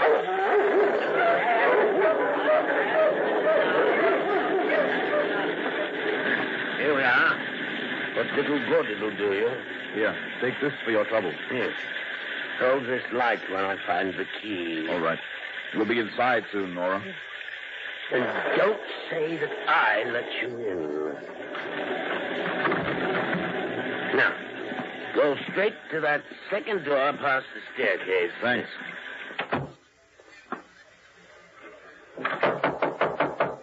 Yes? Well, here goes. What is the meaning of this? Who let you in? We lost our way on the moors. My home is not an inn. Yes, but surely Just a minute, Charles. If we were drowning and your boat happened by, we'd try to save ourselves by clinging to it. And look at us. We're practically drowned. That's scarcely my concern. And furthermore, my husband is a doctor. And he was scheduled to lecture in... Oh, a doctor, eh? Well, a scientific man, huh? Well, yes. You'll need dry things. There's food on the buffet here, and I'll get hot coffee. Do sit down. Make yourselves comfortable. Do you mind if we hang our coats in front of the fire? A capital idea. Give me your coat, Charles. I'll spread it out. Thanks, Nora. I'm going to take my shoes off, too. Yes, sir. Oh, more coffee, Jacob. Very good, sir. What are you finding so interesting, Doctor? These strange diagrams drawn on the walls and floor. Oh, yes. Those are the nuclei of my science. White mice in the cage. And what's this contraption? What does it look like to you? It bears a rough resemblance to a huge camera. But the sides, all this multicolored glass. I don't know. I'm quite baffled. In there, my friend, is the element black. Black? Black. One of the greatest destructive forces in the universe. But how about you two eating something, eh? Just help yourselves. Coffee won't be long. Oh, thank you very nice. Right, thank you. It may interest you to know that yours are the first strange faces I've seen here in 4 years. Really? I spend most of my time hard at work. Very, very hard at work. The results of this work may well benefit humanity. Oh, I'm glad to hear. Oh, don't misunderstand me. I don't give a rap about humanity. However, I'm more productive to your humanity than I should be if I were full of gush as the sentimentalists, speechifying to get murderers out of prison. Do you follow me? Well, yes. You noticed my man, Jacob? Of course. He's a perfect servant. Makes me comfortable. I have no feeling for him. I treat him civilly, pay him, but I never concern myself with him as a human being. I know nothing of his character except what I read of it in his last employer's letter. There are, you see, no truly human relations between us. Would you imagine his work would be better done if I'd made him like me personally? Oh, I would, decidedly. I'm certain it would not be so. He'd trade on any relationship to my disadvantage. But if a crisis occurred... Crisis? Yes, if you needed his help. Not only as a servant, but... Well, supposing you were sick, in need. You'd never get from your relationship what can be prompted only by affection. Affection? Affection? How disgusting that sounds. Disgusting. The coffee. Just put it down. Yes, sir. Will that be all, sir? For now, yes. Very good, sir. Splendid inhuman efficiency. I think I'd go mad in such an atmosphere. Never mind, Nora. Now, how do you take your coffee? Black, please. Me too. Black, eh? Black. Very good. Who gazes on black stares at death.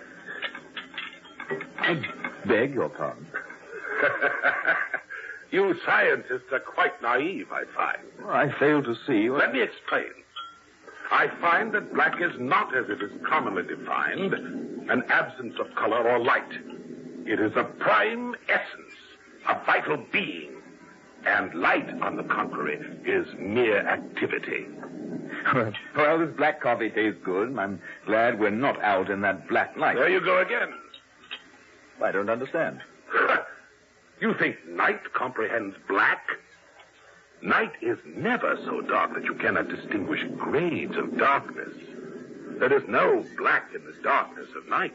Black is absolute. You mean to say that blackness... Who said anything about blackness? I've been talking about black, not blackness. The one is a positive term, the other a weak, indefinite. Call blackness darkness, and the phraseology will be much nearer. But when you come to black, I say, you're at grips with the positive element of the universe, a force apparent whose work is death. Then one ought to be afraid to go home after dark. If you had the faintest realization of the infinite significance of the words you use, you'd turn as pale as this damask cloth. Here. You see this white mouse? I take it out of its cage, hold it by its tail, and set the black to work. I place it in front of the fatal black ray and...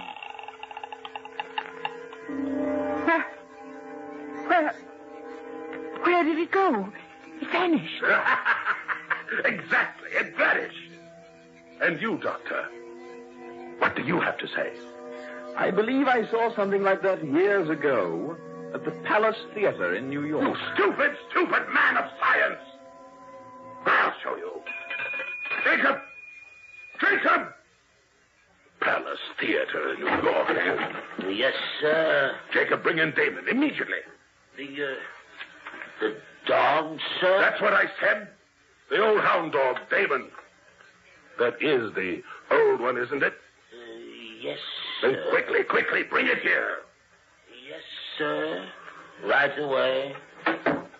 Doctor, you look at me with the eye of a diagnostician. You would condemn me as a hysteric or a madman, wouldn't you, Doctor? How would you put it? Suffering from delusion. That would be your diagnosis, wouldn't it? Why, Exactly. And having placed a tag on me, you'd wash your hands of the whole business. Oh, I know you men of science. Jacob. Bring that hound over here. Master, you're going nuts. Leave us, Jacob. But, sir, not David. I said leave us. Yes, sir.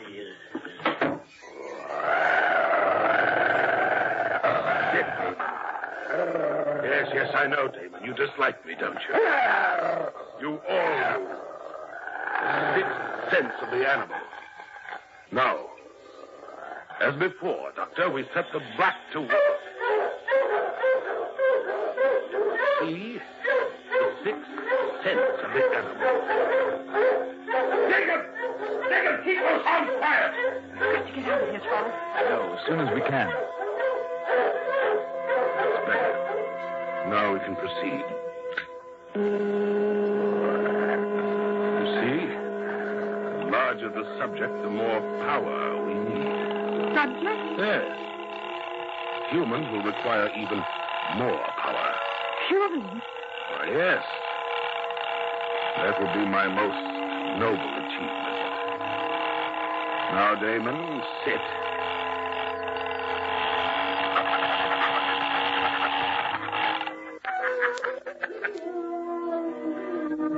The sixth sense of the animal. Now I'm a little tired. I think I could use a drink. Yes, I'm really quite tired. Yes, sir. Bring me a brandy, will you? Yes. For our guests, too. Oh, very good, sir. You don't understand, do you, Doctor? No, you don't understand at all. That's why I became disgusted with you men who call yourselves scientists. Yes, you condemn everything that resists experiments. You reject as false any theory which cannot be proved in the laboratory or the dissecting room. You refuse even to consider my findings in regard to apparitions. Apparition? Ghosts, if you like. For thousands of years, mankind has persisted in believing that apparitions are fact. But mention them to you, scientists. But there's never been conclusive proof. If I were to tell you that for 23 years I have been investigating the supernatural, and that I know, past all doubt, that ghosts, apparitions, and supernatural beings exist, what would you think? Huh? That I have lost my mind? Well, unless, of course, you could show me an apparition or some supernatural... Show me? Show me? Proof. The brandy, sir. All right, put it down. The storm is over, sir. Has it now? Has it? Yes, sir. Nora, did you hear that? The storm. It's over. Yes, I heard. I think we should get out of here as quickly as we can. Oh, so do I. Take a good swig of brandy. It'll help. I did. I don't know how you feel, but I'm ready for that 20-mile walk to Dwolding. Those 2 demonstrations have convinced me. Darling, I'm ready. Dwolding, did you say? Yes. Why walk? I don't follow you. Why not take the local? The local? Yes. Do you mean local train? Of course. I didn't know there was one. Just one a day. It carries mostly freight. Just one passenger coach. About a mile from here. 11:10. I'll show you the way. Oh, this is splendid, Charles. You'll be able to give your lecture after all. Scientific lecture? Well, sort of, yes. With proof, Doctor? Of course. You know, 17 years ago, I ran away from you scientific fellows and your proof. It seems funny that one should walk in on me tonight. Oh, you and your proof. You think I'm a little mad, don't you, Doctor? Well, I shouldn't say that, sir. I'll get our coat.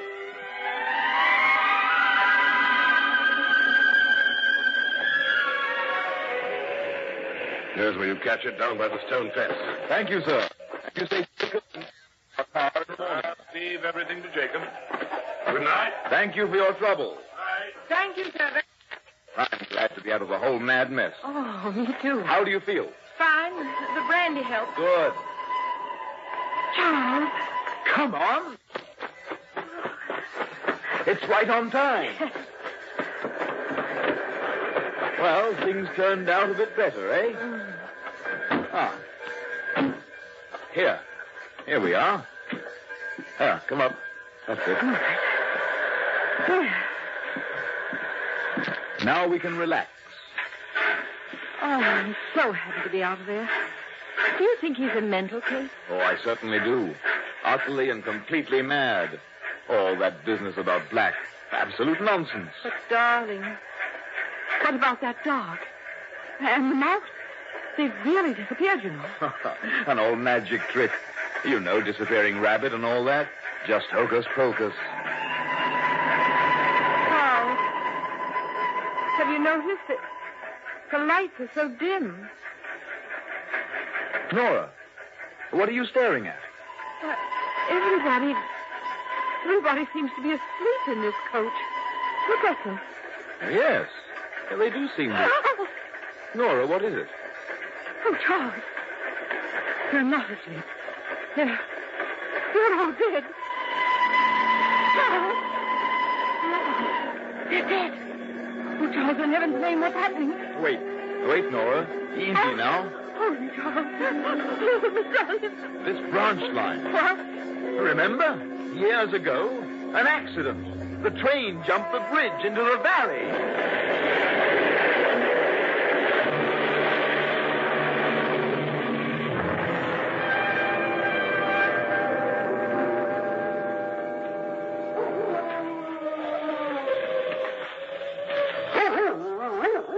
Over here, sir.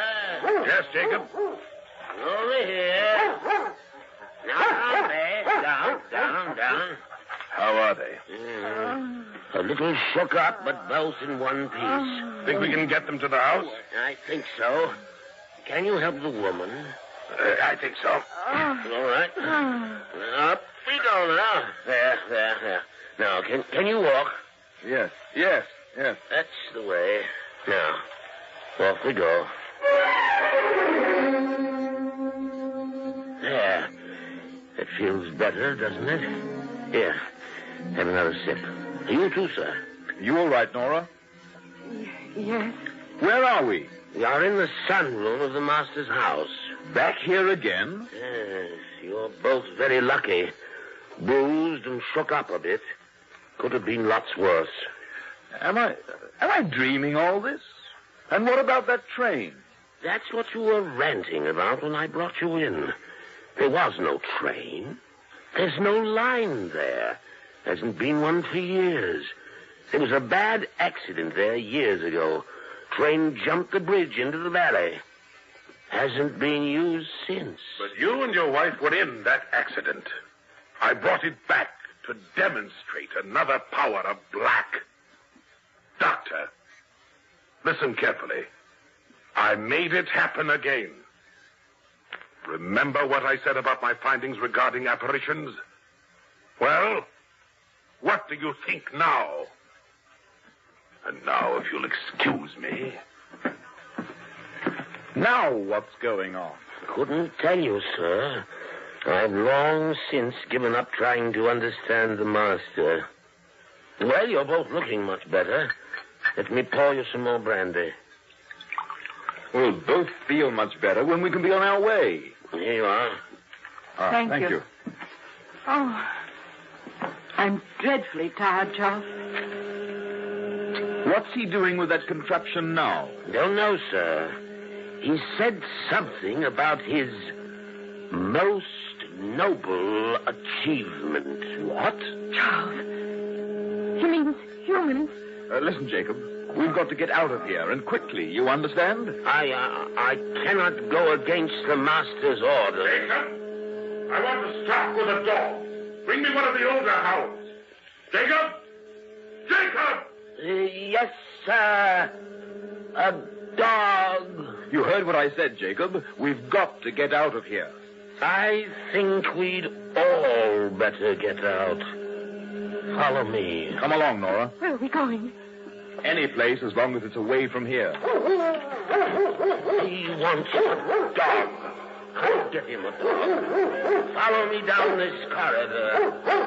He shall have a dog, all right. Charles, what's happening to us? I don't know yet. Now stand at the side of the door.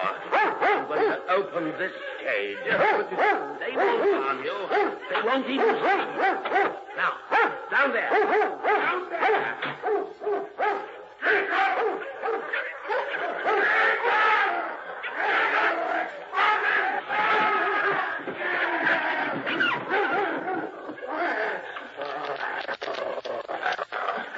His most noble achievement. Shall we see about getting you both home now?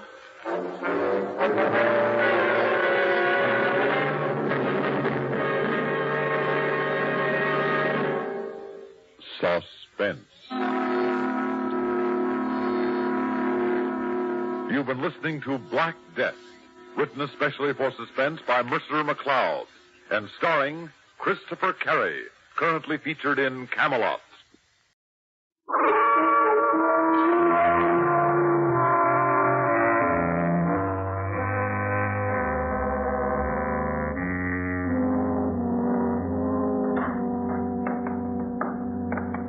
Come on in here, Mr. Thorne. This is the best of my collection. This is amazing, Miss Crane. I see that you haven't specialized, have you? Lion, leopard, water buffalo. Panther, cheetah, cougar. Oh, she's touched all the bases. That's the largest polar bear head I've ever seen. Lester thinks my trophies make the house look like a museum. One thought comes to mind. What's left? I don't intend to try for the abominable snowman, if that's what you mean. But something will catch my interest. Oh, confess, Liz, it has. The fish. Did you say fish? Japanese fighting fish. The tanks are over here against the wall. I'll turn on some more lights. Oh. Oh, they're beautiful. Hate and fury compressed into tiny bodies. Liz tends them as if they were children. Well, they are. Children of death. A lion is a fraud compared to them. If he isn't hungry, you can walk right up to him. The other big cats will attack or not, according to the whim of the moment. But these beauties have a single purpose. They'll fight any time, and there's no truce. Put two in a single tank, and only one stays alive. They're the most perfect killers in the world. Theater 5 presents Miss Wendy Berry in Children of Death.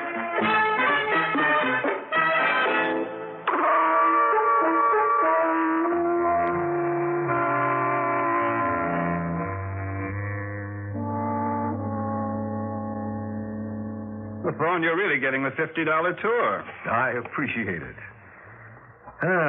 These fish are certainly a novel hobby, Mrs. Crane. Wouldn't macabre be a better word? Lester, where are Tom and Alan? On the terrace. Alan seemed very concerned about the proposed mental hospital. My attorney has a conditioned reflex against charitable donations. Well, sweet. $1 million ain't hay, as the jet set would say. Speaking of money, I talked to Carter about your last bill for his bookstore. He won't charge anything from now on without my approval. Liz, you didn't. My new book. If you must research your latest plaything, get a card to the public library. You'll be amazed at all the books they have, all free. No, you don't want to understand my work. Mrs. Crane, Oh, don't be embarrassed. He'll sulk a little, and then come as if nothing had happened. Nothing ever does with Lester. Besides, this gives us a moment to be alone. Yes. After our phone conversation, I kept wondering if this wasn't a job for a doctor instead of a retired criminologist. I already have a doctor. These incidents I told you about, petty things individually, but rather damaging collectively. The feeling is growing in our community that Elizabeth Porter Crane may be a little unbalanced.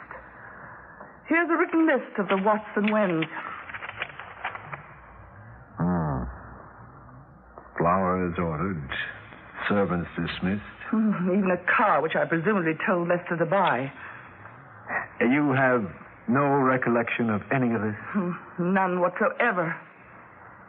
You could be suffering from recurring amnesia. I'm not paying you for guesses. Your meeting with Lester was fortunate. It makes contact easy for us. Do whatever you think necessary and let me know when you get an answer. But... No buts.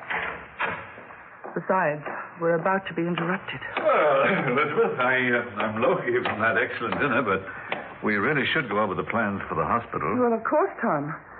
Come into the library with me. Elizabeth, before you finalize anything, I'd like to make some suggestions regarding the liquid position of the estate. I'll be in your office at 9 tomorrow morning, Alan.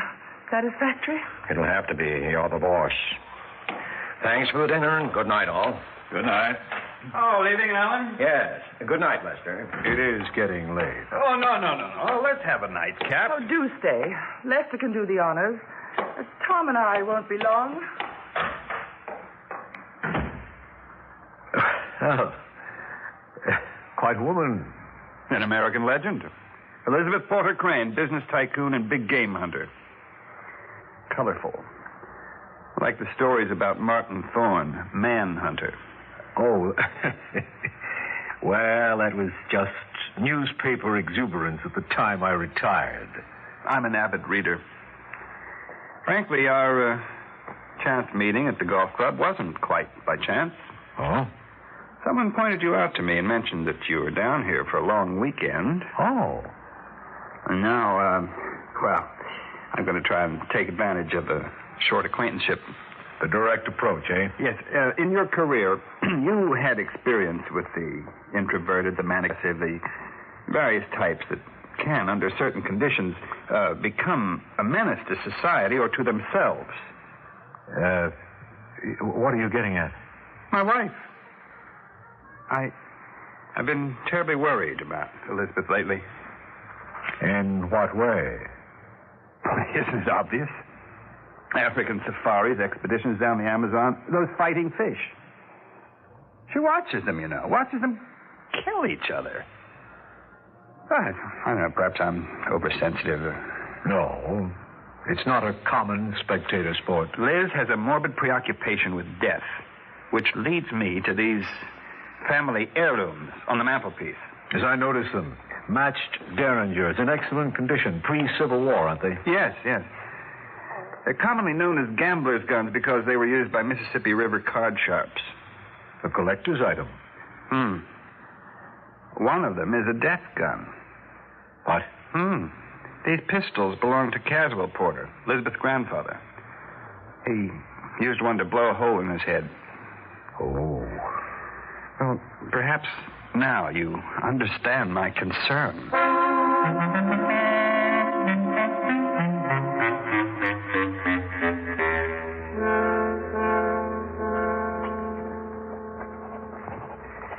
There. Dispose of these securities immediately. That will provide the necessary cash. Oh, I wish you would reconsider this donation to the hospital fund. My mind's made up, Ellen. It's not a mistake. Sometime, couldn't you make one? It's hard to work for a boss who is always right. When I do make a mistake, it's king-sized. Now, I've got a hypothetical question for your legal mind. The, quote, good friend, end quote? Oh, never mind the comments. And never mind the hypothetical, come to think of it. What would happen to my estate if I were committed to an institution? Institution? A mental institution. Lester is my heir. Would he take over the estate if I was declared insane? No. No what? No Porter Enterprises for Lester. In the event you were ever declared mentally unbalanced, a board of trustees would be set up to administer the estate until such time as you recover or die. But why the question? My husband may be showing signs of initiative. I'm wondering if he's hatching a plot. Well, if it's relative to your sanity, what's the motive? This could be another choice bit of gossip. I suggest you forget if you want the annual retainer I pay you. Shouldn't we discuss this? If there is some scheme... Alan, please. Anything Lester dreams up, I can handle.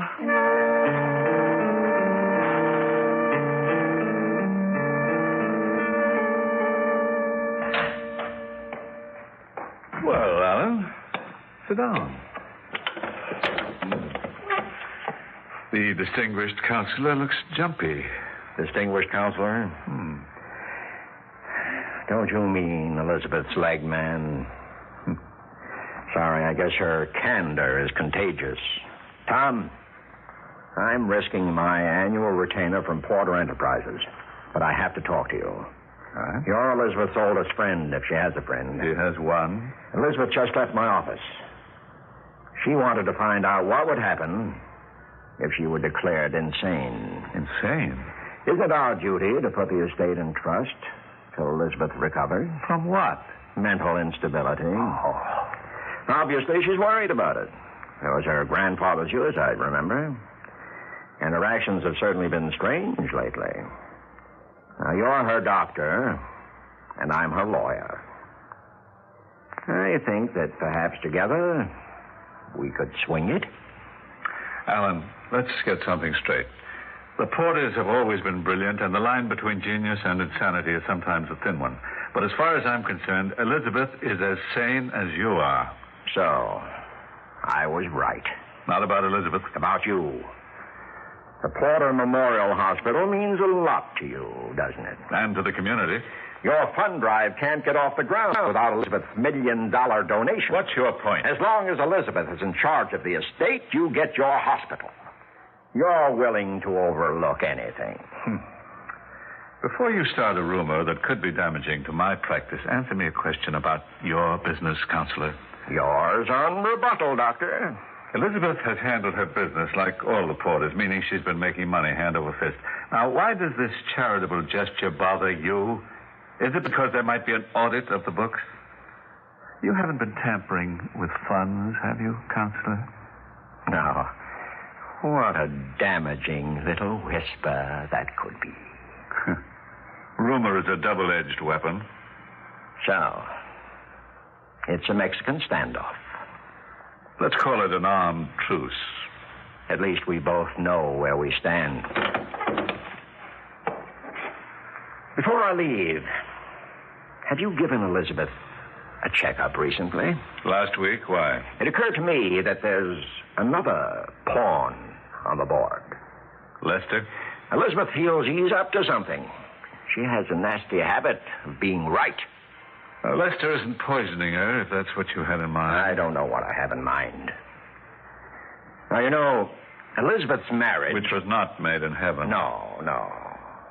Lester isn't the driving, empire-building porter type at all. Agreed. Now, you don't suppose Elizabeth is thinking of disposing of her one big mistake, Lester? Well, you certainly run the gamut. First, Elizabeth's crazy. Second, Lester's trying to get rid of her. Now she's planning to do away with him. By the way, am I trying to kill anyone? No motive. Goodbye, Doctor. Goodbye, counselor.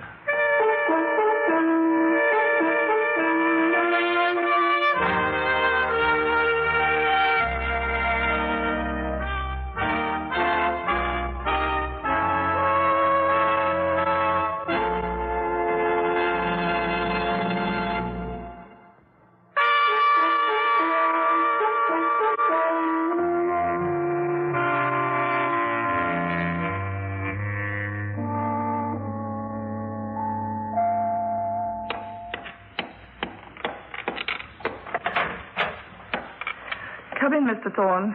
Lester's out and the servants are in the kitchen preparing for tonight's party. By the way, you're invited.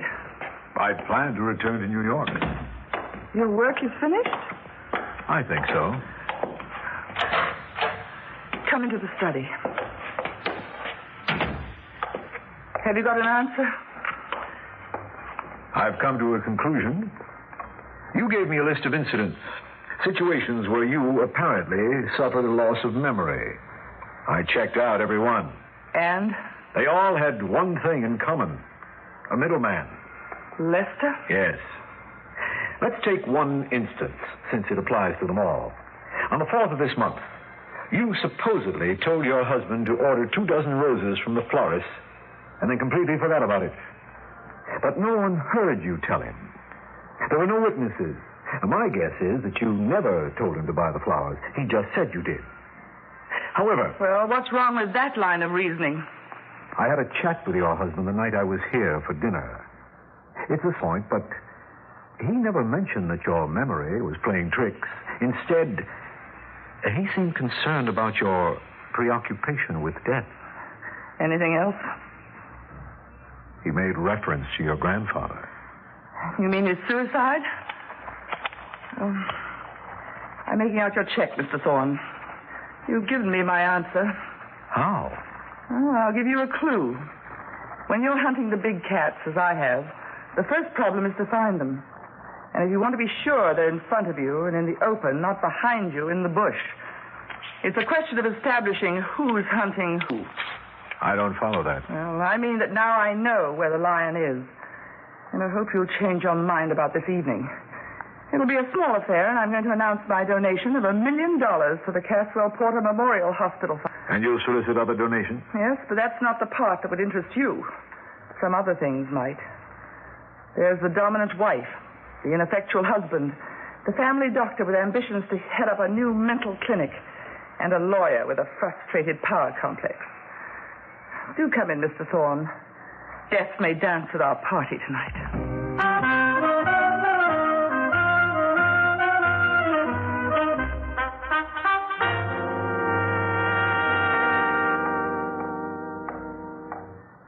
No, I didn't forget my little beauties.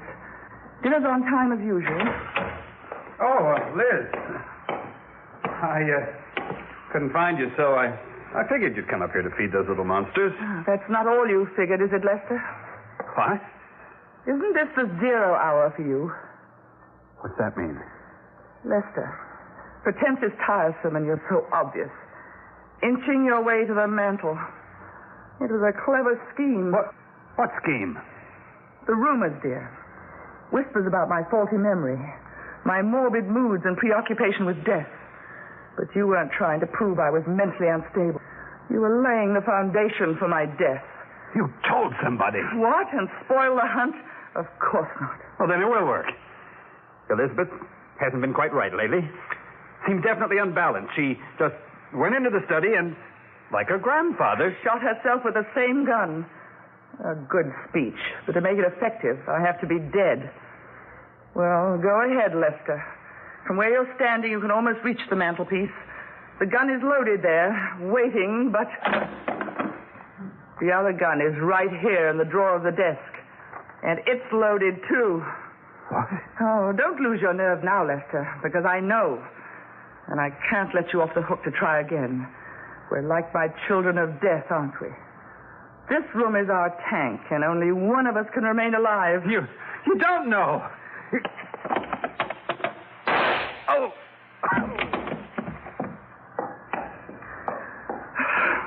Let's put your gun back in the mantelpiece and place the weapon in your hand. There. The stage is set. And it's set for your suicide, Lester. Not mine.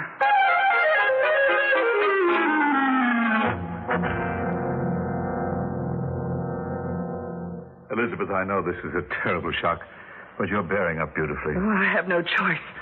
If I thought hysterics would bring Lester back, I'd dissolve into a flood of tears. You're an amazing woman. Oh, a fortunate woman, Alan, in having you and Tom and Mr. Thorne to help me. Mr. Thorne, you're familiar with what has to be done. And perhaps you could call the police, and with your influence, maybe we can keep this from the other guests. I'm sure the three of us can take care of everything. Of course. Why don't you go upstairs and lie down, Elizabeth? I'll get you a sedative. I wouldn't advise that right now. Pardon?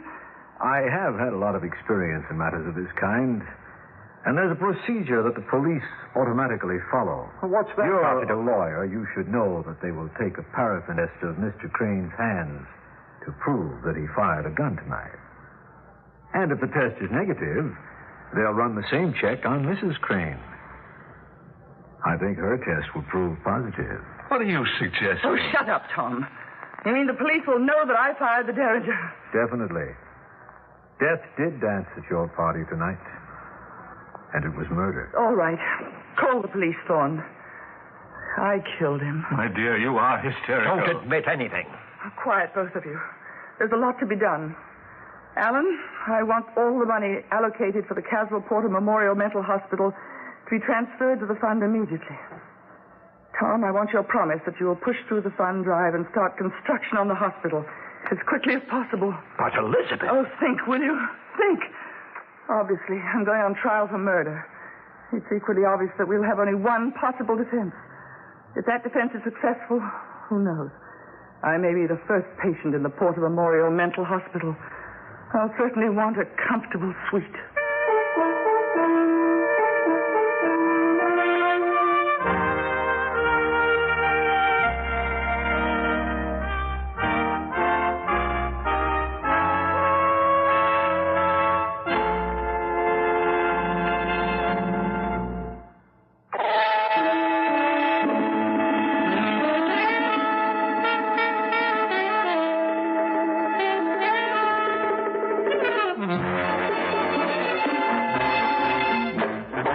Theater 5 has presented Children of Death, starring Miss Wendy Berry, written by Frank Thomas, directed by Ted Bell. Featured in the cast, George Petrie, David Kerman, Paul McGrath, and Jack Manning. Script editor, Jack C. Wilson. Original music by Ralph Herman. Orchestra under the direction of Glenn Osser. Executive producer for Theater 5, Mr. Lee Bowman.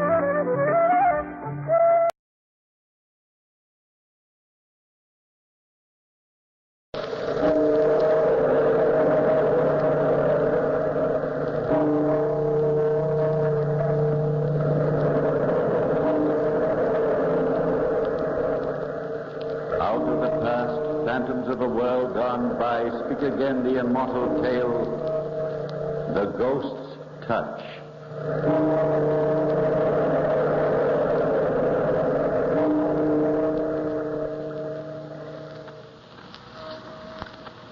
Is it true that when you are very close to death, the dead are really able to reach out to protect you?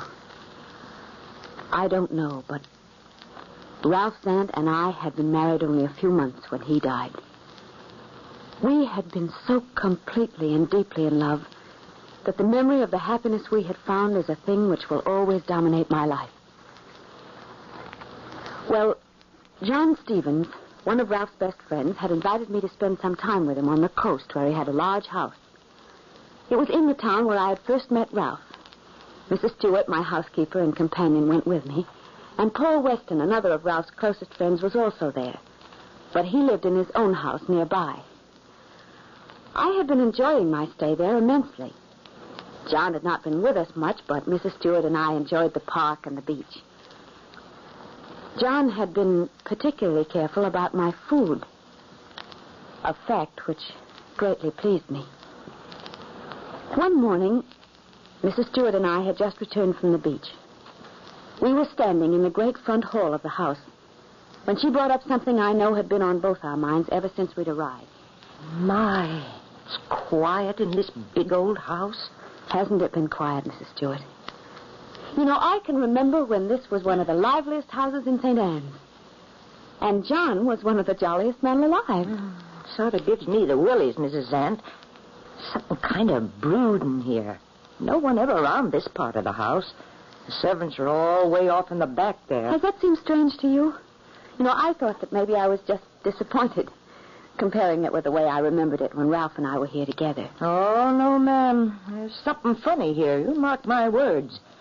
I didn't want to say nothing, hoping not to worry you. But Mr. John has acted so strange, too.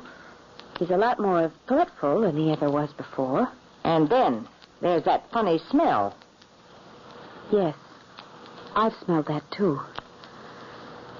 But I thought it was just my imagination. And the strange way Mr. John looks at you after breakfast, when he gets up so solemn-like and goes up into that room at the head of the stairs.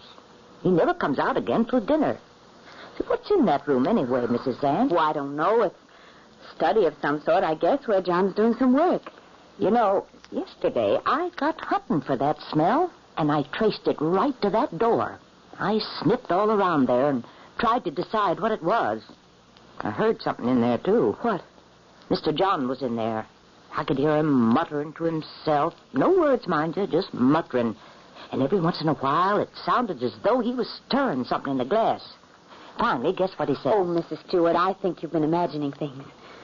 We're letting ourselves get nervous over something that's probably nothing at all. Well, he said, at last. Now I'm certain this'll work.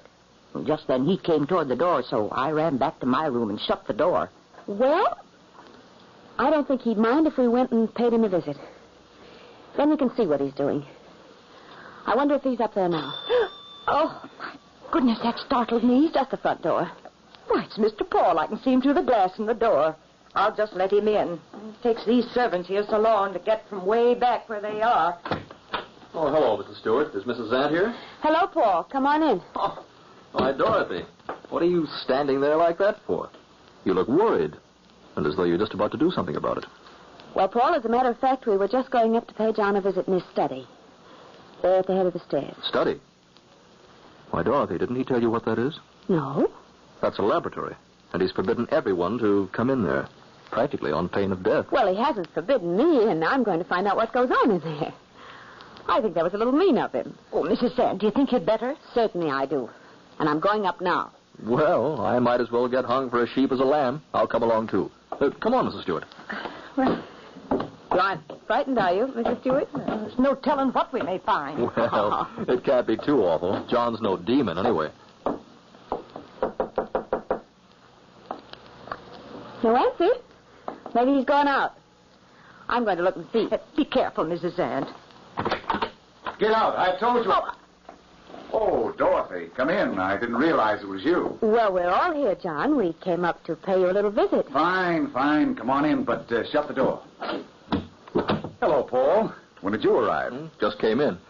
Dorothy said she wanted to come up here. I told her we'd all been forbidden, but she insisted, so my curiosity got the better of me, too. Well, that's fine. I'm really glad you did. This is a good day for me. This is really magnificent. Yes, Dorothy. What do you think of my private domain? Well, it's big enough, I'll say that for it. It's a little frightening. Yeah, don't smell so good to me either. Mrs. Stewart doesn't understand experiments the way we do, does she, Dorothy? No, I don't, Mr. John. And after seeing Mrs. Zant fooling with them dangerous chemicals, I don't know as I want to either. What's that, Dorothy? You? Why, yes, Paul. I've been doing some experiments. Just for fun, mostly, but it does take up my time since I'm alone so much. That's why I think it was so unfair of John not to tell me he had such a wonderful laboratory here. Well, Dorothy, I've been saving that for later, until this experiment is well underway. I've been hoping we might work together very soon. John, what are those tables over there? They look like... They're dissecting tables? Yes, that's what they are. Well, of course, if you're going in for anatomy on the side, I'm afraid you'll leave me way behind. Why, no, my dear, quite the contrary. I had hoped you'd follow right along. I'm sure you will with this new experiment. Well, you've got to tell us now what this experiment is. You've certainly got our curiosity aroused. Now, I'll tell you, of course. I have finally developed a new formula. This is the chemical part, which will eventually make a subject absolutely impervious to pain. That is, I will be able to operate without the use of anesthetics. Perform any sort of operation I wish. How does it work? I feed small doses of a certain formula, a very dangerous one, by the way, to the patient in his food. Dangerous because while he's taking them, the patient occasionally falls into semi-conscious states in which he is very close to death. Then, when a certain stage is reached, there is one more dose which the patient must drink straight, without any other food. Then the subject becomes unconscious of any pain whatever. But what's the purpose of that? Surely the development of anesthetics. But this, you see, leaves the scientist free to operate on conscious living animals without the stopping of some functions brought on by anesthetics. And this never wears off. Have you ever tried it? Several times, my dear, and with success. I am just waiting now to try my greatest experiment of the lot. To use my formula on the most complicated of living organisms, the human. But, John, you're not going to go on with this, are you? Well, certainly. Why should I stop now? Especially when I'm so near the final experiment. Do you mind, John, if Mrs. Stewart and I go down to the beach? I'm afraid the air in here has made me a little dizzy. That's a good idea, Dorothy. We'll come right along to walk with you. By all means, go ahead. Do get plenty of fresh air, my dear. I hope you'll see more of the laboratory later. Much more. I wondered then what it was in John's look that startled me. Or was it something in his voice? A chill of apprehension made me turn and hurry ahead of Mrs. Stewart out into the cool seashore air. I was sure that John was telling me something, saying something to me alone. And I was afraid even then to let myself believe what I thought it was. Mrs. Stewart and I walked through a little park that lay between the house and the beach. It was a place of many wonderful memories to me, the place where Ralph had first kissed me. We passed the tree where Ralph and I had stood that day, and Mrs. Stewart, bless her, knew what I felt as we came to the spot. She looked at me. These memories aren't going to spoil your visit now, are they, Mrs. Zant? You know, there's a lot of things a person has to live with all her life. Oh, no, Mrs. Stewart. My memories of him wouldn't spoil anything. They're too beautiful. Well, I just thought from the way you were looking over at that tree, the one... You know, I'm going over and touch that tree. Just for luck. I feel as though I need some luck right now. Mrs. Zant. Mrs. Zant. Mrs. Zant, what's wrong? What are you looking like that for? As though you'd seen a ghost. Oh, Mrs. Stewart, Where are you? Mrs. Zant, can't you see me here? Well, you're looking at me as though you've gone blind. Mrs. Zant. Mrs. Zant. Mrs. Zant. No, I'm not blind. I can see everything. The tree, the grass, the whole park. But you've gone. I can't hear you anymore. I can't see you. Mrs. Stewart! Mrs. Stewart! You remembered, didn't you, Dorothy? You're not afraid. Oh, Ralph. You're here.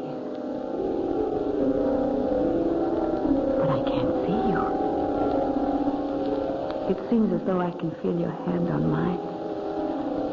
But I can't see you. I'm right here beside you, darling. Always beside you. You've been gone so long, Ralph. I'm always beside you. But I haven't seen you. I haven't been with you before. Dorothy. Dorothy, darling. It can't be for long this time either.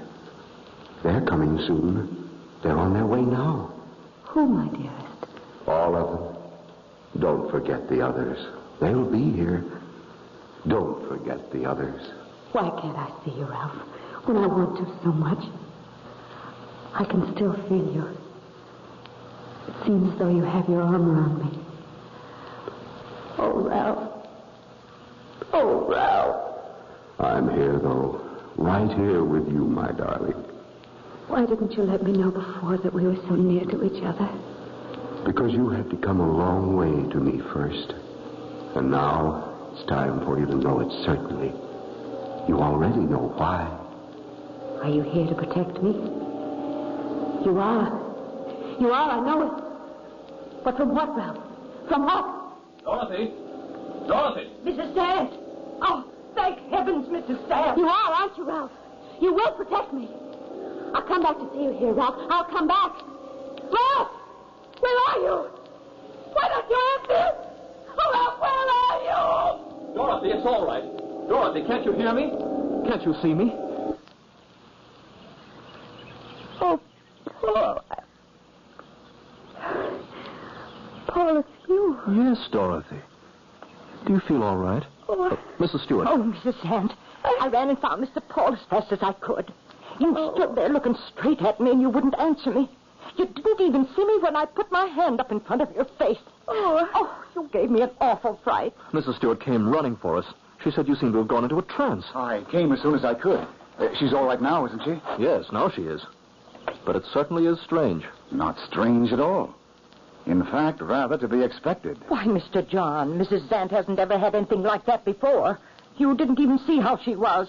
Mr. Paul here can tell you. Why expected, John? Oh, perhaps the air in the laboratory upset her. Perhaps something she ate. Who knows?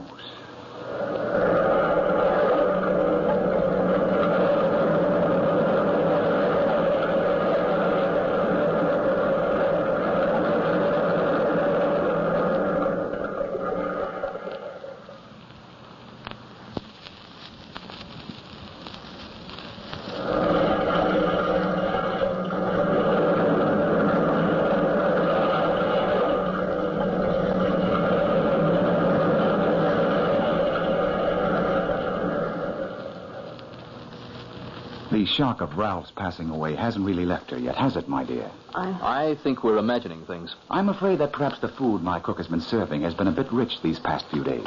I spoke to her about it this morning. You all right now, Mrs. Zant? Oh, quite all right, thank you. I think we'd better go down to the beach. I'll come along with you, Dorothy. If you'll excuse me, I must get back to the laboratory. My dog has been acting rather strangely in the last few minutes. Something very interesting may develop. Will you excuse me? Certainly, John. We'll be back shortly. Don't hurry. Dinner won't be ready for a while, and that's all you need to be back for. I'll see you later. Dorothy, I don't like this at all. Are you afraid of something, Paul? Mr. Paul needs this funny spell you just had, and I agree with him. It was very strange, but it was very wonderful. Tell me, Dorothy, you know something about chemistry. Would it be possible for John actually to do what he says he has done? Well, there are a great many strange things that can be done with chemistry, Paul. And I believe, yes, that a mind bent on such an insane purpose could probably develop such a combination. But wouldn't it be very dangerous? You're thinking of that spell I just had in connection with it, aren't you? Well, he did say some strange things there in the laboratory. And you may be very right, too, Paul, in suspecting him. I may already have been... Dorothy. Oh, Mrs. Sand, no. Please, let's go home today. But, Dorothy, if you think... No, Paul. Something happened when I was standing under that tree. I talked to Ralph. But, Dorothy... And I promised to go back to talk to him again tomorrow. You see, I have to stay here now, because I must talk to him again. It isn't possible. I may be in great danger, Paul. Even this minute, here with you on this sunny beach, I may be very near to death. But I want to see whether what I believe is true. Because perhaps I am so close to death that the spirit of the man who loves me can reach across the narrow space that divides us and protect me. If that is so, I will have discovered more than 1,000 insane experiments can prove. You see, I have to stay now. But, Dorothy, hasn't he protected you already? Hasn't he warned you? No, Paul. He's waiting for something. Something else. I think I know what. Didn't he say? No, but there will be more. He told me to come back. He wouldn't have done that if there weren't more, would he?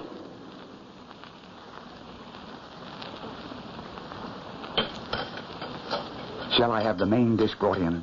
Are you both ready? I think you'll find the dinner very good tonight.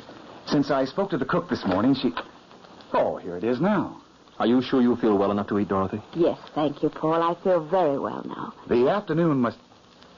Oh, Rogers, I believe you've mixed the plates. That one is for Mrs. Zant. That's all right, John. I don't believe I'll have much dinner anyway. I'm not very hungry. Give Dorothy mine. But I insist. Dorothy's is really quite special. Listen. Oh, listen. Is something wrong, my dear? Oh, No, it was nothing. But, John, does it really matter that much? Perhaps John has had something special prepared for me, Paul. That's very nice of him, and it will be quite all right. Thank you, Dorothy. We scientists seem to understand each other, don't we? Dorothy. It's all right, Paul. This dinner and going to bed early tonight will fix Dorothy up splendidly, Paul. Wait and see. Suddenly I had felt Ralph close to me again. It gave me a new confidence, a knowledge that whatever happened now, I was protected. I tasted nothing strange about the food, but I hadn't noticed anything in the meals before either. Ralph was waiting, I was sure now, until John became bold enough to spell his own destruction. The next afternoon, nothing could have kept me in the house. John had been in the laboratory all morning. And when I looked in, I noticed with a shudder that one of the operating tables was covered with clean white sheets. I went quickly out to the tree where I had been with Ralph the day before. It seemed a long time before I again felt that strange, numb feeling, as though my life had almost left my body. But... Dorothy, my darling, you are here, under our tree. How could I help coming, Ralph, when you promised that we'd be together again today? I didn't promise, my dear. I couldn't promise that much. But remember, my darling, I am always near you. Ralph! Ralph, where are you? You aren't here anymore. What was that? I'm frightened, Ralph. Look. The grass is all beginning to burn and turn brown. Our tree is withering. Ralph! What was that? That great black mass coming toward me. Dorothy. John, where did you come from? I can only see your face staring at me out of that awful darkness. It's all right, isn't it, Dorothy? You're going to be all right. You said so last night. And you know it's true, don't you? What's true? I don't know anything now. Where's Ralph? Oh, John, why are you frightening me this way? Ralph! Ralph! You're going to be all right now. Aren't you, Dorothy? All right now. You're all right now, aren't you, Dorothy? Which one of those spells again, Mrs. Zant? I'm frightened. Mrs. Stewart and I came out to walk with you, Dorothy. We found you here again, just standing here, not seeing anything. I'm going to call Mr. Paul. I don't like this. It frightens me. Mr. Paul will know what to do. Shall we go back to the house, Dorothy? You'll feel better in a minute. No, John. Let's just wait here a minute. Mrs. Stewart will be back with Paul. But everything is ready at the house. I have some work waiting. But, John,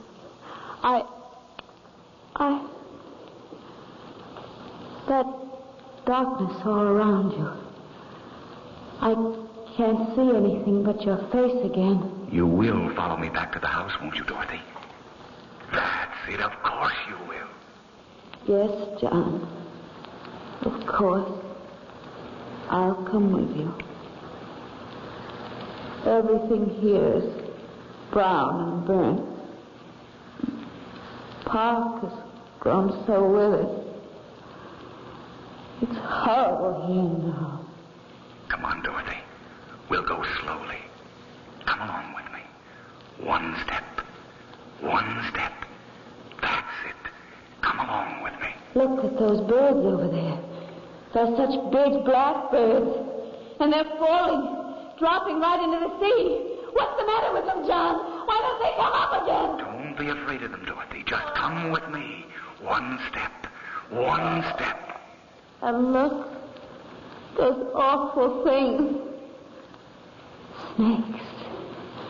Snakes. Huge ones. And they're not moving. John, they're dead. Nothing here ever stays alive anymore.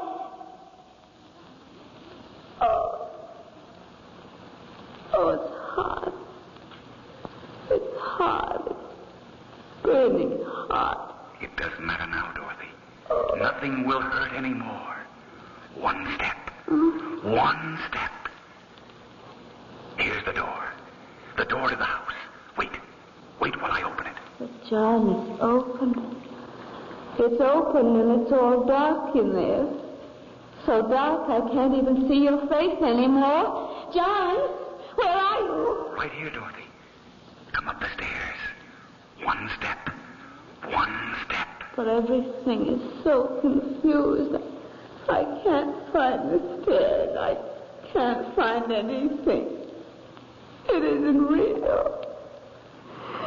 Everything is mixed up.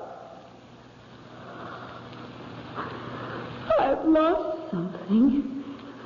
I've lost something I can't remember. We're almost there, Dorothy. One step. One step. I can't remember. It was... Ralph! Ralph! Ralph, where are you? I'm afraid. I'm alone here in the darkness. There's no one here. Even John has gone away now, and there isn't any light. Ralph! Oh, Ralph. Oh, Ralph, you are near me. I can feel you here now. I'm not alone. It's near now. It's almost time, my darling. Here, let me hold your hand. I can feel your hand on mine, Ralph, but I still can't see you. It's so dark in here. Come on, Dorothy. The stairs are there. One step. One step. Oh, Ralph, your hand is helping me along. Hold me tight. In here, Dorothy. Right in here. This is where we'll work, isn't it? It's the laboratory, Ralph. This horrible, evil-smelling laboratory. Ralph, I'm afraid. Why don't you speak to me? Now we're all right, Dorothy. Now we'll work together, won't we? I'm thirsty. I'm so terribly thirsty. That heat. The park is so hot. It's all burned up. I'm thirsty. Here, drink this, Dorothy. This will cure your thirst. You'll be all right. Nothing will hurt anymore. I'm not afraid now, Ralph. I'm thirsty. Why can't I have a drink? It'll be all right. That's right, Dorothy. Drink this. Let me hold it up to your lips. I'm so thirsty. I'm going to... Don't let go of me, Ralph!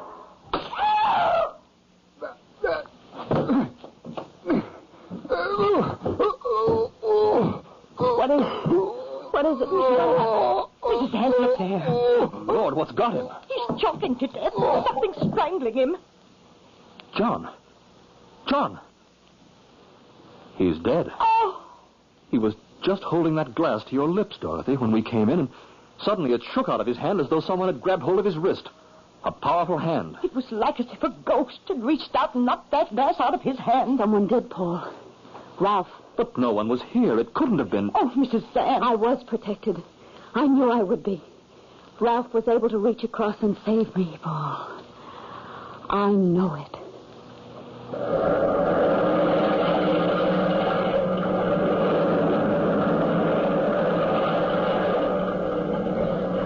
From the time-worn pages of the past, we have brought you The Ghost's Touch.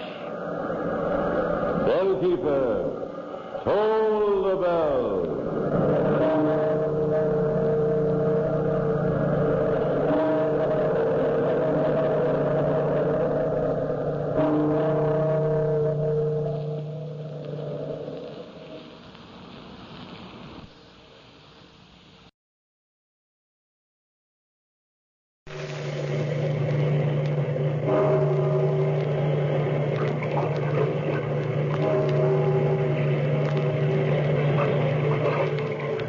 Out of the past, phantoms of a world gone by, speak again the immortal tale, the wooden ghost.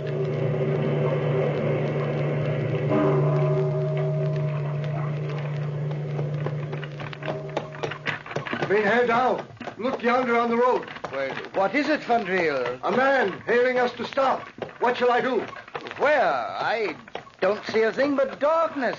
He may be a highwayman. Do you have your pistol? Oh, yes, I see him now. Stop the carriage, Fandril. The man may need help. Now, where did he go? Fandril, can you see him from your box up there? No, Mainherr. He disappeared. Oh, look, Mainherr, now. There in the shadows beside the road. A tall man in a cape and wide-brimmed hat. Fandril, drive on. Coachman. Hold the reins. Mainherr, now. What shall I do? He's coming toward the carriage, Fandril. Wait.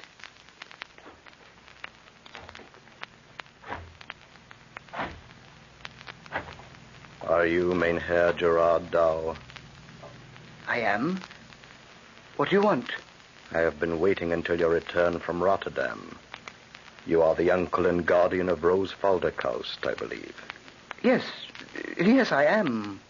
Tonight, by the clock of the Stadthuis, I will call at your studio in Leiden to see you on an urgent matter. Yes, but what urgent matter is it, Mynheer? I will tell you of it then. Here is my card. Expect me at 7. Good evening to you. Good evening. Mynheer Dow, what kind of a man is he? I could not see his face. Nor could I, Fandril. It was as if he had no face. Oh, the saints protect us. Drive away from here as fast as you can. Get up there. Get up.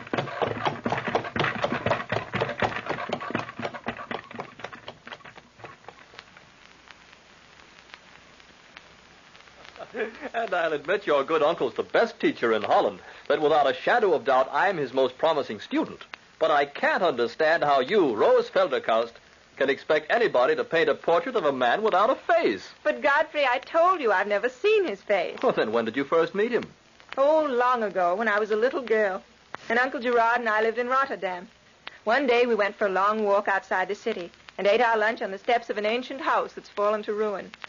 The statue was there, life-size, in a niche in one of the walls. It was carved of wood. Since that time, I've dreamed of him every birthday. You mean all this is a dream? Of course, you didn't think he was real, did you? Oh, the saints preserve us, he's a dream. Of course I thought he was real from the way you spoke of him. Well, perhaps he is after all. How else do the gold coins appear so mysteriously on my dresser every birthday? Why, Rose, my darling, I really think you believe in this dream ghost or whatever you call him. He wishes me well. He looks over me, brings good luck. Why shouldn't I believe in him? Of course you should if you want to.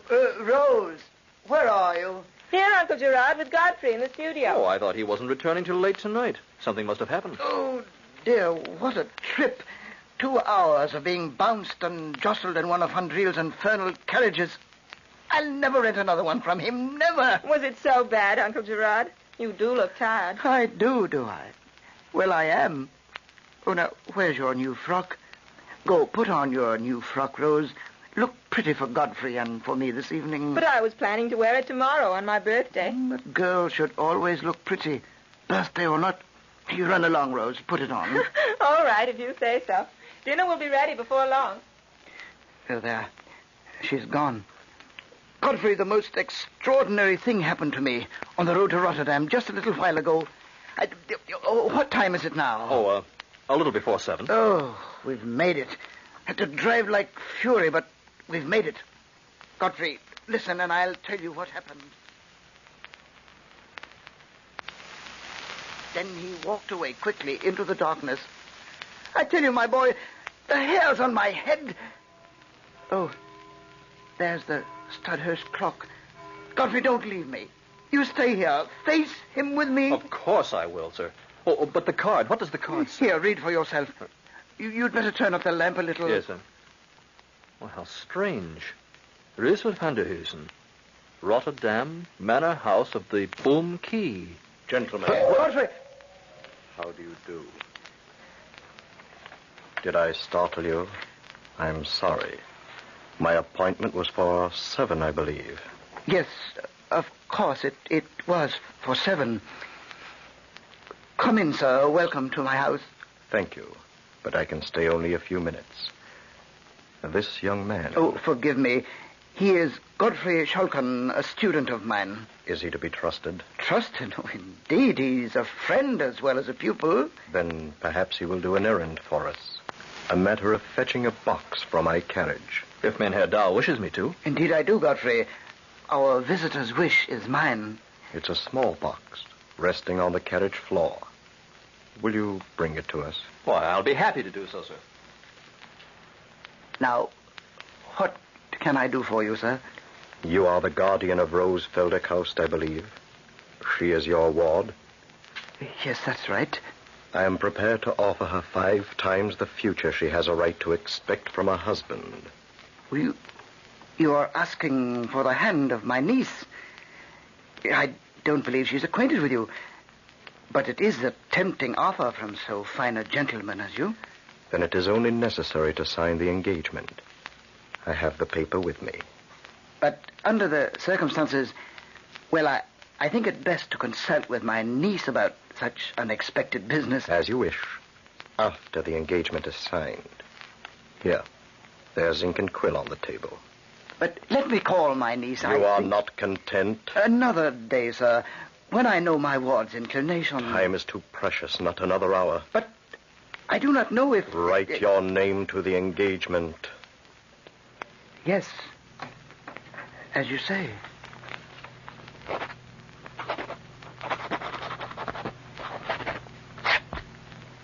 There. It is done. Speak of this to your ward when I am gone. Tell her the time has come. Tell her she need have no fear, that with me she will be safe from harm forever. Say I will return during the first hour of her 18th year. Tell her Roosevelt van der Huysen will watch over her, as he has done from the moment she was born. Yes, I will tell her what you say. Here's the box. It's as heavy as a block of lead. Now it is in your hands, Herr Dow. Assurance of my promise. Good night. But must you go? Really, my niece... Tell her I will return. Good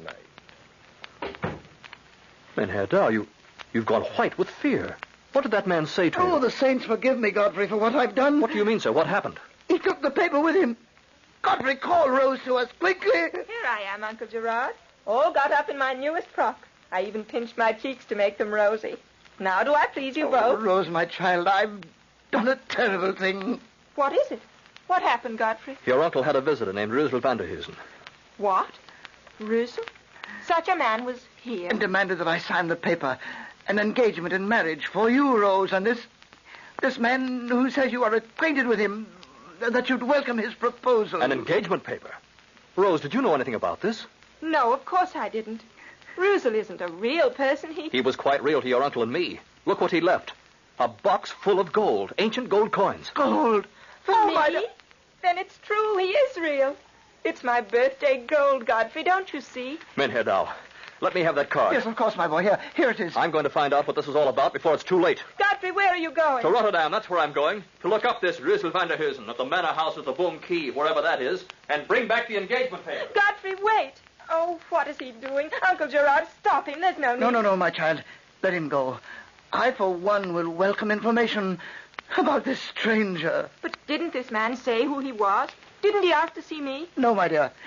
And he was gone almost before we knew it. He did say one thing, though. He said to tell you that you need have no fear, that he'd return during the first hour of your 18th year. The first hour? Then that's tonight. 5 hours from now. Uncle Gerard, tonight.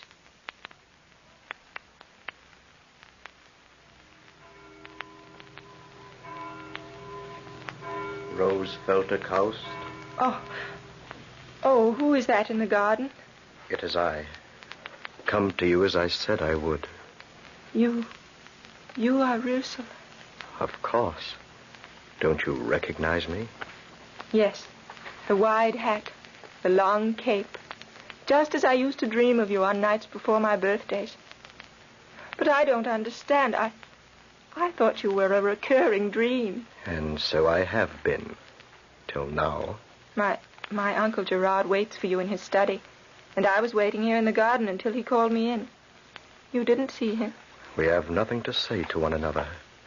You and I will set the marriage time. Come.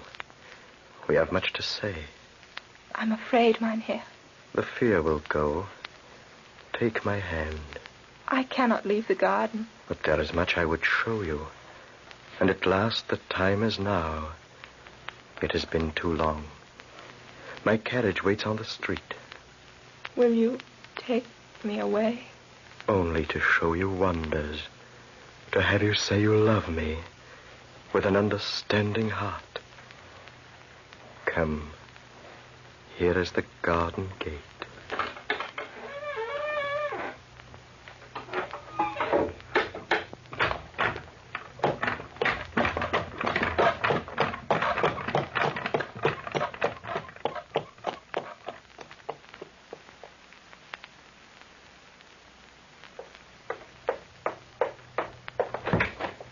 Mynheer Dow, where are you? Oh, Godfrey. Oh, it's you. Oh, thank heaven you've come. The saints preserve us, my boy. We are dealing with a demon, my boy. Rose, where is she? Gone into the night with that demon stranger. But where? Why didn't you stop them? Oh, I'm an old man. I cannot stand this harrowing business. He returned a short while ago, just after midnight, and then I thought I took precaution. Rose was in the garden, and I waited here for his knock on the door. But he didn't come, and when I chanced to look out, he was helping Rose into a carriage. And in a moment they were gone. Which road did they take? Toward Rotterdam. Oh, you must have passed them, surely. Yes, it was one of Van Driel's rented carriages speeding along the road. What'll we do? Where has he taken her? To Rotterdam, no doubt, to one of his luxurious houses. Mynheer Dow, this man has no houses. In Rotterdam, there is no such place as the Boom Key. What do you... Why, there must be... It doesn't exist, I tell you. But what I did find out is enough to make your heart stand still. What, my boy? What did you find out? The manorial records do list the Van der Heusens, giving their residence as the manor house of the Boom Key. But Roosevelt van der Heusen has been dead for 3 centuries, and the line ended when he died. Mynheer Dow, Rose is engaged in marriage to a dead man.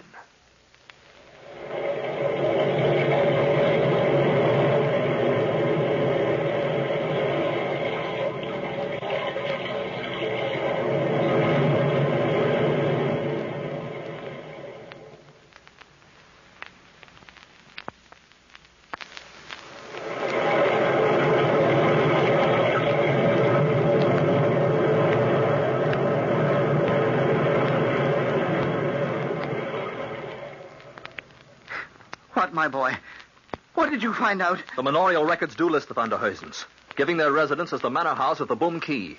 But Roosevelt van der Heusen has been dead for 3 centuries, and the line ended when he died. Mynheer Dow, Rose is engaged in marriage to a dead man. A dead man? But, Godfrey, he was real. He was no ghost. How can you know that, Mynheer Dow? To us, he appeared to be nothing more than a large hat and a flowing black cape. What is underneath them? A man or an invisible being? Well, and the gold, Godfrey. The coins are ancient ones, antiques. Even the dates, you see, more than 3 centuries back. His apparel, too. He wore a costume out of the past. But what shall we do? How do you look for a ghost? I don't know. But we must find them. And Rose, what can this dreadful sympathy be? There's bound to be more to this than we could possibly know. Mynheer Dow, the carriage. It was one of Van Driel's. I know it was. And this stranger must have rented it. Put on your coat. We're going to find Rose. But how, my boy? What do you intend to do? Van Driel will tell us where he was directed to go. If somewhere there exists a ghost world belonging to this dead man, we'll find it even if it's beyond the common strength of man to do so.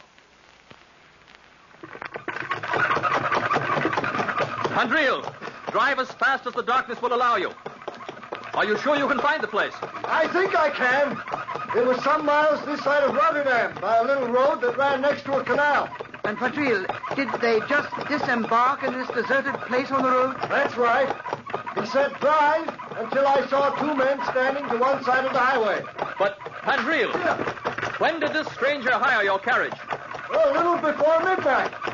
I heard a loud knock on my door, and when I opened it, there he stood. What did he say? Said he wanted to hire a carriage. He offered me a whole sack of gold. Naturally, I couldn't refuse that, even if it were a funny time of night. He said he'd meet me in front of your house, Maynard Dow. And you waited there? Until he came out of your garden gate with your niece. So he told you then to drive toward Rotterdam until you saw these men waiting on the side of the road. What were they like? I really couldn't say, sir. I mean, it was very dark. I could only catch a glimpse now and then of their clothes. Looked very old-fashioned, they did, though. I think one was a footman and the other a coachman. Yeah. I saw a very ancient and dilapidated-looking buggy standing on the narrow road that branched off from the highway. But they took this second carriage to where? Oh, don't see, it is hopeless, my boy. How can we ever trace them? Did he mention where he was going, Van Driel? No, he didn't say a word. But this road, what road is it? Do you know where it goes? Well, if I remember rightly, it runs a few miles over the moors to an old house that's fallen to ruin. It's far off the beaten track, and nobody ever goes there. Then that must be... There's a name for it. An ancient manor house it is. Called the Boom Key, I think. The Boom Key? Godfrey, it's the very same. The Boom Key. So that's where it is. Maynard Dow, the Lady of Good Luck, rides with us this night. Van Driel, take the road to the ruin. To the Boom Key.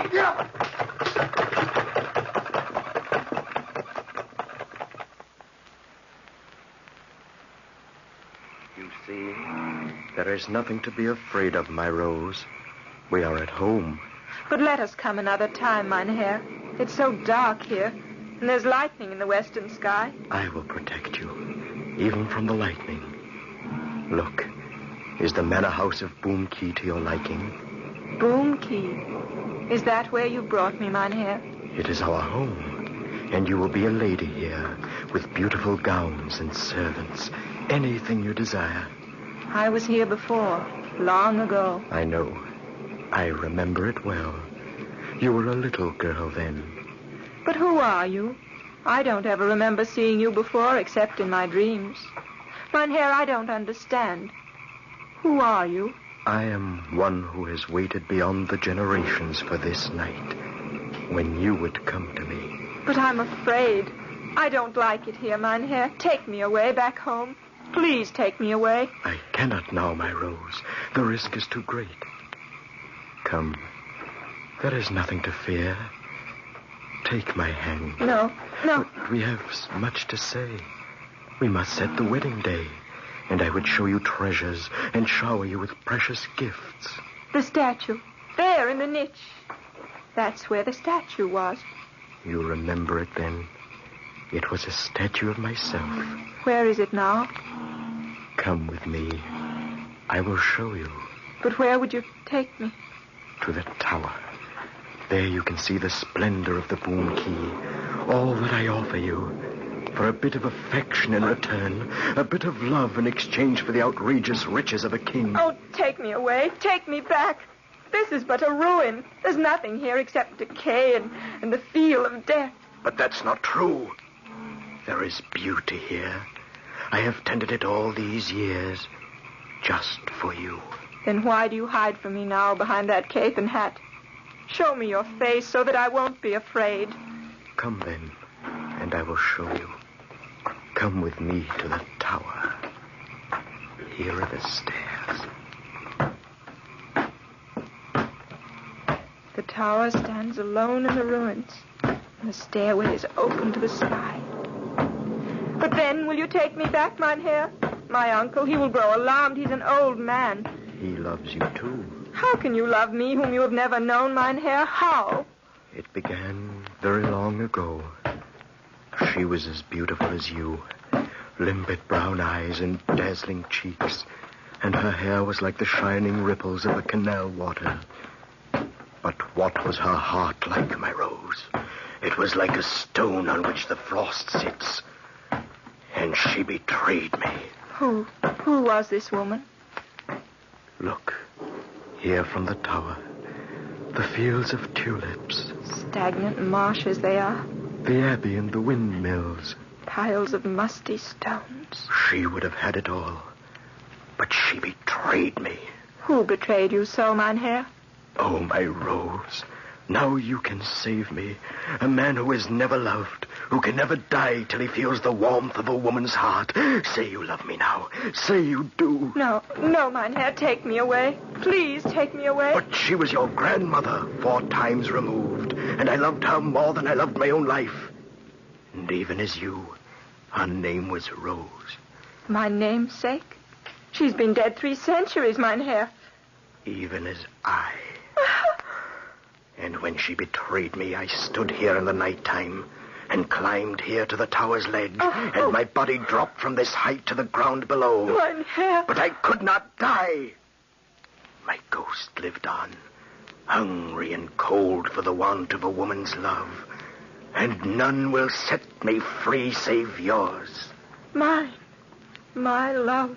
Because you are the first girl child of your line, since she betrayed me. And I have waited and tended the boon key, and longed for the time when 3 words from your lips would unbind me from the earth. You are a ghost. You are a dead man. Don't turn away from me. Look at my face. No. The statue, the wooden statue. It is the only physical being I know. Stand back from me. Is it such a frightful thing? Rose, say the words that'll send me on my way. Is your heart so empty of a gift of kindness, even as hers? Godfrey! Below in the cellars of Boom Key are coffers of precious gold, and I offer it all to you for 3 small words. Help me! Rose! Look! There she is in the tower! They have come to take you away. Godfrey, the stairway to the tower. You see, it's open to the sky. I have waited 3 centuries for this night and for you. They shall not take you back. What will you do? Mynheer, come back! Come back! Godfrey! He's coming down the stairway. He has a sword! Andrew! Mynheer now! Look! There he comes! Stay back! He's brandishing a sword! Mynheer, I beg of you, do them no harm for my sake. I will say anything you wish, for my heart cries with pity. Is not compassion enough? Then I do love you with grief, Mynheer, and I would have you free.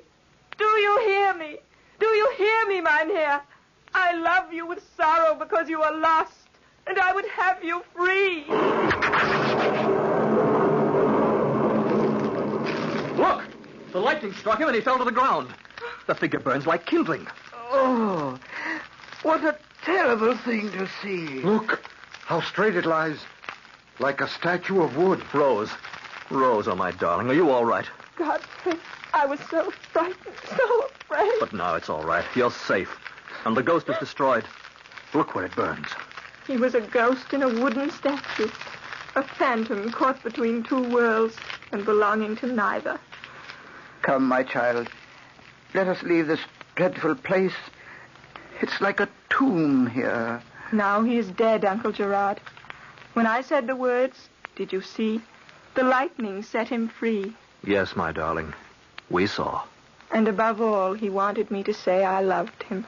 He gave me the riches of a king, Godfrey, just to say I loved him. The carriage is waiting, Mynheer Dow. We're coming, Fondrieu. And he meant no harm, Godfrey, for his heart was full of kindness. He was lost. He had no place to go. And the sword was only a wooden one, after all.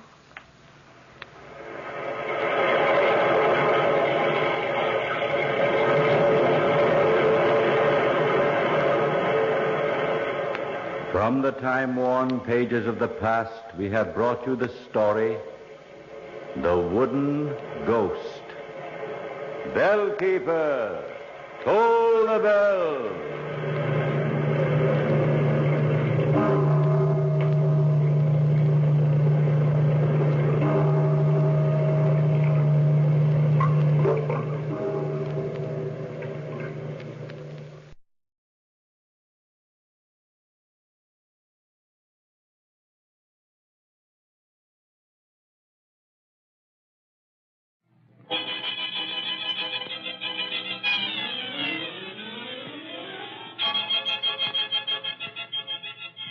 We bring you The Witch's Tale, written and produced by Alonzo Dean Cole.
And now let us join old Nancy and Satan, her wise black cat.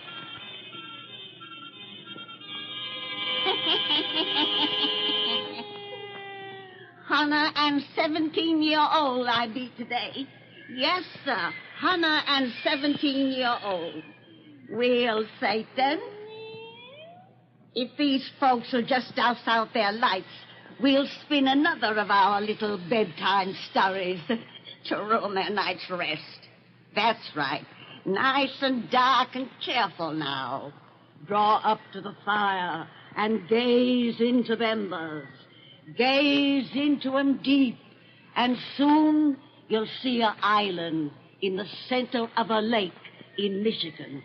Not so long ago, the Red Indians owned that land out there and worship the spirits of its waters and its skies.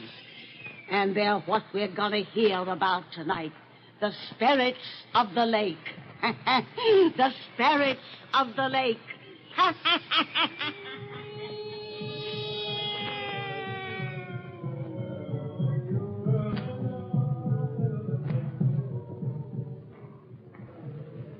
Those filthy Indians intend to keep that racket going all night? Surely their chanting doesn't annoy you, dear. I was just thinking how really beautiful it sounded coming across the water. Beautiful. Oh, I'm sorry you don't like it. You'll hear it every evening, as long as the new moon casts its reflection on the lake. That's a pleasant prospect. You're terribly bored here, aren't you? Oh, naturally I'm bored. I'm not accustomed to living in a wilderness where I see no one but stupid savages all day. Now you say I'll have to listen to them all night. The reason I purchased this island so close to the Indian reservation was because I thought you'd find their customs interesting and picturesque. Roger, why don't you take a trip east? Then come back to me when you're over your restlessness. Fine idea that would be. My friends would crucify me for leaving you alone. Is that the only reason you stay here with me? You do love me, don't you? I'm married to you. Husbands are supposed to love their wives. I'm in no mood for romance this evening. I don't suppose an invalid can expect her husband to be in a mood for romance, ever. But I won't be an invalid much longer, dear. I'm getting better every day.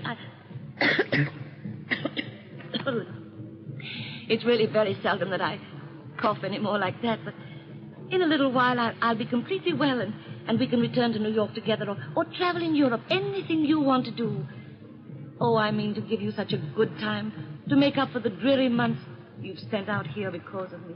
Thanks for reminding me that to have a good time, I'm dependent on your money. I didn't mean that. You know I didn't. Oh, all right. Let's not talk anymore about you and me. No. We don't seem able to talk of you and me. God. If I have to listen to that savage caterwauling much longer, I'll go stark raving mad. Perhaps if you know the reason for the chanting, it might interest you a little. Two Horses told me all about it this afternoon. You know, he's the old Indian who comes to see our housekeeper. She's his cousin, I think. And, Roger, it's the funniest thing, but they call me White Goose. Well, what about the chanting? Oh, yes. Well, it's a ceremony the tribes hold each year at this time to appease the spirits of the lake. The Nibanor-Begs, they call them. This is a holy lake to the Indians, you know. And they say that if anyone affronts it or harms its friends, the Nibanor-Begs take terrible vengeance. Two Horses spoke so convincingly of its terrors, I made a peace offering. Peace offering?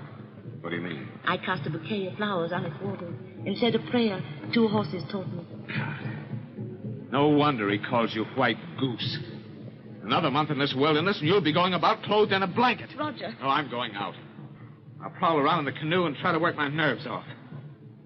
Nama can sit with you. You'll enjoy her Indian grunting more than you would my conversation anyway. Now, Nama. Nama. Huh? Come in here with Mrs. Benton. I'm going out. Huh? We come. Roger, why not take me with you in the canoe? Oh. We haven't been together on the lake in a week. Some other time, not now. Don't wait up for me. I may be late. Good night. Roger, wait. Well? You're not going to the Johansson's farm again? What do you mean again? Why, I know it's quite all right, dear, but, well, there's been a little talk about you and that girl there. Oh, there has, eh? I'm having an affair with Hilda Johansson, I suppose. Oh, no, dear, no. Oh, so that's what you have in your mind. It isn't bad enough that I have to be cooped up with you among these dirty Indians, but now I mustn't even look at a decent-looking white woman. Roger. Oh, how I hate it all. This beastly island, these stupid savages, this slimy lake. How I hate... George! Oh, I didn't say I hated you. I'll see you later. Good night. Oh, no. Oh, White Goose. My husband doesn't mean anything when he speaks angrily to me, Nama. He's really a very good man underneath. He better be good if he go out on lake. What do you mean? You give flower to lake today. You say Indian prayer. Nibanor begs now your friend. If your man not good to you, Nibanor begs punish. Nibanor begs punish.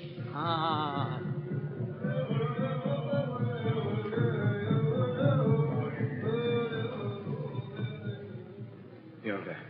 Hilda, I'm mad, insane about you. Why do you hold me off like this? Because you haven't any right to be insane about me. You're a married man. Oh, we're not children. You know I don't care a hang about my wife. Besides, it's only a question of time before she... Well...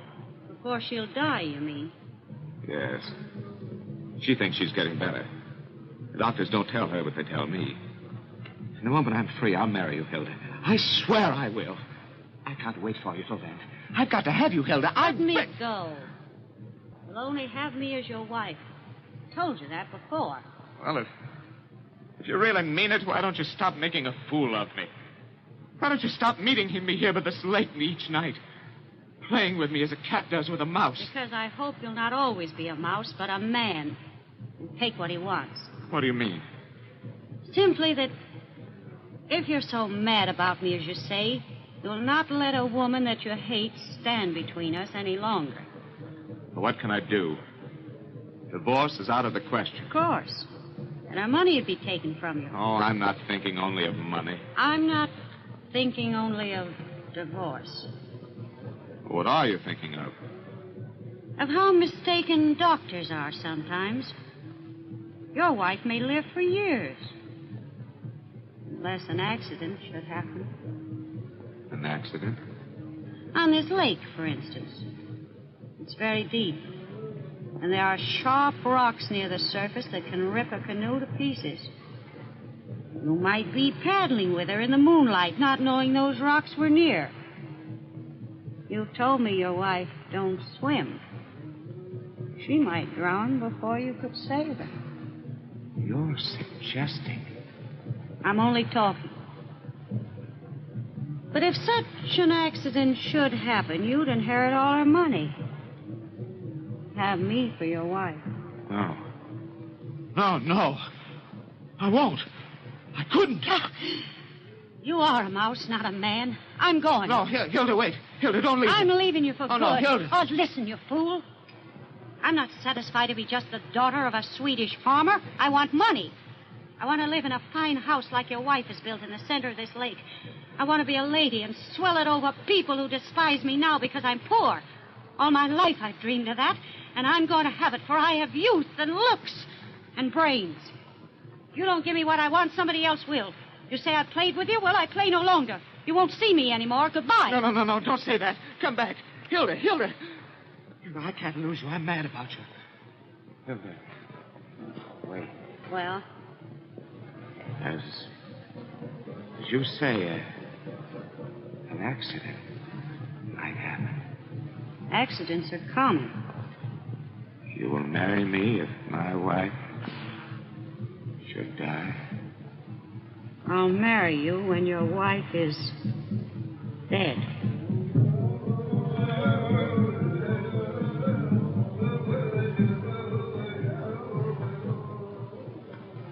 Oh, Roger, it's wonderful to be on the lake with you again. It's been so long since we've been in the canoe together. I feel as though we were on a second honeymoon. Aren't you enjoying it too, dear? Yes. Yes. Oh, the world has never seemed so lovely as it does tonight. Isn't that distant chanting restful? You haven't complained about it this evening, so it must make you feel as I do. It sounds the prayer it really is. A prayer for the dying. Yes. Is that what they're singing? A death song? Yes. This is Indian summer. The moon of falling leaves. Of dying things. Moon of falling leaves. Of dying things. Dear, why, you're frightfully nervous tonight. Your hands are shaking as they work the paddle. No, I'm all right. You're not. You're so unhappy here. But soon we'll go back east. We'll only come to the island for a day each year, so that I can renew my offering to the spirits of the lake. I've taken the Nabag very seriously, you see. For I'm under their protection now, according to Nama and 2 horses. Oh, dear. Oh, be careful where you guide us. We're close to the sharp rocks the Indians call the Spirit's Talons. They say the road to the villages of the happy dead lead over such rocks as that. Rocks with a knife-like edge on which only the good can keep their footing. The bad fall off into an abyss of eternal torment. Stop talking that savage rot. Stop, I tell you. It can't frighten me. Dear. I'm not afraid of spirits. They can't hurt me. And men will say it was an accident. Roger, you're mad. An accident. That's what they'll say. An accident. You're making for those rocks purposely. An accident. You mean to drown me. Roger, don't. Turn back. Turn back. We're going to strike. Ah! Roger, save me. Don't swim away from me. I'm sinking. Roger, come back. Oh, God, I pray thee. Oh, spirits of the lake. Punish. Punish.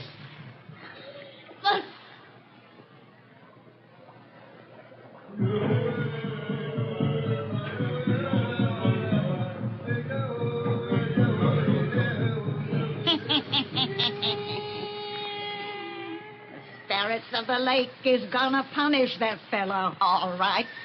And when next you folks come see me and Satan, we'll tell you exactly how. About a very pretty finish to this little bedtime story.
Witch's Tale, written and produced by Alonzo Dean Cole.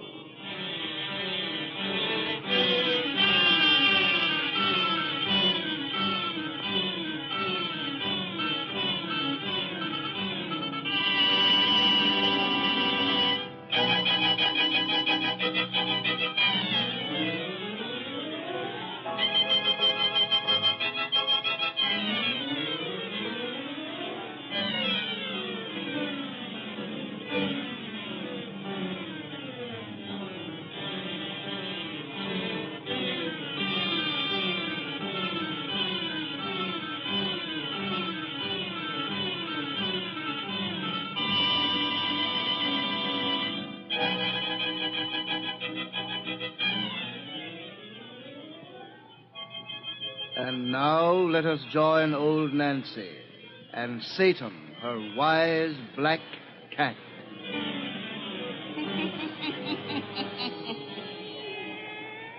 Hannah and 5-year-old I be today. Yes, sir, Hannah and 5-year-old. Well, Satan, suppose we get right down to business and finish that cheerful little story we begun when last these folks was here. Douse out them lights.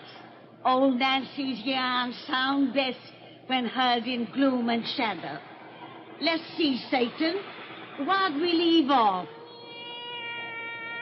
Oh, yes. We told about that married couple who was living on an island in a spirit-haunted lake a tribe of Injuns worshipped. The wife, who was an invalid, was pretty friendly with the Injuns, and they taught her to make friends with the Neva Norbegs, which is their name for their water spirit. Well, sir, her husband went northwards and fell in love with a girl named Hilda, and this Hilda gave him the idea of drowning his wife, so he'd inherit her money and be free to marry again. And as we left off our story, that's just what this no-good fella went and done, making it look as if her death was accidental. Now draw up to the fire and gaze into them embers. 2 years has passed since that fella killed his wife, and now he's married to the other woman. Gaze into the embers deep. Soon you'll see him sitting in a stateroom on a railroad train. Soon you'll hear more about the spirits of the lake. The spirits of the lake.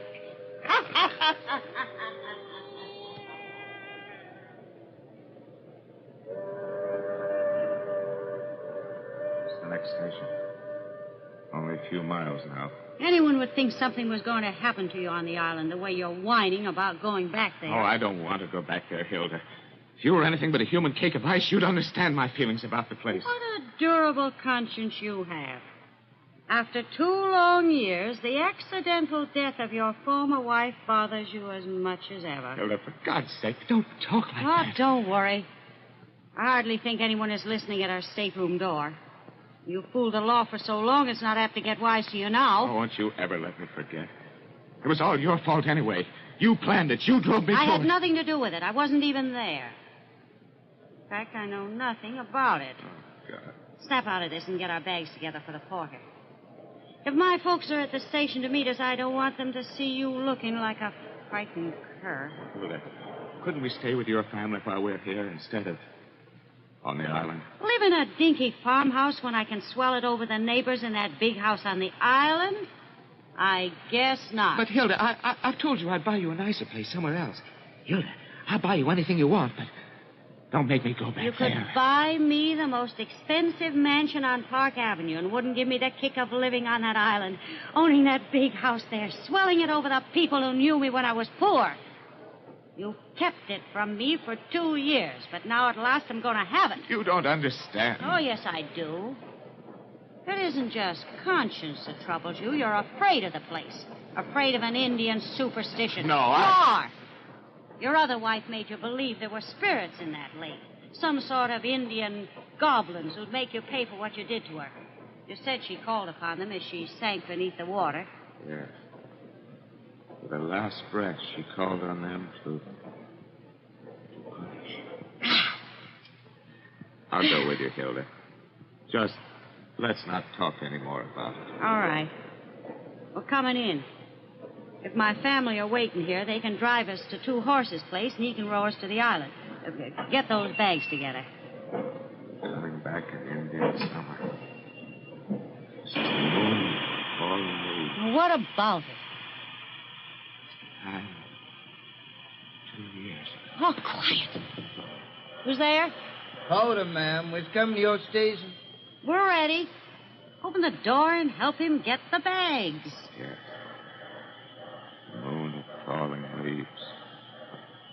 The time of the dying.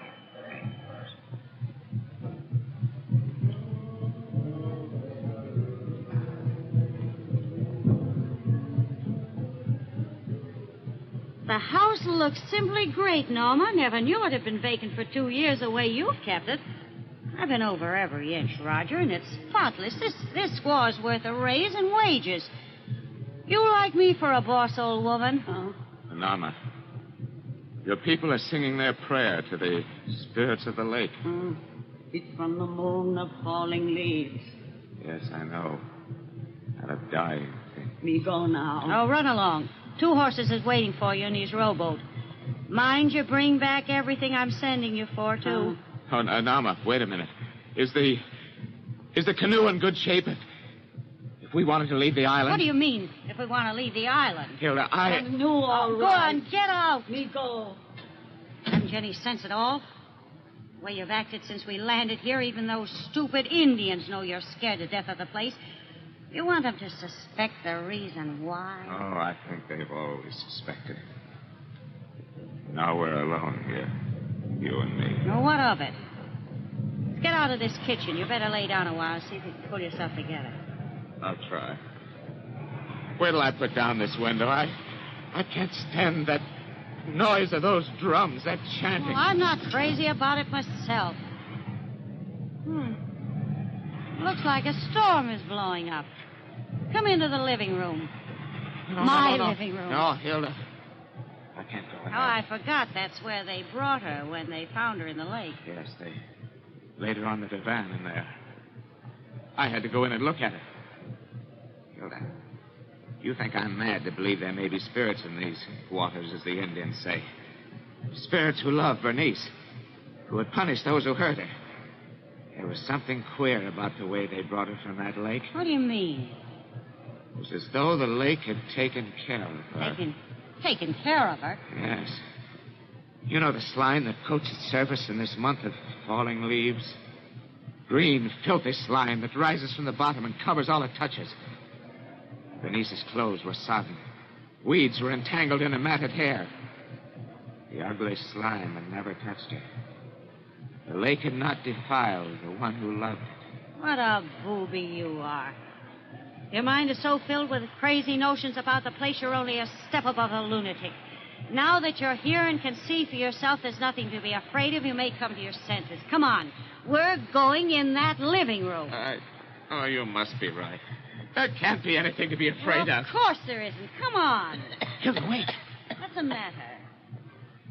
Thought I heard a cough. Cough? Yes.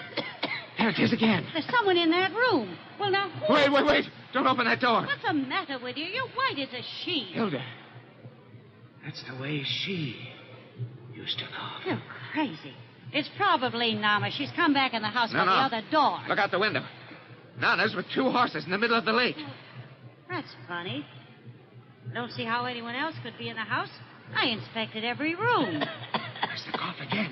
I'll soon find out who's doing it. Hilda, don't open that door. Get out of my way, you coward. I thought so. The room is empty. There. Empty. There's the cough again. It's from the next room. Don't leave me, Hilda. Oh, this room is empty, too. Oh, thank God. Funny that we both should have heard that cough. Oh, you've talked so much you've got me imagining things. Yeah, maybe we imagined it. It's going to rain. You know how damp it's grown suddenly? Very damp. Suddenly. Where did that come from? What? A moment ago, this room was clean as a pin. What do you see? Look there on my rug, a patch of... it's slime. Green slime. In the bottom of the lake. That squaw didn't clean No, it. it wasn't there a moment ago. You just said yourself. Oh, I must have overlooked it. Hilda, look, there's more. That spot wasn't there before. And there's another patch on the divan. Slime. Green slime from the bottom of the lake. Hilda, the spot on the divan is growing larger. It is spreading. What's causing it? That divan is where they laid her when... Stop that! There's a natural explanation for this. We gotta find it. Patch of slime fell on my hand. From where? I don't know. It's falling all around us. Hilda, spot on the divan. It's still growing. It's water soaked all over. It's on the day she lay there. Well, she's dead and buried. It's from something else. That cough again. She's here, though. We can't see her. Oh, no, I won't believe that. Water's oozing from the walls. And slime. Slime. Green slime. It's coming from the plumbing. Rain from something natural. No, it's from the lake. The lake is going to punish us. I knew it would if we came back. I had nothing to do with it. It was you who killed her. It was you who made me. On the couch. A woman's body. Hers. As I saw it when they brought her in. Let me out of here. Let me out. Yes. Run. Run. To the run. canoe. Get me off this island. This way. Oh, God, but if we leave the land, the lake will get us. It has nothing against me. I didn't do anything. More slime fell on me. It's dripping from the trees. Yes. It's falling all against it. It's falling on both of us. On you as well as me. Slime, ugly slime from the bottom of the lake. The canoe at last. Shove off. No, not on that lake. That's what it wants. To get me on the water. Quick, don't stand here. I won't go on that lake. Ah! Look behind us. Bernice! The woman that we killed. Shove off. Get away. She's coming toward us. Yes. Her cold, wet arms are reaching out for me. Paddle. Yes. She's reached the water's edge. For the hair all matted, dripping from the lake. The slime that covers us has not defiled her. Get me away. Use all your strength. Paddle. Paddle. Snapped in two. No. Was eaten through by worms. Worms from the lake. Oh, we're drifting. No, we're going too fast. Something is pulling us through the water. Something we can't see. We're going toward the rock. Yes, the spirit's talons. The road to death leads over rocks like that, she told me. Only the good can keep their footing on them. The bad fall off into eternal torment. I'm not going to be dashed against them. I'm going to save myself. I'm going to swim. You can't save yourself. She prayed the lake to punish us. It will never let us go. Ah! Help! Something's dragging me down. Spirits of the lake. The Nibanobes. Help! The rocks. The road to death. Eternal torment. Cold hands. Pulling me down to the slime at the bottom. Bernice, you prayed the lake to punish. Slime. The slime that spared her will cover me forevermore.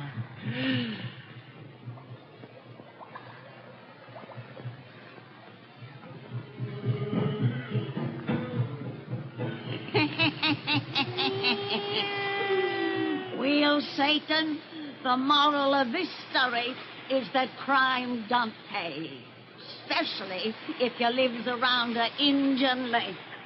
For if the law don't get you, then the spirits will. Come see me next time I has a birthday, and we'll have another 30 yarn to spin you.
tale.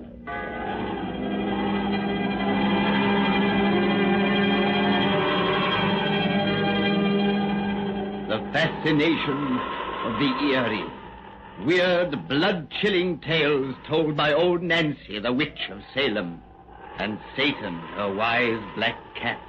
They are waiting for you, now.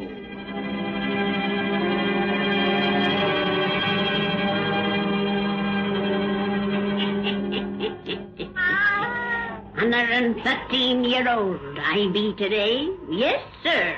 113-year-old. Well, Satan, we'll be getting down to our yarn spinning if you'll tell folks to douse all lights. That's it. We want things nice and cheerful for our purty little tales. Now draw up to the fire and gaze into the embers. Gaze into 'em deep, and soon you'll be across the seas in the jungle land of Africa. British Africa, in what's called Tanganyika territory. Hear that chanting and them savage drums? With them begins our story of the Devil Mask. The Devil Mask!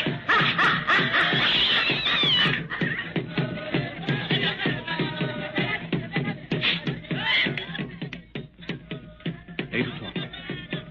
Those drums have been booming for a solid hour now. We'll probably hear them until well past midnight.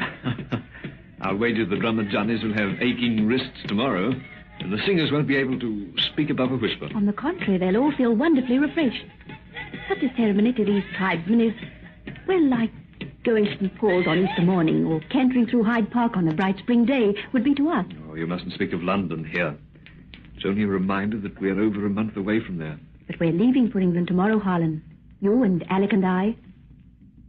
And when we reach there, we'll find it no more pleasant than Africa.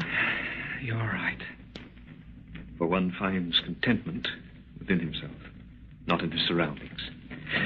Well, one thing's certain. The foggy old London moon's never so beautiful as the one above us now. It is beautiful, isn't it? Gorgeous. It's like those we used to sit and watch so long ago in Surrey, as we... Please, Harlan. Because you're now married to another man, can't I indulge in spoken memories? I wish you wouldn't. All right. Rather a nice compliment those blacks out there are paying you and Alec, with their chanting and their drumming. Yes. Gadeo, the witch doctor's son, told me all about it, in his funny pidgin English. I had already told you. Oh, you simply said they were holding a religious ceremony to pray that you and Alec have a safe journey back to civilization. Gadeo's version was far more dramatic. He said this jamboree was to propitiate the devils, so they wouldn't harm. That's why Monpo, his father, came here to the bungalow a while ago and muttered magic words about each piece of our baggage to drive away the devils. Well, that mask he had on certainly ought to frighten them away. It's a sacred devil mask, one especially for this sort of ritual. Rum-looking object. Yes. Instead of taking measures to protect us, they think they're doing, they should pray to all their gods that we never leave the jungle alive. Oh, why, Phyllis? They owe you gratitude. Gadeo tells me that you... Oh, I've tried to treat them decently. You mean that Alec... No, he's treated them well, too, except when he's been drinking. Then he isn't responsible. In the 7 days I've been here, Alec's never drawn a sober breath. He's inside that bungalow now, sleeping off a quart of whiskey. And he'll begin on another the moment he awakes. It isn't his fault. It's just the effect that Africa has upon some white men. When Alec gets back to England, he'll become himself again. I hope so. No, hang it all, I don't. I hope the rotter drinks himself to death as fast as he can. I hope he... forgive me, Phyllis. I'm going inside. Good night, Harlan. No, please. Let go of my hand. No, I won't. Now I've begun, I won't let you go till I've finished. Phyllis, when your father brought you to Africa, my regiment was sent to India 3 years ago. You were engaged to marry me. For 6 months after that, I received your letters. Love letters, just as I wrote every day to you. Suddenly, I heard no more from you. And months later, I heard you'd married Alec. I didn't mean to speak, but now... Why? Why? Hasn't it occurred to you that I may have married Alec because I loved him and had fallen out of love with you? Was that the reason? Yes. I see. Alec's awake. Phyllis, where the devil are you? I'm coming, Alec. Oh, you're outside. Stay where you are, I'll come to you. Well, you and Lieutenant Lawrence being romantic in the moonlight? We've been talking, Alec, and listening to the chanting. It was that blasted noise woke me up. Where's my whip? I'll soon make that beggar stop. No, you can't interfere with them. Alex, that ceremony is for us. Huh? Oh, yes. So you told me. Oh, Montpo is driving devils out of the way, so I'll get to England safely. Nice of him after all the kicks I've landed on where he should wear pants. He's got a first-class Christian spirit. Don't you think so, Holland? Yes. He finds it easier to return good for evil than I ever shall. Oh, I wouldn't say that. You've got a first-class Christian spirit, too. Why, you even come and pay me a visit after I married a woman you was once engaged to. Alec. Don't worry, Phyllis. I ain't gonna quarrel with your ex-lover. See here, Anson. I don't propose to... Hey, don't get mad. I ain't mad. I like to have you around, Lieutenant. So you can enjoy watching my happy married life. Alec, go back to bed, please. All right. I'll leave you two alone again. Please. Here, I'll help you. I don't need any help. What I need's another bottle of whiskey. No. Yeah. You don't want me to stop those black monkeys in the village from making a noise, so I gotta drink enough not to hear them. I got a bottle in the cupboard here. All right. Get it if you must. Of course I'll get it. Hey! What's the matter? The bottle I had in here is gone. You must have taken it then. No. I put an extra bottle here special, so as I'd have it when I'm in a hurry. Who's stolen it? No one, Alec. Not a soul has been in this room since you fell asleep, except Lieutenant Lawrence, Montpo, and I. Montpo? Then he took it. I'll teach that thieving witch doctor to steal my whiskey. Alec, put down that pistol. Come back. Take your hands off of me. Harlan, help me. Harlan. Now, you keep out of this, Lawrence. Let me go. Drop that pistol, Anson. Stop! You're breaking my arm. Drop that pistol. I've dropped it. Take your hands off Get the me. gun, Phyllis. I have it. Lead him to bed. He doesn't know what he's doing. Oh, yes, I do. I'm going to kill that thief, Montpo. He's not a thief. He was never near that cupboard. He only came into the house to perform his magic on our luggage, to do us a favor, as he thinks. That rotten blighter has my whiskey. Montpo stole my whiskey. I think we'd better go away, and he'll soon go back to sleep. Yes, he's falling asleep now. Come on. All right. I'll kill the thieving blighter. Here, you keep his pistol. I don't want him to have it handy if he wakes up again. He's liable to do anything. Oh, God. To think you're married to that swine. To think you love him. Harlan, I'm going to tell you the truth. Truth? About Alec and me. What do you mean? Let's go outside again. Please open the door. Certainly. When I said I married Alec because I loved him, I lied. Phyllis. I meant to go on lying. But after all, I owe you the truth. Oh, why? You know that my father died of fever 6 months after we arrived here. Yes. That was when my letters to you stopped. The day before he died, a missionary came here. He was from the coast and on his way to the interior. Father knew that he had but a few hours to live. And when the missionary left, I'd be alone with Alec. He was the only other white man in 50 miles of jungle. Alec had often tried to make love to me. He was drinking heavily then. Well, he suggested to Father that if he didn't have the missionary marry us, I believe you understand. The filthy, beastly swine. Please. Nothing we can say or do will change it. But we can change the future, and we will. Oh, my darling, you still love me. You'll get a divorce, and then... There can be no divorce. You mean you'll stay with this brute? He isn't a brute. He's a weak, spoiled, selfish child. He must have his own way no matter how he gets it, no matter who it harms. I'm his wife, and I must take care of him and keep him out of trouble as long as we both live. You're not thinking reasonably. You've got to listen to me, and then... Everything you could say I've already said to myself. No, we'll never mention this again. You've already arranged to return to England with Alec and me, so that can't be changed. But after we reach there, we must never see each other again. I want you to promise me that, Harlan. No. If you must take care of the swine you call a weak child, then I must look after you until he dies. Or sends you to your grave. Harlan. How can you have sympathy for such a beast? Or consider it your duty to sacrifice our lives for his. Can't you understand? No, I can't. No more than I can understand why those blacks out there should repay his kicks with prayers that he was safe from devils. I can't understand why any rotter should get better than he merits. And I don't believe God permits such blind injustice for long. Harlan, what was that? It sounded like the back door. Alec's awakened. He's gone out. Oh, what if he has? Yes. There he goes across the compound toward the native village. And he has a gun. A gun? I have his pistol. He's taken his rifle. We'll stop him. But why? Come on, quick.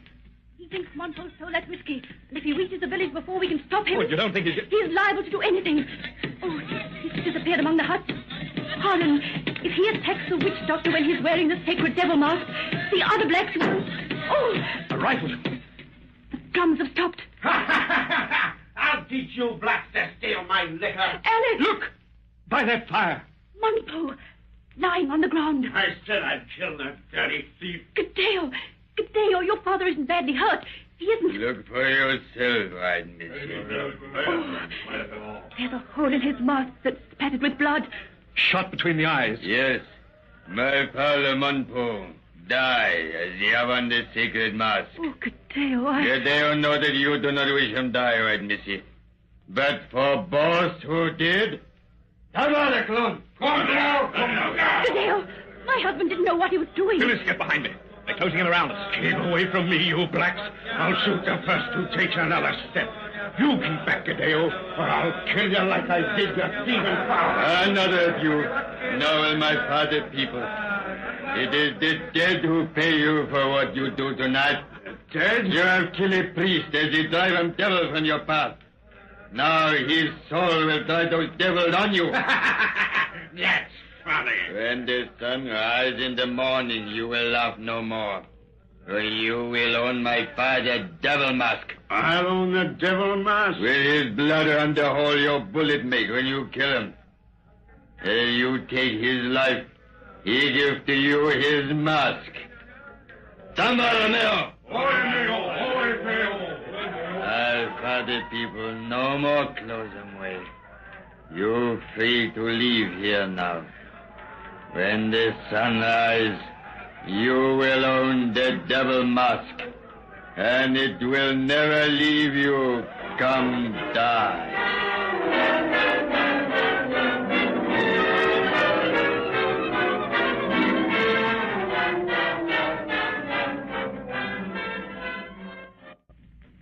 Phyllis, it's nearly morning.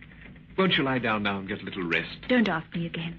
You know I can't. In a few hours, we'll be starting through the jungle for the coast. You can't stand the trip without rest. Here I can watch that village. Oh, if the blacks meant to attack this bungalow, they'd have done it hours ago. I'm convinced that Gadeo wasn't attempting any trick. The poor Negro really means to leave his vengeance to the dead. His people believe the dead have much more power than the living. But I still can't understand the things he said about that devil mask. Some other savage superstition, I suppose. I've been in Africa too long to despise what whites call just savage superstition. But you don't think that dead man's mask's going to harm him, do you? I don't know. Gadeo said Alec would own the mask by sunrise. Since we left the village, those drums have never ceased. They're making magic there. If the mask or anything else gets into this bungalow, it'll have to come by magic. Every door and window in the place is locked but this one, and we've sat behind a screen all night. I'm sorry I can't believe anything will pay that rotter his just deserts. Harlan. He's even safe here from the law. Looks as though I was wrong last night. And I told you God wouldn't long permit injustice. Alec! No, he must be having a nightmare. Come with me, quick. Look at the foot of my bed.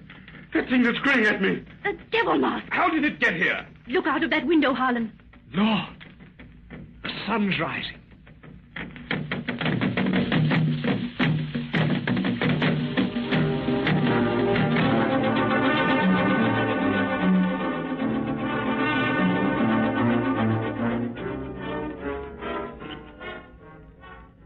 After tramping through this rotten jungle all day, I'd like to sit quiet in my tent tonight and have a drink in peace. Will you two please stop talking about this crazy mask? Not until you do as your wife asks, Ransom, and get rid of the thing.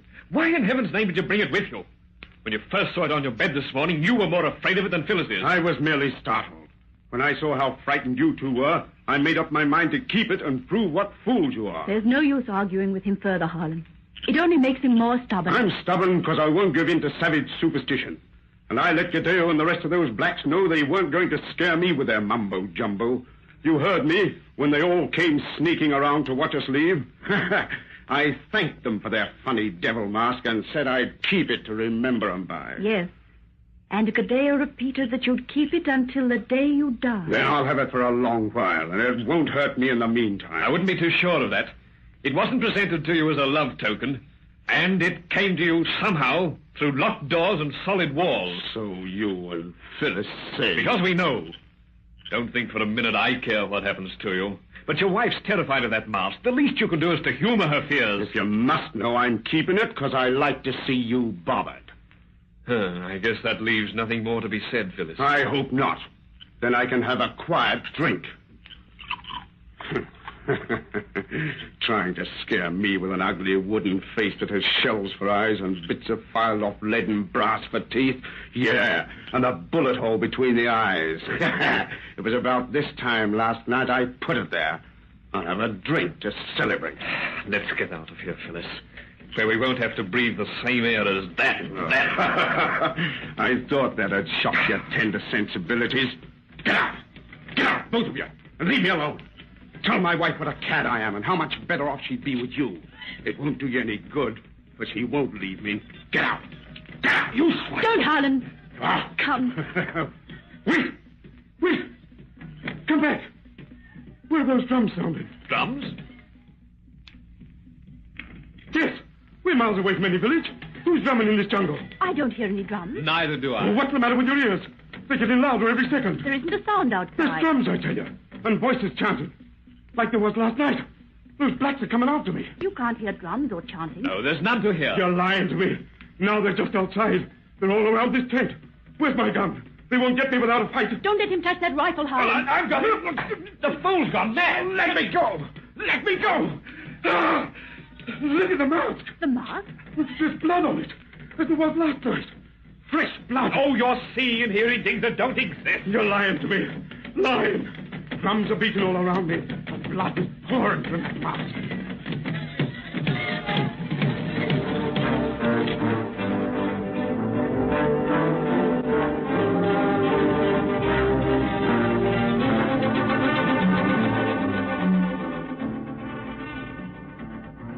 Drums keep beating all around me, and they never stop. I know I just imagine drums. There's no blood on that mask. But I see blood, and I hear drums. That devil mask keeps grinning at me. It whispers in the dead man's voice, and soon I'll die. It's going to kill me. No. Oh, no. How long has your husband been like this, Mrs. Ranson? It began 3 weeks ago, Doctor, in the jungle. He didn't talk as you've just heard him do at first. That began after we came aboard this ship. Now he keeps it up at intervals night and day. And you say this fixation concerning drums and blood is in some way connected with that African witch mask at his bedside? Yes, Doctor. Then why haven't you removed it? You try removing that mask from his bedside, Doctor. I mean to. Wait. He's quiet now, which usually means that he's dozed off. Move very quietly so that he can't possibly hear you. Why? If you do as we ask, it will save much explanation. Very well. Oh, no. Don't touch that mask. Bring it back. If you take it away where I can't see it grinning, I won't know what it's planning. I won't know when it's going to kill me. Here's your mask, man. Take it and get back to bed. You won't take it away again, or you won't. No. Get back in bed. No. You see why we haven't removed the mask, Doctor. How does he know I touched the thing? His eyes were tightly closed. I didn't make a sound. He just knows, Doctor. That's all. Oh, drums. Drums keep beating all around me. The drums. It's beginning again. That mask must be removed without his knowledge. Yes, but how? When you called at my quarters and hinted what sort of a case this was, I prepared this hypodermic in advance. Now, you hold him tightly, Lieutenant, while I jab the needle in his arm. All right. Let me go. What are you going to do with me? Oh, my arm. Quiet, man, quiet. You're going to make me sleep while you take away the mask. Don't do it. If you do, I'll die. No, please, no. I gave him a double dose. It's hitting him quick. Don't. Drums. The drums are big. Now, take that ugly witch mask and throw it through the porthole. There. It's in the sea. He should sleep for 48 hours and wake up cured. Harlan, the mask has bobbed up to the surface. It seems to be grinning at us. Phyllis, the ship should be leaving it behind. But it seems to be traveling along at our side. As though it was following. You don't think... Gadeo said Alec would own it until the day he died.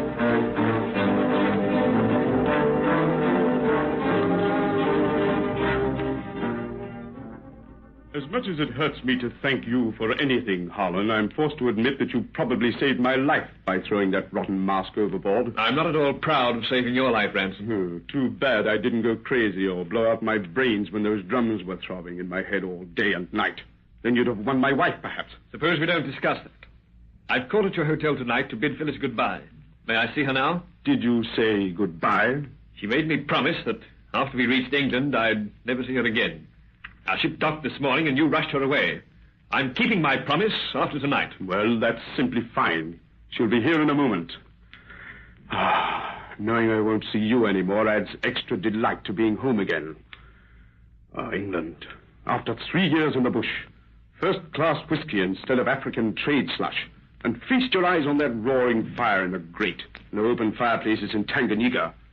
And here there are no savage superstitions that a clever chap like you can use to drive another mad. What do you mean? I've got that masked business figured out. You seized upon Gadeo's crazy threat that night as a means to drive me mad or kill me. You brought the mask into the house and put it at my bedside. It was your constant suggestion that made me hear those drums and see that blood. You're talking like a lunatic. Oh, no. I'm talking like a sane man now because I'm safe in sober England, where nothing in the world can frighten me. My wife can get along without your goodbye, Lieutenant. You're getting out of here now. No, I'm not. Get out, I say. Get out. Alec. Phyllis, you're just in time, my dear, to see your lover leave here. I'm putting him out. No. You can't put this pistol can. You're looking at my wife for the last time until the day I die. And that won't be for a long, long time. Now, there's the door. Get out. You have me at a disadvantage. Goodbye, Phyllis. That's enough. Get out. What? Drums. Drums. What? I hear drums again. Drums coming closer. Drums in England. No, the mask is gone. At the bottom of the sea. The mask can't find me here. What's that? Who's at that door? Oh, looking for Mr. Ransom, sir. What? Who are you? Oh, I was your room steward on the ship, sir. I think the lady there recognised me. Yes, but why... What do you want me here? Oh, I've come to return some property of yours, what was fished up from the dock this afternoon. I remember seeing it in your cabin when you were so terrible sick about 2 weeks back, sir, and I... What's wrapped in that paper you carry? What are you bringing to me? Why, it's just this, sir. Oh! The mask! It's swallowed. I knew it when I heard those drums. And now they're throbbing in my head once more. But it's not going to turn my mind again. I'll destroy it now for good and all. Ah, you're thundering the fire. Yes. Water brought it back to me, but nothing can return from fire. It's flame from which all devils come, and back to flames they go. I'll beat your rotten witchcraft now, Ow! That shot! It came from that mask, in the fire. There's a bullet hole in Alec's head. Between his eyes. He's dead. How? Pull that mask from the flames, quick! Yes, all right, sir. I've got it with the tongs. Let me smother out the flame. The little rug will do it, sir. Why take it from the fire? To save the rest of our lives. Look where the fire's eaten away the wood. The metal teeth of the mask? Our old rifle cartridges with the bullets filed to slugs. And when the fire got them out, one popped right off. Then Alec was killed by natural means. And all the other things were coincidence. Imagination. I wonder. What do you think?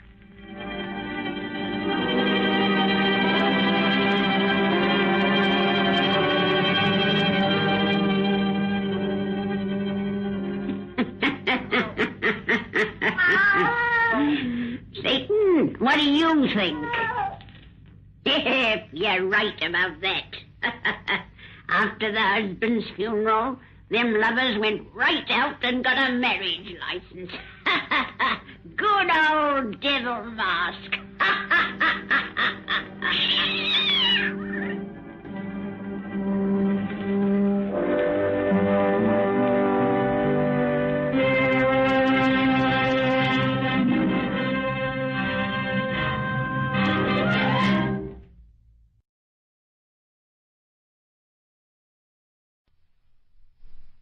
This is Vincent Price.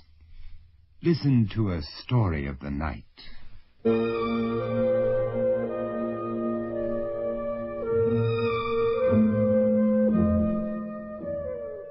We bring you stories of the night.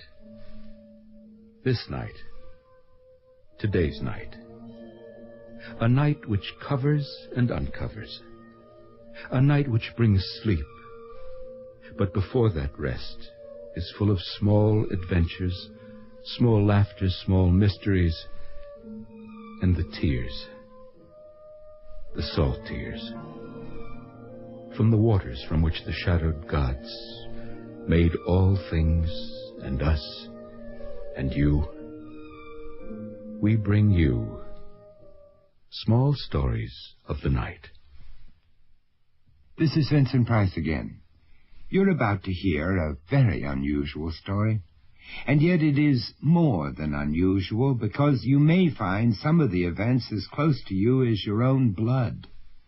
We're about to seize an hour out of time in these United States of ours, happenings from coast to coast, in Peabody Award-winning Arch Obler's story that is titled with one simple word, Night.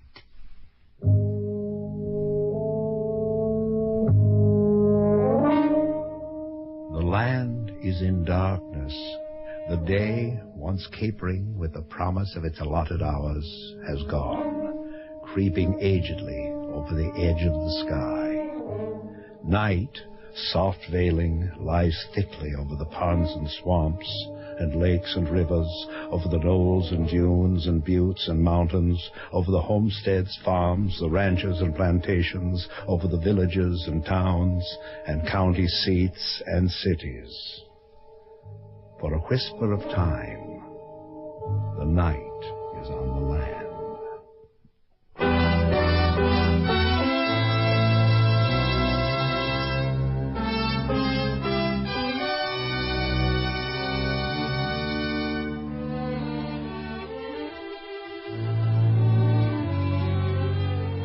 Mutual Radio Theater, a new adventure in radio listening. 5 nights of exceptional entertainment every week. Brought to you in Elliott Lewis's production of the Mutual Radio Theater. Our story, Night, by Arch Obler, with an all-star cast. And now the first act of Night.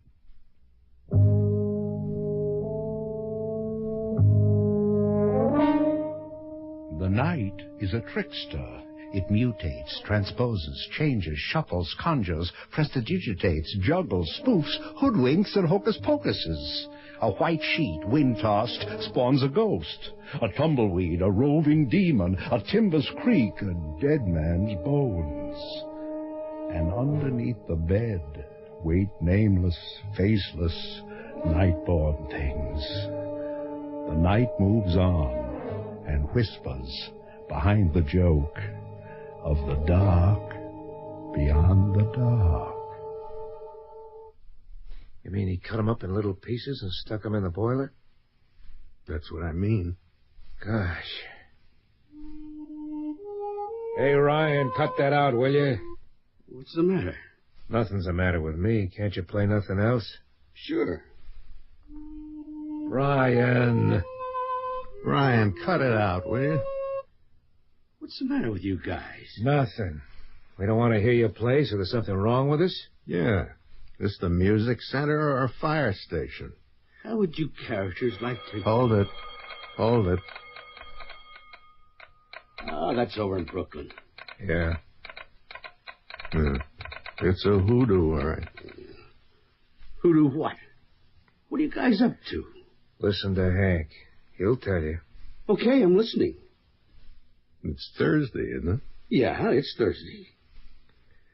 There hasn't been a night run in this station on Thursday night for 25 years. 25 years? Yeah. Since the Thursday night that Patty Connors died. On a windy night, just like this one. Patty Connors? Who was Patty Connors? He was a firefighter. And he died in this station 20 years ago. Right in this room. Hey, fellas, is this guy kidding me? Listen, you big lug. He's telling you the facts. Well, you want to hear the rest of the story, Ryan? Well, sure, why not? Okay. I thought maybe you didn't like ghost stories. Well, yeah? Go on. Okay. Paddy Connors was the driver of the steam pumper that ran out of this station 20 years ago. He was a little guy, but big with women. Like me. Sure. Yeah.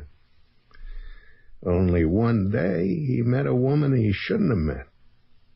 The pretty wife of the fellow who stoked the boiler of the pumper. Oh. One day, the fellow who stoked the boiler of the pumper came home when he shouldn't have come home. Yeah. Paddy did some quick talking, and he thought he'd talked his way out of it because nothing happened. Nothing? Nothing. But the next day, there was some kind of a big celebration out in Grant Park, and most of the fire department went down there to put on an exhibition, leaving only a skeleton crew, 3 or 4 guys, and Paddy and the fellow with the good-looking wife were 2 of them. The other fellows finally went across the street to get a beer. They were only gone a few minutes, but when they came back, Paddy was gone. Gone? Just gone. And nobody knew just where. And he didn't come back. The chief figured he'd run off with some woman somewhere, so he crossed him off the department's lists, and that was that.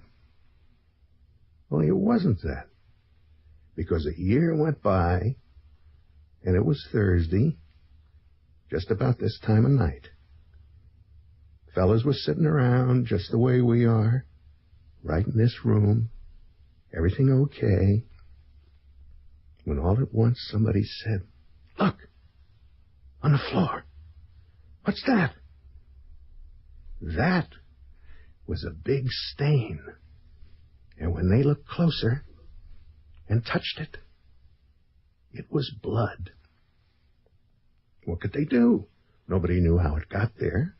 So somebody got some soap and water and some sand, and they scrubbed it up in case the inspector came around.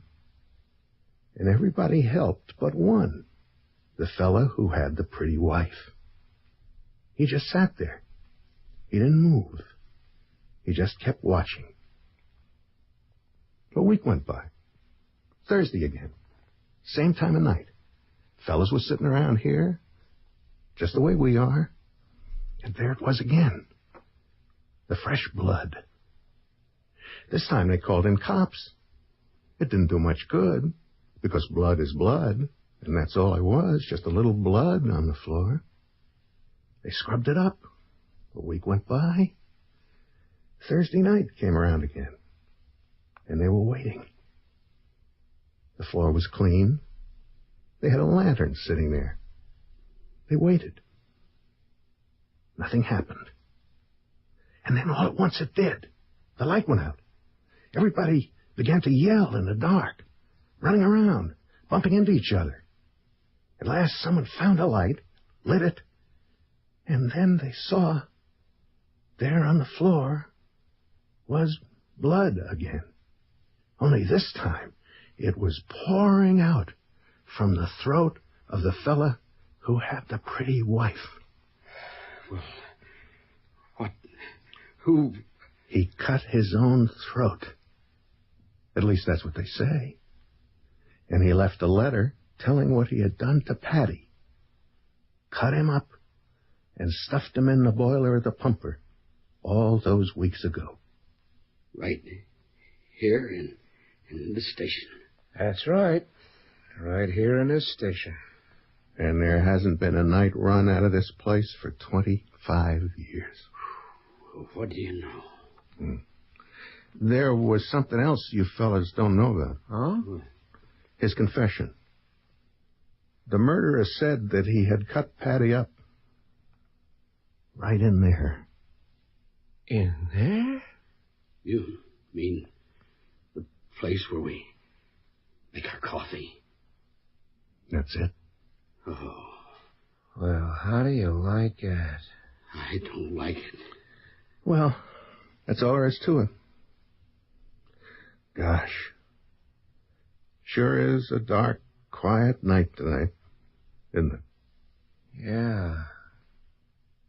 Say, Ryan. Huh? It's your turn to make the coffee tonight.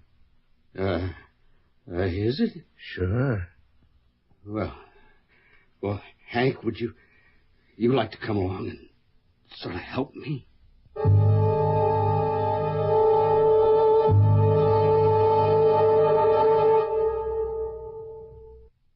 We return to Arch Obler's story of night drifting across America, a very extraordinary night, full of wonder and amazement and horror.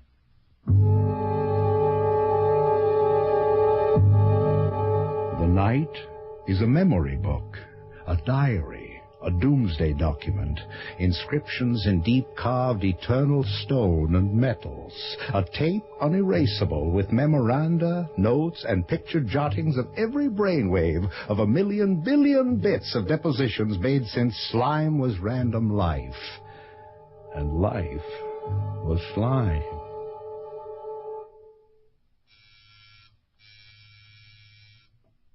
Yes? What is it? It's Keith Linden, Mr. McGronick. May I come in? Of course. Come in, my young friend. Here, let me have your coat. Oh, thank you very much. Forgive me for not phoning first, but... Oh, it's all right. I'm charmed to see you.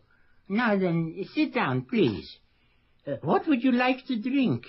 A little spritzer with some nice imported red wine, maybe? No, thank you. I must get back to the office rather quickly. The office. You Americans, always the office. Please, you will sit down. You will tell your news, huh? It is good news, yes? Well, how did you know? Oh, I can see it on your face. So tell me. Victory. Complete victory. Ah. The ruling just came through. You cannot be deported. Now we're in the foreseeable future, and your citizenship is completely validated. Oh, my friend, wonderful, wonderful. I shake your hand. I embrace you. It's all right. It's my pleasure. Oh, you're embarrassed. I embrace you. I forgot you Native Americans are not so, how shall I say it, free in emotions. All these years in America, I keep forgetting this. Oh, no, it's perfectly all right. I can understand what a load this is off your mind. Off my mind, off my back. How can you know what this freedom is?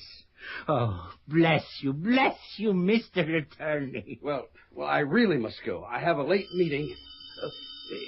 You'll excuse me, the telephone. Of course. I'll let myself out. You will thank your confreres, please, huh? Tell them I'm overjoyed with gratitude. I'll tell them. Just one moment, please, and I will speak with you. Mr. Linden, you will also tell them I will write them letters of appreciation. Yes, thank you. Hello, this is Gregory Margronick speaking. Oh, it is you, Carl. I was just saying goodbye to the young lawyer. You have already heard the news on the radio, huh? Yes. Oh, yeah, you can always depend on the sentimental Americans. For 3 days marching in front of the immigration idiots. Excellent. Oh, then you will come here on Friday? Oh, we will have a great celebrations. No. None of them. Only my friends, my personal friends. Yeah. Now, no more worries. I can go about my business. No more threats. I'm like, they say, wrapped around in the Constitution. Yeah, all right. Goodbye, Carl. Oh, it's getting cold. I make a nice fire and sit in front. Have my own celebration. Matches. Well, oh yeah. Oh, my bones. I am old. I am old. Like they said, the persecuted old man. The sofa is soft. Cat, you want up, huh? Right. Up you go. Yes, you have earned to sit in front of the fire. The newspaper photos of the kind old man with his old cat were very good for propaganda. Very good, very good. The gas fire is warm. You never saw those other fires, did you, Cat? No. Too many years ago for you, eh? The long lines of them marching to the fires, like obedient cattle. Behind my eyelids, I can see them. Such power I had. Such power. I alone chose who would live, who would die. Must search out. Go down, Cat. I must have more room to sleep. Tonight I must sleep. No more worries. I am a special American citizen, and I will sleep good. The screams. They are beginning again. The screams. No, I have been vindicated. The lawyer said so.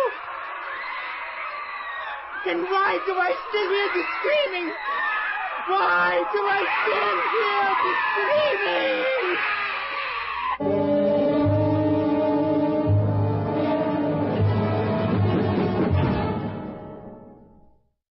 We return to our story of night happenings as time inexorably moves across the face of our country.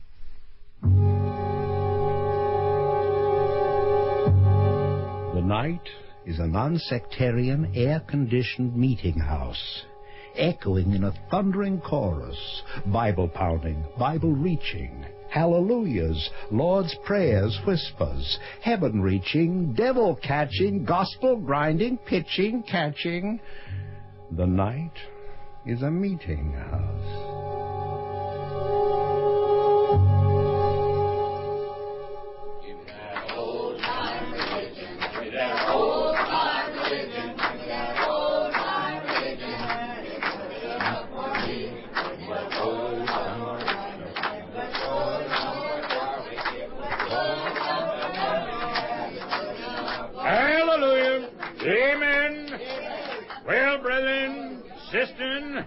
This concludes our great meeting for tonight.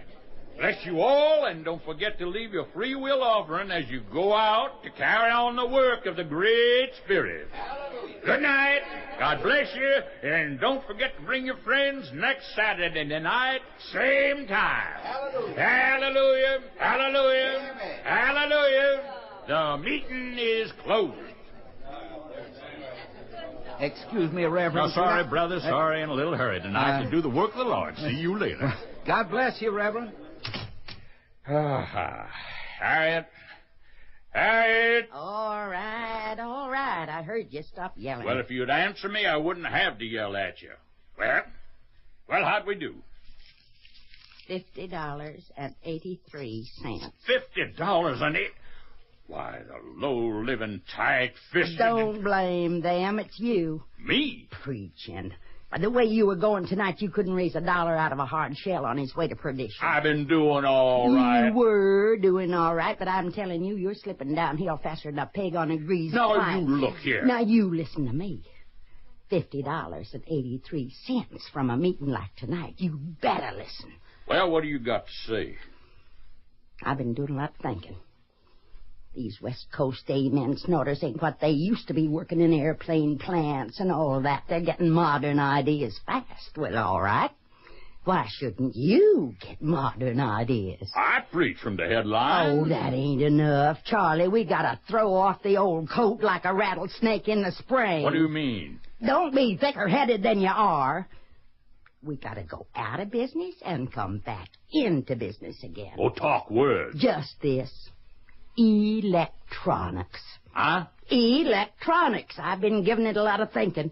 Everybody's talking about electronics, radio and television and that new stuff. Yeah. Computers. Electronics. Mm-hmm. That's what they're thinking about, and that's what we'll give them. Well, you keep talking. This is the night we're starting over. Close right down and move right out and start up somewhere else, Long Beach or San Diego. New start with a new name. Well? The Electronical Pathway to the Cosmos. Oh. Now, don't you look down your nose at me. I'm talking sense.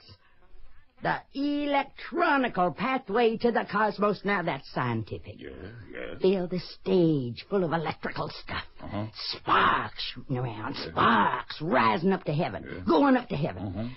Ride the sparks to the fountainhead of all the cosmos. Hey, that's pretty good. And give membership pins. Make like jagged lightning. Pins to wear at $5 cash to show that they're a member. Yeah. The Electronical Society of the Cosmos. Ah, the Electronical Society of the Cosmos. Right. Oh, Harriet, I see it now.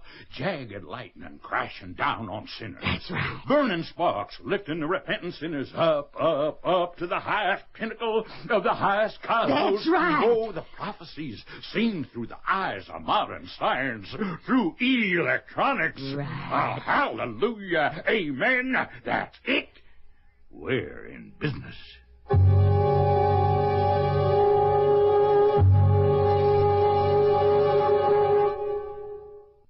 We return to our story of 1 hour of night as the tick of the clock deepens the darkness across our country.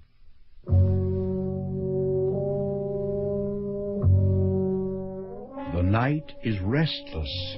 It stirs and turns and carries with it the restless thoughts of artists, architects, contractors and builders, bricklayers and masons, ministers and teachers, tinsmiths, welders, charwomen, tailors, freightmen, executors and politicians, bankers, window washers, soldiers, brewers, leather makers, printers, butchers, tinners, roofers, fishers, millers, bondsmen, carpenters, lawyers, judges, painters, senators and representatives, wholesalers and retailers, tycoons, all the associates, colleagues, workers, and co-workers of the land.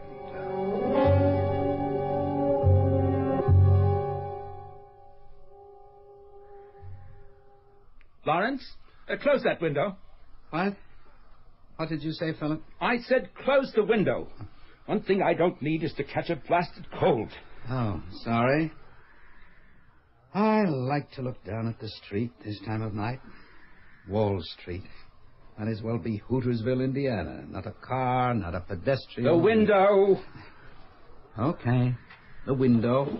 Where in the devil is that brother of yours? He knew the importance of this meeting. Why is it, dear Philip, that Jason suddenly becomes my brother whenever there's a problem? All right, my brother, your brother. He should be here. There's no excuse for his being late. Patience, dear brother, patience. Don't patience me. The time for patience has run out. Your voice... There's no one on this entire floor. You know that, so I'll yell all I please. All right. Yell. You're right. Be a good fellow. Get me a drink, will you? Sure. So, what'll it be? The usual? No. A bit of wine. Right. Is there any of the Cabernet Sauvignon I brought back with me from France last year? No. What do you mean, no? There was a full case. Call security. If I ever catch anyone sneaking up here... Don't blame the hired help. Have you forgotten your daughter's sub-deb party last month? Well, who in the hell authorized anyone to take that prime stock out of here? You did? Oh. Well, tell me, Lawrence, did the rains last month do any flooding at your place? If you mean my wine cellar, no, of course not. When Eileen added that new greenhouse, I had the contractor extend the drains to take care of all that. Well, at least you got something out of her. Passion for orchids. Me, I wasn't so fortunate. I mean, in those infernal rains. Water got into my garages. 6 of my classics have been sent off for refinishing. Insurance? Oh, naturally. But the Ferrari will have to go back to Modena. Who in this jungle could do justice to the coachwork? Well, our prodigal brother arrives. Who is there? It's a night watchman. Who in the devil told you to come in here? I'm sorry, sir, but I heard... I don't give a damn what you heard. I gave strict orders. No one was to disturb us. Some heads are going to roll as soon as I find out who... Security? Who is this? Well, Mr. Whatever your name is, this is Philip Terrell. Yes, you do know the name, don't you? It appears on the plaque at the entrance to this building and on your paycheck, if you ever see another one. How dare you send a watchman up to the executive floor contrary to my express orders? No, I haven't time for your explanations. Just get him out of here, and if you value your job, no more personnel on this floor tonight. Do I make myself clear? Now, you, watchman, get the devil out of here, now. Yes, sir. Well, Philip, even in your old age, you haven't lost your knack of biting heads off with one snap of your jaw. You aren't amusing. Believe me, I've made a note of that security fellow's name. Tomorrow morning... Now, who in the devil? Well, Brother Jason at last. Sorry I'm late. Hi, Phil, Larry. What was that watchman doing hightailing down the corridor? Now you know how I detest your calling me Phil. Sorry. Oh, is that a drink I see? Now, you've had enough to drink. Don't you realize the importance of this meeting yet? Yes, Jason. Come along into the boardroom. Take my arm. I'm okay. I'm beautifully okay. Then come along, will you? Coming. Ah, the room I love. Where did you import the paneling from, Phil? Philip, I keep forgetting. Out of Castle in Spain? Ah, and these chairs out of Inquisition. That's quite enough, Jason. Let's get down to business. I haven't all night. Yes, sir, massa. I won't waste any time on why we're here. You both know. Yes, indeed. Yes. Now, all I will say is that a $50 million organization is jeopardized by one case of myopia. Blindness, if you will. Our majority stockholder, as late as yesterday, adamantly and unconditionally refuses to permit us to use any of the capital funds to join with the Ketis Corporation or with Gentech in research and development on those areas of recombinant DNA, which can eventually bring immense profits to our own company. A lecture I don't need this hour of night. I'm trying to give you the facts. Lawrence, you've researched recombinant DNA. Speak up. Jason, all I can say is that unless we get into the business of inserting chosen genes into bacteria so that a new generation of bacteria emerges that can do everything from producing plastic to fertilizers to medicines without the need of huge factories like ours, my prophecy is that within 10 years or less, our business will go down the drain of obsolescence like radio tube factories or buggy whips. Well spoken.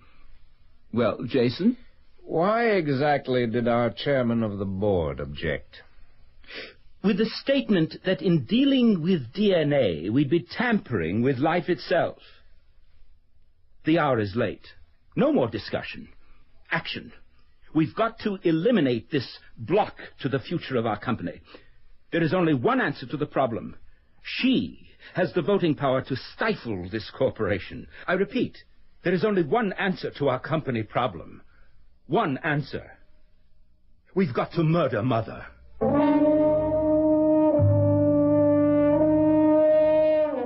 The night is a sedative prescribed by the rhythm of life's molecules wearying in their sundance. The night is an old medicine man mixing a dark brew of tremblings and laughter and fury and past ecstasy, terror and hurt, and the wordless murmurs of a woman talking in memory. The night is an old medicine man.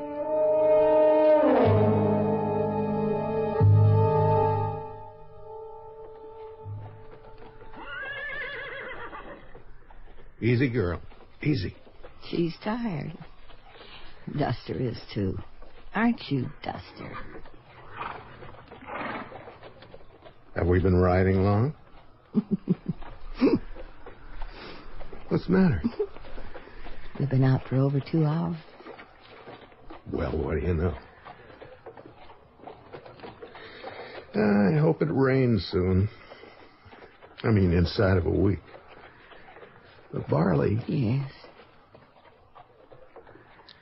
That county agent sure confuses me.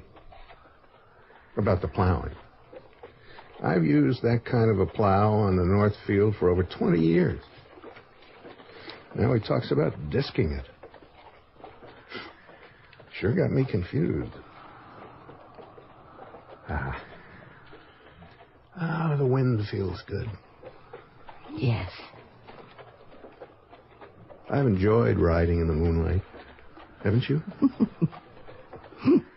What's funny about that? You of all people. Talking about the moonlight. Yeah. Oh. When I think of how many times I've wanted you to go riding with me in the night. Yeah. You knew when you married me that I was a farmer, not a horseman. Oh, sure. What does that mean?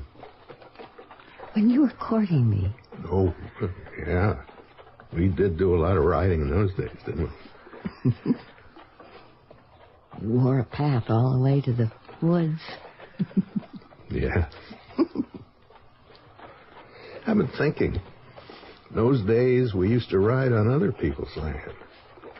Now, we've been riding all this time, and we haven't left our own land. Yes. Ada? What? What's the matter? Nothing. Your face. Suddenly gone so sad. Tell me. Ada? You said our land. Yes. If he was only buried on our land. Ada, don't. I wanted to say it to you ever since we started out tonight. It's been in me for days. If he was only buried out here. Now, what's the use of talking about it? Why shouldn't I talk about it? Everybody else's dead son has a grave you can go to visit and put flowers on. Pat the earth. Talk to him and cry. Why can't I cry over my son? Well, when there's a war... Oh, don't talk to me about war. Talk to me about my son. Where is he? Where is his grave? Why haven't they found him and brought him to me?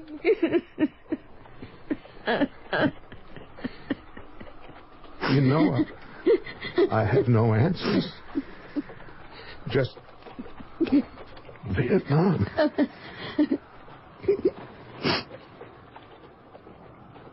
Oh. Forgive me, Dave. I shouldn't have done this to you. Not on such a beautiful night. It's all right. You had to talk about it sometime. Our son lies among strangers. No. When you're dead, there are no strangers.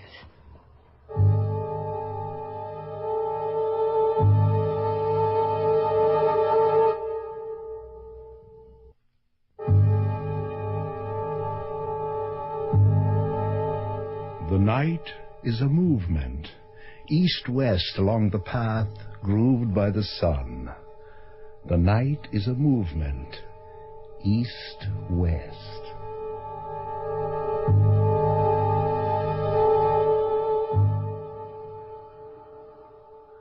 What time is it? Almost 1:30. Maybe we ought to start for the launching pad. They'll let us know when. What's the matter, fella? Haven't you learned how to wait yet? Yeah. Do we get to talk to our wives again? Yeah, sure. From inside. Oh, yeah. It's strange. What? I thought about this waiting for months. First trip to the space station. Hallelujah. Now it's here. Doesn't seem real. Thought about it so much, Imagination gets mixed up with reality. What was the last word? Are they going to televise us to the public or keep it private? We beam in on NASA. Nowhere else. No, that's good. Yeah.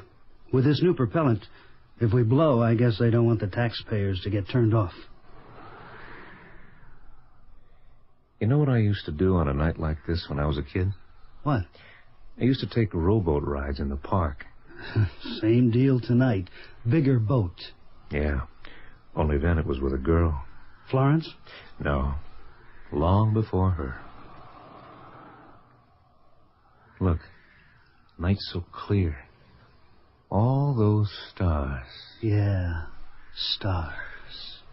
I'm glad blast-off time is before daybreak. I've always liked the night. Stick around, night. Stay right here. I'll be coming back for you. Maybe. The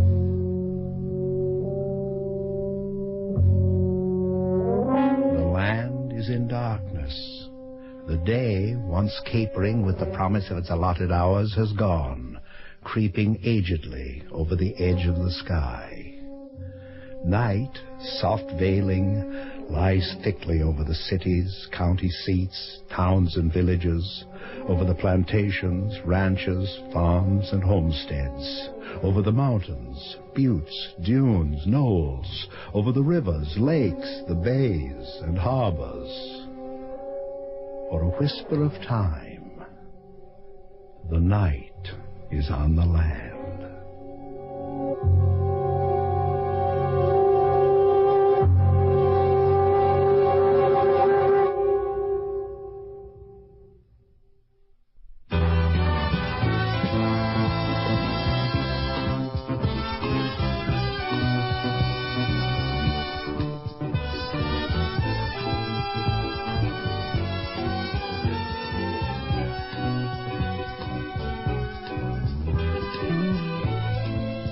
The Mutual Radio Theater is brought to you 5 nights a week at this time. Tonight's original radio play, Night, was written, produced, and directed by Arch Obler. Your host was Vincent Price. The narrator was Hans Conried. The cast was as follows. The Screaming sketch starred Shepard Menken with William Phipps. The Firehouse sketch starred Elliot Lewis with Byron Kane and William Phipps. Let's Murder Mama starred Shepard Menken, Vic Perrin, and Byron Kane. Revival Meeting starred Virginia Gregg and Barney Phillips. Our Land starred Lorene Tuttle and Elliot Lewis. The astronauts were Frank Brzee and Byron Kane. The Mutual Radio Theater theme was composed by Nelson Riddle. John Harlan speaking. The Elliot Lewis production of Mutual Radio Theater is a presentation of CBI.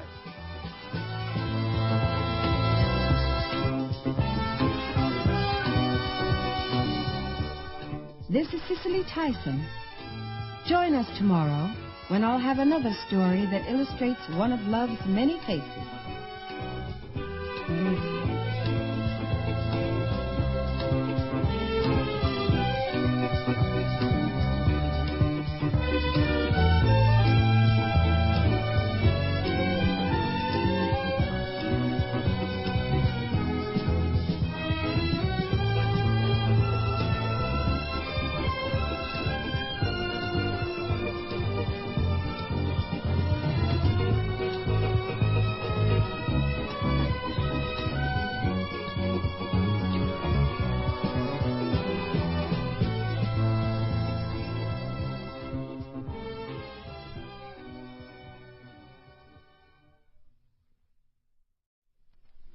This is Vincent Price.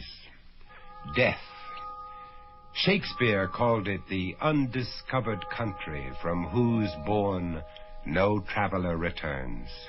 And to this day it remains the ultimate mystery, and certainly the world's most accommodating one-way street.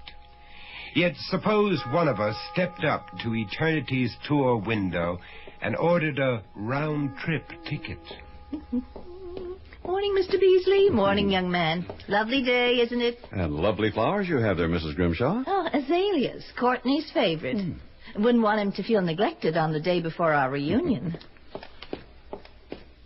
You know, Mr. Beasley, I've been working at this mausoleum for almost 3 weeks now, and that's the first happy customer I've seen. What's she so cheerful about? You heard her, Tommy.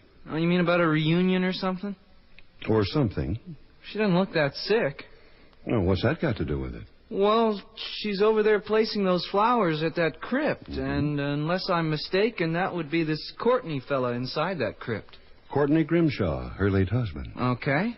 Well, so if she's expecting to be reunited tomorrow, then she must be a lot sicker than she looks, or else about to commit suicide. Well, you've got it all backwards, Tommy. There's going to be a reunion, all right, and it's going to happen right before our eyes. We're going to have us a coming-out party here tomorrow, the likes of which ain't never been seen in this world. You see, her husband is the one who's crossing the Great Divide. And that's only the beginning. Or perhaps we should call it the second beginning of our story.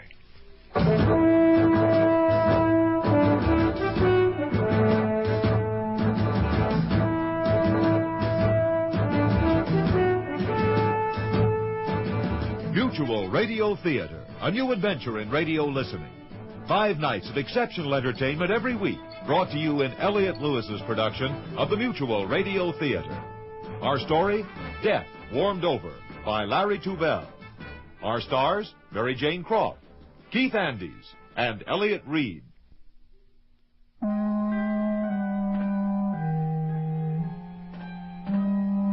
Till death do us part, the traditional limit of the marriage vow. Yet it doesn't apply in the strange case of Mary Grimshaw, a woman anxious to resume what may well be an unholy matrimony with a husband who's about to return from the limbo of death. To understand their unique relationship, we must turn back the clock 30 years to the day of their wedding.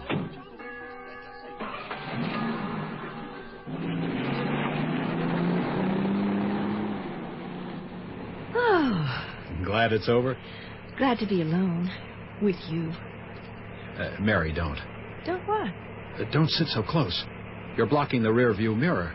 All I can see is your head. I thought you liked my head. I love your head, but not in the rear view mirror. Yes, Dr. Grimshaw. Whatever you say, Dr. Grimshaw. I love you, Dr. Grimshaw. Even if you prefer the scenery to my head.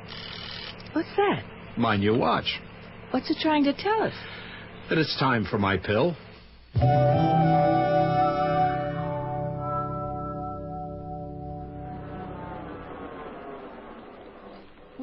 Why are we stopping here? Oh, I need a little fresh air.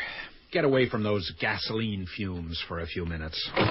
Ah, such a pretty spot. Do you miss Boston? Not with you here. Time for another pill? No. Time for a kiss.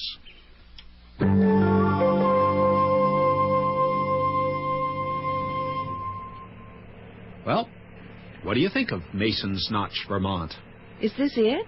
Are we there? Well, don't blink or you might miss it. I love it, Cord. It's like a picture postcard. The main drag is down that way. General store, post office, graveyard, everything a person needs.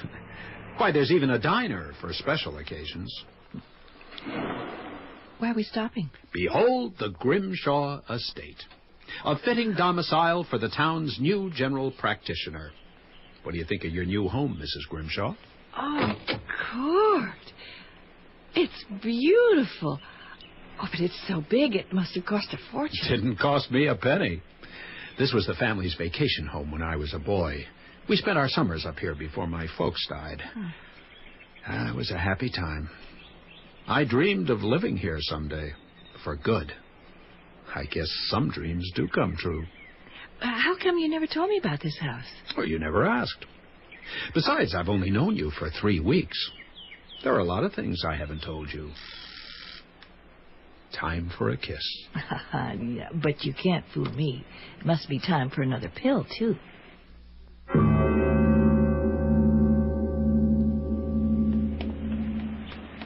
Oh, how much further? I think I've had it. We're almost home. Just round the next bend. Now, we got to get you in better shape. This is the short course. Tomorrow we jog 5 miles. Oh, tomorrow you jog 5 miles. I read the morning paper and eat my bacon and eggs. You can see the house now.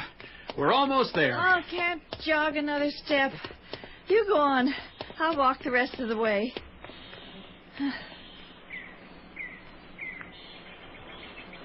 Cord? Cord, what's wrong? What's happened? Cord! Oh, Cord! Don't cry, Mary. Please don't cry. I knew this was going to happen. I should have told you, but I couldn't. Mary, I'm dying. Oh. And you must listen carefully. Get in touch immediately with my friend Gordon Cannon, Dr. Cannon. You met him at the wedding. Immediately, he'll know what to do, and he'll explain everything. Trust him. Do just as he says. My will is up to date, and everything will be fine for you. Oh, Mary, Mary, wait for me. Oh, Cord. Cord, please, darling. Wait for me.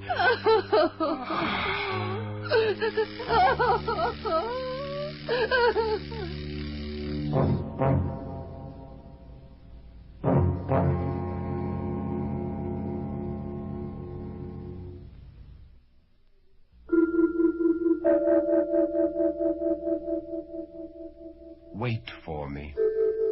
A rather odd instruction from a dying man to his young bride. But then Dr. Courtney Grimshaw is not exactly your run-of-the-mill cadaver. As for poor, sweet, dutiful Mary, her ordeal has only just begun. Gordon, oh, thank God you're here. How'd you make it so fast? I had no choice. There isn't a moment to spare. Follow me. Where are we going? Downstairs to the basement. Why are we going into the wine cellar? Have you seen the wine cellar? No. You've never seen a wine cellar like this one. I can't see a thing. Yeah. Where is that light switch? Oh, Gordon, what is it? Oh, it's nothing, Mary. It's only a mannequin. But why? What are all these tubes and machines for? To bring Court back to life. Gordon, please be serious. This is no time for jokes. I assure you I'm not joking. It was Court's idea. You know about his parents, how young they died. Well, so did their parents. Congenital heart condition.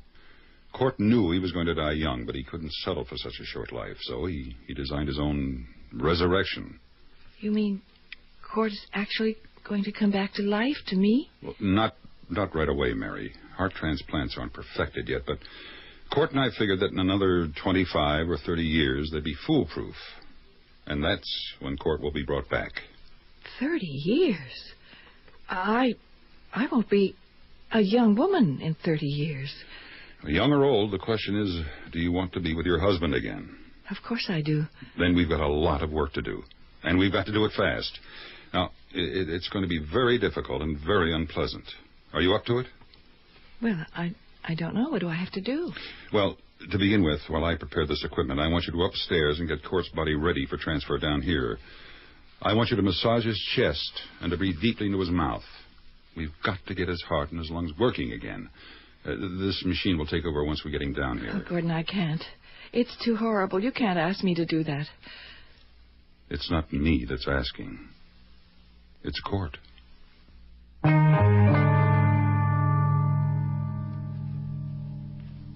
Oh, I don't know if I can make it. Feels like a ton. That's why they call it dead weight, Mary. Oh. All right, now, lift him up and on the table. Ready? Okay. Well, now the real work begins. I'll explain it as simply as I can as we go along. Court is clinically dead, but not biologically. His cells are still alive. Now, what we're going to do first is prevent any further deterioration. And we'll do that with this machine. Oh, there's the switch. Turn it on.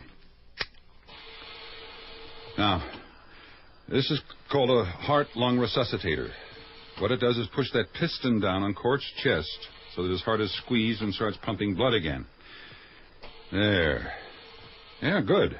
Yeah, I think it's working fine. Now, what I want you to do, Mary, is hold Court's arm while I inject him with this anticoagulant. It's to prevent clotting. Good. Good. Okay, this part is going to be a little rough. We've got to insert this tube into Court's windpipe so that we can get air into his lungs. That'll be regulated by the machine for every fourth beat of the piston. Mary, are you all right? Mary? No, I'll be all right. I'm just a little dizzy. Now, while I adjust the tube, I'd like you to start applying those ice packs to Court's body, all over the body. We've got to start cooling him off. Who? What? Who the hell are you? Oh, Ambrose is the name. Christian Ambrose of Venable Mortuary and Cemetery. I'm sorry to interrupt you, but I heard there was an accident here. I've been pounding on the door. What makes you think you can walk into someone's house? What do you want anyway? Can't you see we're busy? Yeah, as I can, and this is fantastic. I came here to make funeral arrangements, but if you're doing what I think you're doing... This is none of your business. We've made arrangements, so please leave. Well, you're actually attempting suspended animation, aren't you? This is incredible. You know, I've heard of the Cannon freezing theory, but I never dreamed anyone would attempt it under these primitive conditions. I'd be grateful if you'd let me help. We don't need your help. Please go before I throw you out. Oh, well, I'd be of enormous value to your team. You see, I'm a whiz at handling the deceased. You need a professional.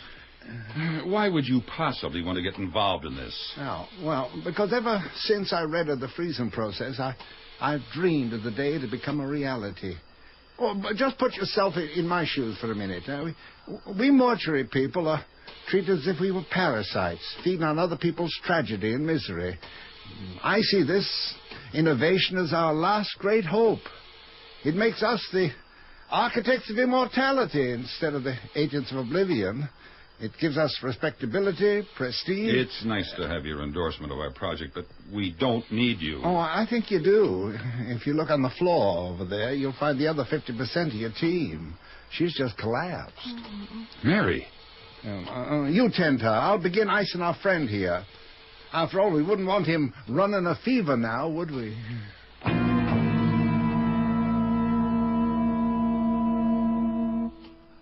Fascinating. Utterly fascinating. Dr. Cannon, you're a genius. But what motivated you to devise this theory? Our patient. When I first met Grimshaw in med school, I was one of his teachers. Oh? He was a good student. Had a life expectancy of about 5 years. I felt he deserved a few more. Or at least seconds. Yeah. Well, now, let's see. We've drained and stored his blood and pumped his veins full of DMSO. I guess we can turn off the heartbeat machine now, right? Wrong. We've got to circulate that protective solution through his bloodstream. We can turn it off tomorrow. Right now, it's time to apply the slush. Oh. In the freezer over there, you'll find a bunch of plastic bags. They contain a slush of dry ice and alcohol. All we have to do is pack the body in those bags, and we'll get his temperature down to minus 79 centigrade.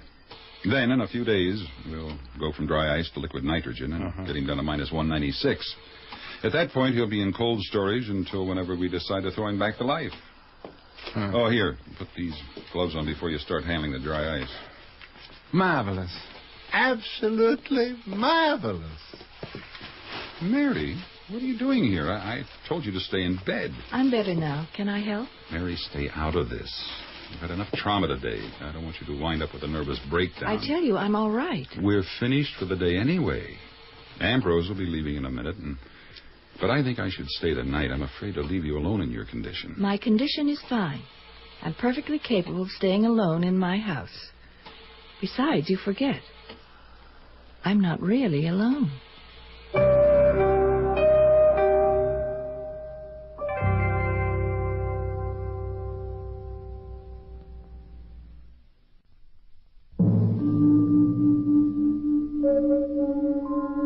Consider the plight of Mary Grimshaw. A whirlwind courtship of 3 weeks' duration, then the bride of a man who turns out to be fussy, demanding, and before the sheets have even cooled after a night of honeymoon bliss, dead as a doornail. As if that weren't enough excitement, she is then asked to participate in a chilling debate with death, a process that includes such delights as mouth-to-mouth resuscitation with the corpse of her loved one. Is it any wonder that she's cracking under the emotional strain? Against his better judgment, Gordon Cannon has decided to leave Mary alone in her house for the night, even though she seems to regard Courtney's cadaver as company. As the night wears on in this environment ripe with terror, Mary slumbers fitfully between two sets of worlds, the worlds of life and death, of dreams and reality. Only the morbid, maddening rhythm of the heart-lung resuscitator in the basement penetrates the eerie stillness of the house. On the brink of nightmare, the beat of the machine seems to convey a message. Wait for me. Wait for me. Lost in this realm of macabre fantasy, Mary is caught up in a chase through a kind of limbo eternity. Her pursuer is a jagged creature of ice that emits a vapor of frost in the manner of a dragon breathing fire.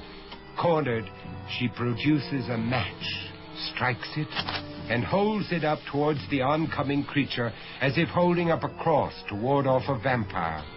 Reacting to the flame, the cadaverous creature begins to melt away like so much ice. To Mary's horror, she realizes the creature is Courtney.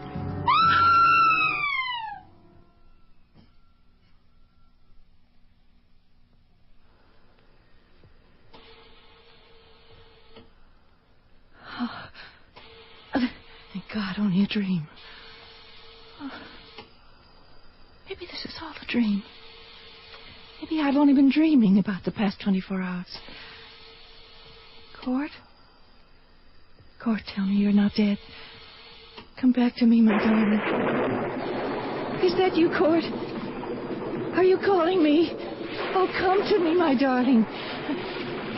Return to me, Court. Please, don't leave me alone. Don't leave me alone.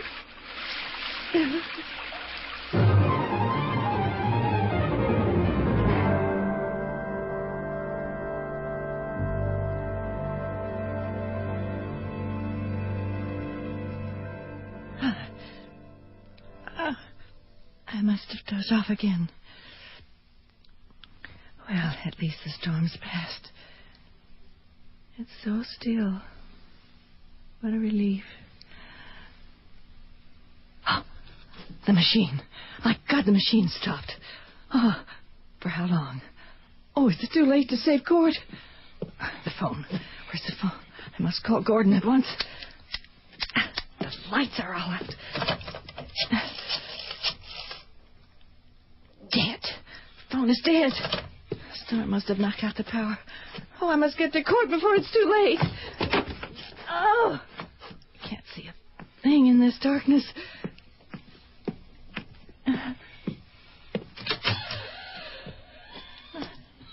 Can't see a thing in here. Where's that machine? Mary! Who's there? Is that you, Court? Where are you, Court? Oh! Oh, my God. What have I done? Mary, are you in there? Oh. Mary! Oh. Where's that utility switch? Oh. Good God. Mary, are you all right? I've killed him. I've killed him. Calm down, Mary. You can't kill a dead man. You've only knocked him over. He's all right. Are you all right? Here, let me get him off you. Oh, he's so cold. And his arm, it's loose. It must have been severed a bit in the fall. He's quite brittle, you know, but don't worry. They'll sew it together when they bring him back. Oh, he'll never come back. I've destroyed him forever. Mary, you're hysterical. Please, go back to bed and try to get some sleep. I'll fix things up here and stay the rest of the night in case you need me. I've killed him. All he wanted was to come back to me, and now I've killed him. Forever and ever.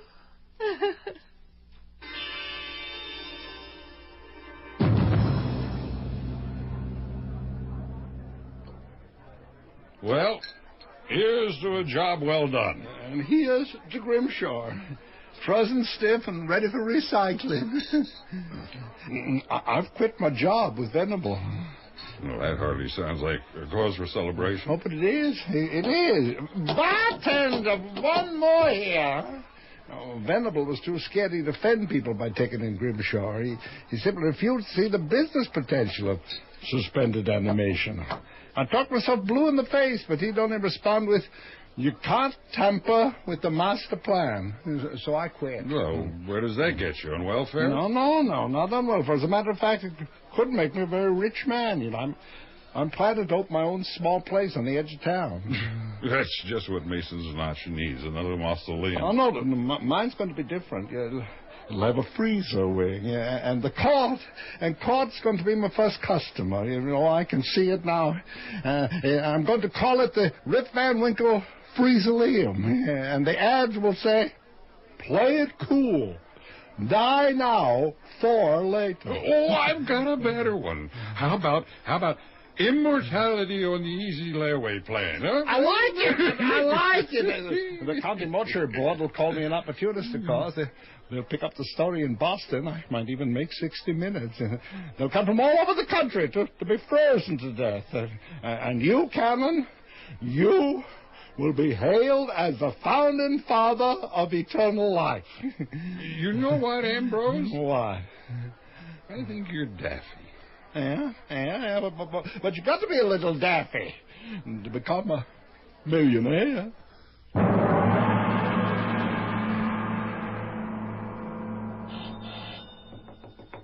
Who is it? It's Gordon. Let me in, Mary. Gordon, you've been drinking. Yes, and I've been thinking, too. Thinking about what? Well, about you. Mary, it's time to give up the ghost. Let's have Court buried and forget this whole ugly business. What are you saying? Mary, life is for the living. Court has gone far enough. He's asking too much of you. He's slowly killing you, too. I want you to forget Court and come away with me. Let go of me. Mary, this is madness. You can't stay faithful to a dead man. I was wrong. I was crazy to think a thing like this could work. You've got to listen to me before it's too late. Gordon, you're hurting me. Let go. Mary, I want you to listen, and listen carefully.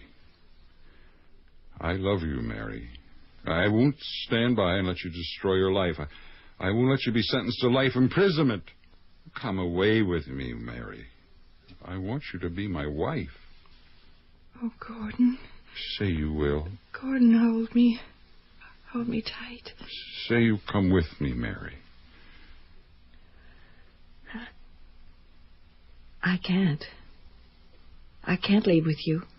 But why? You must. Gordon, I'm going to have a child. Courtney's child.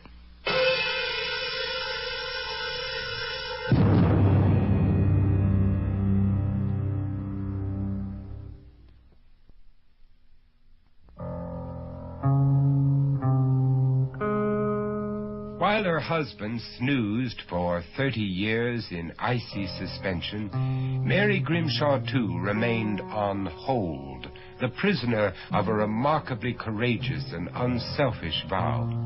For 30 years she voluntarily vegetated, rearing her heir, preserving an intact shrine to her quasi-late mate, and generally shaping her madness in a house suspended in time and haunted by the ghost of an illusion.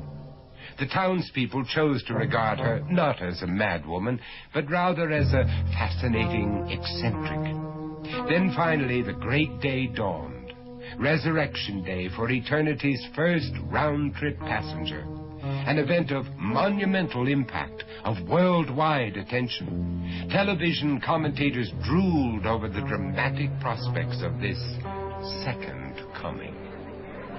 Wait, I think this is she arriving now. A hush has fallen over the crowd as the big black limousine pulls over to the curb. It's the Rolls-Royce owned by the proprietor of this world-renowned establishment, Mr. Christian Ambrose. Now, the chauffeurs opened the rear door, and out steps Mr. Ambrose, smiling and radiant on this day, his day of days, too. And now he has extended his arm inside the car. And indeed, out steps the widow. Oh, excuse me, the wife of Courtney Grimshaw. Now, as the crowd presses in for a closer look at the, well, you might say the co-star of this production, or reproduction, if you'll pardon the little joke, she hesitates for a moment. There's a look of panic, or at least perplexity in her eyes. But now, on the arm of Ambrose, she begins walking toward the main building, ignoring the autograph pads that's being thrust at her by the spectators. She's wearing a bright print lavender dress for this great occasion, looking, well, frankly, looking like the woman of 60 that she is, or perhaps a little bit older than that, after her 3-decade ordeal. She's quite wrinkled and gray, as you can see, and obviously overwhelmed by the enormity of the prospect. And now, as Mary Grimshaw disappears into the entrance of the building, our cameras will switch inside to the recovery room, where we understand that Grimshaw is still slumbering after the grueling test of this morning's 3-hour heart transplant surgery. The thaw has also been completed, of course, and we hear that Grimshaw's temperature is up to a perfect 98.6. And now, there you see Grimshaw in his bed as his beloved Mary enters the room. Oops. Her knees seem to buckle as she sees her spouse, but she's caught just in time by one of the nurses in attendance. And now a chair is being placed at the side of the bed for her. And all that remains is for the man in the bed to discard his 30-year-old coma, or whatever you wish to call it, and re-enter the realm of consciousness. And so she waits. She who alone knows what true waiting is. Ladies and gentlemen, did you see that? A faint flutter of the eyelids. The great moment might be at hand. Mary Grimshaw, as you can see, is leaning forward expectantly. His eyes have opened. He's staring directly into the eyes of his wife. But he looks frightened. And now his eyes have closed. Mary's looking at the doctor. The doctor's looking at Mary. The doctor is shrugging. Oh, but wait, Grimshaw's eyes have opened again, and his lips seem to be quivering. Let's pick up the audio. Ladies and gentlemen, we may be about to hear a man's first words after a trip through the frozen eternity of death. What? Why is it so damn hot in here? Hot? Where am I? What happened? Oh, it's all right, dear. You died 30 years ago. What? You died. I died? You wanted to die. I did? Why would I want to do a fool thing like that? So we could bring you back. You see, dear, we've kept you in the freezer. In the freezer? I've been in the freezer? Yes. Until we could thaw you out and give you a nice new heart. Oh, I'm beginning to remember now. Yes, my heart. Yes, I remember now. Then you must be... Yes, dear? You must be... Oh, why can't I remember your name? Oh, that's all right, dear. After all, it has been 30 years. Well, what is your name, anyway? What is this, a damn quiz show or something? It's Mary, dear. Mary, dear. Of course. Mary, dear. It's you. I'm back, then. I've made it. Mary, dear, come to me. Let me hold you. And so, as you can see, it is a very intimate moment as our two lovers, separated by an unimaginable gulf for 30 long years, embrace tenderly. Ow! Ow! An embrace punctuated by Grimshaw's curious cry of pain. Evidently there's something wrong with his left shoulder. He seems to be clutching it now. And his wife seems quite upset over the ailment, whatever it is. Perhaps a failure of the socket to thaw properly. Well, at any rate, this is Phelps Mancuso in Mason's Notch, Vermont, returning you now to our studios in New York.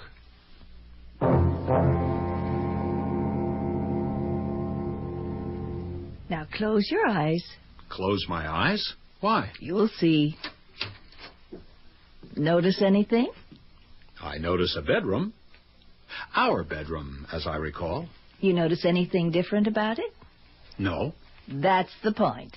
It's exactly the same as the night we slept in it 30 years ago. Come on, follow me. Look at this. It's a tube of toothpaste. I'd recognize it anywhere. Yes, but it's your toothpaste. Oh, that is thoughtful of you, Mary. I'd hate to change brands after 30 years. Oh, no, you don't understand. It's not only the same brand, it's the same tube you used that morning. And this is the same bar of soap. Everything here is perfectly intact. Even the sheets on the bed are the same ones we slept in that night. But where have you been sleeping all these years? On the couch. I didn't want anything disturbed. I wanted everything just the same as when you left. So we could resume our lives together as if nothing had been interrupted. That was very thoughtful of you, Mary. But where's the evening paper? Tonight's paper? No, the one from 30 years ago. Just thought I'd scan the obits. Oh, that must be him now. Him? Who? You'll see. Well. Mother always said I was the spitting image of my old man. Now I have the living proof. You are alive, aren't you? Darling, I'd like you to meet your son. This is Courtney, Jr. You can call me Court. Or you can call me what my friends call me. Son of Frankenstein.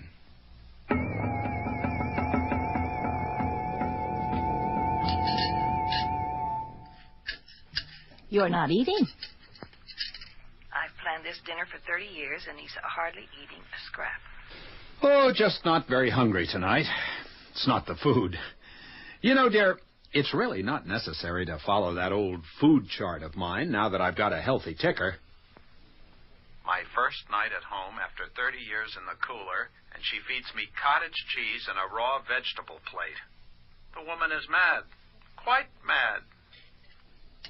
Let's just leave the dishes and go to bed, darling. I'm going to slip into something comfortable for the night. All right, go ahead. I'll be right up. God, if only they'd left me in that tank for another 10 or 15 years.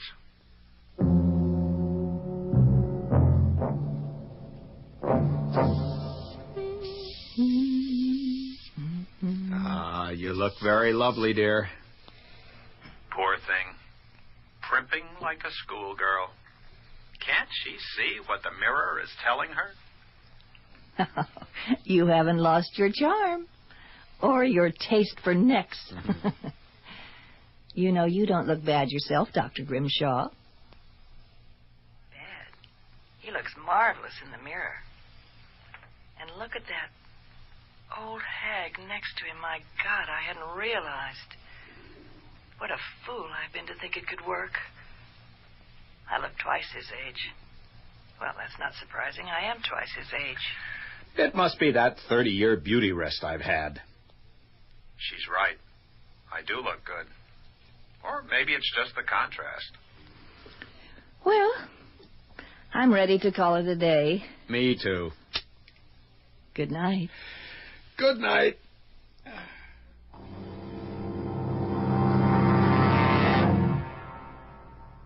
Mary, you can't just pack up and leave a house you've lived in for 30 years. This is terrible. Think of what you're doing. I have thought about it. I know what I'm doing. But nothing has really changed. We can pretend it's like, 30 years ago. Everything in the house is just like it was then. You've seen to that. Everything in the house with one exception. Your 60-year-old bride. Well, maybe we can work something out. Maybe there's a way. If you really mean it, there is a way. There is? Yes. And it's the only way. Well, what is it? Could you love me if I was your age? Well, of course. Didn't I? 30 years ago? Well, since it's impossible for me to be your age again, could you love me if you were my age? Well, yes, of course I could. Well, suppose I were to die today, say from an overdose of sleeping pills. Would you be willing to wait 30 years for me, like I waited for you? But, Mary, that would be insane. Yes, it would. As it was for me. But would you? Mary, of course I would. Oh, Court. It's so much to ask, but I knew you would. I knew our love could never really die. As soon as you're gone, I'll contact Ambrose. He has new techniques that are foolproof. We'll bring you back as good as new. But, Mary, are you sure? Are you willing to die just for me? For us, for our love, our undying love. Besides, I won't be dead. Think of it as my turn for a beauty rest. 30 years. I don't know if I can live that long without you. Well, wait as long as you can. It doesn't have to be 30 years. I'll come whenever you call. I'll save our toothpaste. And I promise not to change the sheets.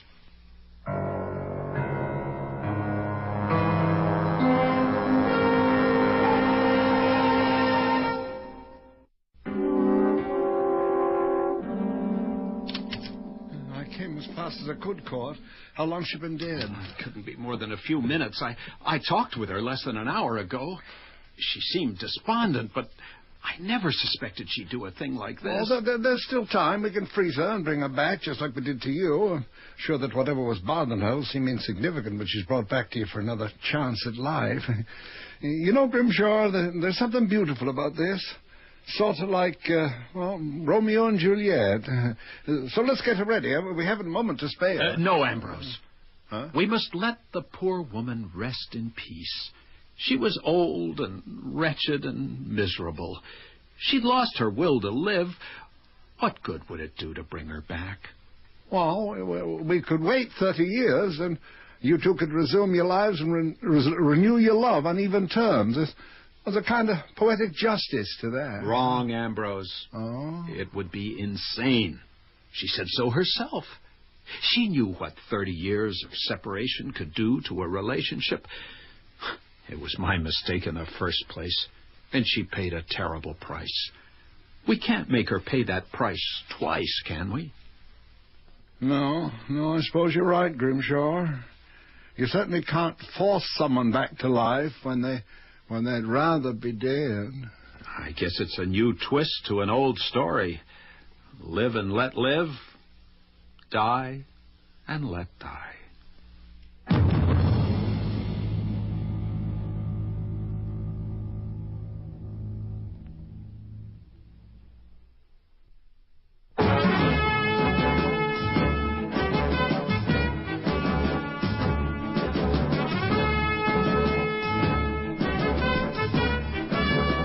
The Mutual Radio Theater is brought to you 5 nights a week at this time.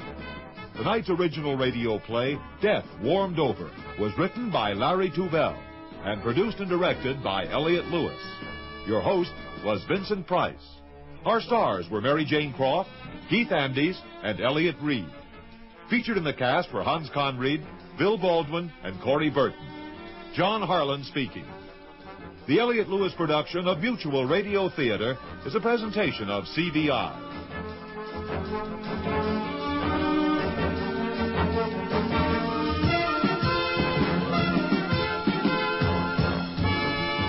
Mutual Radio Theater has been brought to you in part by Serta, perfect sleeper mattresses and foundations, with the top comfort and deep support for firmness that feels good.